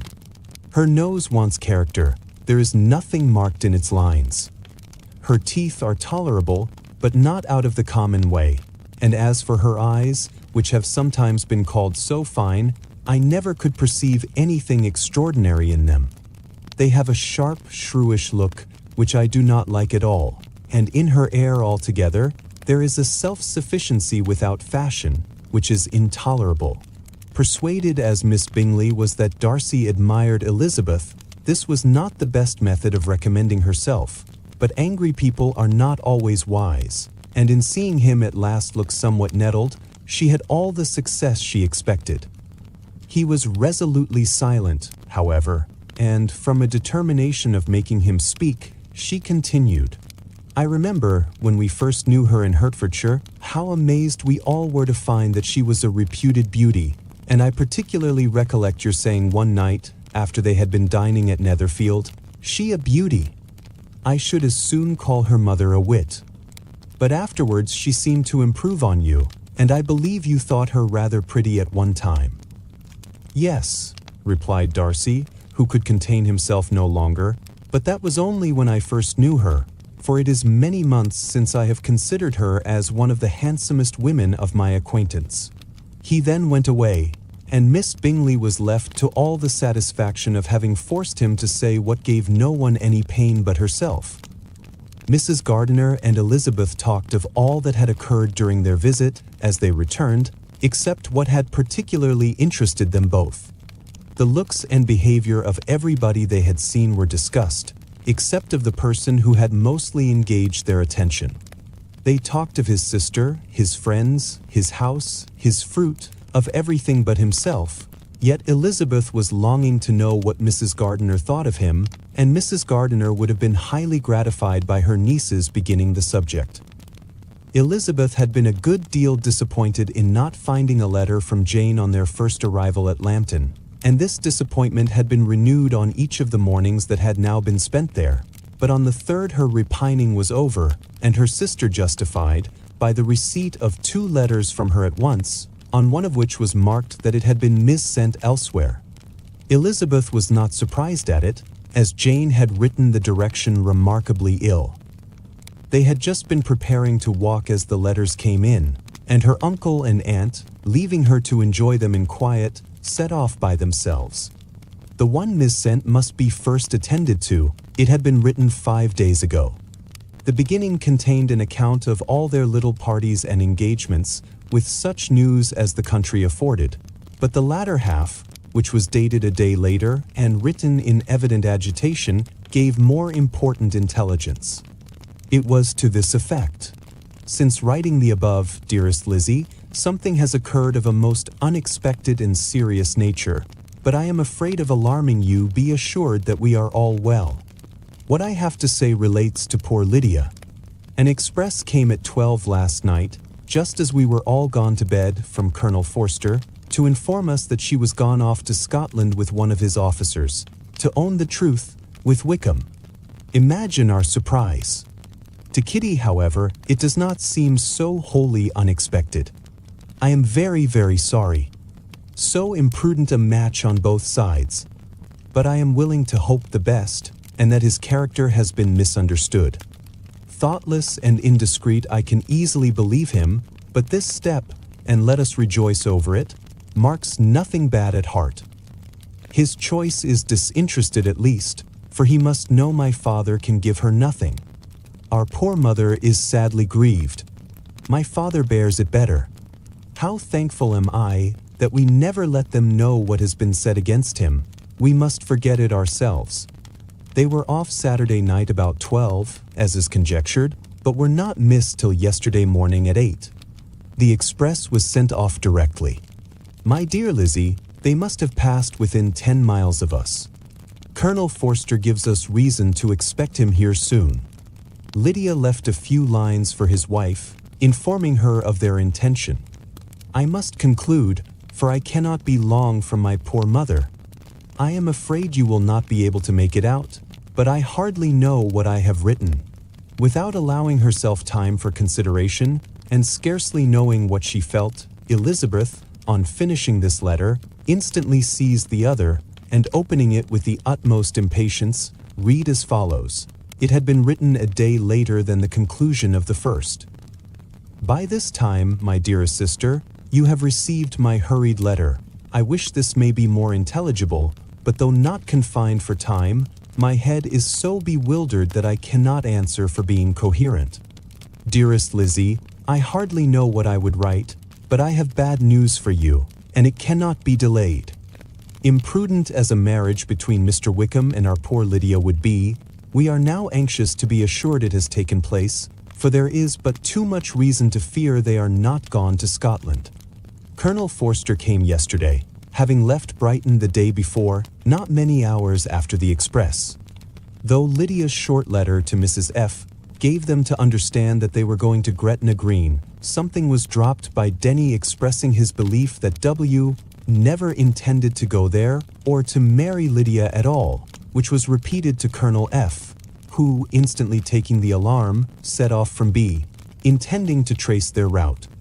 He did trace them easily to Clapham, but no farther, for on entering that place, they removed into a hackney coach and dismissed the chaise that brought them from Epsom. All that is known after this is that they were seen to continue the London road. I know not what to think. After making every possible inquiry on that side of London, Colonel F. came on into Hertfordshire, anxiously renewing them at all the turnpikes, and at the inns in Barnet and Hatfield, but without any success. No such people had been seen to pass through. With the kindest concern he came on to Longbourn, and broke his apprehensions to us in a manner most creditable to his heart. I am sincerely grieved for him and Mrs. F., but no one can throw any blame on them. Our distress, my dear Lizzie, is very great. My father and mother believe the worst, but I cannot think so ill of him. Many circumstances might make it more eligible for them to be married privately in town than to pursue their first plan.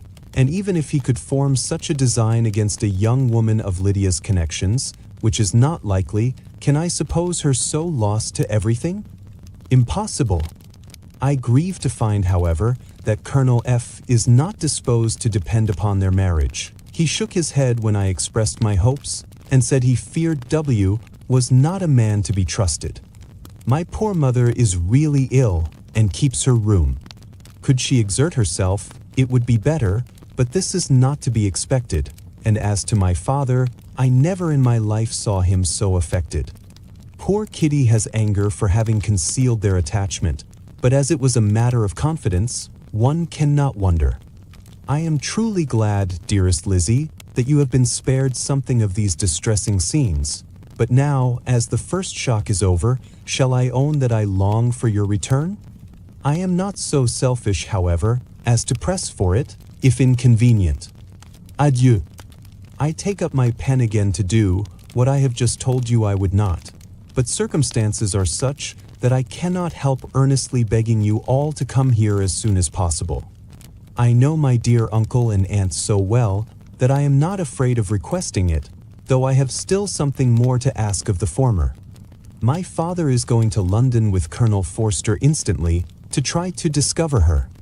What he means to do, I am sure I know not, but his excessive distress will not allow him to pursue any measure in the best and safest way, and Colonel Forster is obliged to be at Brighton again tomorrow evening. In such an exigence, my uncle's advice and assistance would be everything in the world. He will immediately comprehend what I must feel, and I rely upon his goodness. Oh, where is my uncle? Cried Elizabeth, darting from her seat as she finished the letter, in eagerness to follow him, without losing a moment of the time so precious. But as she reached the door, it was opened by a servant, and Mr. Darcy appeared. Her pale face and impetuous manner made him start, and before he could recover himself enough to speak, she, in whose mind every idea was superseded by Lydia's situation, hastily exclaimed, "I beg your pardon, but I must leave you. I must find Mr. Gardiner this moment on business that cannot be delayed. I have not an instant to lose. Good God, what is the matter?" cried he, with more feeling than politeness. Then recollecting himself, "I will not detain you a minute, but let me, or let the servant, go after Mr. and Mrs. Gardiner. You are not well enough. You cannot go yourself." Elizabeth hesitated, but her knees trembled under her, and she felt how little would be gained by her attempting to pursue them. Calling back the servant, therefore, she commissioned him, though in so breathless an accent as made her almost unintelligible, to fetch his master and mistress home instantly. On his quitting the room, she sat down, unable to support herself, and looking so miserably ill that it was impossible for Darcy to leave her, or to refrain from saying, in a tone of gentleness and commiseration, "Let me call your maid. Is there nothing you could take to give you present relief? A glass of wine. Shall I get you one? You are very ill." "No, I thank you," she replied, endeavoring to recover herself. "There is nothing the matter with me. I am quite well. I am only distressed by some dreadful news which I have just received from Longbourn." She burst into tears as she alluded to it, and for a few minutes could not speak another word. Darcy, in wretched suspense, could only say something indistinctly of H. "I have not an instant to lose." Concern, and observe her in compassionate silence. At length she spoke again. I have just had a letter from Jane with such dreadful news. It cannot be concealed from anyone. My youngest sister has left all her friends, has eloped, has thrown herself into the power of Mr. Wickham. They are gone off together from Brighton. You know him too well to doubt the rest. She has no money, no connections, nothing that can tempt him to. She is lost forever. Darcy was fixed in astonishment. When I consider, she added in a yet more agitated voice, that I might have prevented it. I who knew what he was. Had I but explained some part of it, only some part of what I learnt, to my own family. Had his character been known, this could not have happened. But it is all too late now. I am grieved indeed, cried Darcy, grieved, shocked. But is it certain, absolutely certain? Oh yes. They left Brighton together on Sunday night, and were traced almost to London, but not beyond. They are certainly not gone to Scotland. And what has been done, what has been attempted, to recover her? My father has gone to London, and Jane has written to beg my uncle's immediate assistance, and we shall be off, I hope, in half an hour. But nothing can be done. I know very well that nothing can be done. How is such a man to be worked on? How are they even to be discovered? I have not the smallest hope. It is every way horrible. Darcy shook his head in silent acquiescence. When my eyes were opened to his real character, had I known what I ought, what I dared to do. But I knew not I was afraid of doing too much. Wretched, wretched mistake. Darcy made no answer. He seemed scarcely to hear her, and was walking up and down the room in earnest meditation, his brow contracted, his air gloomy. Elizabeth soon observed, and instantly understood it. Her power was sinking. Everything must sink under such a proof of family weakness, such an assurance of the deepest disgrace. She could neither wonder nor condemn, but the belief of his self-conquest brought nothing consolatory to her bosom, afforded no palliation of her distress. It was, on the contrary, exactly calculated to make her understand her own wishes, and never had she so honestly felt that she could have loved him as now, when all love must be vain. But self, though it would intrude, could not engross her. Lydia, the humiliation, the misery she was bringing on them all soon swallowed up every private care, and covering her face with her handkerchief, Elizabeth was soon lost to everything else, and after a pause of several minutes, was only recalled to a sense of her situation by the voice of her companion, who, in a manner which, though it spoke compassion, spoke likewise restraint, said, "I am afraid you have been long desiring my absence, nor have I anything to plead in excuse of my stay, but real, though unavailing concern. Would to heaven that anything could be either said or done on my part, that might offer consolation to such distress. But I will not torment you with vain wishes, which may seem purposely to ask for your thanks. This unfortunate affair will, I fear, prevent my sisters having the pleasure of seeing you at Pemberley today. Oh yes, be so kind as to apologize for us to Miss Darcy. Say that urgent business calls us home immediately. Conceal the unhappy truth as long as it is possible. I know it cannot be long." He readily assured her of his secrecy, again expressed his sorrow for her distress, wished it a happier conclusion than there was at present reason to hope, and, leaving his compliments for her relations, with only one serious parting look, went away. As he quitted the room, Elizabeth felt how improbable it was that they should ever see each other again on such terms of cordiality as had marked their several meetings in Derbyshire, and as she threw a retrospective glance over the whole of their acquaintance, so full of contradictions and varieties, sighed at the perverseness of those feelings which would now have promoted its continuance, and would formerly have rejoiced in its termination. If gratitude and esteem are good foundations of affection, Elizabeth's change of sentiment will be neither improbable nor faulty. But if otherwise, if the regard springing from such sources is unreasonable or unnatural, in comparison of what is so often described as arising on a first interview with its object, and even before 2 words have been exchanged, nothing can be said in her defense except that she had given somewhat of a trial to the latter method in her partiality for Wickham, and that its ill success might, perhaps, authorize her to seek the other less interesting mode of attachment. Be that as it may, she saw him go with regret, and in this early example of what Lydia's infamy must produce, found additional anguish as she reflected on that wretched business. Never since reading Jane's second letter had she entertained a hope of Wickham's meaning to marry her. No one but Jane, she thought, could flatter herself with such an expectation. Surprise was the least of all her feelings on this development. While the contents of the first letter remained on her mind, she was all surprise, all astonishment, that Wickham should marry a girl whom it was impossible he could marry for money, and how Lydia could ever have attached him had appeared incomprehensible. But now it was all too natural. For such an attachment as this, she might have sufficient charms, and though she did not suppose Lydia to be deliberately engaging in an elopement, without the intention of marriage, she had no difficulty in believing that neither her virtue nor her understanding would preserve her from falling an easy prey. She had never perceived, while the regiment was in Hertfordshire, that Lydia had any partiality for him, but she was convinced that Lydia had wanted only encouragement to attach herself to anybody. Sometimes one officer, sometimes another, had been her favorite, as their attentions raised them in her opinion. Her affections had been continually fluctuating, but never without an object. The mischief of neglect and mistaken indulgence towards such a girl, how acutely did she now feel it?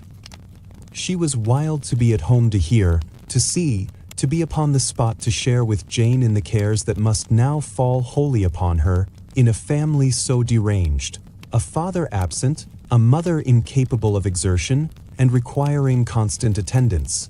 And though almost persuaded that nothing could be done for Lydia, her uncle's interference seemed of the utmost importance, and till he entered the room the misery of her impatience was severe. Mr. and Mrs. Gardiner had hurried back in alarm, supposing, by the servant's account, that their niece was taken suddenly ill, but satisfying them instantly on that head, she eagerly communicated the cause of their summons, reading the 2 letters aloud, and dwelling on the postscript of the last with trembling energy. Though Lydia had never been a favorite with them, Mr. and Mrs. Gardiner could not but be deeply affected.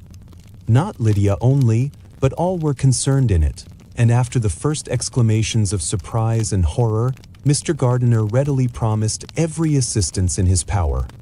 Elizabeth, though expecting no less, thanked him with tears of gratitude, and all 3 being actuated by one spirit, everything relating to their journey was speedily settled. They were to be off as soon as possible. "But what is to be done about Pemberley?" cried Mrs. Gardiner. "John told us Mr. Darcy was here when you sent for us. Was it so?" "Yes, and I told him we should not be able to keep our engagement." "That is all settled." "What is all settled?" repeated the other as she ran into her room to prepare. "And are they upon such terms as for her to disclose the real truth?" "Oh, that I knew how it was." But wishes were vain, or, at best, could serve only to amuse her in the hurry and confusion of the following hour. Had Elizabeth been at leisure to be idle, she would have remained certain that all employment was impossible to one so wretched as herself. But she had her share of business as well as her aunt, and amongst the rest there were notes to be written to all their friends at Lambton, with false excuses for their sudden departure. An hour, however, saw the whole completed, and Mr. Gardiner, meanwhile, having settled his account at the inn, nothing remained to be done but to go, and Elizabeth, after all the misery of the morning, found herself, in a shorter space of time than she could have supposed, seated in the carriage, and on the road to Longbourn. The first pleasing earnest of their welcome. "I have been thinking it over again, Elizabeth," said her uncle, as they drove from the town, "and really, upon serious consideration, I am much more inclined than I was to judge as your eldest sister does of the matter. It appears to me so very unlikely that any young man should form such a design against a girl who is by no means unprotected or friendless, and who was actually staying in his colonel's family, that I am strongly inclined to hope the best. Could he expect that her friends would not step forward? Could he expect to be noticed again by the regiment after such an affront to Colonel Forster? His temptation is not adequate to the risk. Do you really think so? Cried Elizabeth, brightening up for a moment. Upon my word, said Mrs. Gardiner, I begin to be of your uncle's opinion. It is really too great a violation of decency, honor, and interest for him to be guilty of it. I cannot think so very ill of Wickham. Can you yourself, Lizzie, so wholly give him up as to believe him capable of it? Not perhaps of neglecting his own interest, but of every other neglect I can believe him capable. If indeed it should be so, but I dare not hope it. Why should they not go on to Scotland if that had been the case? In the first place, replied Mr. Gardiner, there is no absolute proof that they are not gone to Scotland. Oh, but their removing from the chaise into a hackney coach is such a presumption. And besides, no traces of them were to be found on the Barnet Road. Well, then, supposing them to be in London, they may be there, though for the purpose of concealment, for no more exceptionable purpose. It is not likely that money should be very abundant on either side, and it might strike them that they could be more economically, though less expeditiously, married in London than in Scotland. But why all this secrecy? Why any fear of detection? Why must their marriage be private? Oh no, this is not likely. His most particular friend, you see by Jane's account, was persuaded of his never intending to marry her. Wickham will never marry a woman without some money. He cannot afford it. And what claims has Lydia, what attractions has she beyond youth, health, and good humor that could make him for her sake forego every chance of benefiting himself by marrying well? As to what restraint the apprehensions of disgrace in the corps might throw on a dishonorable elopement with her, I am not able to judge, for I know nothing of the effects that such a step might produce. But as to your other objection, I am afraid it will hardly hold good. Lydia has no brothers to step forward, and he might imagine, from my father's behavior, from his indolence and the little attention he has ever seemed to give to what was going forward in his family, that he would do as little and think as little about it as any father could do in such a matter. But can you think that Lydia is so lost to everything but love of him as to consent to live with him on any other terms than marriage? It does seem, and it is most shocking indeed, replied Elizabeth with tears in her eyes, that a sister's sense of decency and virtue in such a point should admit of doubt. But really I know not what to say. Perhaps I am not doing her justice. But she is very young. She has never been taught to think on serious subjects, and for the last half year, nay, for a 12-month, she has been given up to nothing but amusement and vanity. She has been allowed to dispose of her time in the most idle and frivolous manner, and to adopt any opinions that came in her way. Since the Shire were first quartered in Meryton, nothing but love, flirtation, and officers have been in her head. She has been doing everything in her power, by thinking and talking on the subject, to give greater, what shall I call it, susceptibility to her feelings, which are naturally lively enough. And we all know that Wickham has every charm of person and address that can captivate a woman. But you see that Jane, said her aunt, does not think so ill of Wickham as to believe him capable of the attempt. Of whom does Jane ever think ill? And who is there, whatever might be their former conduct, that she would believe capable of such an attempt till it were proved against them? But Jane knows, as well as I do, what Wickham really is. We both know that he has been profligate in every sense of the word, that he has neither integrity nor honor, that he is as false and deceitful as he is insinuating. And do you really know all this? Cried Mrs. Gardiner, whose curiosity as to the mode of her intelligence was all alive. I do indeed, replied Elizabeth, coloring. I told you the other day of his infamous behavior to Mr. Darcy, and you yourself, when last at Longbourn, heard in what manner he spoke of the man who had behaved with such forbearance and liberality towards him. And there are other circumstances which I am not at liberty which it is not worthwhile to relate, but his lies about the whole Pemberley family are endless. From what he said of Miss Darcy, I was thoroughly prepared to see a proud, reserved, disagreeable girl. Yet he knew to the contrary himself. He must know that she was as amiable and unpretending as we have found her. But does Lydia know nothing of this? Can she be ignorant of what you and Jane seem so well to understand? Oh yes, that is the worst of all. Till I was in Kent, and saw so much both of Mr. Darcy and his relation Colonel Fitzwilliam, I was ignorant of the truth myself. And when I returned home, the Shire was to leave Meryton in a week or fortnight's time. As that was the case, neither Jane, to whom I related the whole, nor I, thought it necessary to make our knowledge public. For of what use could it apparently be to anyone that the good opinion, which all the neighborhood had of him, should then be overthrown? And even when it was settled that Lydia should go with Mrs. Forster, the necessity of opening her eyes to his character never occurred to me. That she could be in any danger from the deception never entered my head.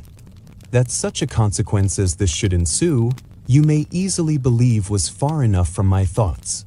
When they all removed to Brighton, therefore, you had no reason, I suppose, to believe them fond of each other? Not the slightest.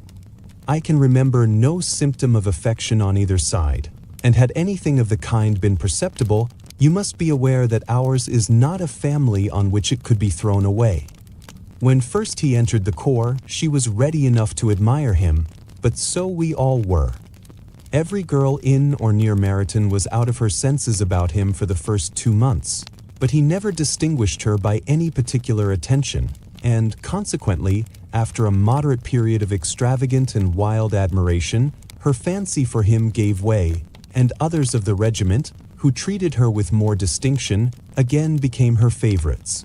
It may be easily believed that however little of novelty could be added to their fears, hopes, and conjectures on this interesting subject by its repeated discussion, no other could detain them from it long during the whole of the journey. From Elizabeth's thoughts it was never absent.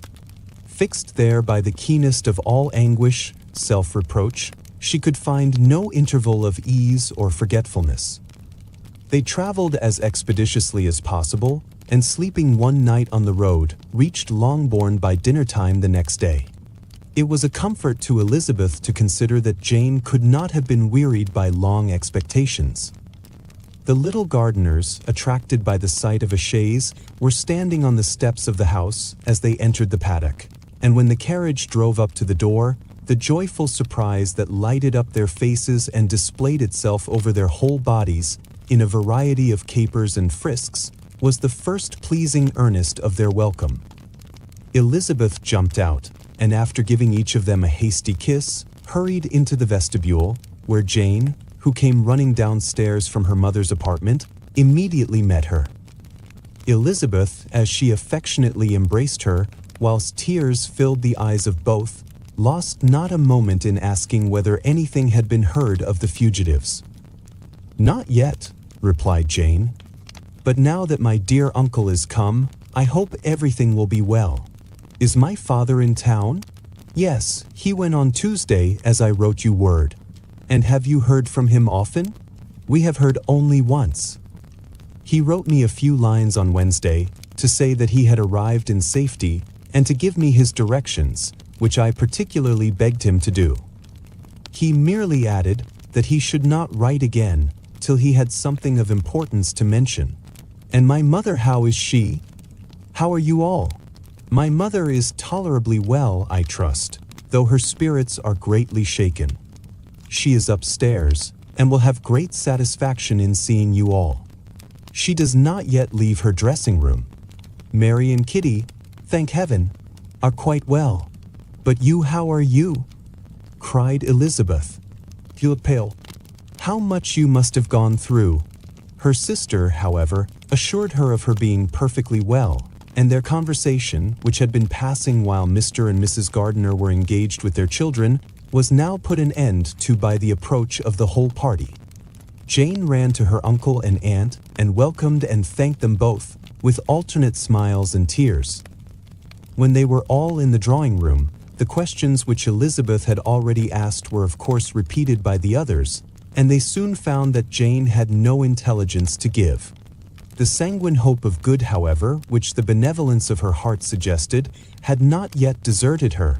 She still expected that it would all end well, and that every morning would bring some letter, either from Lydia or her father, to explain their proceedings, and, perhaps, announce the marriage.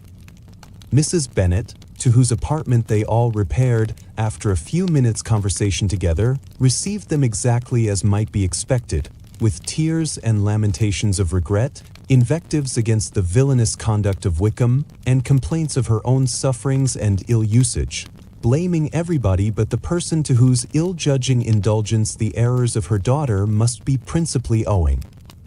"If I had been able," said she, "to carry my point in going to Brighton with all my family, this would not have happened, but poor dear Lydia had nobody to take care of her. Why did the Forsters ever let her go out of their sight? I am sure there was some great neglect or other on their side, for she is not the kind of girl to do such a thing, if she had been well looked after. I always thought they were very unfit to have the charge of her, but I was overruled, as I always am. Poor dear child. And now here's Mr. Bennet gone away, and I know he will fight Wickham, wherever he meets him, and then he will be killed, and what is to become of us all? The Collinses will turn us out, before he is cold in his grave, and if you are not kind to us, brother, I do not know what we shall do." They all exclaimed against such terrific ideas, and Mr. Gardiner, after general assurances of his affection for her and all her family, told her that he meant to be in London the very next day, and would assist Mr. Bennet in every endeavour for recovering Lydia. "Do not give way to useless alarm," added he. "Though it is right to be prepared for the worst, there is no occasion to look on it as certain. It is not quite a week since they left Brighton. In a few days more, we may gain some news of them. Until we know that they are not married, and have no design of marrying, do not let us give the matter over as lost. As soon as I get to town, I shall go to my brother, and make him come home with me to Grassetchett Street, and then we may consult together as to what is to be done." "Oh, my dear brother," replied Mrs. Bennet, "that is exactly what I could most wish for. And now do, when you get to town, find them out, wherever they may be, and if they are not married already, make them marry. And as for wedding clothes, do not let them wait for that, but tell Lydia she shall have as much money as she chooses to buy them after they are married. And, above all things, keep Mr. Bennet from fighting. Tell him what a dreadful state I am in, that I am frightened out of my wits, and have such tremblings, such flutterings all over me, such spasms in my side, and pains in my head, and such beatings at my heart, that I can get no rest by night nor by day. And tell my dear Lydia not to give any directions about her clothes till she has seen me, for she does not know which are the best warehouses. Oh, brother, how kind you are! I know you will contrive it all." But Mr. Gardiner, though he assured her again of his earnest endeavours in the cause, could not avoid recommending moderation to her, as well in her hopes as her fears, and after talking with her in this manner till dinner was on table, they left her to vent all her feelings on the housekeeper, who attended in the absence of her daughters. Though her brother and sister were persuaded that there was no real occasion for such a seclusion from the family, they did not attempt to oppose it, for they knew that she had not prudence enough to hold her tongue before the servants, while they waited at table, and judged it better that one only of the household, and the one whom they could most trust, should comprehend all her fears and solicitude on the subject. In the dining-room they were soon joined by Mary and Kitty, who had been too busily engaged in their separate apartments to make their appearance before. One came from her books, and the other from her toilette. The faces of both, however, were tolerably calm, and no change was visible in either, except that the loss of her favorite sister, or the anger which she had herself incurred in the business, had given something more of fretfulness than usual to the accents of Kitty. As for Mary, she was mistress enough of herself to whisper to Elizabeth, with a countenance of grave reflection, soon after they were seated at table. "This is a most unfortunate affair, and will probably be much talked of. But we must stem the tide of malice, and pour into the wounded bosoms of each other the balm of sisterly consolation." Then, perceiving in Elizabeth no inclination of replying, she added, "Unhappy as the event must be for Lydia, we may draw from it this useful lesson, that loss of virtue in a female is irretrievable, that one false step involves her in endless ruin, that her reputation is no less brittle than it is beautiful, and that she cannot be too much guarded in her behavior towards the undeserving of the other sex." Elizabeth lifted up her eyes in amazement, but was too much oppressed to make any reply. Mary, however, continued to console herself with such kind of moral extractions from the evil before them. In the afternoon, the two elder Miss Bennets were able to be for half an hour by themselves, and Elizabeth instantly availed herself of the opportunity of making any inquiries which Jane was equally eager to satisfy. After joining in general lamentations over the dreadful sequel of this event, which Elizabeth considered as all but certain, and Miss Bennet could not assert to be wholly impossible, the former continued the subject by saying, "But tell me all and everything about it which I have not already heard. Give me further particulars. What did Colonel Forster say? Had they no apprehension of anything before the elopement took place? They must have seen them together forever." Colonel Forster did own that he had often suspected some partiality, especially on Lydia's side, but nothing to give him any alarm. "I am so grieved for him. His behavior was attentive and kind to the utmost. He was coming to us, in order to assure us of his concern, before he had any idea of their not being gone to Scotland. When that apprehension first got abroad, it hastened his journey. And was Denny convinced that Wickham would not marry? Did he know of their intending to go off? Had Colonel Forster seen Denny himself? Yes, but when questioned by him, Denny denied knowing anything of their plan and would not give his real opinion about it. He did not repeat his persuasion of their not marrying, and from that I am inclined to hope he might have been misunderstood before. And till Colonel Forster came himself, not one of you entertained a doubt, I suppose, of their being really married? How was it possible that such an idea should enter our brains? I felt a little uneasy, a little fearful of my sister's happiness with him in marriage, because I knew that his conduct had not been always quite right. My father and mother knew nothing of that. They only felt how imprudent a match it must be. Kitty then owned, with a very natural triumph on knowing more than the rest of us, that in Lydia's last letter she had prepared her for such a step. She had known, it seems, of their being in love with each other many weeks. But not before they went to Brighton? No, I believe not. And did Colonel Forster appear to think ill of Wickham himself? Does he know his real character? I must confess that he did not speak so well of Wickham as he formerly did. He believed him to be imprudent and extravagant, and since this sad affair has taken place, it is said that he left Meryton greatly in debt, but I hope this may be false. Oh, Jane, had we been less secret, had we told what we knew of him, this could not have happened. Perhaps it would have been better, replied her sister. But to expose the former faults of any person, without knowing what their present feelings were, seemed unjustifiable. We acted with the best intentions. Could Colonel Forster repeat the particulars of Lydia's note to his wife? He brought it with him for us to see. Jane then took it from her pocketbook and gave it to Elizabeth. These were the contents. "You will laugh when you know where I am gone, and I cannot help laughing myself at your surprise tomorrow morning as soon as I am missed. I am going to Gretna Green, and if you cannot guess with who, I shall think you a simpleton, for there is but one man in the world I love, and he is an angel. I should never be happy without him, so think it no harm to be off. You need not send them word at Longbourn of my going, if you do not like it, for it will make the surprise the greater when I write to them, and sign my name Lydia Wickham. What a good joke it will be!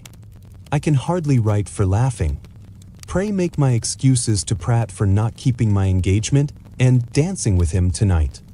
Tell him I hope he will excuse me when he knows all, and tell him I will dance with him at the next ball we meet with great pleasure. I shall send for my clothes when I get to Longbourn, but I wish you would tell Sally to mend a great slit in my worked muslin gown before they are packed up. Goodbye.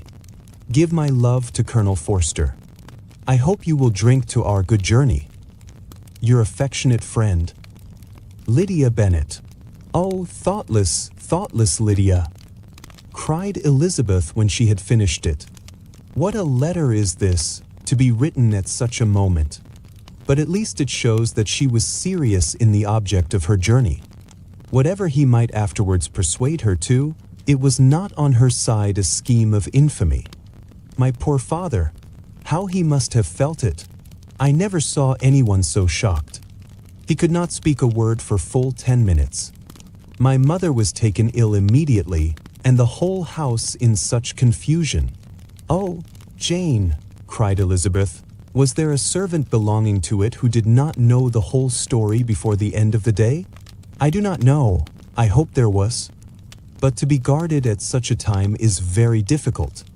My mother was in hysterics, and though I endeavored to give her every assistance in my power, I am afraid I did not do so much as I might have done. But the horror of what might possibly happen almost took from me my faculties. Your attendance upon her has been too much for you. You do not look well. Oh, that I had been with you! You have had every care and anxiety upon yourself alone. Mary and Kitty have been very kind, and would have shared in every fatigue, I am sure, but I did not think it right for either of them. Kitty is slight and delicate, and Mary studies so much that her hours of repose should not be broken in on. My Aunt Phillips came to Longbourn on Tuesday, after my father went away, and was so good as to stay till Thursday with me. She was of great use and comfort to us all, and Lady Lucas has been very kind. She walked here on Wednesday morning to condole with us, and offered her services, or any of her daughters, if they could be of use to us. She had better have stayed at home, cried Elizabeth. Perhaps she meant well, but under such a misfortune as this, one cannot see too little of one's neighbors. Assistance is impossible, condolence insufferable. Let them triumph over us at a distance, and be satisfied. She then proceeded to inquire into the measures which her father had intended to pursue, while in town, for the recovery of his daughter. He meant, I believe, replied Jane, to go to Epsom, the place where they last changed horses, see the postilions, and try if anything could be made out from them.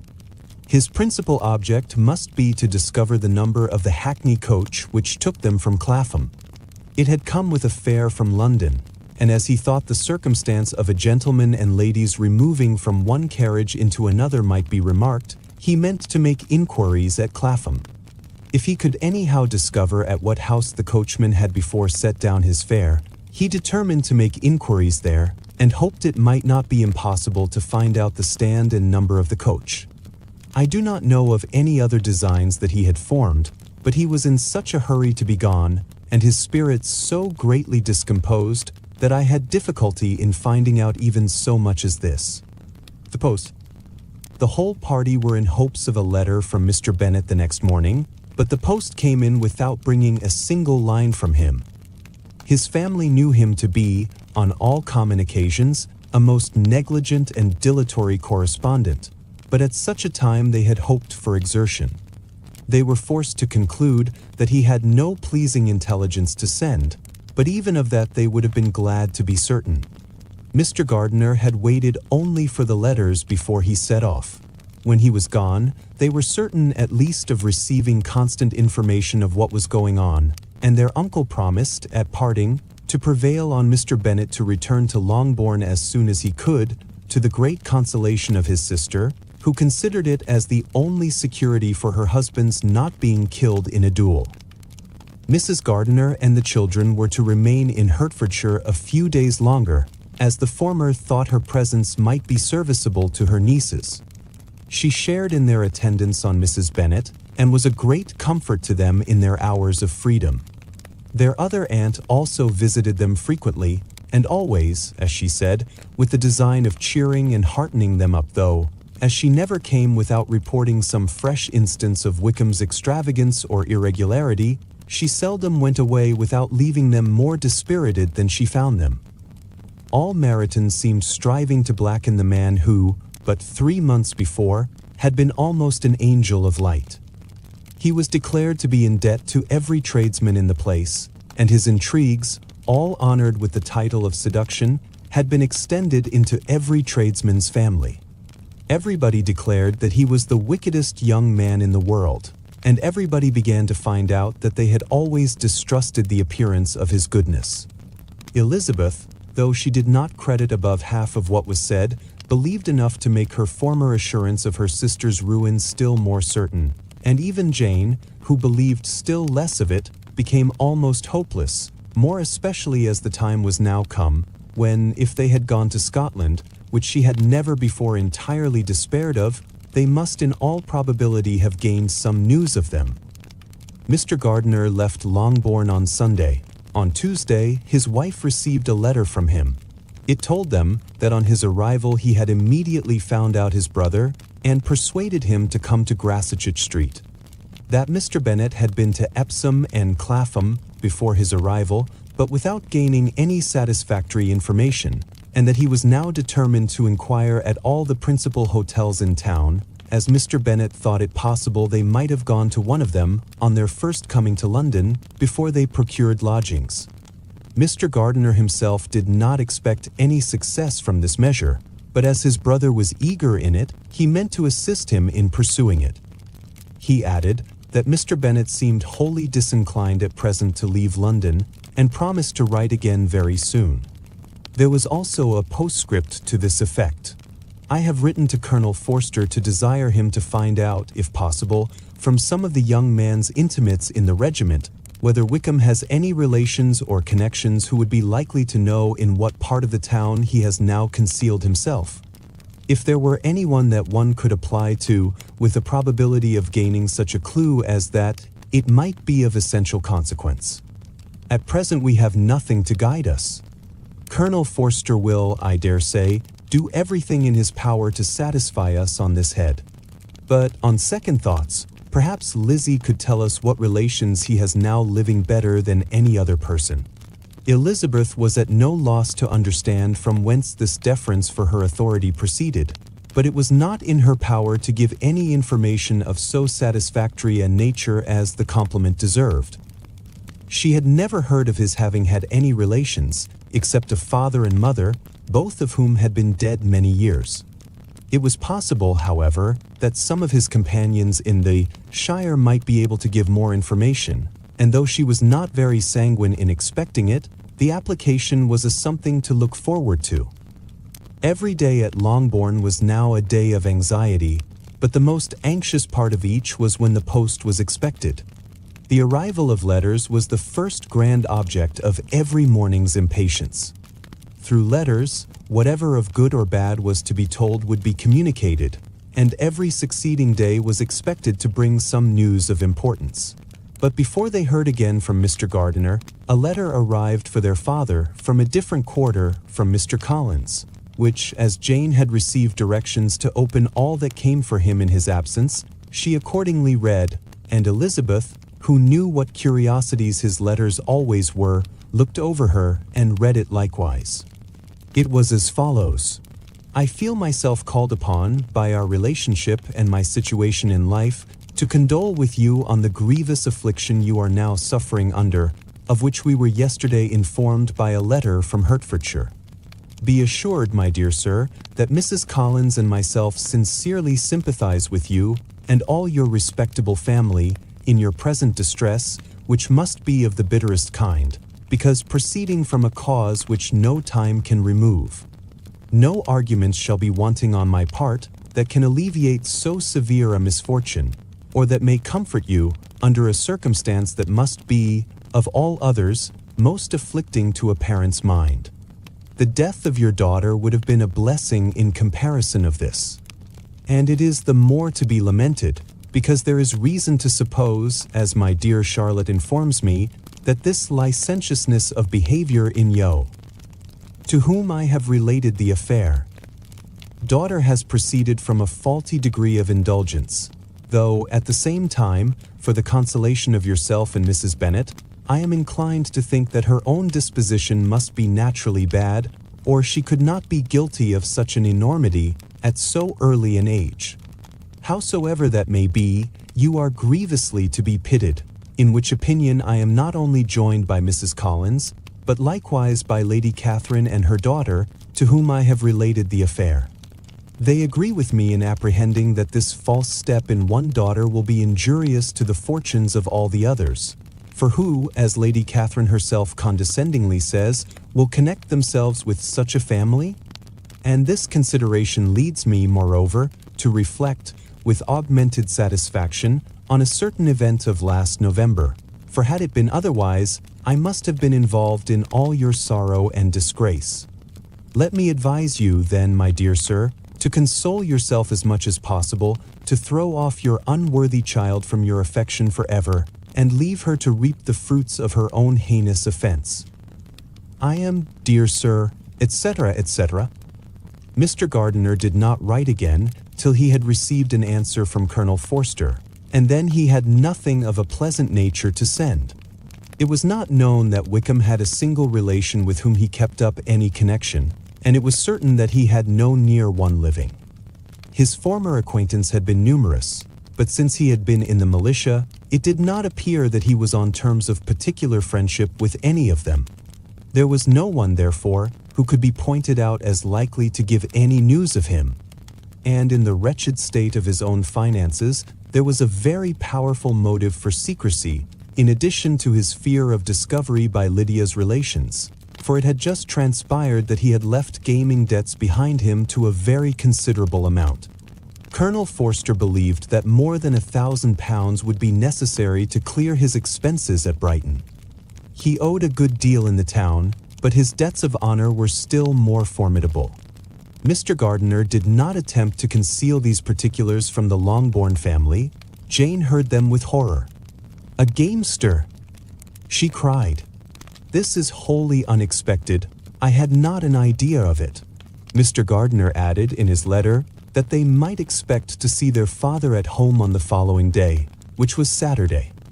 Rendered spiritless by the ill success of all their endeavors, he had yielded to his brother-in-law's entreaty that he would return to his family and leave it to him to do whatever occasion might suggest to be advisable for continuing their pursuit. When Mrs. Bennet was told of this, she did not express so much satisfaction as her children expected, considering what her anxiety for his life had been before. "What, is he coming home, and without poor Lydia?" she cried. "Sure he will not leave London before he has found them. Who is to fight Wickham, and make him marry her, if he comes away?" As Mrs. Gardiner began to wish to be at home, it was settled that she and her children should go to London at the same time that Mr. Bennet came from it. The coach, therefore, took them the first stage of their journey and brought its master back to Longbourn. Mrs. Gardiner went away in all the perplexity about Elizabeth and her Derbyshire friend that had attended her from that part of the world. His name had never been voluntarily mentioned before them by her niece, and the kind of half-expectation which Mrs. Gardiner had formed of their being followed by a letter from him had ended in nothing. Elizabeth had received none since her return that could come from Pemberley. The present unhappy state of the family rendered any other excuse for the lowness of her spirits unnecessary. Nothing, therefore, could be fairly conjectured from that, though Elizabeth, who was by this time tolerably well acquainted with her own feelings, was perfectly aware that, had she known nothing of Darcy, she could have borne the dread of Lydia's infamy somewhat better. It would have spared her, she thought, one sleepless night out of 2. When Mr. Bennet arrived, he had all the appearance of his usual philosophic composure.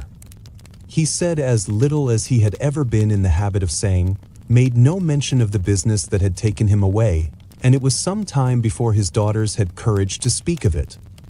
It was not till the afternoon, when he joined them at tea, that Elizabeth ventured to introduce the subject. And then, on her briefly expressing her sorrow for what he must have endured, he replied, "Say nothing of that. Who should suffer but myself?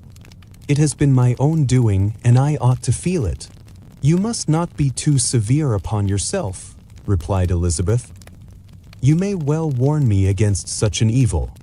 Human nature is so prone to fall into it. No, Lizzie, let me once in my life feel how much I have been to blame. I am not afraid of being overpowered by the impression. It will pass away soon enough. Do you suppose them to be in London?" "Yes. Where else can they be so well concealed?" "And Lydia used to want to go to London," added Kitty. "She is happy then," said her father drily, "and her residence there will probably be of some duration." Then, after a short silence, he continued, "Lizzie, I bear you no ill will for being justified in your advice to me last May, which, considering the event, shows some greatness of mind." They were interrupted by Miss Bennet, who came to fetch her mother's tea. "This is a parade," cried he, "which does one good. It gives such an elegance to misfortune. Another day I will do the same. I will sit in my library in my nightcap and powdering gown, and give as much trouble as I can, or perhaps I may defer it till Kitty runs away." "I am not going to run away, Papa," said Kitty, fretfully. "If I should ever go to Brighton, I would behave better than Lydia." "You go to Brighton? I would not trust you so near it as Eastbourne, for £50. No, Kitty, I have at least learnt to be cautious, and you will feel the effects of it. No officer is ever to enter my house again, nor even to pass through the village. Balls will be absolutely prohibited unless you stand up with one of your sisters. And you are never to stir out of doors till you can prove that you have spent 10 minutes of every day in a rational manner." Kitty, who took all these threats in a serious light, began to cry. "Well, well," said he, "do not make yourself unhappy. If you are a good girl for the next 10 years, I will take you to a review at the end of them." 2 days after Mr. Bennet's return, as Jane and Elizabeth were walking together in the shrubbery behind the house, they saw the housekeeper coming towards them, and concluding that she came to call them to their mother, went forward to meet her. But instead of the expected summons, when they approached her, she said to Miss Bennet, "I beg your pardon, madam, for interrupting you, but I was in hopes you might have got some good news from town, so I took the liberty of coming to ask." "What do you mean, Hill? We have heard nothing from town." "Dear madam," cried Mrs. Hill in great astonishment, "don't you know there is an express come for master from Mr. Gardiner? He has been here this half hour, and master has had a letter." Away ran the girls, too eager to get in to have time for speech. They ran through the vestibule into the breakfast room, from thence to the library.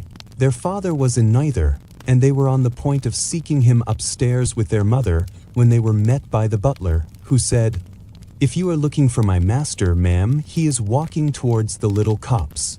Upon this information, they instantly passed through the hall once more, and ran across the lawn after their father, who was deliberately pursuing his way towards a small wood on one side of the paddock. Jane, who was not so light, nor so much in the habit of running as Elizabeth, soon lagged behind, while her sister, panting for breath, came up with him and eagerly cried out, "Oh, Papa, what news?" "What news? Have you heard from my uncle?" "Yes, I have had a letter from him by express." "Well, and what news does it bring, good or bad? What is there of good to be expected?" said he, taking the letter from his pocket. "But perhaps you would like to read it." Elizabeth impatiently caught it from his hand.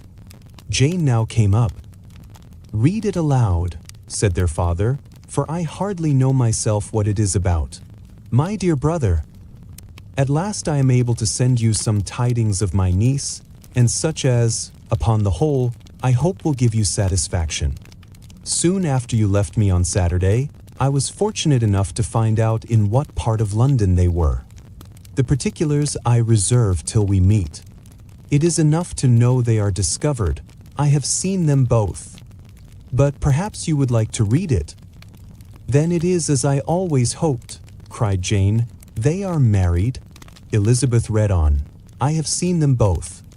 They are not married, nor can I find there was any intention of being so. But if you are willing to perform the engagements which I have ventured to make on your side, I hope it will not be long before they are. All that is required of you is to assure to your daughter, by settlement, her equal share of the £5,000 secured among your children after the decease of yourself and my sister, and, moreover, to enter into an engagement of allowing her, during your life, £100 per annum. These are conditions which, considering everything, I had no hesitation in complying with, as far as I thought myself privileged, for you. I shall send this by express, that no time may be lost in bringing me your answer. You will easily comprehend, from these particulars, that Mr. Wickham's circumstances are not so hopeless as they are generally believed to be. The world has been deceived in that respect, and I am happy to say there will be some little money, even when all his debts are discharged, to settle on my niece, in addition to her own fortune. If, as I conclude will be the case, you send me full powers to act in your name throughout the whole of this business, I will immediately give directions to Haggerston for preparing a proper settlement. There will not be the smallest occasion for your coming to town again. Therefore stay quietly at Longbourn, and depend on my diligence and care. Send back your answer as soon as you can, and be careful to write explicitly. We have judged it best that my niece should be married from this house, of which I hope you will approve. She comes to us today. I shall write again as soon as anything more is determined on. Yours, etc. E.D.W. Gardiner. Is it possible?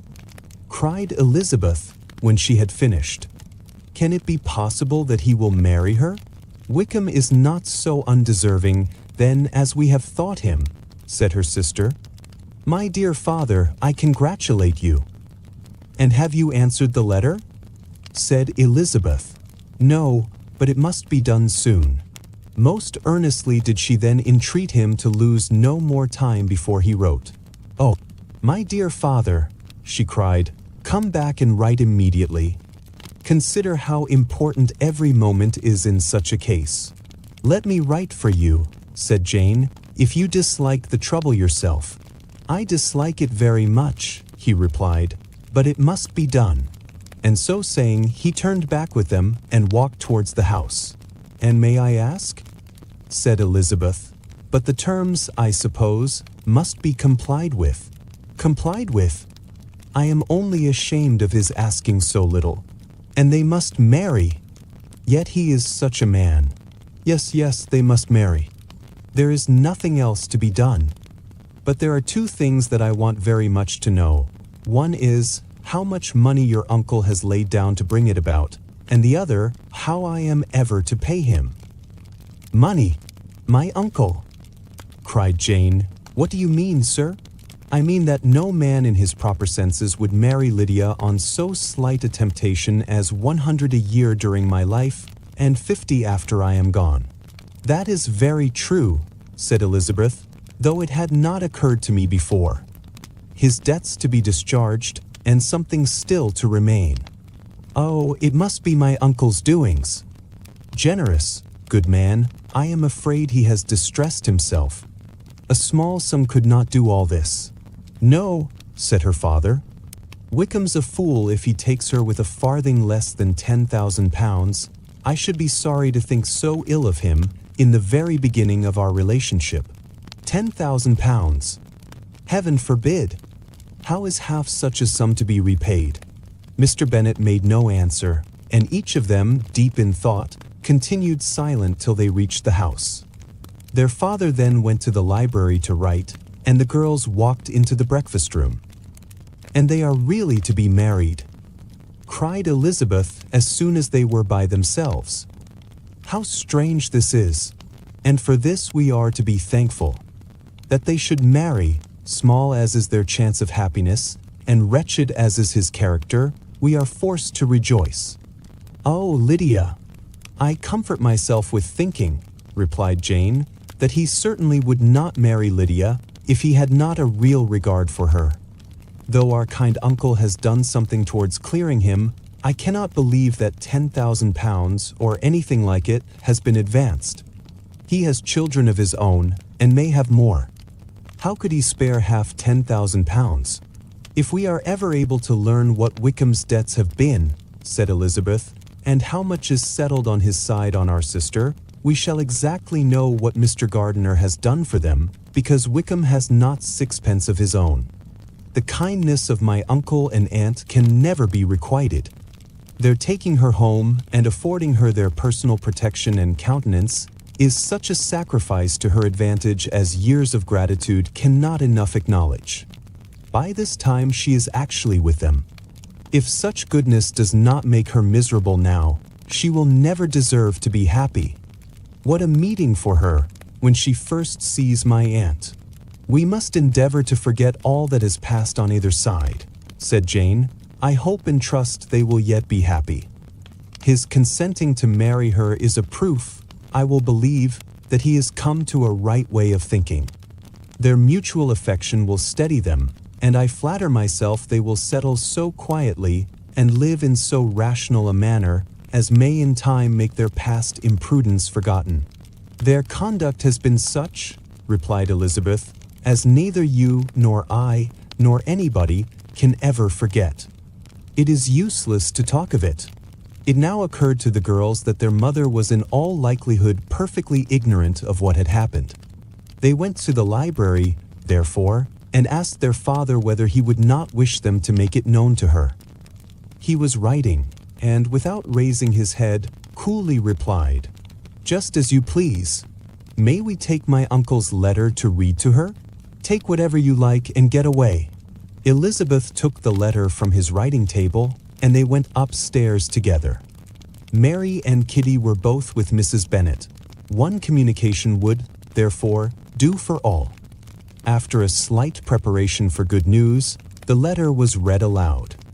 Mrs. Bennet could hardly contain herself. As soon as Jane had read Mr. Gardiner's hope of Lydia's being soon married, her joy burst forth, and every following sentence added to its exuberance. She was now in an irritation as violent from delight as she had ever been fidgety from alarm and vexation. To know that her daughter would be married was enough. She was disturbed by no fear for her felicity, nor humbled by any remembrance of her misconduct. "My dear, dear Lydia," she cried, "this is delightful indeed. She will be married. I shall see her again. She will be married at 16. My good, kind brother.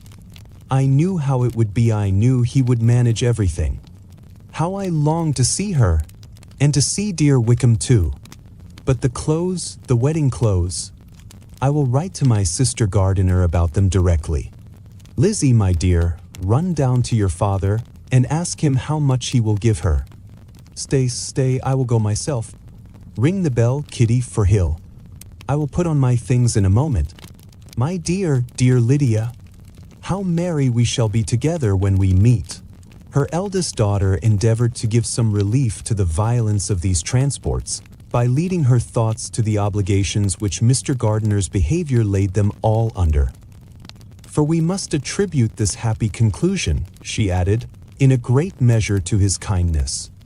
We are persuaded that he has pledged himself to assist Mr. Wickham with money." "Well," cried her mother, "it is all very right. Who should do it but her own uncle? If he had not had a family of his own, I and my children must have had all his money, you know, and it is the first time we have ever had anything from him except a few presents. I am so happy. In a short time, I shall have a daughter married. Mrs. Wickham. How well it sounds. And she was only 16 last June. My dear Jane, I am in such a flutter that I am sure I can't write, so I will dictate, and you write for me. We will settle with your father about the money afterwards, but the things should be ordered immediately." She was then proceeding to all the particulars of calico, muslin, and cambric, and would shortly have dictated some very plentiful orders, had not Jane, though with some difficulty, persuaded her to wait till her father was at leisure to be consulted. One day's delay, she observed, would be of small importance, and her mother was too happy to be quite so obstinate as usual. Other schemes, too, came into her head. "I will go to Meryton," said she, "as soon as I am dressed, and tell the good news to my sister Phillips. And as I come back, I can call on Lady Lucas and Mrs. Long. Kitty, run down and order the carriage. An airing would do me a great deal of good, I am sure. Girls, can I do anything for you in Meryton? Here comes Hill. My dear Hill, have you heard the good news? Miss Lydia is going to be married, and you shall all have a bowl of punch to make merry at her wedding." Mrs. Hill began instantly to express her joy. Elizabeth received her congratulations amongst the rest, and then, sick of this folly, took refuge in her own room that she might think with freedom. Poor Lydia's situation must, at best, be bad enough, but that it was no worse, she had need to be thankful. She felt it so, and though, in looking forward, neither rational happiness nor worldly prosperity could be justly expected for her sister, in looking back to what they had feared only 2 hours ago, she felt all the advantages of what they had gained. The spiteful old ladies! Mr. Bennet had very often wished, before this period of his life, that, instead of spending his whole income, he had laid by an annual sum for the better provision of his children and of his wife, if she survived him. He now wished it more than ever. Had he done his duty in that respect, Lydia need not have been indebted to her uncle for whatever of honor or credit could now be purchased for her. The satisfaction of prevailing on one of the most worthless young men in Great Britain to be her husband might then have rested in its proper place. He was seriously concerned that a cause of so little advantage to anyone should be forwarded at the sole expense of his brother-in-law, and he was determined, if possible, to find out the extent of his assistance and to discharge the obligation as soon as he could. When first Mr. Bennet had married, economy was held to be perfectly useless, for, of course, they were to have a son. This son was to join in cutting off the entail as soon as he should be of age, and the widow and younger children would by that means be provided for. 5 daughters successively entered the world, but yet the son was to come, and Mrs. Bennet, for many years after Lydia's birth, had been certain that he would. This event had at last been despaired of, but it was then too late to be saving. Mrs. Bennet had no turn for economy, and her husband's love of independence had alone prevented their exceeding their income.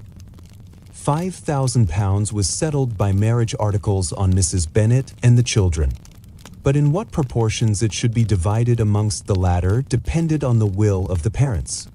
This was one point, with regard to Lydia at least, which was now to be settled, and Mr. Bennet could have no hesitation in acceding to the proposal before him. In terms of grateful acknowledgment for the kindness of his brother, though expressed most concisely, he then delivered on paper his perfect approbation of all that was done, and his willingness to fulfill the engagements that had been made for him. He had never before supposed that, could Wickham be prevailed on to marry his daughter, it would be done with so little inconvenience to himself as by the present arrangement. He would scarcely be £10 a year the loser by the 100 that was to be paid them, for, what with her board and pocket allowance, and the continual presents in money which passed to her through her mother's hands, Lydia's expenses had been very little within that sum. That it would be done with such trifling exertion on his side, too, was another very welcome surprise, for his chief wish at present was to have as little trouble in the business as possible. When the first transports of rage which had produced his activity in seeking her were over, he naturally returned to all his former indolence. His letter was soon dispatched, for though dilatory in undertaking business, he was quick in its execution. He begged to know further particulars of what he was indebted to his brother, but was too angry with Lydia to send any message to her. The good news quickly spread through the house, and with proportionate speed through the neighborhood. It was borne in the latter with decent philosophy. To be sure, it would have been more for the advantage of conversation had Miss Lydia Bennet come upon the town, or, as the happiest alternative, been secluded from the world in some distant farmhouse. But there was much to be talked of in marrying her, and the good-natured wishes for her well-doing, which had proceeded before from all the spiteful old ladies in Meryton, lost but little of their spirit in this change of circumstances, because with such a husband her misery was considered certain. It was a fortnight since Mrs. Bennet had been downstairs, but on this happy day she again took her seat at the head of her table, and in spirits oppressively high. No sentiment of shame gave a damp to her triumph. The marriage of a daughter, which had been the first object of her wishes since Jane was 16, was now on the point of accomplishment, and her thoughts and her words ran wholly on those attendants of elegant nuptials, fine muslins, new carriages, and servants. She was busily searching through the neighborhood for a proper situation for her daughter, and, without knowing or considering what their income might be, rejected many as deficient in size and importance. Hay Park might do, said she, if the Gouldings would quit it, or the great house at Stoke, if the drawing-room were larger, but Ashworth is too far off. I could not bear to have her 10 miles from me, and as for Purvis Lodge, the attics are dreadful. Her husband allowed her to talk on without interruption while the servants remained.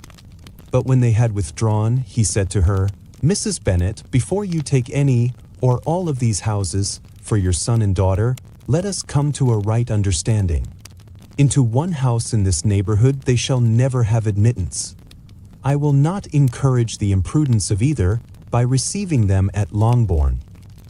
A long dispute followed this declaration, but Mr. Bennet was firm. It soon led to another, and Mrs. Bennet found, with amazement and horror, that her husband would not advance a guinea to buy clothes for his daughter.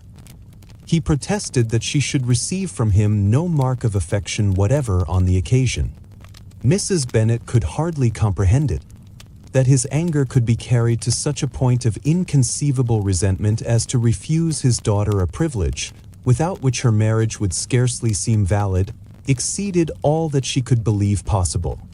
She was more alive to the disgrace, which her want of new clothes must reflect on her daughter's nuptials, than to any sense of shame at her eloping and living with Wickham a fortnight before they took place.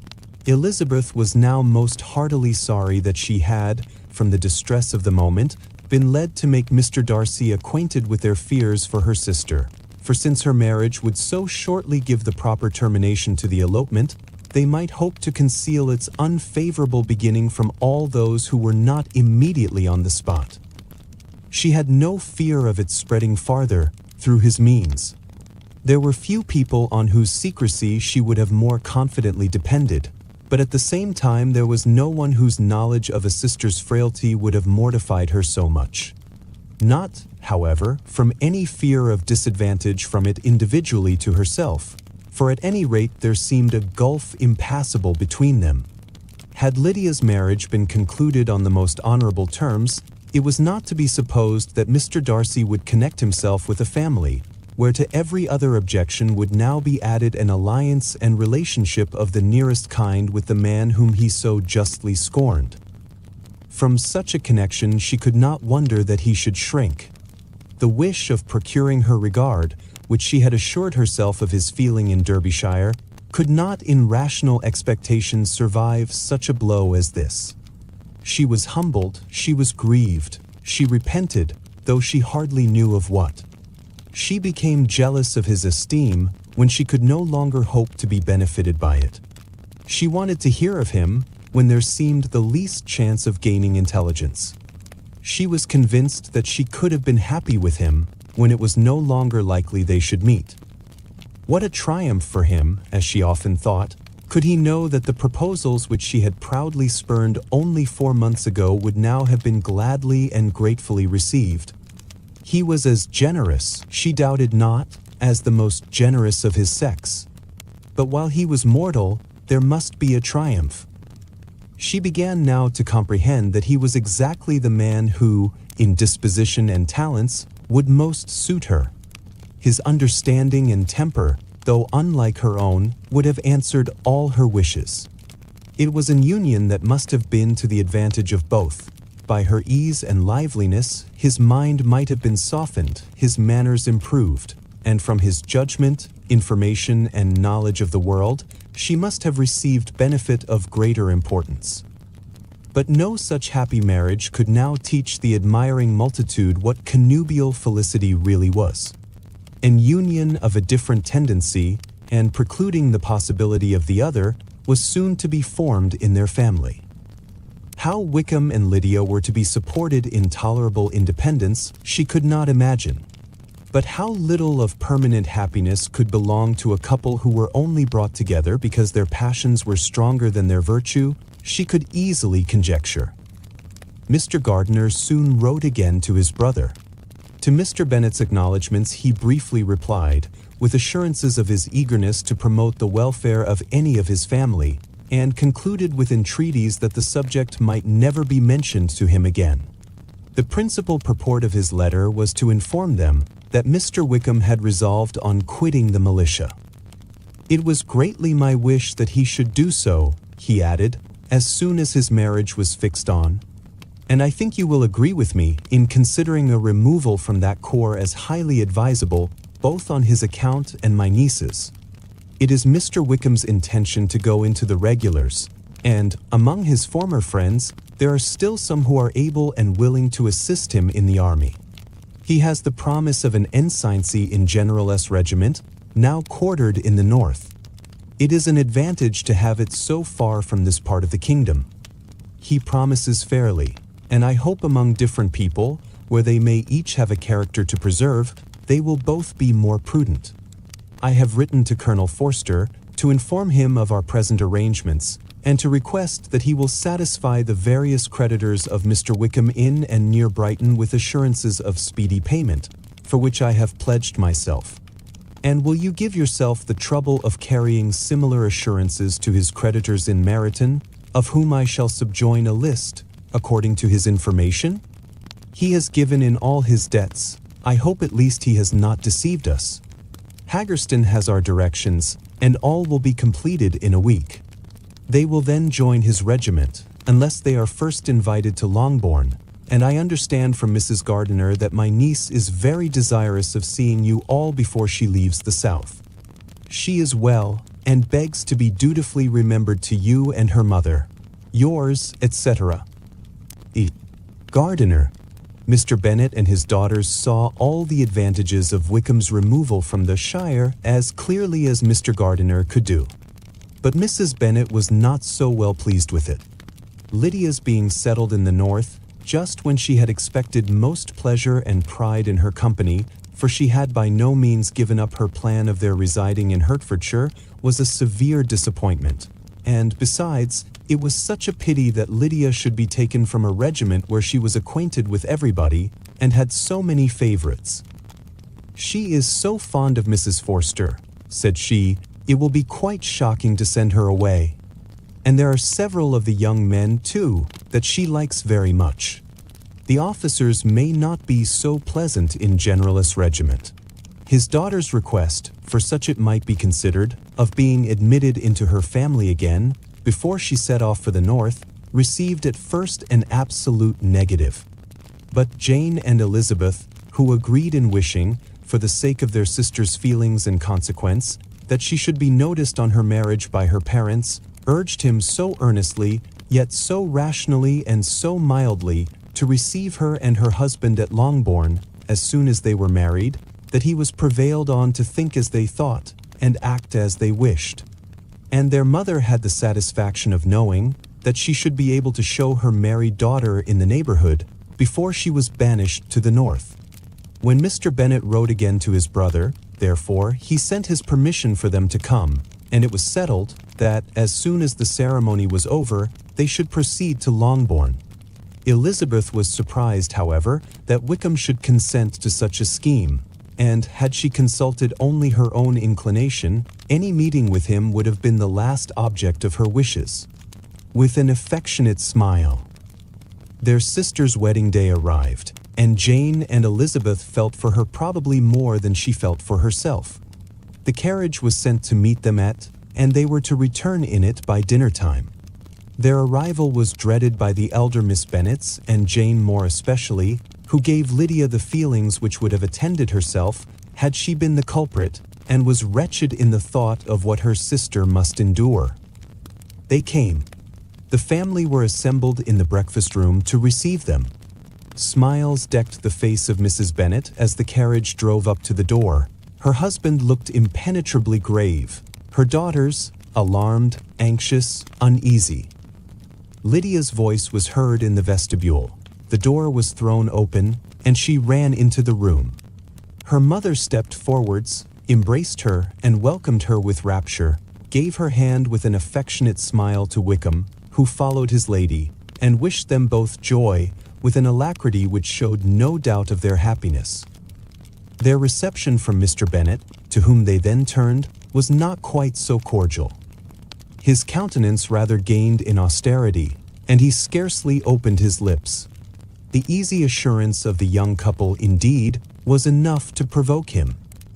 Elizabeth was disgusted, and even Miss Bennet was shocked. Lydia was Lydia still, untamed, unabashed, wild, noisy, and fearless. She turned from sister to sister, demanding their congratulations, and when at length they all sat down, looked eagerly round the room, took notice of some little alteration in it, and observed, with a laugh, that it was a great while since she had been there. Wickham was not at all more distressed than herself, but his manners were always so pleasing that, had his character and his marriage been exactly what they ought, his smiles and his easy address, while he claimed their relationship, would have delighted them all. Elizabeth had not before believed him quite equal to such assurance, but she sat down, resolving within herself to draw no limits in future to the impudence of an impudent man. She blushed, and Jane blushed, but the cheeks of the two who caused their confusion suffered no variation of color. There was no want of discourse. The bride and her mother could neither of them talk fast enough, and Wickham, who happened to sit near Elizabeth, began inquiring after his acquaintance in that neighborhood with a good-humored ease, which she felt very unable to equal in her replies. They seemed each of them to have the happiest memories in the world. Nothing of the past was recollected with pain, and Lydia led voluntarily to subjects which her sisters would not have alluded to for the world. "Only think of its being 3 months," she cried, "since I went away. It seems but a fortnight, I declare, and yet there have been things enough happened in the time. Good gracious! When I went away, I am sure I had no more idea of being married till I came back again, though I thought it would be very good fun if I was." Her father lifted up his eyes, Jane was distressed, Elizabeth looked expressively at Lydia, but she, who never heard nor saw anything of which she chose to be insensible, gaily continued, "Oh, Mamma, do the people hereabouts know I am married today? I was afraid they might not, and we overtook William Golding in his coacle, so I was determined he should know it, and so I let down the side glass next to him, and took off my glove and let my hand just rest upon the window frame, so that he might see the ring, and then I bowed and smiled like anything." Elizabeth could bear it no longer. She got up and ran out of the room, and returned no more, till she heard them passing through the hall to the dining parlor.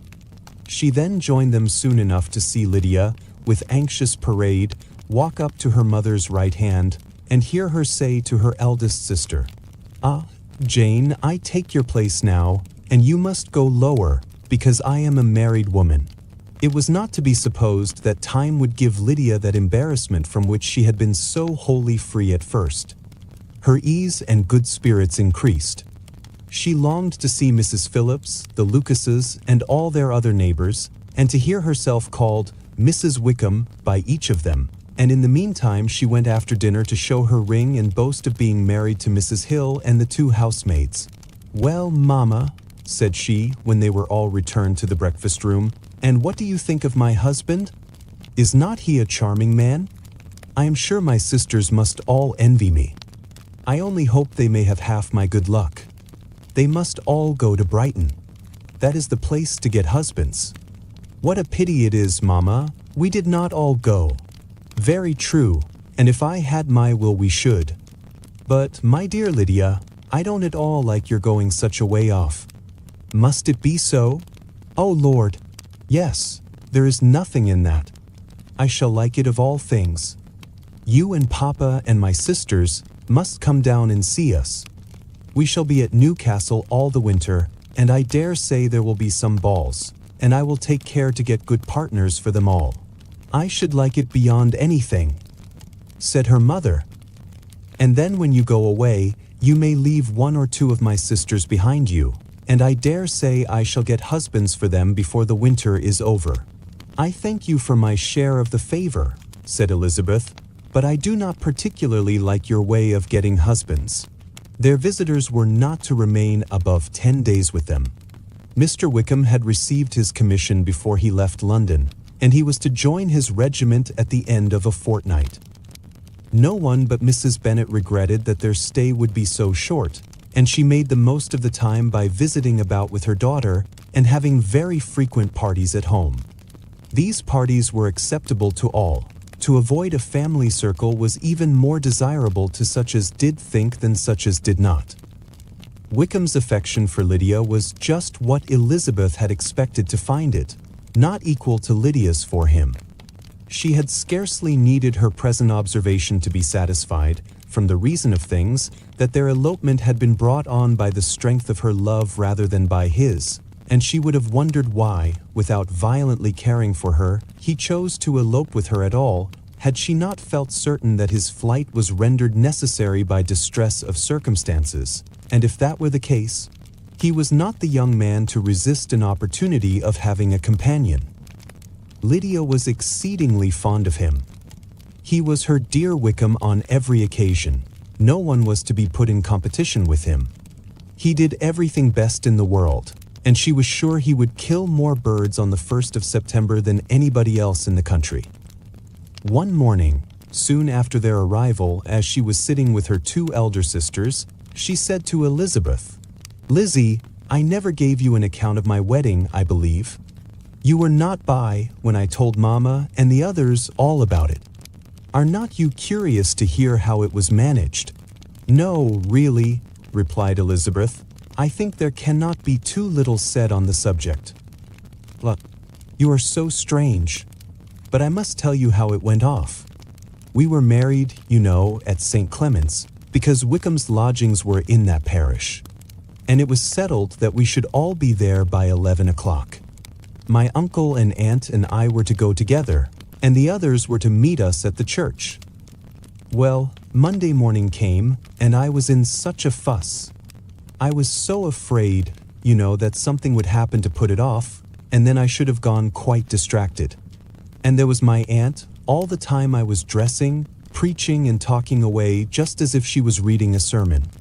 However, I did not hear above 1 word in 10, for I was thinking, you may suppose, of my dear Wickham. I longed to know whether he would be married in his blue coat. Well, and so we breakfasted at 10 as usual. I thought it would never be over, for, by the by, you are to understand that my uncle and aunt were horrid unpleasant all the time I was with them. If you'll believe me, I did not once put my foot out of doors, though I was there a fortnight. Not one party, or scheme, or anything. To be sure, London was rather thin, but, however, the little theatre was open. Well, and so, just as the carriage came to the door, my uncle was called away upon business to that horrid man Mr. Stone. And then, you know, when once they get together, there is no end of it. Well, I was so frightened I did not know what to do, for my uncle was to give me away, and if we were beyond the hour we could not be married all day. But luckily he came back again in 10 minutes' time, and then we all set out. However, I recollected afterwards that if he had been prevented going, the wedding need not be put off, for Mr. Darcy might have done as well. "Mr. Darcy?" repeated Elizabeth in utter amazement. "Oh yes, he was to come there with Wickham, you know. But, gracious me, I quite forgot. I ought not to have said a word about it. I promised them so faithfully. What will Wickham say? It was to be such a secret." "If it was to be a secret," said Jane, "say not another word on the subject. You may depend upon my seeking no further."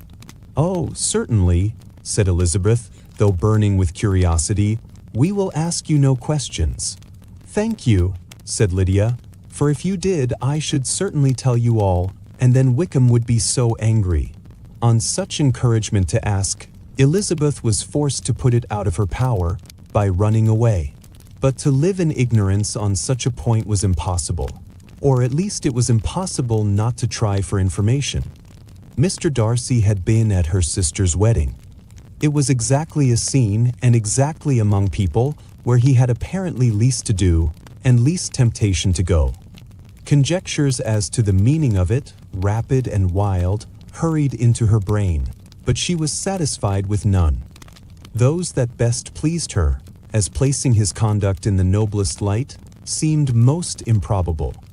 She could not bear such suspense, and hastily seizing a sheet of paper, wrote a short letter to her aunt to request an explanation of what Lydia had dropped, if it were compatible with the secrecy which had been intended. "You may readily comprehend," she added, "what my curiosity must be to know how a person unconnected with any of us, and, comparatively speaking, a stranger to our family, should have been amongst you at such a time. Pray write instantly, and let me understand it, unless it is, for very cogent reasons, to remain in the secrecy which Lydia seems to think necessary, and then I must endeavor to be satisfied with ignorance. Not that I shall, though," she added to herself, and she finished the letter, "and my dear aunt, if you do not tell me in an honorable manner, I shall certainly be reduced to tricks and stratagems to find it out." Jane's delicate sense of honor would not allow her to speak to Elizabeth privately of what Lydia had let fall. Elizabeth was glad of it. Till it appeared whether her inquiries would receive any satisfaction, she had rather be without a confidant. I am sure she did not listen. Elizabeth had the satisfaction of receiving an answer to her letter as soon as she possibly could. She was no sooner in possession of it than, hurrying into the little copse, where she was least likely to be interrupted, she sat down on one of the benches and prepared to be happy, for the length of the letter convinced her that it did not contain a denial. "My dear niece, I have just received your letter, and shall devote this whole morning to answering it, as I foresee that a little writing will not comprise what I have to tell you. I must confess myself surprised by your application. I did not expect it from you. Don't think me angry, however, for I only mean to let you know that I had not imagined such inquiries to be necessary on your side. If you do not choose to understand me, forgive my impertinence. Your uncle is as much surprised as I am, and nothing but the belief of your being a party concerned would have allowed him to act as he has done. But if you are really innocent and ignorant, I must be more explicit. On the very day of my coming home from Longbourn, your uncle had a most unexpected visitor. Mr. Darcy called, and was shut up with him several hours. It was all over before I arrived, so my curiosity was not so dreadfully racked as yours seems to have been. He came to tell Mr. Gardiner that he had found out where your sister and Mr. Wickham were, and that he had seen and talked with them both, Wickham repeatedly, Lydia once. From what I can collect, he left Derbyshire only one day after ourselves, and came to town with the resolution of hunting for them. The motive professed was his conviction of its being owing to himself that Wickham's worthlessness had not been so well known as to make it impossible for any young woman of character to love or confide in him. He generously imputed the whole to his mistaken pride, and confessed that he had before thought it beneath him to lay his private actions open to the world. His character was to speak for itself. He called it, therefore, his duty to step forward and endeavor to remedy an evil which had been brought on by himself. If he had another motive, I am sure it would never disgrace him.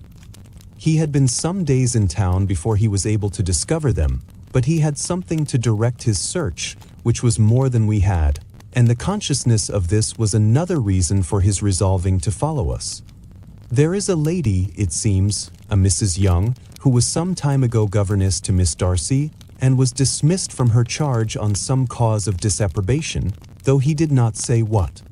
She then took a large house in Edward Street, and has since maintained herself by letting lodgings.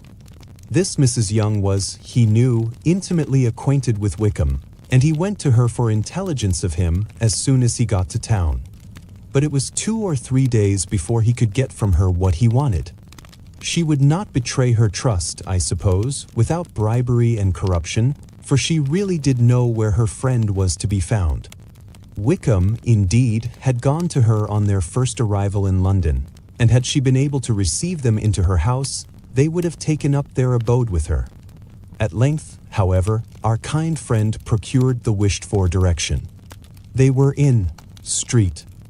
He saw Wickham, and afterwards insisted on seeing Lydia. His first object with her, he acknowledged, had been to persuade her to quit her present disgraceful situation and return to her friends as soon as they could be prevailed on to receive her, offering his assistance as far as it would go. But he found Lydia absolutely resolved on remaining where she was. She cared for none of her friends. She wanted no help of his. She would not hear of leaving Wickham. She was sure they should be married some time or other, and it did not much signify when. Since such were her feelings, it only remained, he thought, to secure and expedite a marriage, which, in his very first conversation with Wickham, he easily learnt had never been his design. He confessed himself obliged to leave the regiment on account of some debts of honor which were very pressing, and scrupled not to lay all the ill consequences of Lydia's flight on her own folly alone. He meant to resign his commission immediately, and as to his future situation, he could conjecture very little about it. He must go somewhere, but he did not know where, and he knew he should have nothing to live on. Mr. Darcy asked why he did not marry your sister at once. Though Mr. Bennet was not imagined to be very rich, he would have been able to do something for him, and his situation must have been benefited by marriage. But he found, in reply to this question, that Wickham still cherished the hope of more effectually making his fortune by marriage in some other country. Under such circumstances, however, he was not likely to be proof against the temptation of immediate relief. They met several times, for there was much to be discussed. Wickham, of course, wanted more than he could get, but at length was reduced to be reasonable. Everything being settled between them, Mr. Darcy's next step was to make your uncle acquainted with it, and he first called in Grassetchett Street the evening before I came home. But Mr. Gardiner could not be seen, and Mr. Darcy found, on further inquiry, that your father was still with him, but would quit town the next morning. He did not judge your father to be a person whom he could so properly consult as your uncle, and therefore readily postponed seeing him till after the departure of the former. He did not leave his name, until the next day it was only known that a gentleman had called on business. On Saturday he came again. Your father was gone, your uncle at home, and, as I said before, they had a great deal of talk together. They met again on Sunday, and then I saw him too. It was not all settled before Monday. As soon as it was, the express was sent off to Longbourn. But our visitor was very obstinate.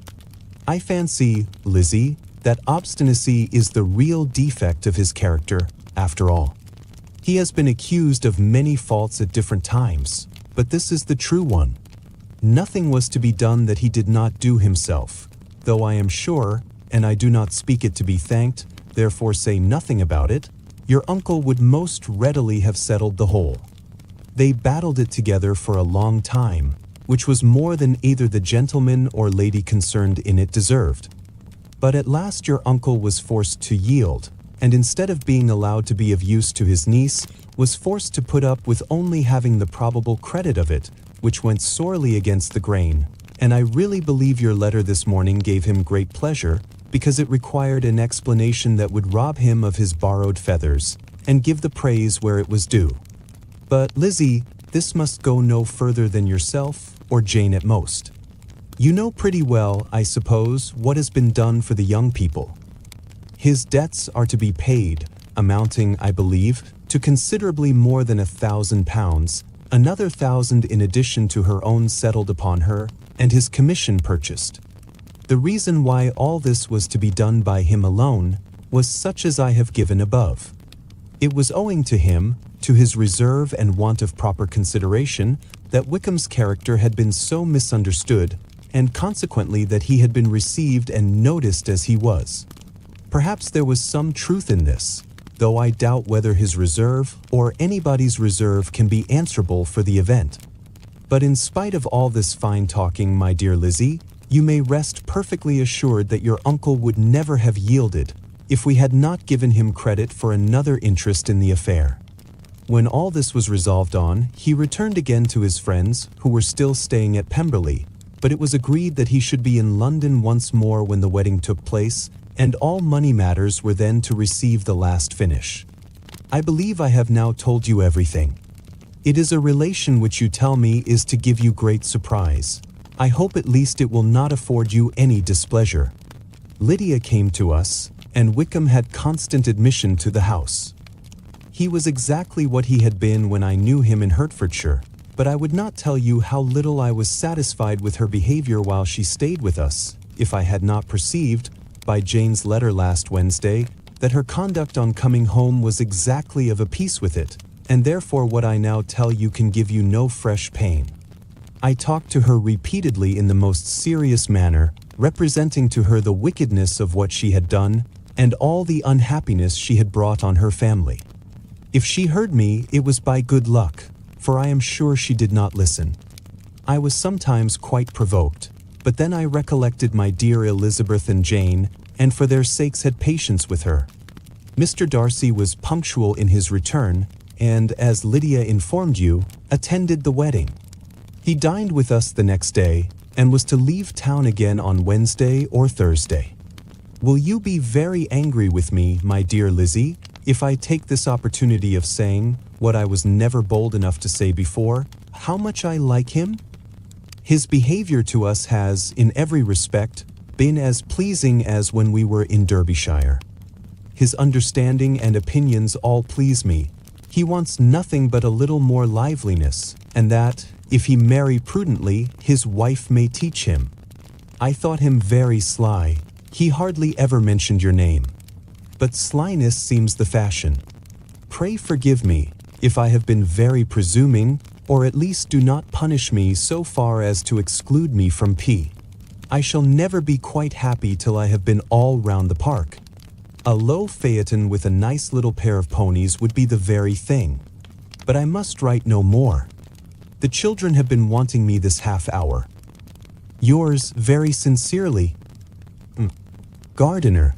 The contents of this letter threw Elizabeth into a flutter of spirits, in which it was difficult to determine whether pleasure or pain bore the greatest share.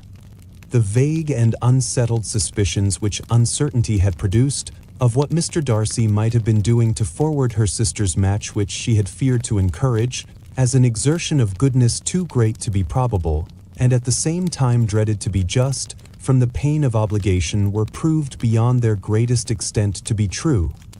He had followed them purposely to town. He had taken on himself all the trouble and mortification attendant on such a research, in which supplication had been necessary to a woman whom he must abominate and despise, and where he was reduced to frequently meet, reason with, persuade, and finally bribe the man whom he always most wished to avoid, and whose very name it was punishment to him to pronounce.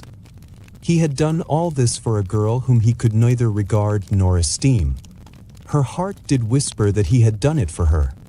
But it was a hope shortly checked by other considerations, and she soon felt that even her vanity was insufficient when required to depend on his affection for her, for a woman who had already refused him, as able to overcome a sentiment so natural as abhorrence against relationship with Wickham. Brother-in-law of Wickham. Every kind of pride must revolt from the connection. He had, to be sure, done much. She was ashamed to think how much. But he had given a reason for his interference, which asked no extraordinary stretch of belief. It was reasonable that he should feel he had been wrong. He had liberality, and he had the means of exercising it, and though she would not place herself as his principal inducement, she could perhaps believe that remaining partiality for her might assist his endeavors in a cause where her peace of mind must be materially concerned. It was painful, exceedingly painful, to know that they were under obligations to a person who could never receive a return. They owed the restoration of Lydia, her character, everything to him. Oh, how heartily did she grieve over every ungracious sensation she had ever encouraged, every saucy speech she had ever directed towards him. For herself she was humbled, but she was proud of him, proud that in a cause of compassion and honor he had been able to get the better of himself. She read over her aunt's commendation of him again and again. It was hardly enough, but it pleased her. She was even sensible of some pleasure, though mixed with regret, on finding how steadfastly both she and her uncle had been persuaded that affection and confidence subsisted between Mr. Darcy and herself. She was roused from her seat and her reflections by someone's approach, and before she could strike into another path, she was overtaken by Wickham. "I am afraid I interrupt your solitary ramble, my dear sister?" said he as he joined her. "You certainly do," she replied with a smile, "but it does not follow that the interruption must be unwelcome. I should be sorry indeed if it were. We were always good friends, and now we are better." "True. Are the others coming out?" "I do not know. Mrs. Bennet and Lydia are going in the carriage to Meryton. And so, my dear sister, I find, from our uncle and aunt, that you have actually seen Pemberley." She replied in the affirmative. "I almost envy you the pleasure, and yet I believe it would be too much for me, or else I could take it in my way to Newcastle. And you saw the old housekeeper, I suppose? Poor Reynolds, she was always very fond of me. But of course she did not mention my name to you." "Yes, she did. And what did she say?" "That you were gone into the army, and she was afraid had not turned out well. At such a distance as that, you know, things are strangely misrepresented." "Certainly," he replied, biting his lips. Elizabeth hoped she had silenced him, but he soon afterwards said, "I was surprised to see Darcy in town last month. We passed each other several times. I wonder what he can be doing there." "Perhaps preparing for his marriage with Miss de Bourgh," said Elizabeth. "It must be something particular to take him there at this time of year." "Undoubtedly. Did you see him while you were at Lambton?" "I thought I understood from the gardeners that you had." "Yes, he introduced us to his sister." "And do you like her?" "Very much. I have heard, indeed, that she is uncommonly improved within this year or two. When I last saw her, she was not very promising." "I am very glad you liked her. I hope she will turn out well." "I dare say she will. She has got over the most trying age." "Did you go by the village of Kimpton?" "I do not recollect that we did. I mention it because it is the living which I ought to have had. A most delightful place. Excellent parsonage house. It would have suited me in every respect." "How should you have liked making sermons?" "Exceedingly well. I should have considered it as part of my duty, and the exertion would soon have been nothing. One ought not to repine, but, to be sure, it would have been such a thing for me. The quiet, the retirement of such a life, would have answered all my ideas of happiness. But it was not to be." "Did you ever hear Darcy mention the circumstance when you were in Kent?" "I have heard from authority, which I thought as good, that it was left you conditionally only, and at the will of the present patron." "You have?" "Yes, there was something in that. I told you so from the first, you may remember. I did hear, too, that there was a time when sermon-making was not so palatable to you as it seems to be at present, that you actually declared your resolution of never taking orders, and that the business had been compromised accordingly." "You did, and it was not wholly without foundation. You may remember what I told you on that point when first we talked of it." They were now almost at the door of the house, for she had walked fast to get rid of him, and unwilling, for her sister's sake, to provoke him, she only said in reply, with a good-humored smile, "Come, Mr. Wickham, we are brother and sister, you know. Do not let us quarrel about the past. In future, I hope we shall be always of one mind." She held out her hand, He kissed it with affectionate gallantry, though he hardly knew how to look, and they entered the house. Mr. Darcy with him. Mr. Wickham was so perfectly satisfied with this conversation that he never again distressed himself or provoked his dear sister Elizabeth by introducing the subject of it, and she was pleased to find that she had said enough to keep him quiet. The day of his and Lydia's departure soon came, and Mrs. Bennet was forced to submit to a separation, which, as her husband by no means entered into her scheme of their all going to Newcastle, was likely to continue at least a 12-month. "Oh, my dear Lydia," she cried, "when shall we meet again? Oh, Lord, I don't know. Not these 2 or 3 years, perhaps. Write to me very often, my dear, as often as I can. But you know married women have never much time for writing. My sisters may write to me. They will have nothing else to do." Mr. Wickham's adieus were much more affectionate than his wife's. He smiled, looked handsome, and said many pretty things. "He is as fine a fellow," said Mr. Bennet as soon as they were out of the house, "as ever I saw. He simpers and smirks and makes love to us all. I am prodigiously proud of him. I defy even Sir William Lucas himself to produce a more valuable son-in-law." The loss of her daughter made Mrs. Bennet very dull for several days. "I often think," said she, "that there is nothing so bad as parting with one's friends. One seems so forlorn without them. This is the consequence, you see, madam, of marrying a daughter," said Elizabeth. "It must make you better satisfied that your other 4 are single. It is no such thing. Lydia does not leave me because she is married, but only because her husband's regiment happens to be so far off. If that had been nearer, she would not have gone so soon." But the spiritless condition which this event threw her into was shortly relieved, and her mind opened again to the agitation of hope by an article of news which then began to be in circulation. The housekeeper at Netherfield had received orders to prepare for the arrival of her master, who was coming down in a day or 2, to shoot there for several weeks. Mrs. Bennet was quite in the fidgets. She looked at Jane and smiled and shook her head by turns. "Well, well, and so Mr. Bingley is coming down, sister?" for Mrs. Phillips first brought her the news. "Well, so much the better.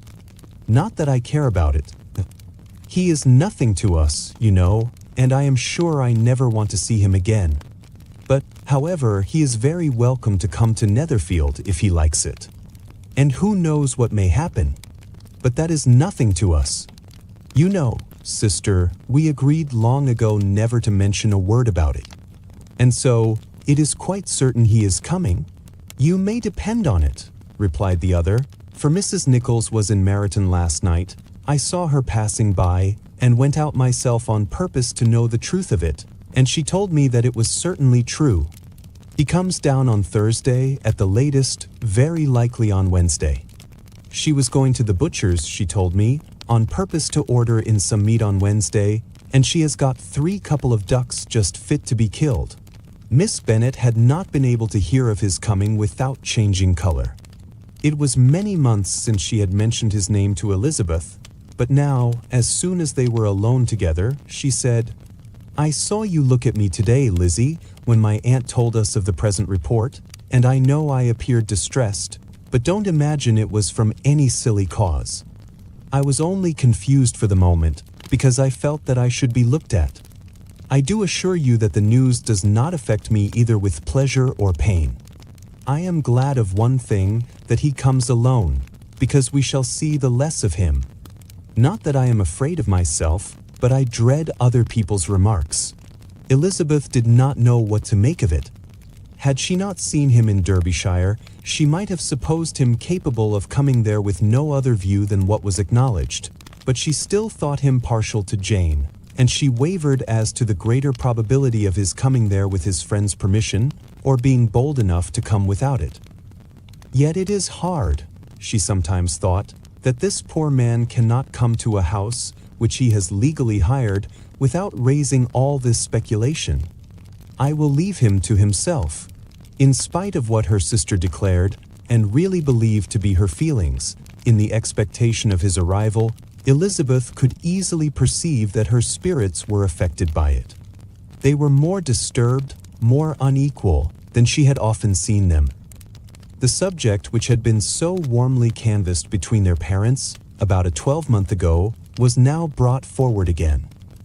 "As soon as ever Mr. Bingley comes, my dear," said Mrs. Bennet, "you will wait on him, of course." No.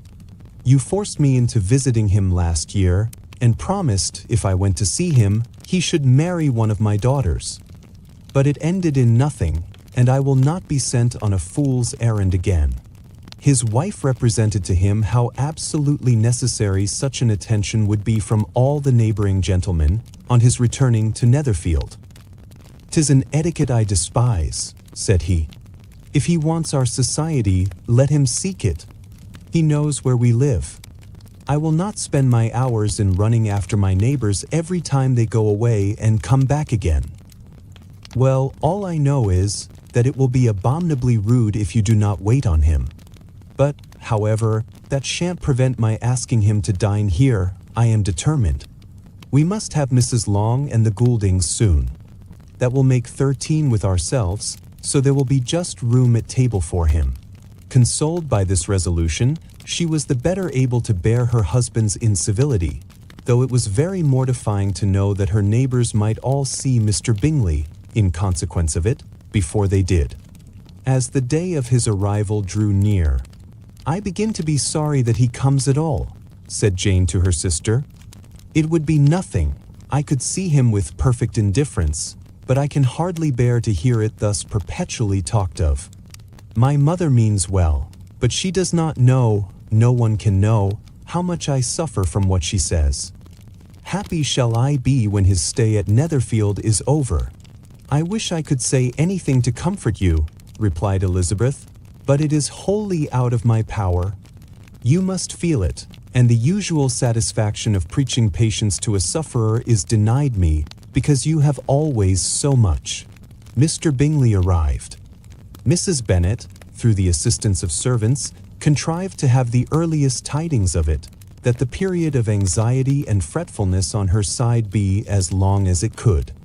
She counted the days that must intervene before their invitation could be sent, hopeless of seeing him before. But on the 3rd morning after his arrival in Hertfordshire, she saw him from her dressing-room window enter the paddock and ride towards the house. Her daughters were eagerly called to partake of her joy. Jane resolutely kept her place at the table, but Elizabeth, to satisfy her mother, went to the window. She saw Mr. Darcy with him, and sat down again by her sister. "There is a gentleman with him, mamma," said Kitty. "Who can it be? Some acquaintance or other, my dear, I suppose. I am sure I do not know." "La," replied Kitty, "it looks just like that man that used to be with him before. Mr. What's his name, that tall, proud man? Good gracious! Mr. Darcy, and so it does, I vow. Well, any friend of Mr. Bingley's will always be welcome here, to be sure, but else I must say that I hate the very sight of him." Jane looked at Elizabeth with surprise and concern. She knew but little of their meeting in Derbyshire, and therefore felt for the awkwardness which must attend her sister, in seeing him almost for the first time after receiving his explanatory letter. Both sisters were uncomfortable enough. Each felt for the other, and of course for themselves, and their mother talked on of her dislike of Mr. Darcy, and her resolution to be civil to him only as Mr. Bingley's friend, without being heard by either of them. But Elizabeth had sources of uneasiness which could not yet be suspected by Jane, to whom she had never yet had courage to show Mrs. Gardiner's letter, or to relate her own change of sentiment towards him. To Jane, he could be only a man whose proposals she had refused, and whose merits she had undervalued. But to her own more extensive information, he was the person to whom the whole family were indebted for the first of benefits, and whom she regarded herself with an interest, if not quite so tender, at least as reasonable and just, as what Jane felt for Bingley. Her astonishment at his coming to Netherfield, to Longbourn, and voluntarily seeking her again, was almost equal to what she had known on first witnessing his altered behavior in Derbyshire. The color which had been driven from her face returned for half a minute with an additional glow, and a smile of delight added luster to her eyes, as she thought for that space of time that his affection and wishes must still be unshaken, but she would not be secure. "Let me first see how he behaves," said she. "It will then be early enough for expectation." She sat intently at work, striving to be composed, and without daring to lift up her eyes, till anxious curiosity carried them to the face of her sister as the servant was approaching the door. Jane looked a little paler than usual, but more sedate than Elizabeth had expected. On the gentleman's appearing, her color increased, yet she received them with tolerable ease, and with a propriety of behavior equally free from any symptom of resentment or any unnecessary complaisance. Elizabeth said as little to either as civility would allow, and sat down again to her work with an eagerness which it did not often command. She had ventured only one glance at Darcy. He looked serious as usual, and she thought, more as he had been used to look in Hertfordshire than as she had seen him at Pemberley. But perhaps he could not in her mother's presence be what he was before her uncle and aunt. It was a painful, but not an improbable, conjecture.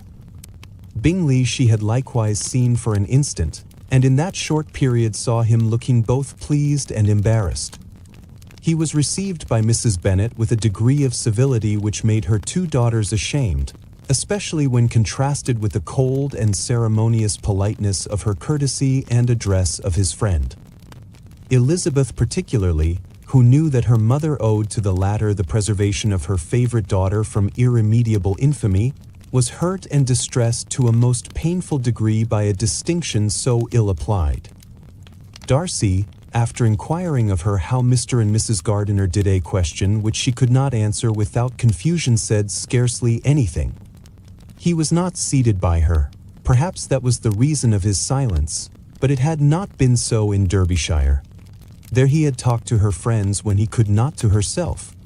But now several minutes elapsed without bringing the sound of his voice, and when occasionally, unable to resist the impulse of curiosity, she raised her eyes to his face, she as often found him looking at Jane as at herself, and frequently on no object but the ground. More thoughtfulness and less anxiety to please than when they last met were plainly expressed. She was disappointed and angry with herself for being so. "Could I expect it to be otherwise?" said she. "Yet why did he come?" She was in no humor for conversation with anyone but himself, and to him she had hardly courage to speak. She inquired after his sister, but could do no more. "It is a long time, Mr. Bingley, since you went away," said Mrs. Bennet. He readily agreed to it. "I began to be afraid you would never come back again. People did say you meant to quit the place entirely at Michaelmas, but, however, I hope it is not true. A great many changes have happened in the neighborhood since you went away. Miss Lucas is married and settled, and one of my own daughters. I suppose you have heard of it. Indeed, you must have seen it in the papers. It was in the Times and the Courier, I know, though it was not put in as it ought to be. It was only said, 'Lately, George Wickham Askew,' to Miss Lydia Bennet, without there being a syllable said of her father, or the place where she lived, or anything. It was my brother Gardiner's drawing up, too, and I wonder how he came to make such an awkward business of it. Did you see it?" Bingley replied that he did, and made his congratulations. Elizabeth dared not lift up her eyes. How Mr. Darcy looked, therefore, she could not tell. "It is a delightful thing, to be sure, to have a daughter well married," continued her mother, "but at the same time, Mr. Bingley, it is very hard to have her taken away from me. They are gone down to Newcastle, a place quite northward it seems, and there they are to stay, I do not know how long. His regiment is there, for I suppose you have heard of his leaving the shire, and of his being gone into the regulars. Thank heaven! He has some friends, though, perhaps, not so many as he deserves." Elizabeth, who knew this to be leveled at Mr. Darcy, was in such misery of shame that she could hardly keep her seat. It drew from her, however, the exertion of speaking, which nothing else had so effectually done before, and she asked Bingley whether he meant to make any stay in the country at present. A few weeks, he believed. "When you have killed all your own birds, Mr. Bingley," said her mother, "I beg you will come here and shoot as many as you please on Mr. Bennet's manor. I am sure he will be vastly happy to oblige you, and will save all the best of the coveys for you." Elizabeth's misery increased at such unnecessary, such officious attention. Were the same fair prospect to arise at present, as had flattered them a year ago, everything, she was persuaded, would be hastening to the same vexatious conclusion. At that instant she felt that years of happiness could not make Jane or herself amends for moments of such painful confusion. "The first wish of my heart," said she to herself, "is never more to be in company with either of them. Their society can afford no pleasure that will atone for such wretchedness as this. Let me never see either one or the other again."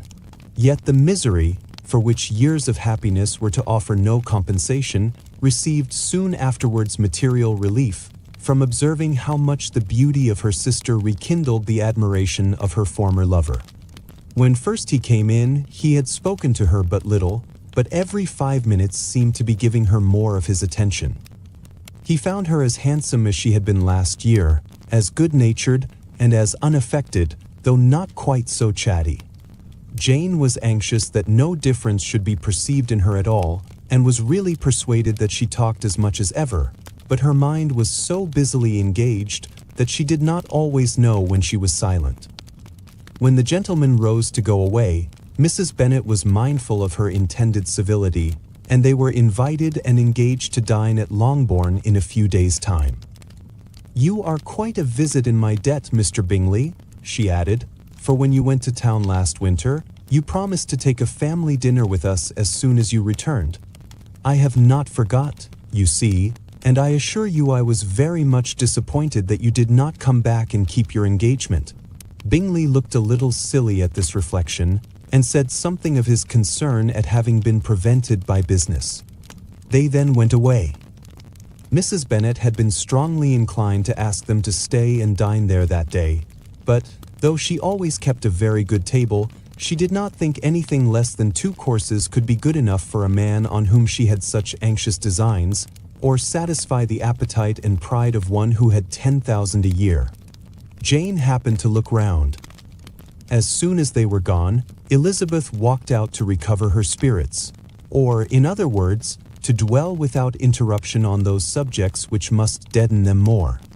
Mr. Darcy's behavior astonished and vexed her. "Why, if he came only to be silent, grave, and indifferent," said she, "did he come at all? She could settle it in no way that gave her pleasure. He could be still amiable, still pleasing to my uncle and aunt, when he was in town, and why not to me? If he fears me, why come hither? If he no longer cares for me, why silent? Teasing man. I will think no more about him." Her resolution was for a short time involuntarily kept by the approach of her sister, who joined her with a cheerful look which showed her better satisfied with their visitors than Elizabeth. "Now," said she, "that this first meeting is over, I feel perfectly easy. I know my own strength, and I shall never be embarrassed again by his coming. I am glad he dines here on Tuesday. It will then be publicly seen that on both sides we meet only as common and indifferent acquaintance." "Yes, very indifferent indeed," said Elizabeth, laughingly. "Oh, Jane, take care. My dear Lizzie, you cannot think me so weak as to be in danger now. I think you are in very great danger of making him as much in love with you as ever." They did not see the gentleman again till Tuesday, and Mrs. Bennet, in the meanwhile, was giving way to all the happy schemes which the good humour and common politeness of Bingley, in half an hour's visit, had revived. On Tuesday there was a large party assembled at Longbourn, and the two who were most anxiously expected to the credit of their punctuality as sportsmen, were in very good time.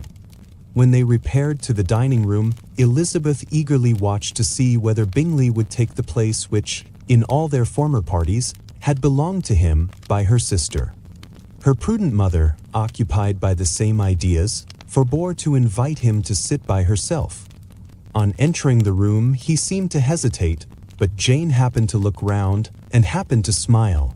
It was decided. He placed himself by her. Elizabeth, with a triumphant sensation, looked towards his friend. He bore it with noble indifference, and she would have imagined that Bingley had received his sanction to be happy had she not seen his eyes likewise turn towards Mr. Darcy with an expression of half-laughing alarm. His behavior to her sister was such during dinner-time as showed an admiration of her, which, though more guarded than formerly, persuaded Elizabeth that, if left wholly to himself, Jane's happiness and his own would be speedily secured. Though she dared not depend upon the consequence, she yet received pleasure from observing his behavior. It gave her all the animation that her spirits could boast, for she was in no cheerful humor. Mr. Darcy was almost as far from her as the table could divide them. He was on one side of her mother. She knew how little such a situation would give pleasure to either, or make either appear to advantage. She was not near enough to hear any of their discourse, but she could see how seldom they spoke to each other, and how formal and cold was their manner whenever they did. Her mother's ungraciousness made the sense of what they owed him more painful to Elizabeth's mind, and she would, at times, have given anything to be privileged to tell him that his kindness was neither unknown nor unfelt by the whole of the family. She was in hopes that the evening would afford some opportunity of bringing them together, that the whole of the visit would not pass away without enabling them to enter into something more of conversation than the mere ceremonious salutation attending his entrance. Anxious and uneasy, the period which passed in the drawing-room before the gentlemen came was wearisome and dull to a degree that almost made her uncivil. She looked forward to their entrance as the point on which all her chance of pleasure for the evening must depend. "If he does not come to me then," said she, "I shall give him up forever." The gentleman came, and she thought he looked as if he would have answered her hopes, but, alas! The ladies had crowded round the table, where Miss Bennet was making tea, and Elizabeth pouring out the coffee, in so close a confederacy that there was not a single vacancy near her which would admit of a chair. And on the gentleman's approaching, one of the girls moved closer to her than ever, and said, in a whisper, "The men shan't come and part us, I am determined. We want none of them, do we?" Darcy had walked away to another part of the room. She followed him with her eyes, envied everyone to whom he spoke, had scarcely patience enough to help anybody to coffee, and then was enraged against herself for being so silly. A man who has once been refused. How could I ever be foolish enough to expect a renewal of his love? Is there one among the sex who would not protest against such a weakness as a second proposal to the same woman? There is no indignity so abhorrent to their feelings. She was a little revived, however, by his bringing back his coffee cup himself, and she seized the opportunity of saying, "Is your sister at Pemberley still?" "Yes, she will remain there till Christmas." "And quite alone? Have all her friends left her?" "Mrs. Annesley is with her. The others have been gone on to Scarborough these 3 weeks." She could think of nothing more to say, but if he wished to converse with her, he might have better success. He stood by her, however, for some minutes in silence, and at last, on the young lady's whispering to Elizabeth again, he walked away. When the tea things were removed and the card tables placed, the ladies all rose, and Elizabeth was then hoping to be soon joined by him, when all her views were overthrown by seeing him fall a victim to her mother's rapacity for whist players, and in a few moments after seated with the rest of the party. She now lost every expectation of pleasure. They were confined for the evening at different tables, and she had nothing to hope but that his eyes were so often turned towards her side of the room as to make him play as unsuccessfully as herself.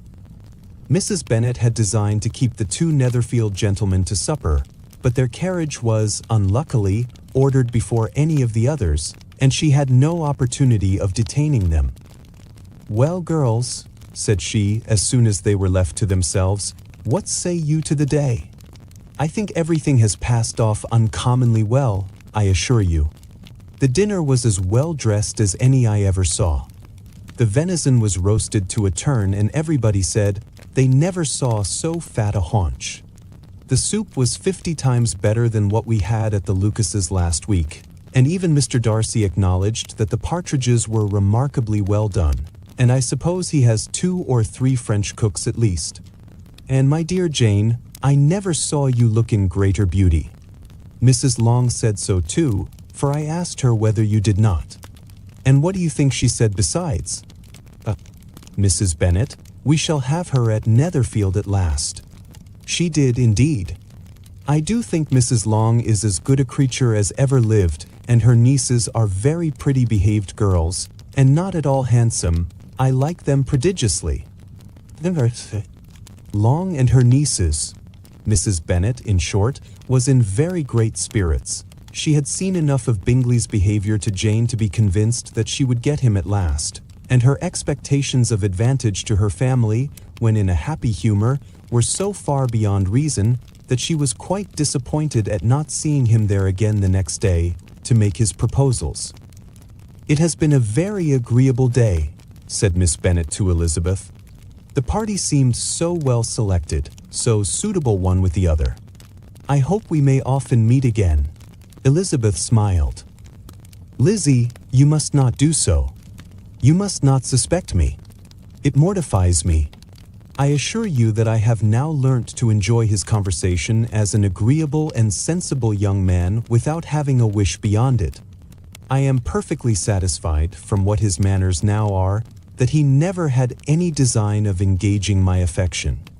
It is only that he is blessed with greater sweetness of address and a stronger desire of generally pleasing than any other man." "You are very cruel," said her sister. "You will not let me smile, and are provoking me to it every moment. How hard it is in some cases to be believed, and how impossible in others. But why should you wish to persuade me that I feel more than I acknowledge? That is a question which I hardly know how to answer. We all love to instruct, though we can teach only what is not worth knowing. Forgive me, and if you persist in indifference, do not make me your confidant. Lizzie, my dear, I want to speak to you." A few days after this visit, Mr. Bingley called again, and alone. His friend had left him that morning for London, but was to return home in 10 days' time. He sat with them above an hour, and was in remarkably good spirits. Mrs. Bennet invited him to dine with them, but, with many expressions of concern, he confessed himself engaged elsewhere. "Next time you call," said she, "I hope we shall be more lucky. He should be particularly happy at any time, etc., etc., and if she would give him leave, would take an early opportunity of waiting on them. Can you come tomorrow?" Yes, he had no engagement at all for tomorrow, and her invitation was accepted with alacrity. He came, and in such very good time that the ladies were none of them dressed. In ran Mrs. Bennet to her daughter's room, in her dressing gown, and with her hair half finished, crying out, "My dear Jane, make haste and hurry down. He is come, Mr. Bingley is come. He is indeed. Make haste, make haste.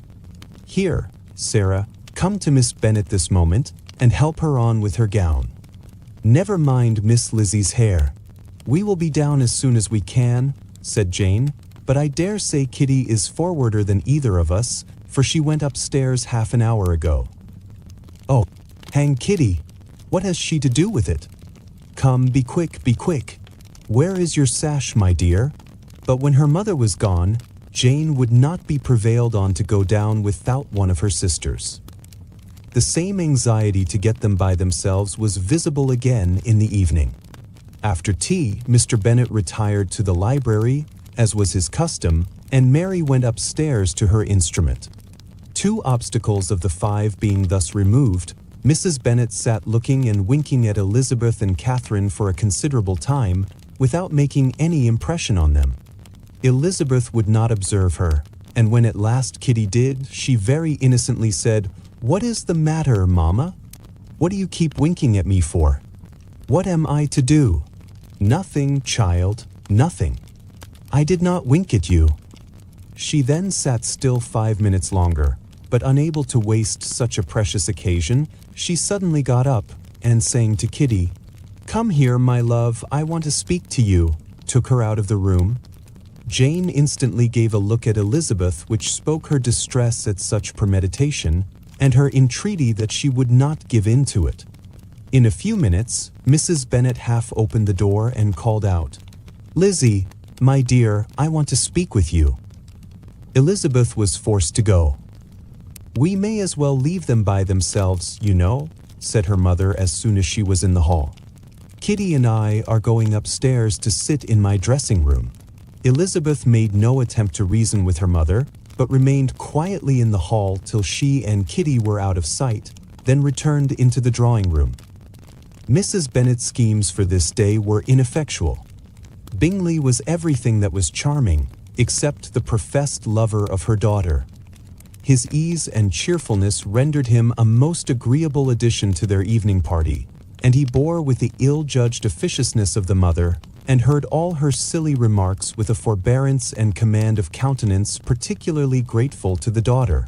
He scarcely needed an invitation to stay supper, and before he went away an engagement was formed, chiefly through his own and Mrs. Bennet's means, for his coming next morning to shoot with her husband.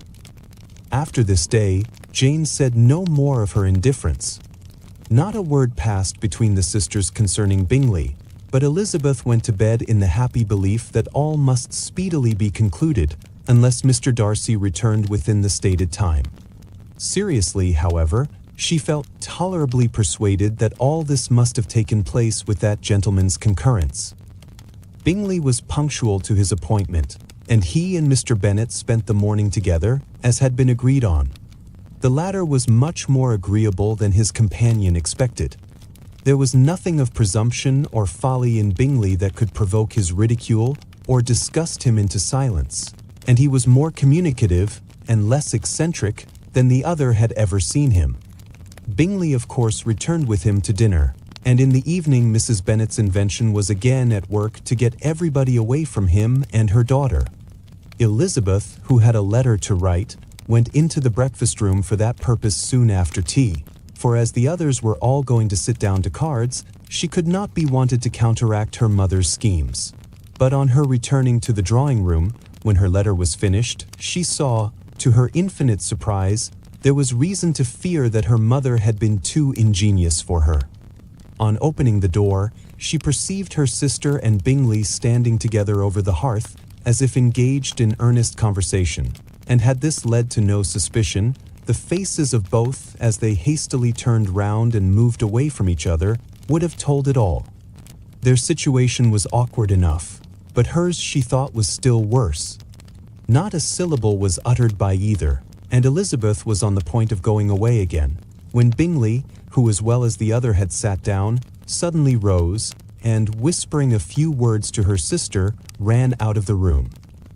Jane could have no reserves from Elizabeth, where confidence would give pleasure, and, instantly embracing her, acknowledged, with the liveliest emotion, that she was the happiest creature in the world. "'Tis too much," she added, "by far too much. I do not deserve it. Oh, why is not everybody as happy?" Elizabeth's congratulations were given with a sincerity, a warmth, a delight, which words could but poorly express. Every sentence of kindness was a fresh source of happiness to Jane. But she would not allow herself to stay with her sister, or say half that remained to be said, for the present. "I must go instantly to my mother," she cried. "I would not on any account trifle with her affectionate solicitude, or allow her to hear it from anyone but myself. He is gone to my father already. Oh, Lizzie, to know that what I have to relate will give such pleasure to all my dear family. How shall I bear so much happiness?" She then hastened away to her mother, who had purposely broken up the card party and was sitting upstairs with Kitty.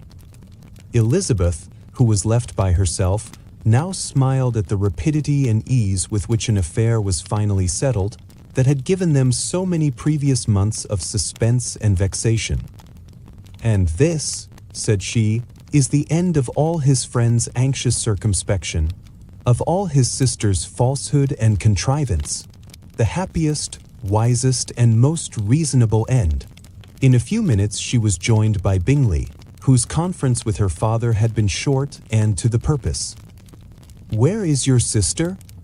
said he hastily as he opened the door. "With my mother upstairs. She will be down in a moment, I dare say." He then shut the door, and, coming up to her, claimed the good wishes and affection of a sister. Elizabeth honestly and heartily expressed her delight in the prospect of their relationship. They shook hands with great cordiality, and then, till her sister came down, she had to listen to all he had to say of his own happiness and of Jane's perfections, and in spite of his being a lover, Elizabeth really believed all his expectations of felicity to be rationally founded, because they had for basis the excellent understanding and super-excellent disposition of Jane, and a general similarity of feeling and taste between her and himself. It was an evening of no common delight to them all. The satisfaction of Miss Bennet's mind gave such a glow of sweet animation to her face as made her look handsomer than ever. Kitty simpered and smiled, and hoped her turn was coming soon. Mrs. Bennet could not give her consent, or speak her approbation in terms warm enough to satisfy her feelings, though she talked to Bingley of nothing else, for half an hour, and when Mr. Bennet joined them at supper, his voice and manner plainly showed how really happy he was. Not a word, however, passed his lips in allusion to it till their visitor took his leave for the night, but as soon as he was gone, he turned to his daughter and said, "Jane, I congratulate you. You will be a very happy woman." Jane went to him instantly, kissed him, and thanked him for his goodness. "You are a good girl," he replied, "and I have great pleasure in thinking you will be so happily settled. I have not a doubt of your doing very well together. Your tempers are by no means unlike. You are each of you so complying that nothing will ever be resolved on, so easy that every servant will cheat you, and so generous that you will always exceed your income. I hope not so. Imprudence or thoughtlessness in money matters would be unpardonable in me. Exceed their income. My dear Mr. Bennet," cried his wife, "what are you talking of? Why, he has 4,000 or 5,000 a year, and very likely more." Then addressing her daughter, "Oh, my dear, dear Jane, I am so happy. I am sure I shan't get a wink of sleep all night. I knew how it would be. I always said it must be so at last. I was sure you could not be so beautiful for nothing. I remember, as soon as ever I saw him, when he first came into Hertfordshire last year, I thought how likely it was that you should come together. Oh, he is the handsomest young man that ever was seen. Wickham, Lydia were all forgotten. Jane was beyond competition her favorite child. At that moment she cared for no other. Her younger sisters soon began to make interest with her for objects of happiness which she might in future be able to dispense. Mary petitioned for the use of the library at Netherfield, and Kitty begged very hard for a few balls there every winter. Bingley, from this time, was of course a daily visitor at Longbourn, coming frequently before breakfast and always remaining till after supper, unless when some barbarous neighbor, who could not be enough detested, had given him an invitation to dinner, which he thought himself obliged to accept.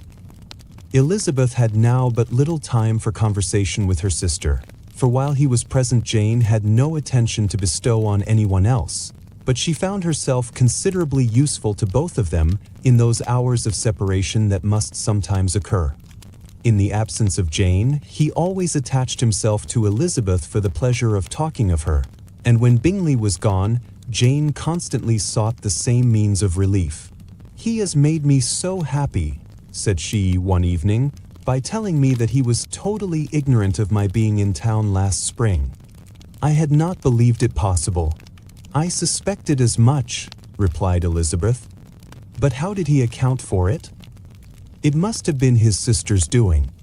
They were certainly no friends to his acquaintance with me, which I cannot wonder at, since he might have chosen so much more advantageously in many respects.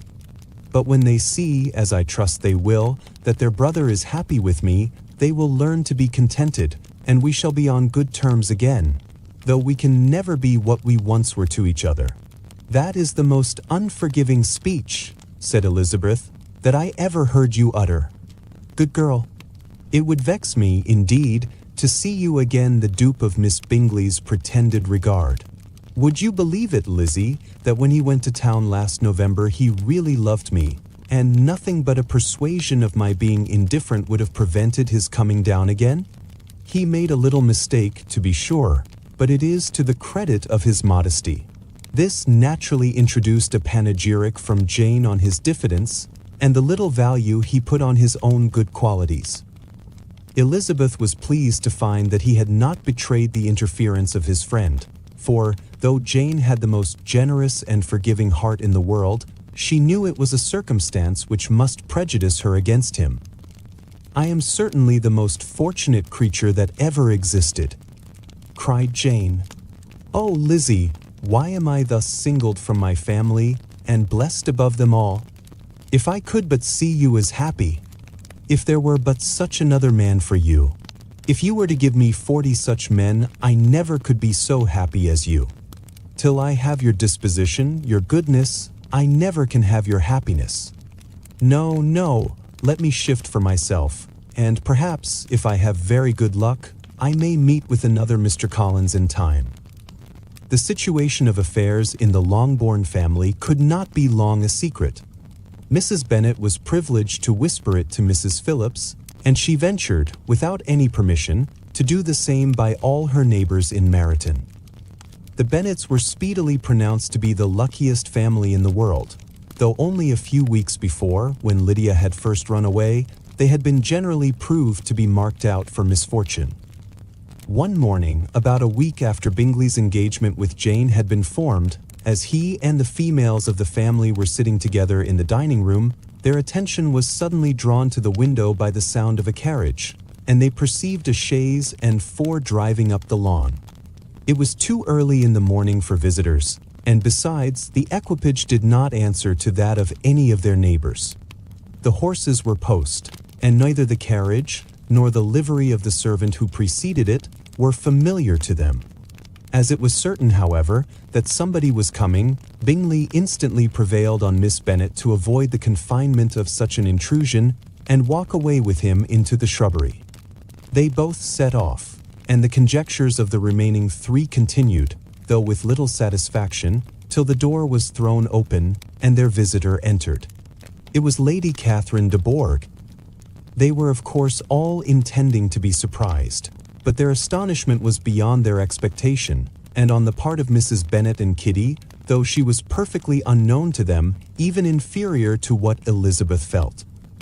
She entered the room with an air more than usually ungracious, made no other reply to Elizabeth's salutation than a slight inclination of the head, and sat down without saying a word. Elizabeth had mentioned her name to her mother on her ladyship's entrance, though no request of introduction had been made. Mrs. Bennet, all amazement, though flattered by having a guest of such high importance, received her with the utmost politeness. After sitting for a moment in silence, she said, very stiffly, to Elizabeth, "I hope you are well, Miss Bennet. That lady, I suppose, is your mother?" Elizabeth replied very concisely that she was. "And that, I suppose, is one of your sisters?" "Yes, madam," said Mrs. Bennet, delighted to speak to a Lady Catherine. "She is my youngest girl but one. My youngest of all is lately married, and my eldest is somewhere about the ground, walking with a young man who, I believe, will soon become a part of the family." "You have a very small park here," returned Lady Catherine, after a short silence. "It is nothing in comparison of Rosings, my lady, I dare say, but I assure you it is much larger than Sir William Lucas's. This must be a most inconvenient sitting room for the evening in summer. The windows are full west." Mrs. Bennet assured her that they never sat there after dinner, and then added, "May I take the liberty of asking your ladyship whether you left Mr. and Mrs. Collins well?" "Yes, very well. I saw them the night before last." Elizabeth now expected that she would produce a letter for her from Charlotte, as it seemed the only probable motive for her calling. But no letter appeared, and she was completely puzzled. Mrs. Bennet, with great civility, begged her ladyship to take some refreshment, but Lady Catherine very resolutely, and not very politely, declined eating anything, and then, rising up, said to Elizabeth, "Miss Bennet, there seemed to be a prettyish kind of a little wilderness on one side of your lawn. I should be glad to take a turn in it, if you will favor me with your company." "Go, my dear," cried her mother, "and show her ladyship about the different walks. I think she will be pleased with the hermitage." Elizabeth obeyed, and, running into her own room for her parasol, attended her noble guest downstairs. As they passed through the hall, Lady Catherine opened the doors into the dining parlor and drawing room, and pronouncing them, after a short survey, to be decent-looking rooms, walked on. Her carriage remained at the door, and Elizabeth saw that her waiting woman was in it. They proceeded in silence along the gravel walk that led to the copse. Elizabeth was determined to make no effort for conversation with a woman who was now more than usually insolent and disagreeable. After a short survey, "How could I ever think her like her nephew?" said she as she looked in her face. As soon as they entered the copse, Lady Catherine began in the following manner. "You can be at no loss, Miss Bennet, to understand the reason of my journey hither. Your own heart, your own conscience, must tell you why I come." Elizabeth looked with unaffected astonishment. "Indeed, you are mistaken, madam. I have not been at all able to account for the honor of seeing you here." "Miss Bennet," replied her ladyship in an angry tone, "you ought to know that I am not to be trifled with. But however insincere you may choose to be, you shall not find me so. My character has ever been celebrated for its sincerity and frankness, and in a cause of such moment as this, I shall certainly not depart from it. A report of a most alarming nature reached me 2 days ago. I was told that not only your sister was on the point of being most advantageously married, but that you, that Miss Elizabeth Bennet would, in all likelihood, be soon afterwards united to my nephew, my own nephew, Mr. Darcy. Though I know it must be a scandalous falsehood, though I would not injure him so much as to suppose the truth of it possible, I instantly resolved on setting off for this place, that I might make my sentiments known to you." "If you believed it impossible to be true," said Elizabeth, coloring with astonishment and disdain, "I wonder you took the trouble of coming so far. What could your ladyship propose by it? At once to insist upon having such a report universally contradicted."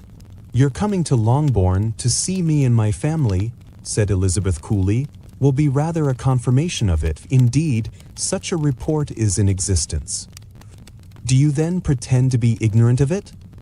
Has it not been industriously circulated by yourselves? Do you not know that such a report is spread abroad? I never heard that it was. And can you likewise declare that there is no foundation for it? I do not pretend to possess equal frankness with your ladyship. You may ask questions which I shall not choose to answer.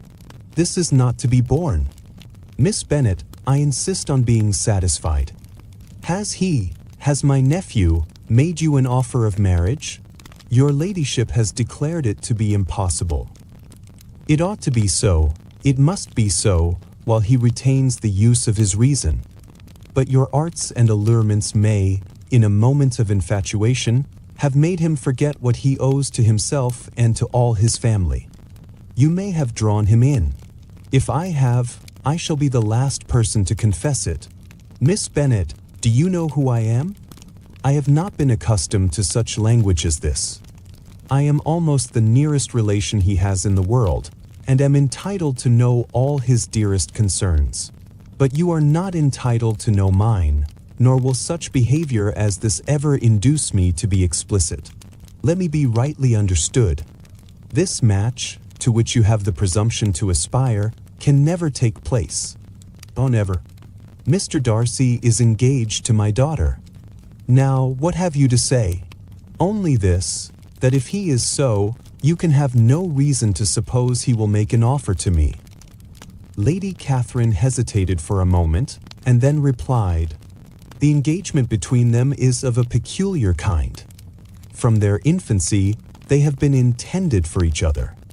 It was the favorite wish of his mother as well as of hers. While in their cradles we planned the union, and now, at the moment when the wishes of both sisters would be accomplished, is their marriage to be prevented by a young woman of inferior birth, of no importance in the world, and wholly unallied to the family? Do you pay no regard to the wishes of his friends to his tacit engagement with Miss de Bourgh? Are you lost to every feeling of propriety and delicacy? Have you not heard me say that from his earliest hours he was destined for his cousin? Yes, and I had heard it before. But what is that to me? If there is no other objection to my marrying your nephew, I shall certainly not be kept from it by knowing that his mother and aunt wished him to marry Miss de Bourgh. You both did as much as you could in planning the marriage. Its completion depended on others. If Mr. Darcy is neither by honor nor inclination confined to his cousin, why is not he to make another choice? And if I am that choice, why may not I accept him? Because honor, decorum, prudence, and interest forbid it. Yes, Miss Bennet, interest, for do not expect to be noticed by his family or friends if you willfully act against the inclinations of all. You will be censured, slighted, and despised by everyone connected with him. Your alliance will be a disgrace. Your name will never even be mentioned by any of us. These are heavy misfortunes, replied Elizabeth. But the wife of Mr. Darcy must have such extraordinary sources of happiness necessarily attached to her situation that she could, upon the whole, have no cause to repine. Obstinate, headstrong girl, I am ashamed of you. Is this your gratitude for my attentions to you last spring? Is nothing due to me on that score? Let us sit down. You are to understand, Miss Bennet, that I came here with the determined resolution of carrying my purpose, nor will I be dissuaded from it. I have not been used to submit to any person's whims. I have not been in the habit of brooking disappointment. That will make your ladyship's situation at present more pitiable, but it will have no effect on me. I will not be interrupted. Hear me in silence. My daughter and my nephew are formed for each other. They are descended on the maternal side from the same noble line, and on the father's from respectable, honorable, and ancient, though untitled, families. Their fortune on both sides is splendid.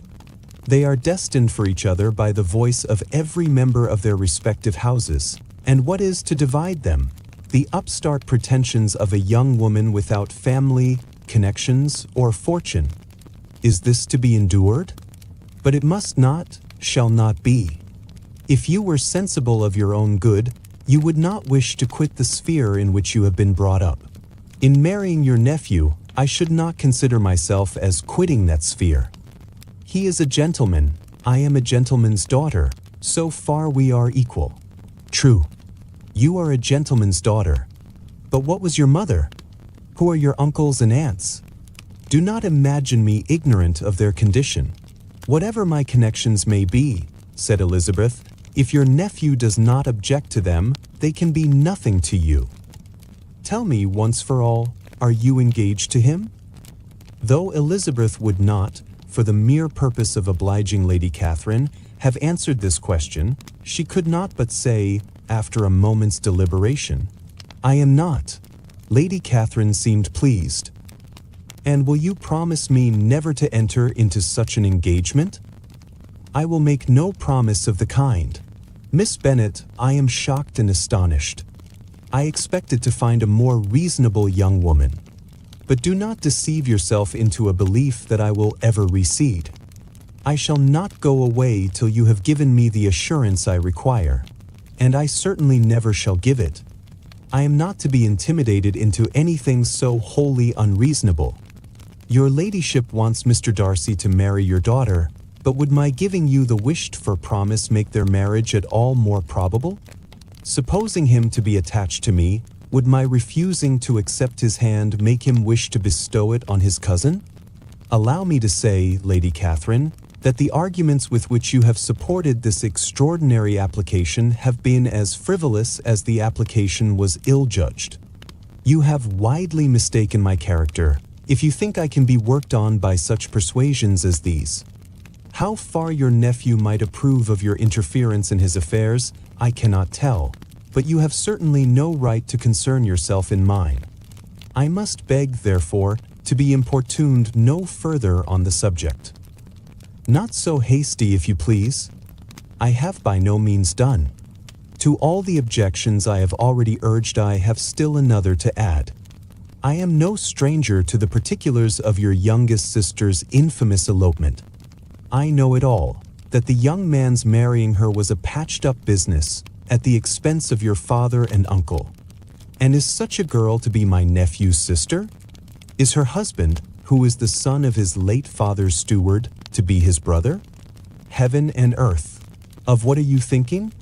Are the shades of Pemberley to be thus polluted? You can now have nothing further to say, she resentfully answered. You have insulted me in every possible method. I must beg to return to the house. And she rose as she spoke. Lady Catherine rose also, and they turned back. Her ladyship was highly incensed.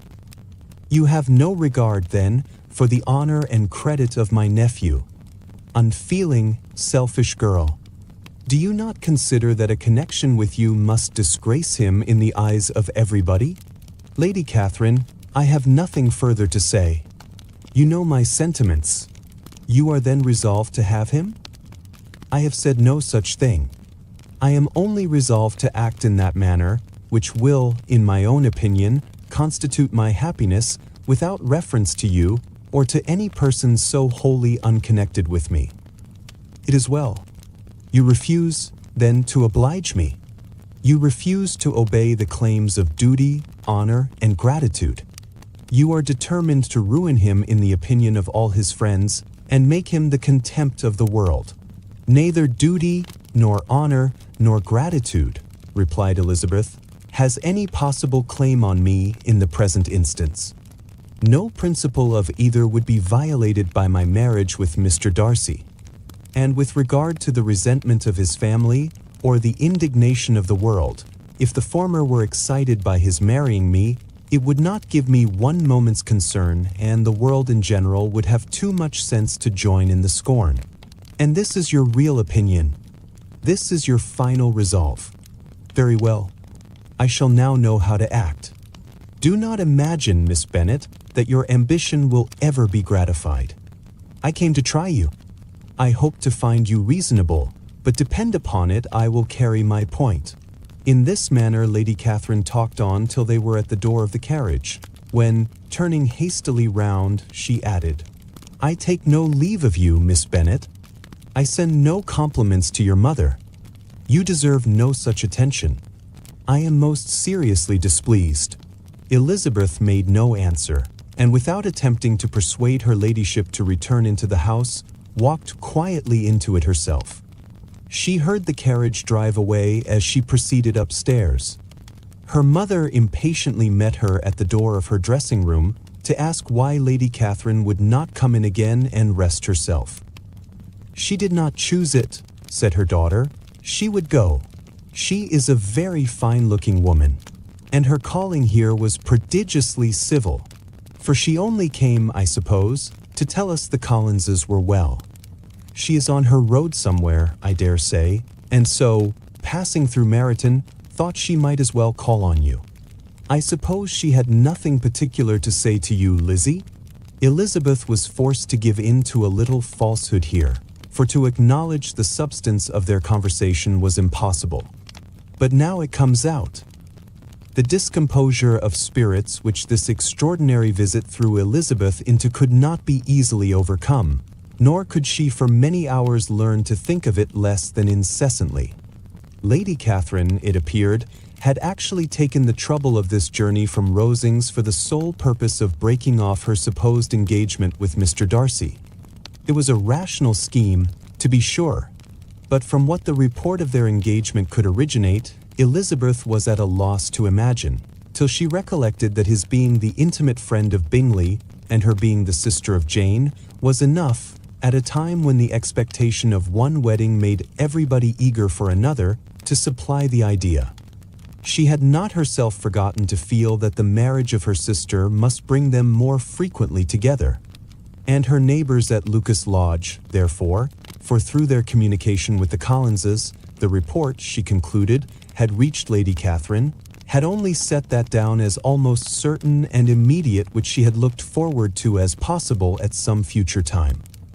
In revolving Lady Catherine's expressions, however, she could not help feeling some uneasiness as to the possible consequence of her persisting in this interference. From what she had said of her resolution to prevent the marriage, it occurred to Elizabeth that she must meditate an application to her nephew, and how he might take a similar representation of the evils attached to a connection with her she dared not pronounce. She knew not the exact degree of his affection for his aunt, or his dependence on her judgment, but it was natural to suppose that he thought much higher of her ladyship than she could do, and it was certain that in enumerating the miseries of a marriage with one whose immediate connections were so unequal to his own, his aunt would address him on his weakest side. With his notions of dignity, he would probably feel that the arguments, which to Elizabeth had appeared weak and ridiculous, contained much good sense and solid reasoning. If he had been wavering before as to what he should do, which had often seemed likely, the advice and entreaty of so near a relation might settle every doubt, and determine him at once to be as happy as dignity unblemished could make him. In that case he would return no more. Lady Catherine might see him in her way through town, and his engagement to Bingley of coming again to Netherfield must give way. If, therefore, an excuse for not keeping his promise should come to his friend within a few days, she added, I shall know how to understand it. I shall then give over every expectation, every wish of his constancy. If he is satisfied with only regretting me, when he might have obtained my affections in hand, I shall soon cease to regret him at all. The surprise of the rest of the family, on hearing who their visitor had been, was very great, but they obligingly satisfied it with the same kind of supposition which had appeased Mrs. Bennet's curiosity, and Elizabeth was spared from much teasing on the subject. The next morning, as she was going downstairs, she was met by her father, who came out of his library with a letter in his hand. "Lizzie," said he, "I was going to look for you. Come into my room." She followed him thither, and her curiosity to know what he had to tell her was heightened by the supposition of its being in some manner connected with the letter he held. It suddenly struck her that it might be from Lady Catherine, and she anticipated with dismay all the consequent explanations. She followed her father to the fireplace, and they both sat down. He then said, "I have received a letter this morning that has astonished me exceedingly. As it principally concerns yourself, you ought to know its contents. I did not know before that I had 2 daughters on the brink of matrimony. Let me congratulate you on a very important conquest." The color now rushed into Elizabeth's cheeks in the instantaneous conviction of its being a letter from the nephew, instead of the aunt, and she was undetermined whether most to be pleased that he explained himself at all, or offended that his letter was not rather addressed to herself, when her father continued, "You look conscious. Young ladies have great penetration in such matters as these, but I think I may defy even your sagacity to discover the name of your admirer. This letter is from Mr. Collins." "From Mr. Collins? And what can he have to say?" "Something very much to the purpose, of course. He begins with congratulations on the approaching nuptials of my eldest daughter, of which, it seems, he has been told by some of the good-natured, gossiping Lucases. I shall not sport with your impatience by reading what he says on that point. What relates to yourself is as follows. having thus offered you the sincere congratulations of Mrs. Collins and myself on this happy event, let me now add a short hint on the subject of another, of which we have been advertised by the same authority. Your daughter Elizabeth, it is presumed, will not long bear the name of Bennet, after her eldest sister has resigned it, and the chosen partner of her fate may be reasonably looked up to as one of the most illustrious personages in this land. Can you possibly guess, Lizzie, who is meant by this? This young gentleman is blessed, in a peculiar way, with everything the heart of mortal can most desire: splendid property, noble kindred, and extensive patronage. Yet, in spite of all these temptations, let me warn my cousin Elizabeth and yourself of what evils you may incur by a precipitate closure with this gentleman's proposals, which, of course, you will be inclined to take immediate advantage of. Have you any idea, Lizzie, who this gentleman is? But now it comes out. My motive for cautioning you is as follows. We have reason to imagine that his aunt, Lady Catherine de Bourgh, does not look on the match with a friendly eye. Mr. Darcy, you see, is the man. Now, Lizzie, I think I have surprised you. Could he or the Lucases have pitched on any man, within the circle of our acquaintance, whose name would have given the lie more effectually to what they related? Mr. Darcy, who never looks at any woman but to see a blemish, and who probably never looked at you in his life. It is admirable. Elizabeth tried to join in her father's pleasantry, but could only force one most reluctant smile. Never had his wit been directed in a manner so little agreeable to her. Are you not diverted? Oh yes. Pray read on. After mentioning the likelihood of this marriage to her ladyship last night, she immediately, with her usual condescension, expressed what she felt on the occasion, when it became apparent that, on the score of some family objections on the part of my cousin, she would never give her consent to what she termed so disgraceful a match. I thought it my duty to give the speediest intelligence of this to my cousin, that she and her noble admirer may be aware of what they are about, and not run hastily into a marriage which has not been properly sanctioned. Mr. Collins, moreover, adds, I am truly rejoiced that my cousin Lydia's sad business has been so well hushed up, and am only concerned that their living together before the marriage took place should be so generally known. I must not, however, neglect the duties of my station, or refrain from declaring my amazement at hearing that you received the young couple into your house as soon as they were married. It was an encouragement of vice, and had I been the rector of Longbourn, I should very strenuously have opposed it. You ought certainly to forgive them as a Christian, but never to admit them in your sight, or allow their names to be mentioned in your hearing. That is his notion of Christian forgiveness.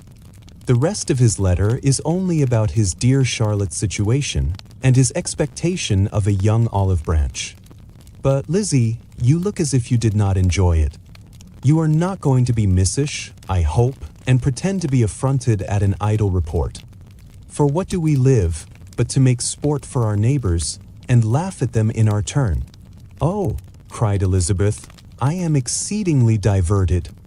But it is so strange. Yes, that is what makes it amusing.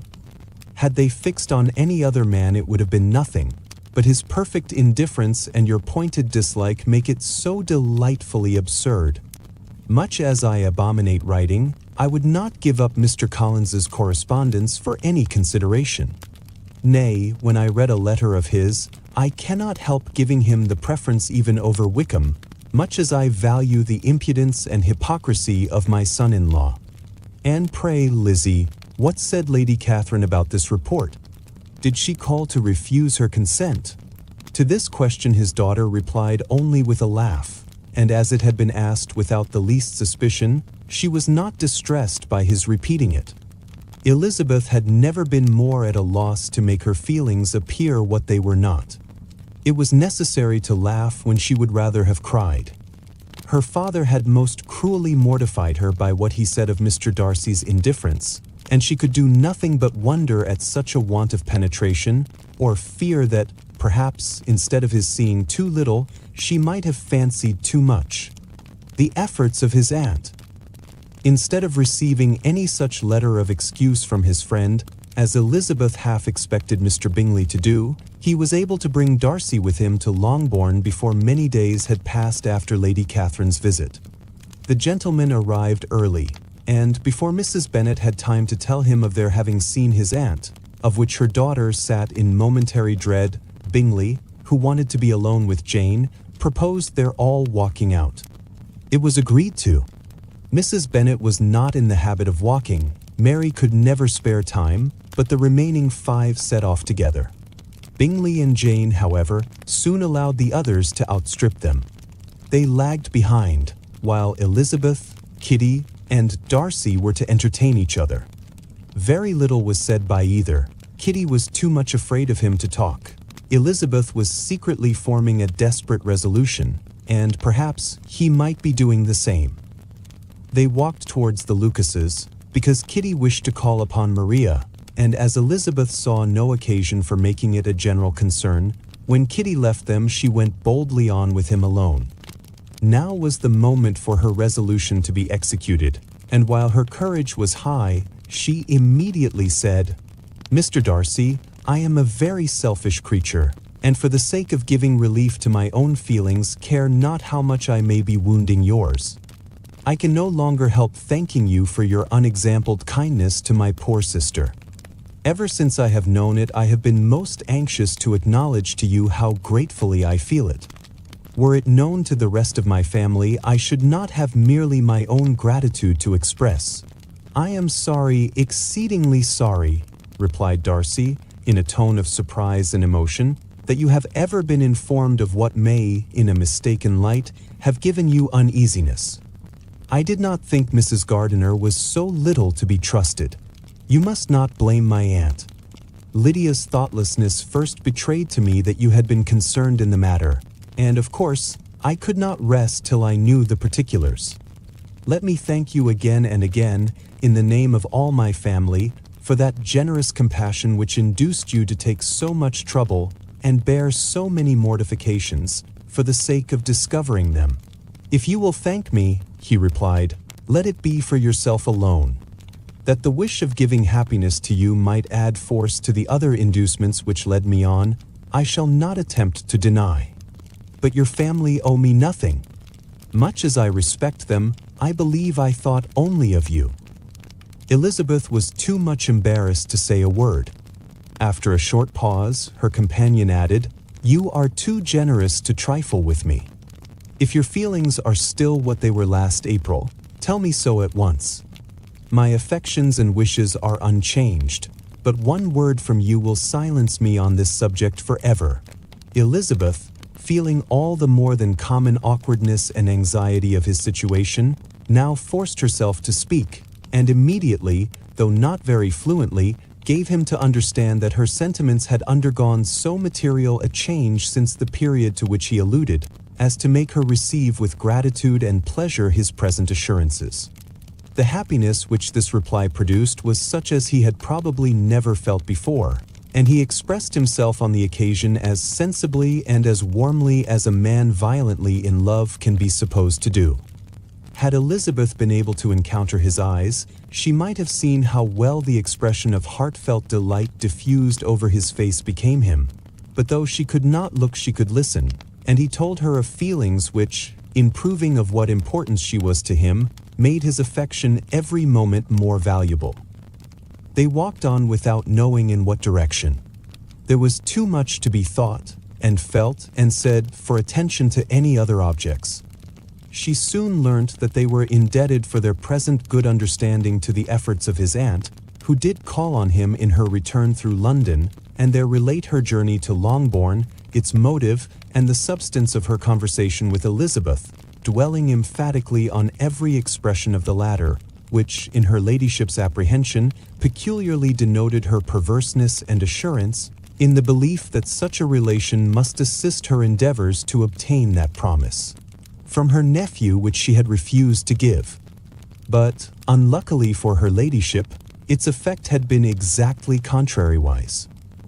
"It taught me to hope," said he, "as I had scarcely ever allowed myself to hope before. I knew enough of your disposition to be certain, that had you been absolutely, irrevocably decided against me, you would have acknowledged it to Lady Catherine frankly and openly. Elizabeth colored and laughed as she replied, "Yes, you know enough of my frankness to believe me capable of that. After abusing you so abominably to your face, I could have no scruple in abusing you to all your relations. What did you say of me that I did not deserve? For though your accusations were ill-founded, formed on mistaken premises, my behavior to you at the time had merited the severest reproof. It was unpardonable. I cannot think of it without abhorrence. We will not quarrel for the greater share of blame annexed to that evening," said Elizabeth. "The conduct of neither, if strictly examined, will be irreproachable, but since then we have both, I hope, improved in civility. I cannot be so easily reconciled to myself. The recollection of what I then said, of my conduct, my manners, my expressions during the whole of it, is now, and has been many months, inexpressibly painful to me. Your reproof, so well applied, I shall never forget. Had you behaved in a more gentlemanlike manner. Those were your words. You know not, you can scarcely conceive, how they have tortured me, though it was some time, I confess, before I was reasonable enough to allow their justice. I was certainly very far from expecting them to make so strong an impression. I had not the smallest idea of their being ever felt in such a way. I can easily believe it. You thought me then devoid of every proper feeling, I am sure you did. The turn of your countenance I shall never forget, as you said that I could not have addressed you in any possible way that would induce you to accept me. Oh, do not repeat what I then said. These recollections will not do at all. I assure you that I have long been most heartily ashamed of it." Darcy mentioned his letter. "Did it," said he, "did it soon make you think better of me? Did you, on reading it, give any credit to its contents?" She explained what its effects on her had been, and how gradually all her former prejudices had been removed. "I knew," said he, "that what I wrote must give you pain, but it was necessary. I hope you have destroyed the letter. There was one part, especially the opening of it, which I should dread your having the power of reading again. I can remember some expressions which might justly make you hate me. The letter shall certainly be burnt, if you believe it essential to the preservation of my regard, but, though we have both reason to think my opinions not entirely unalterable, they are not, I hope, quite so easily changed as that implies." "When I wrote that letter," replied Darcy, "I believed myself perfectly calm and cool, but I am since convinced that it was written in a dreadful bitterness of spirit. The letter, perhaps, began in bitterness, but it did not end so. The adieu is charity itself. But think no more of the letter. The feelings of the person who wrote and the person who received it are now so widely different from what they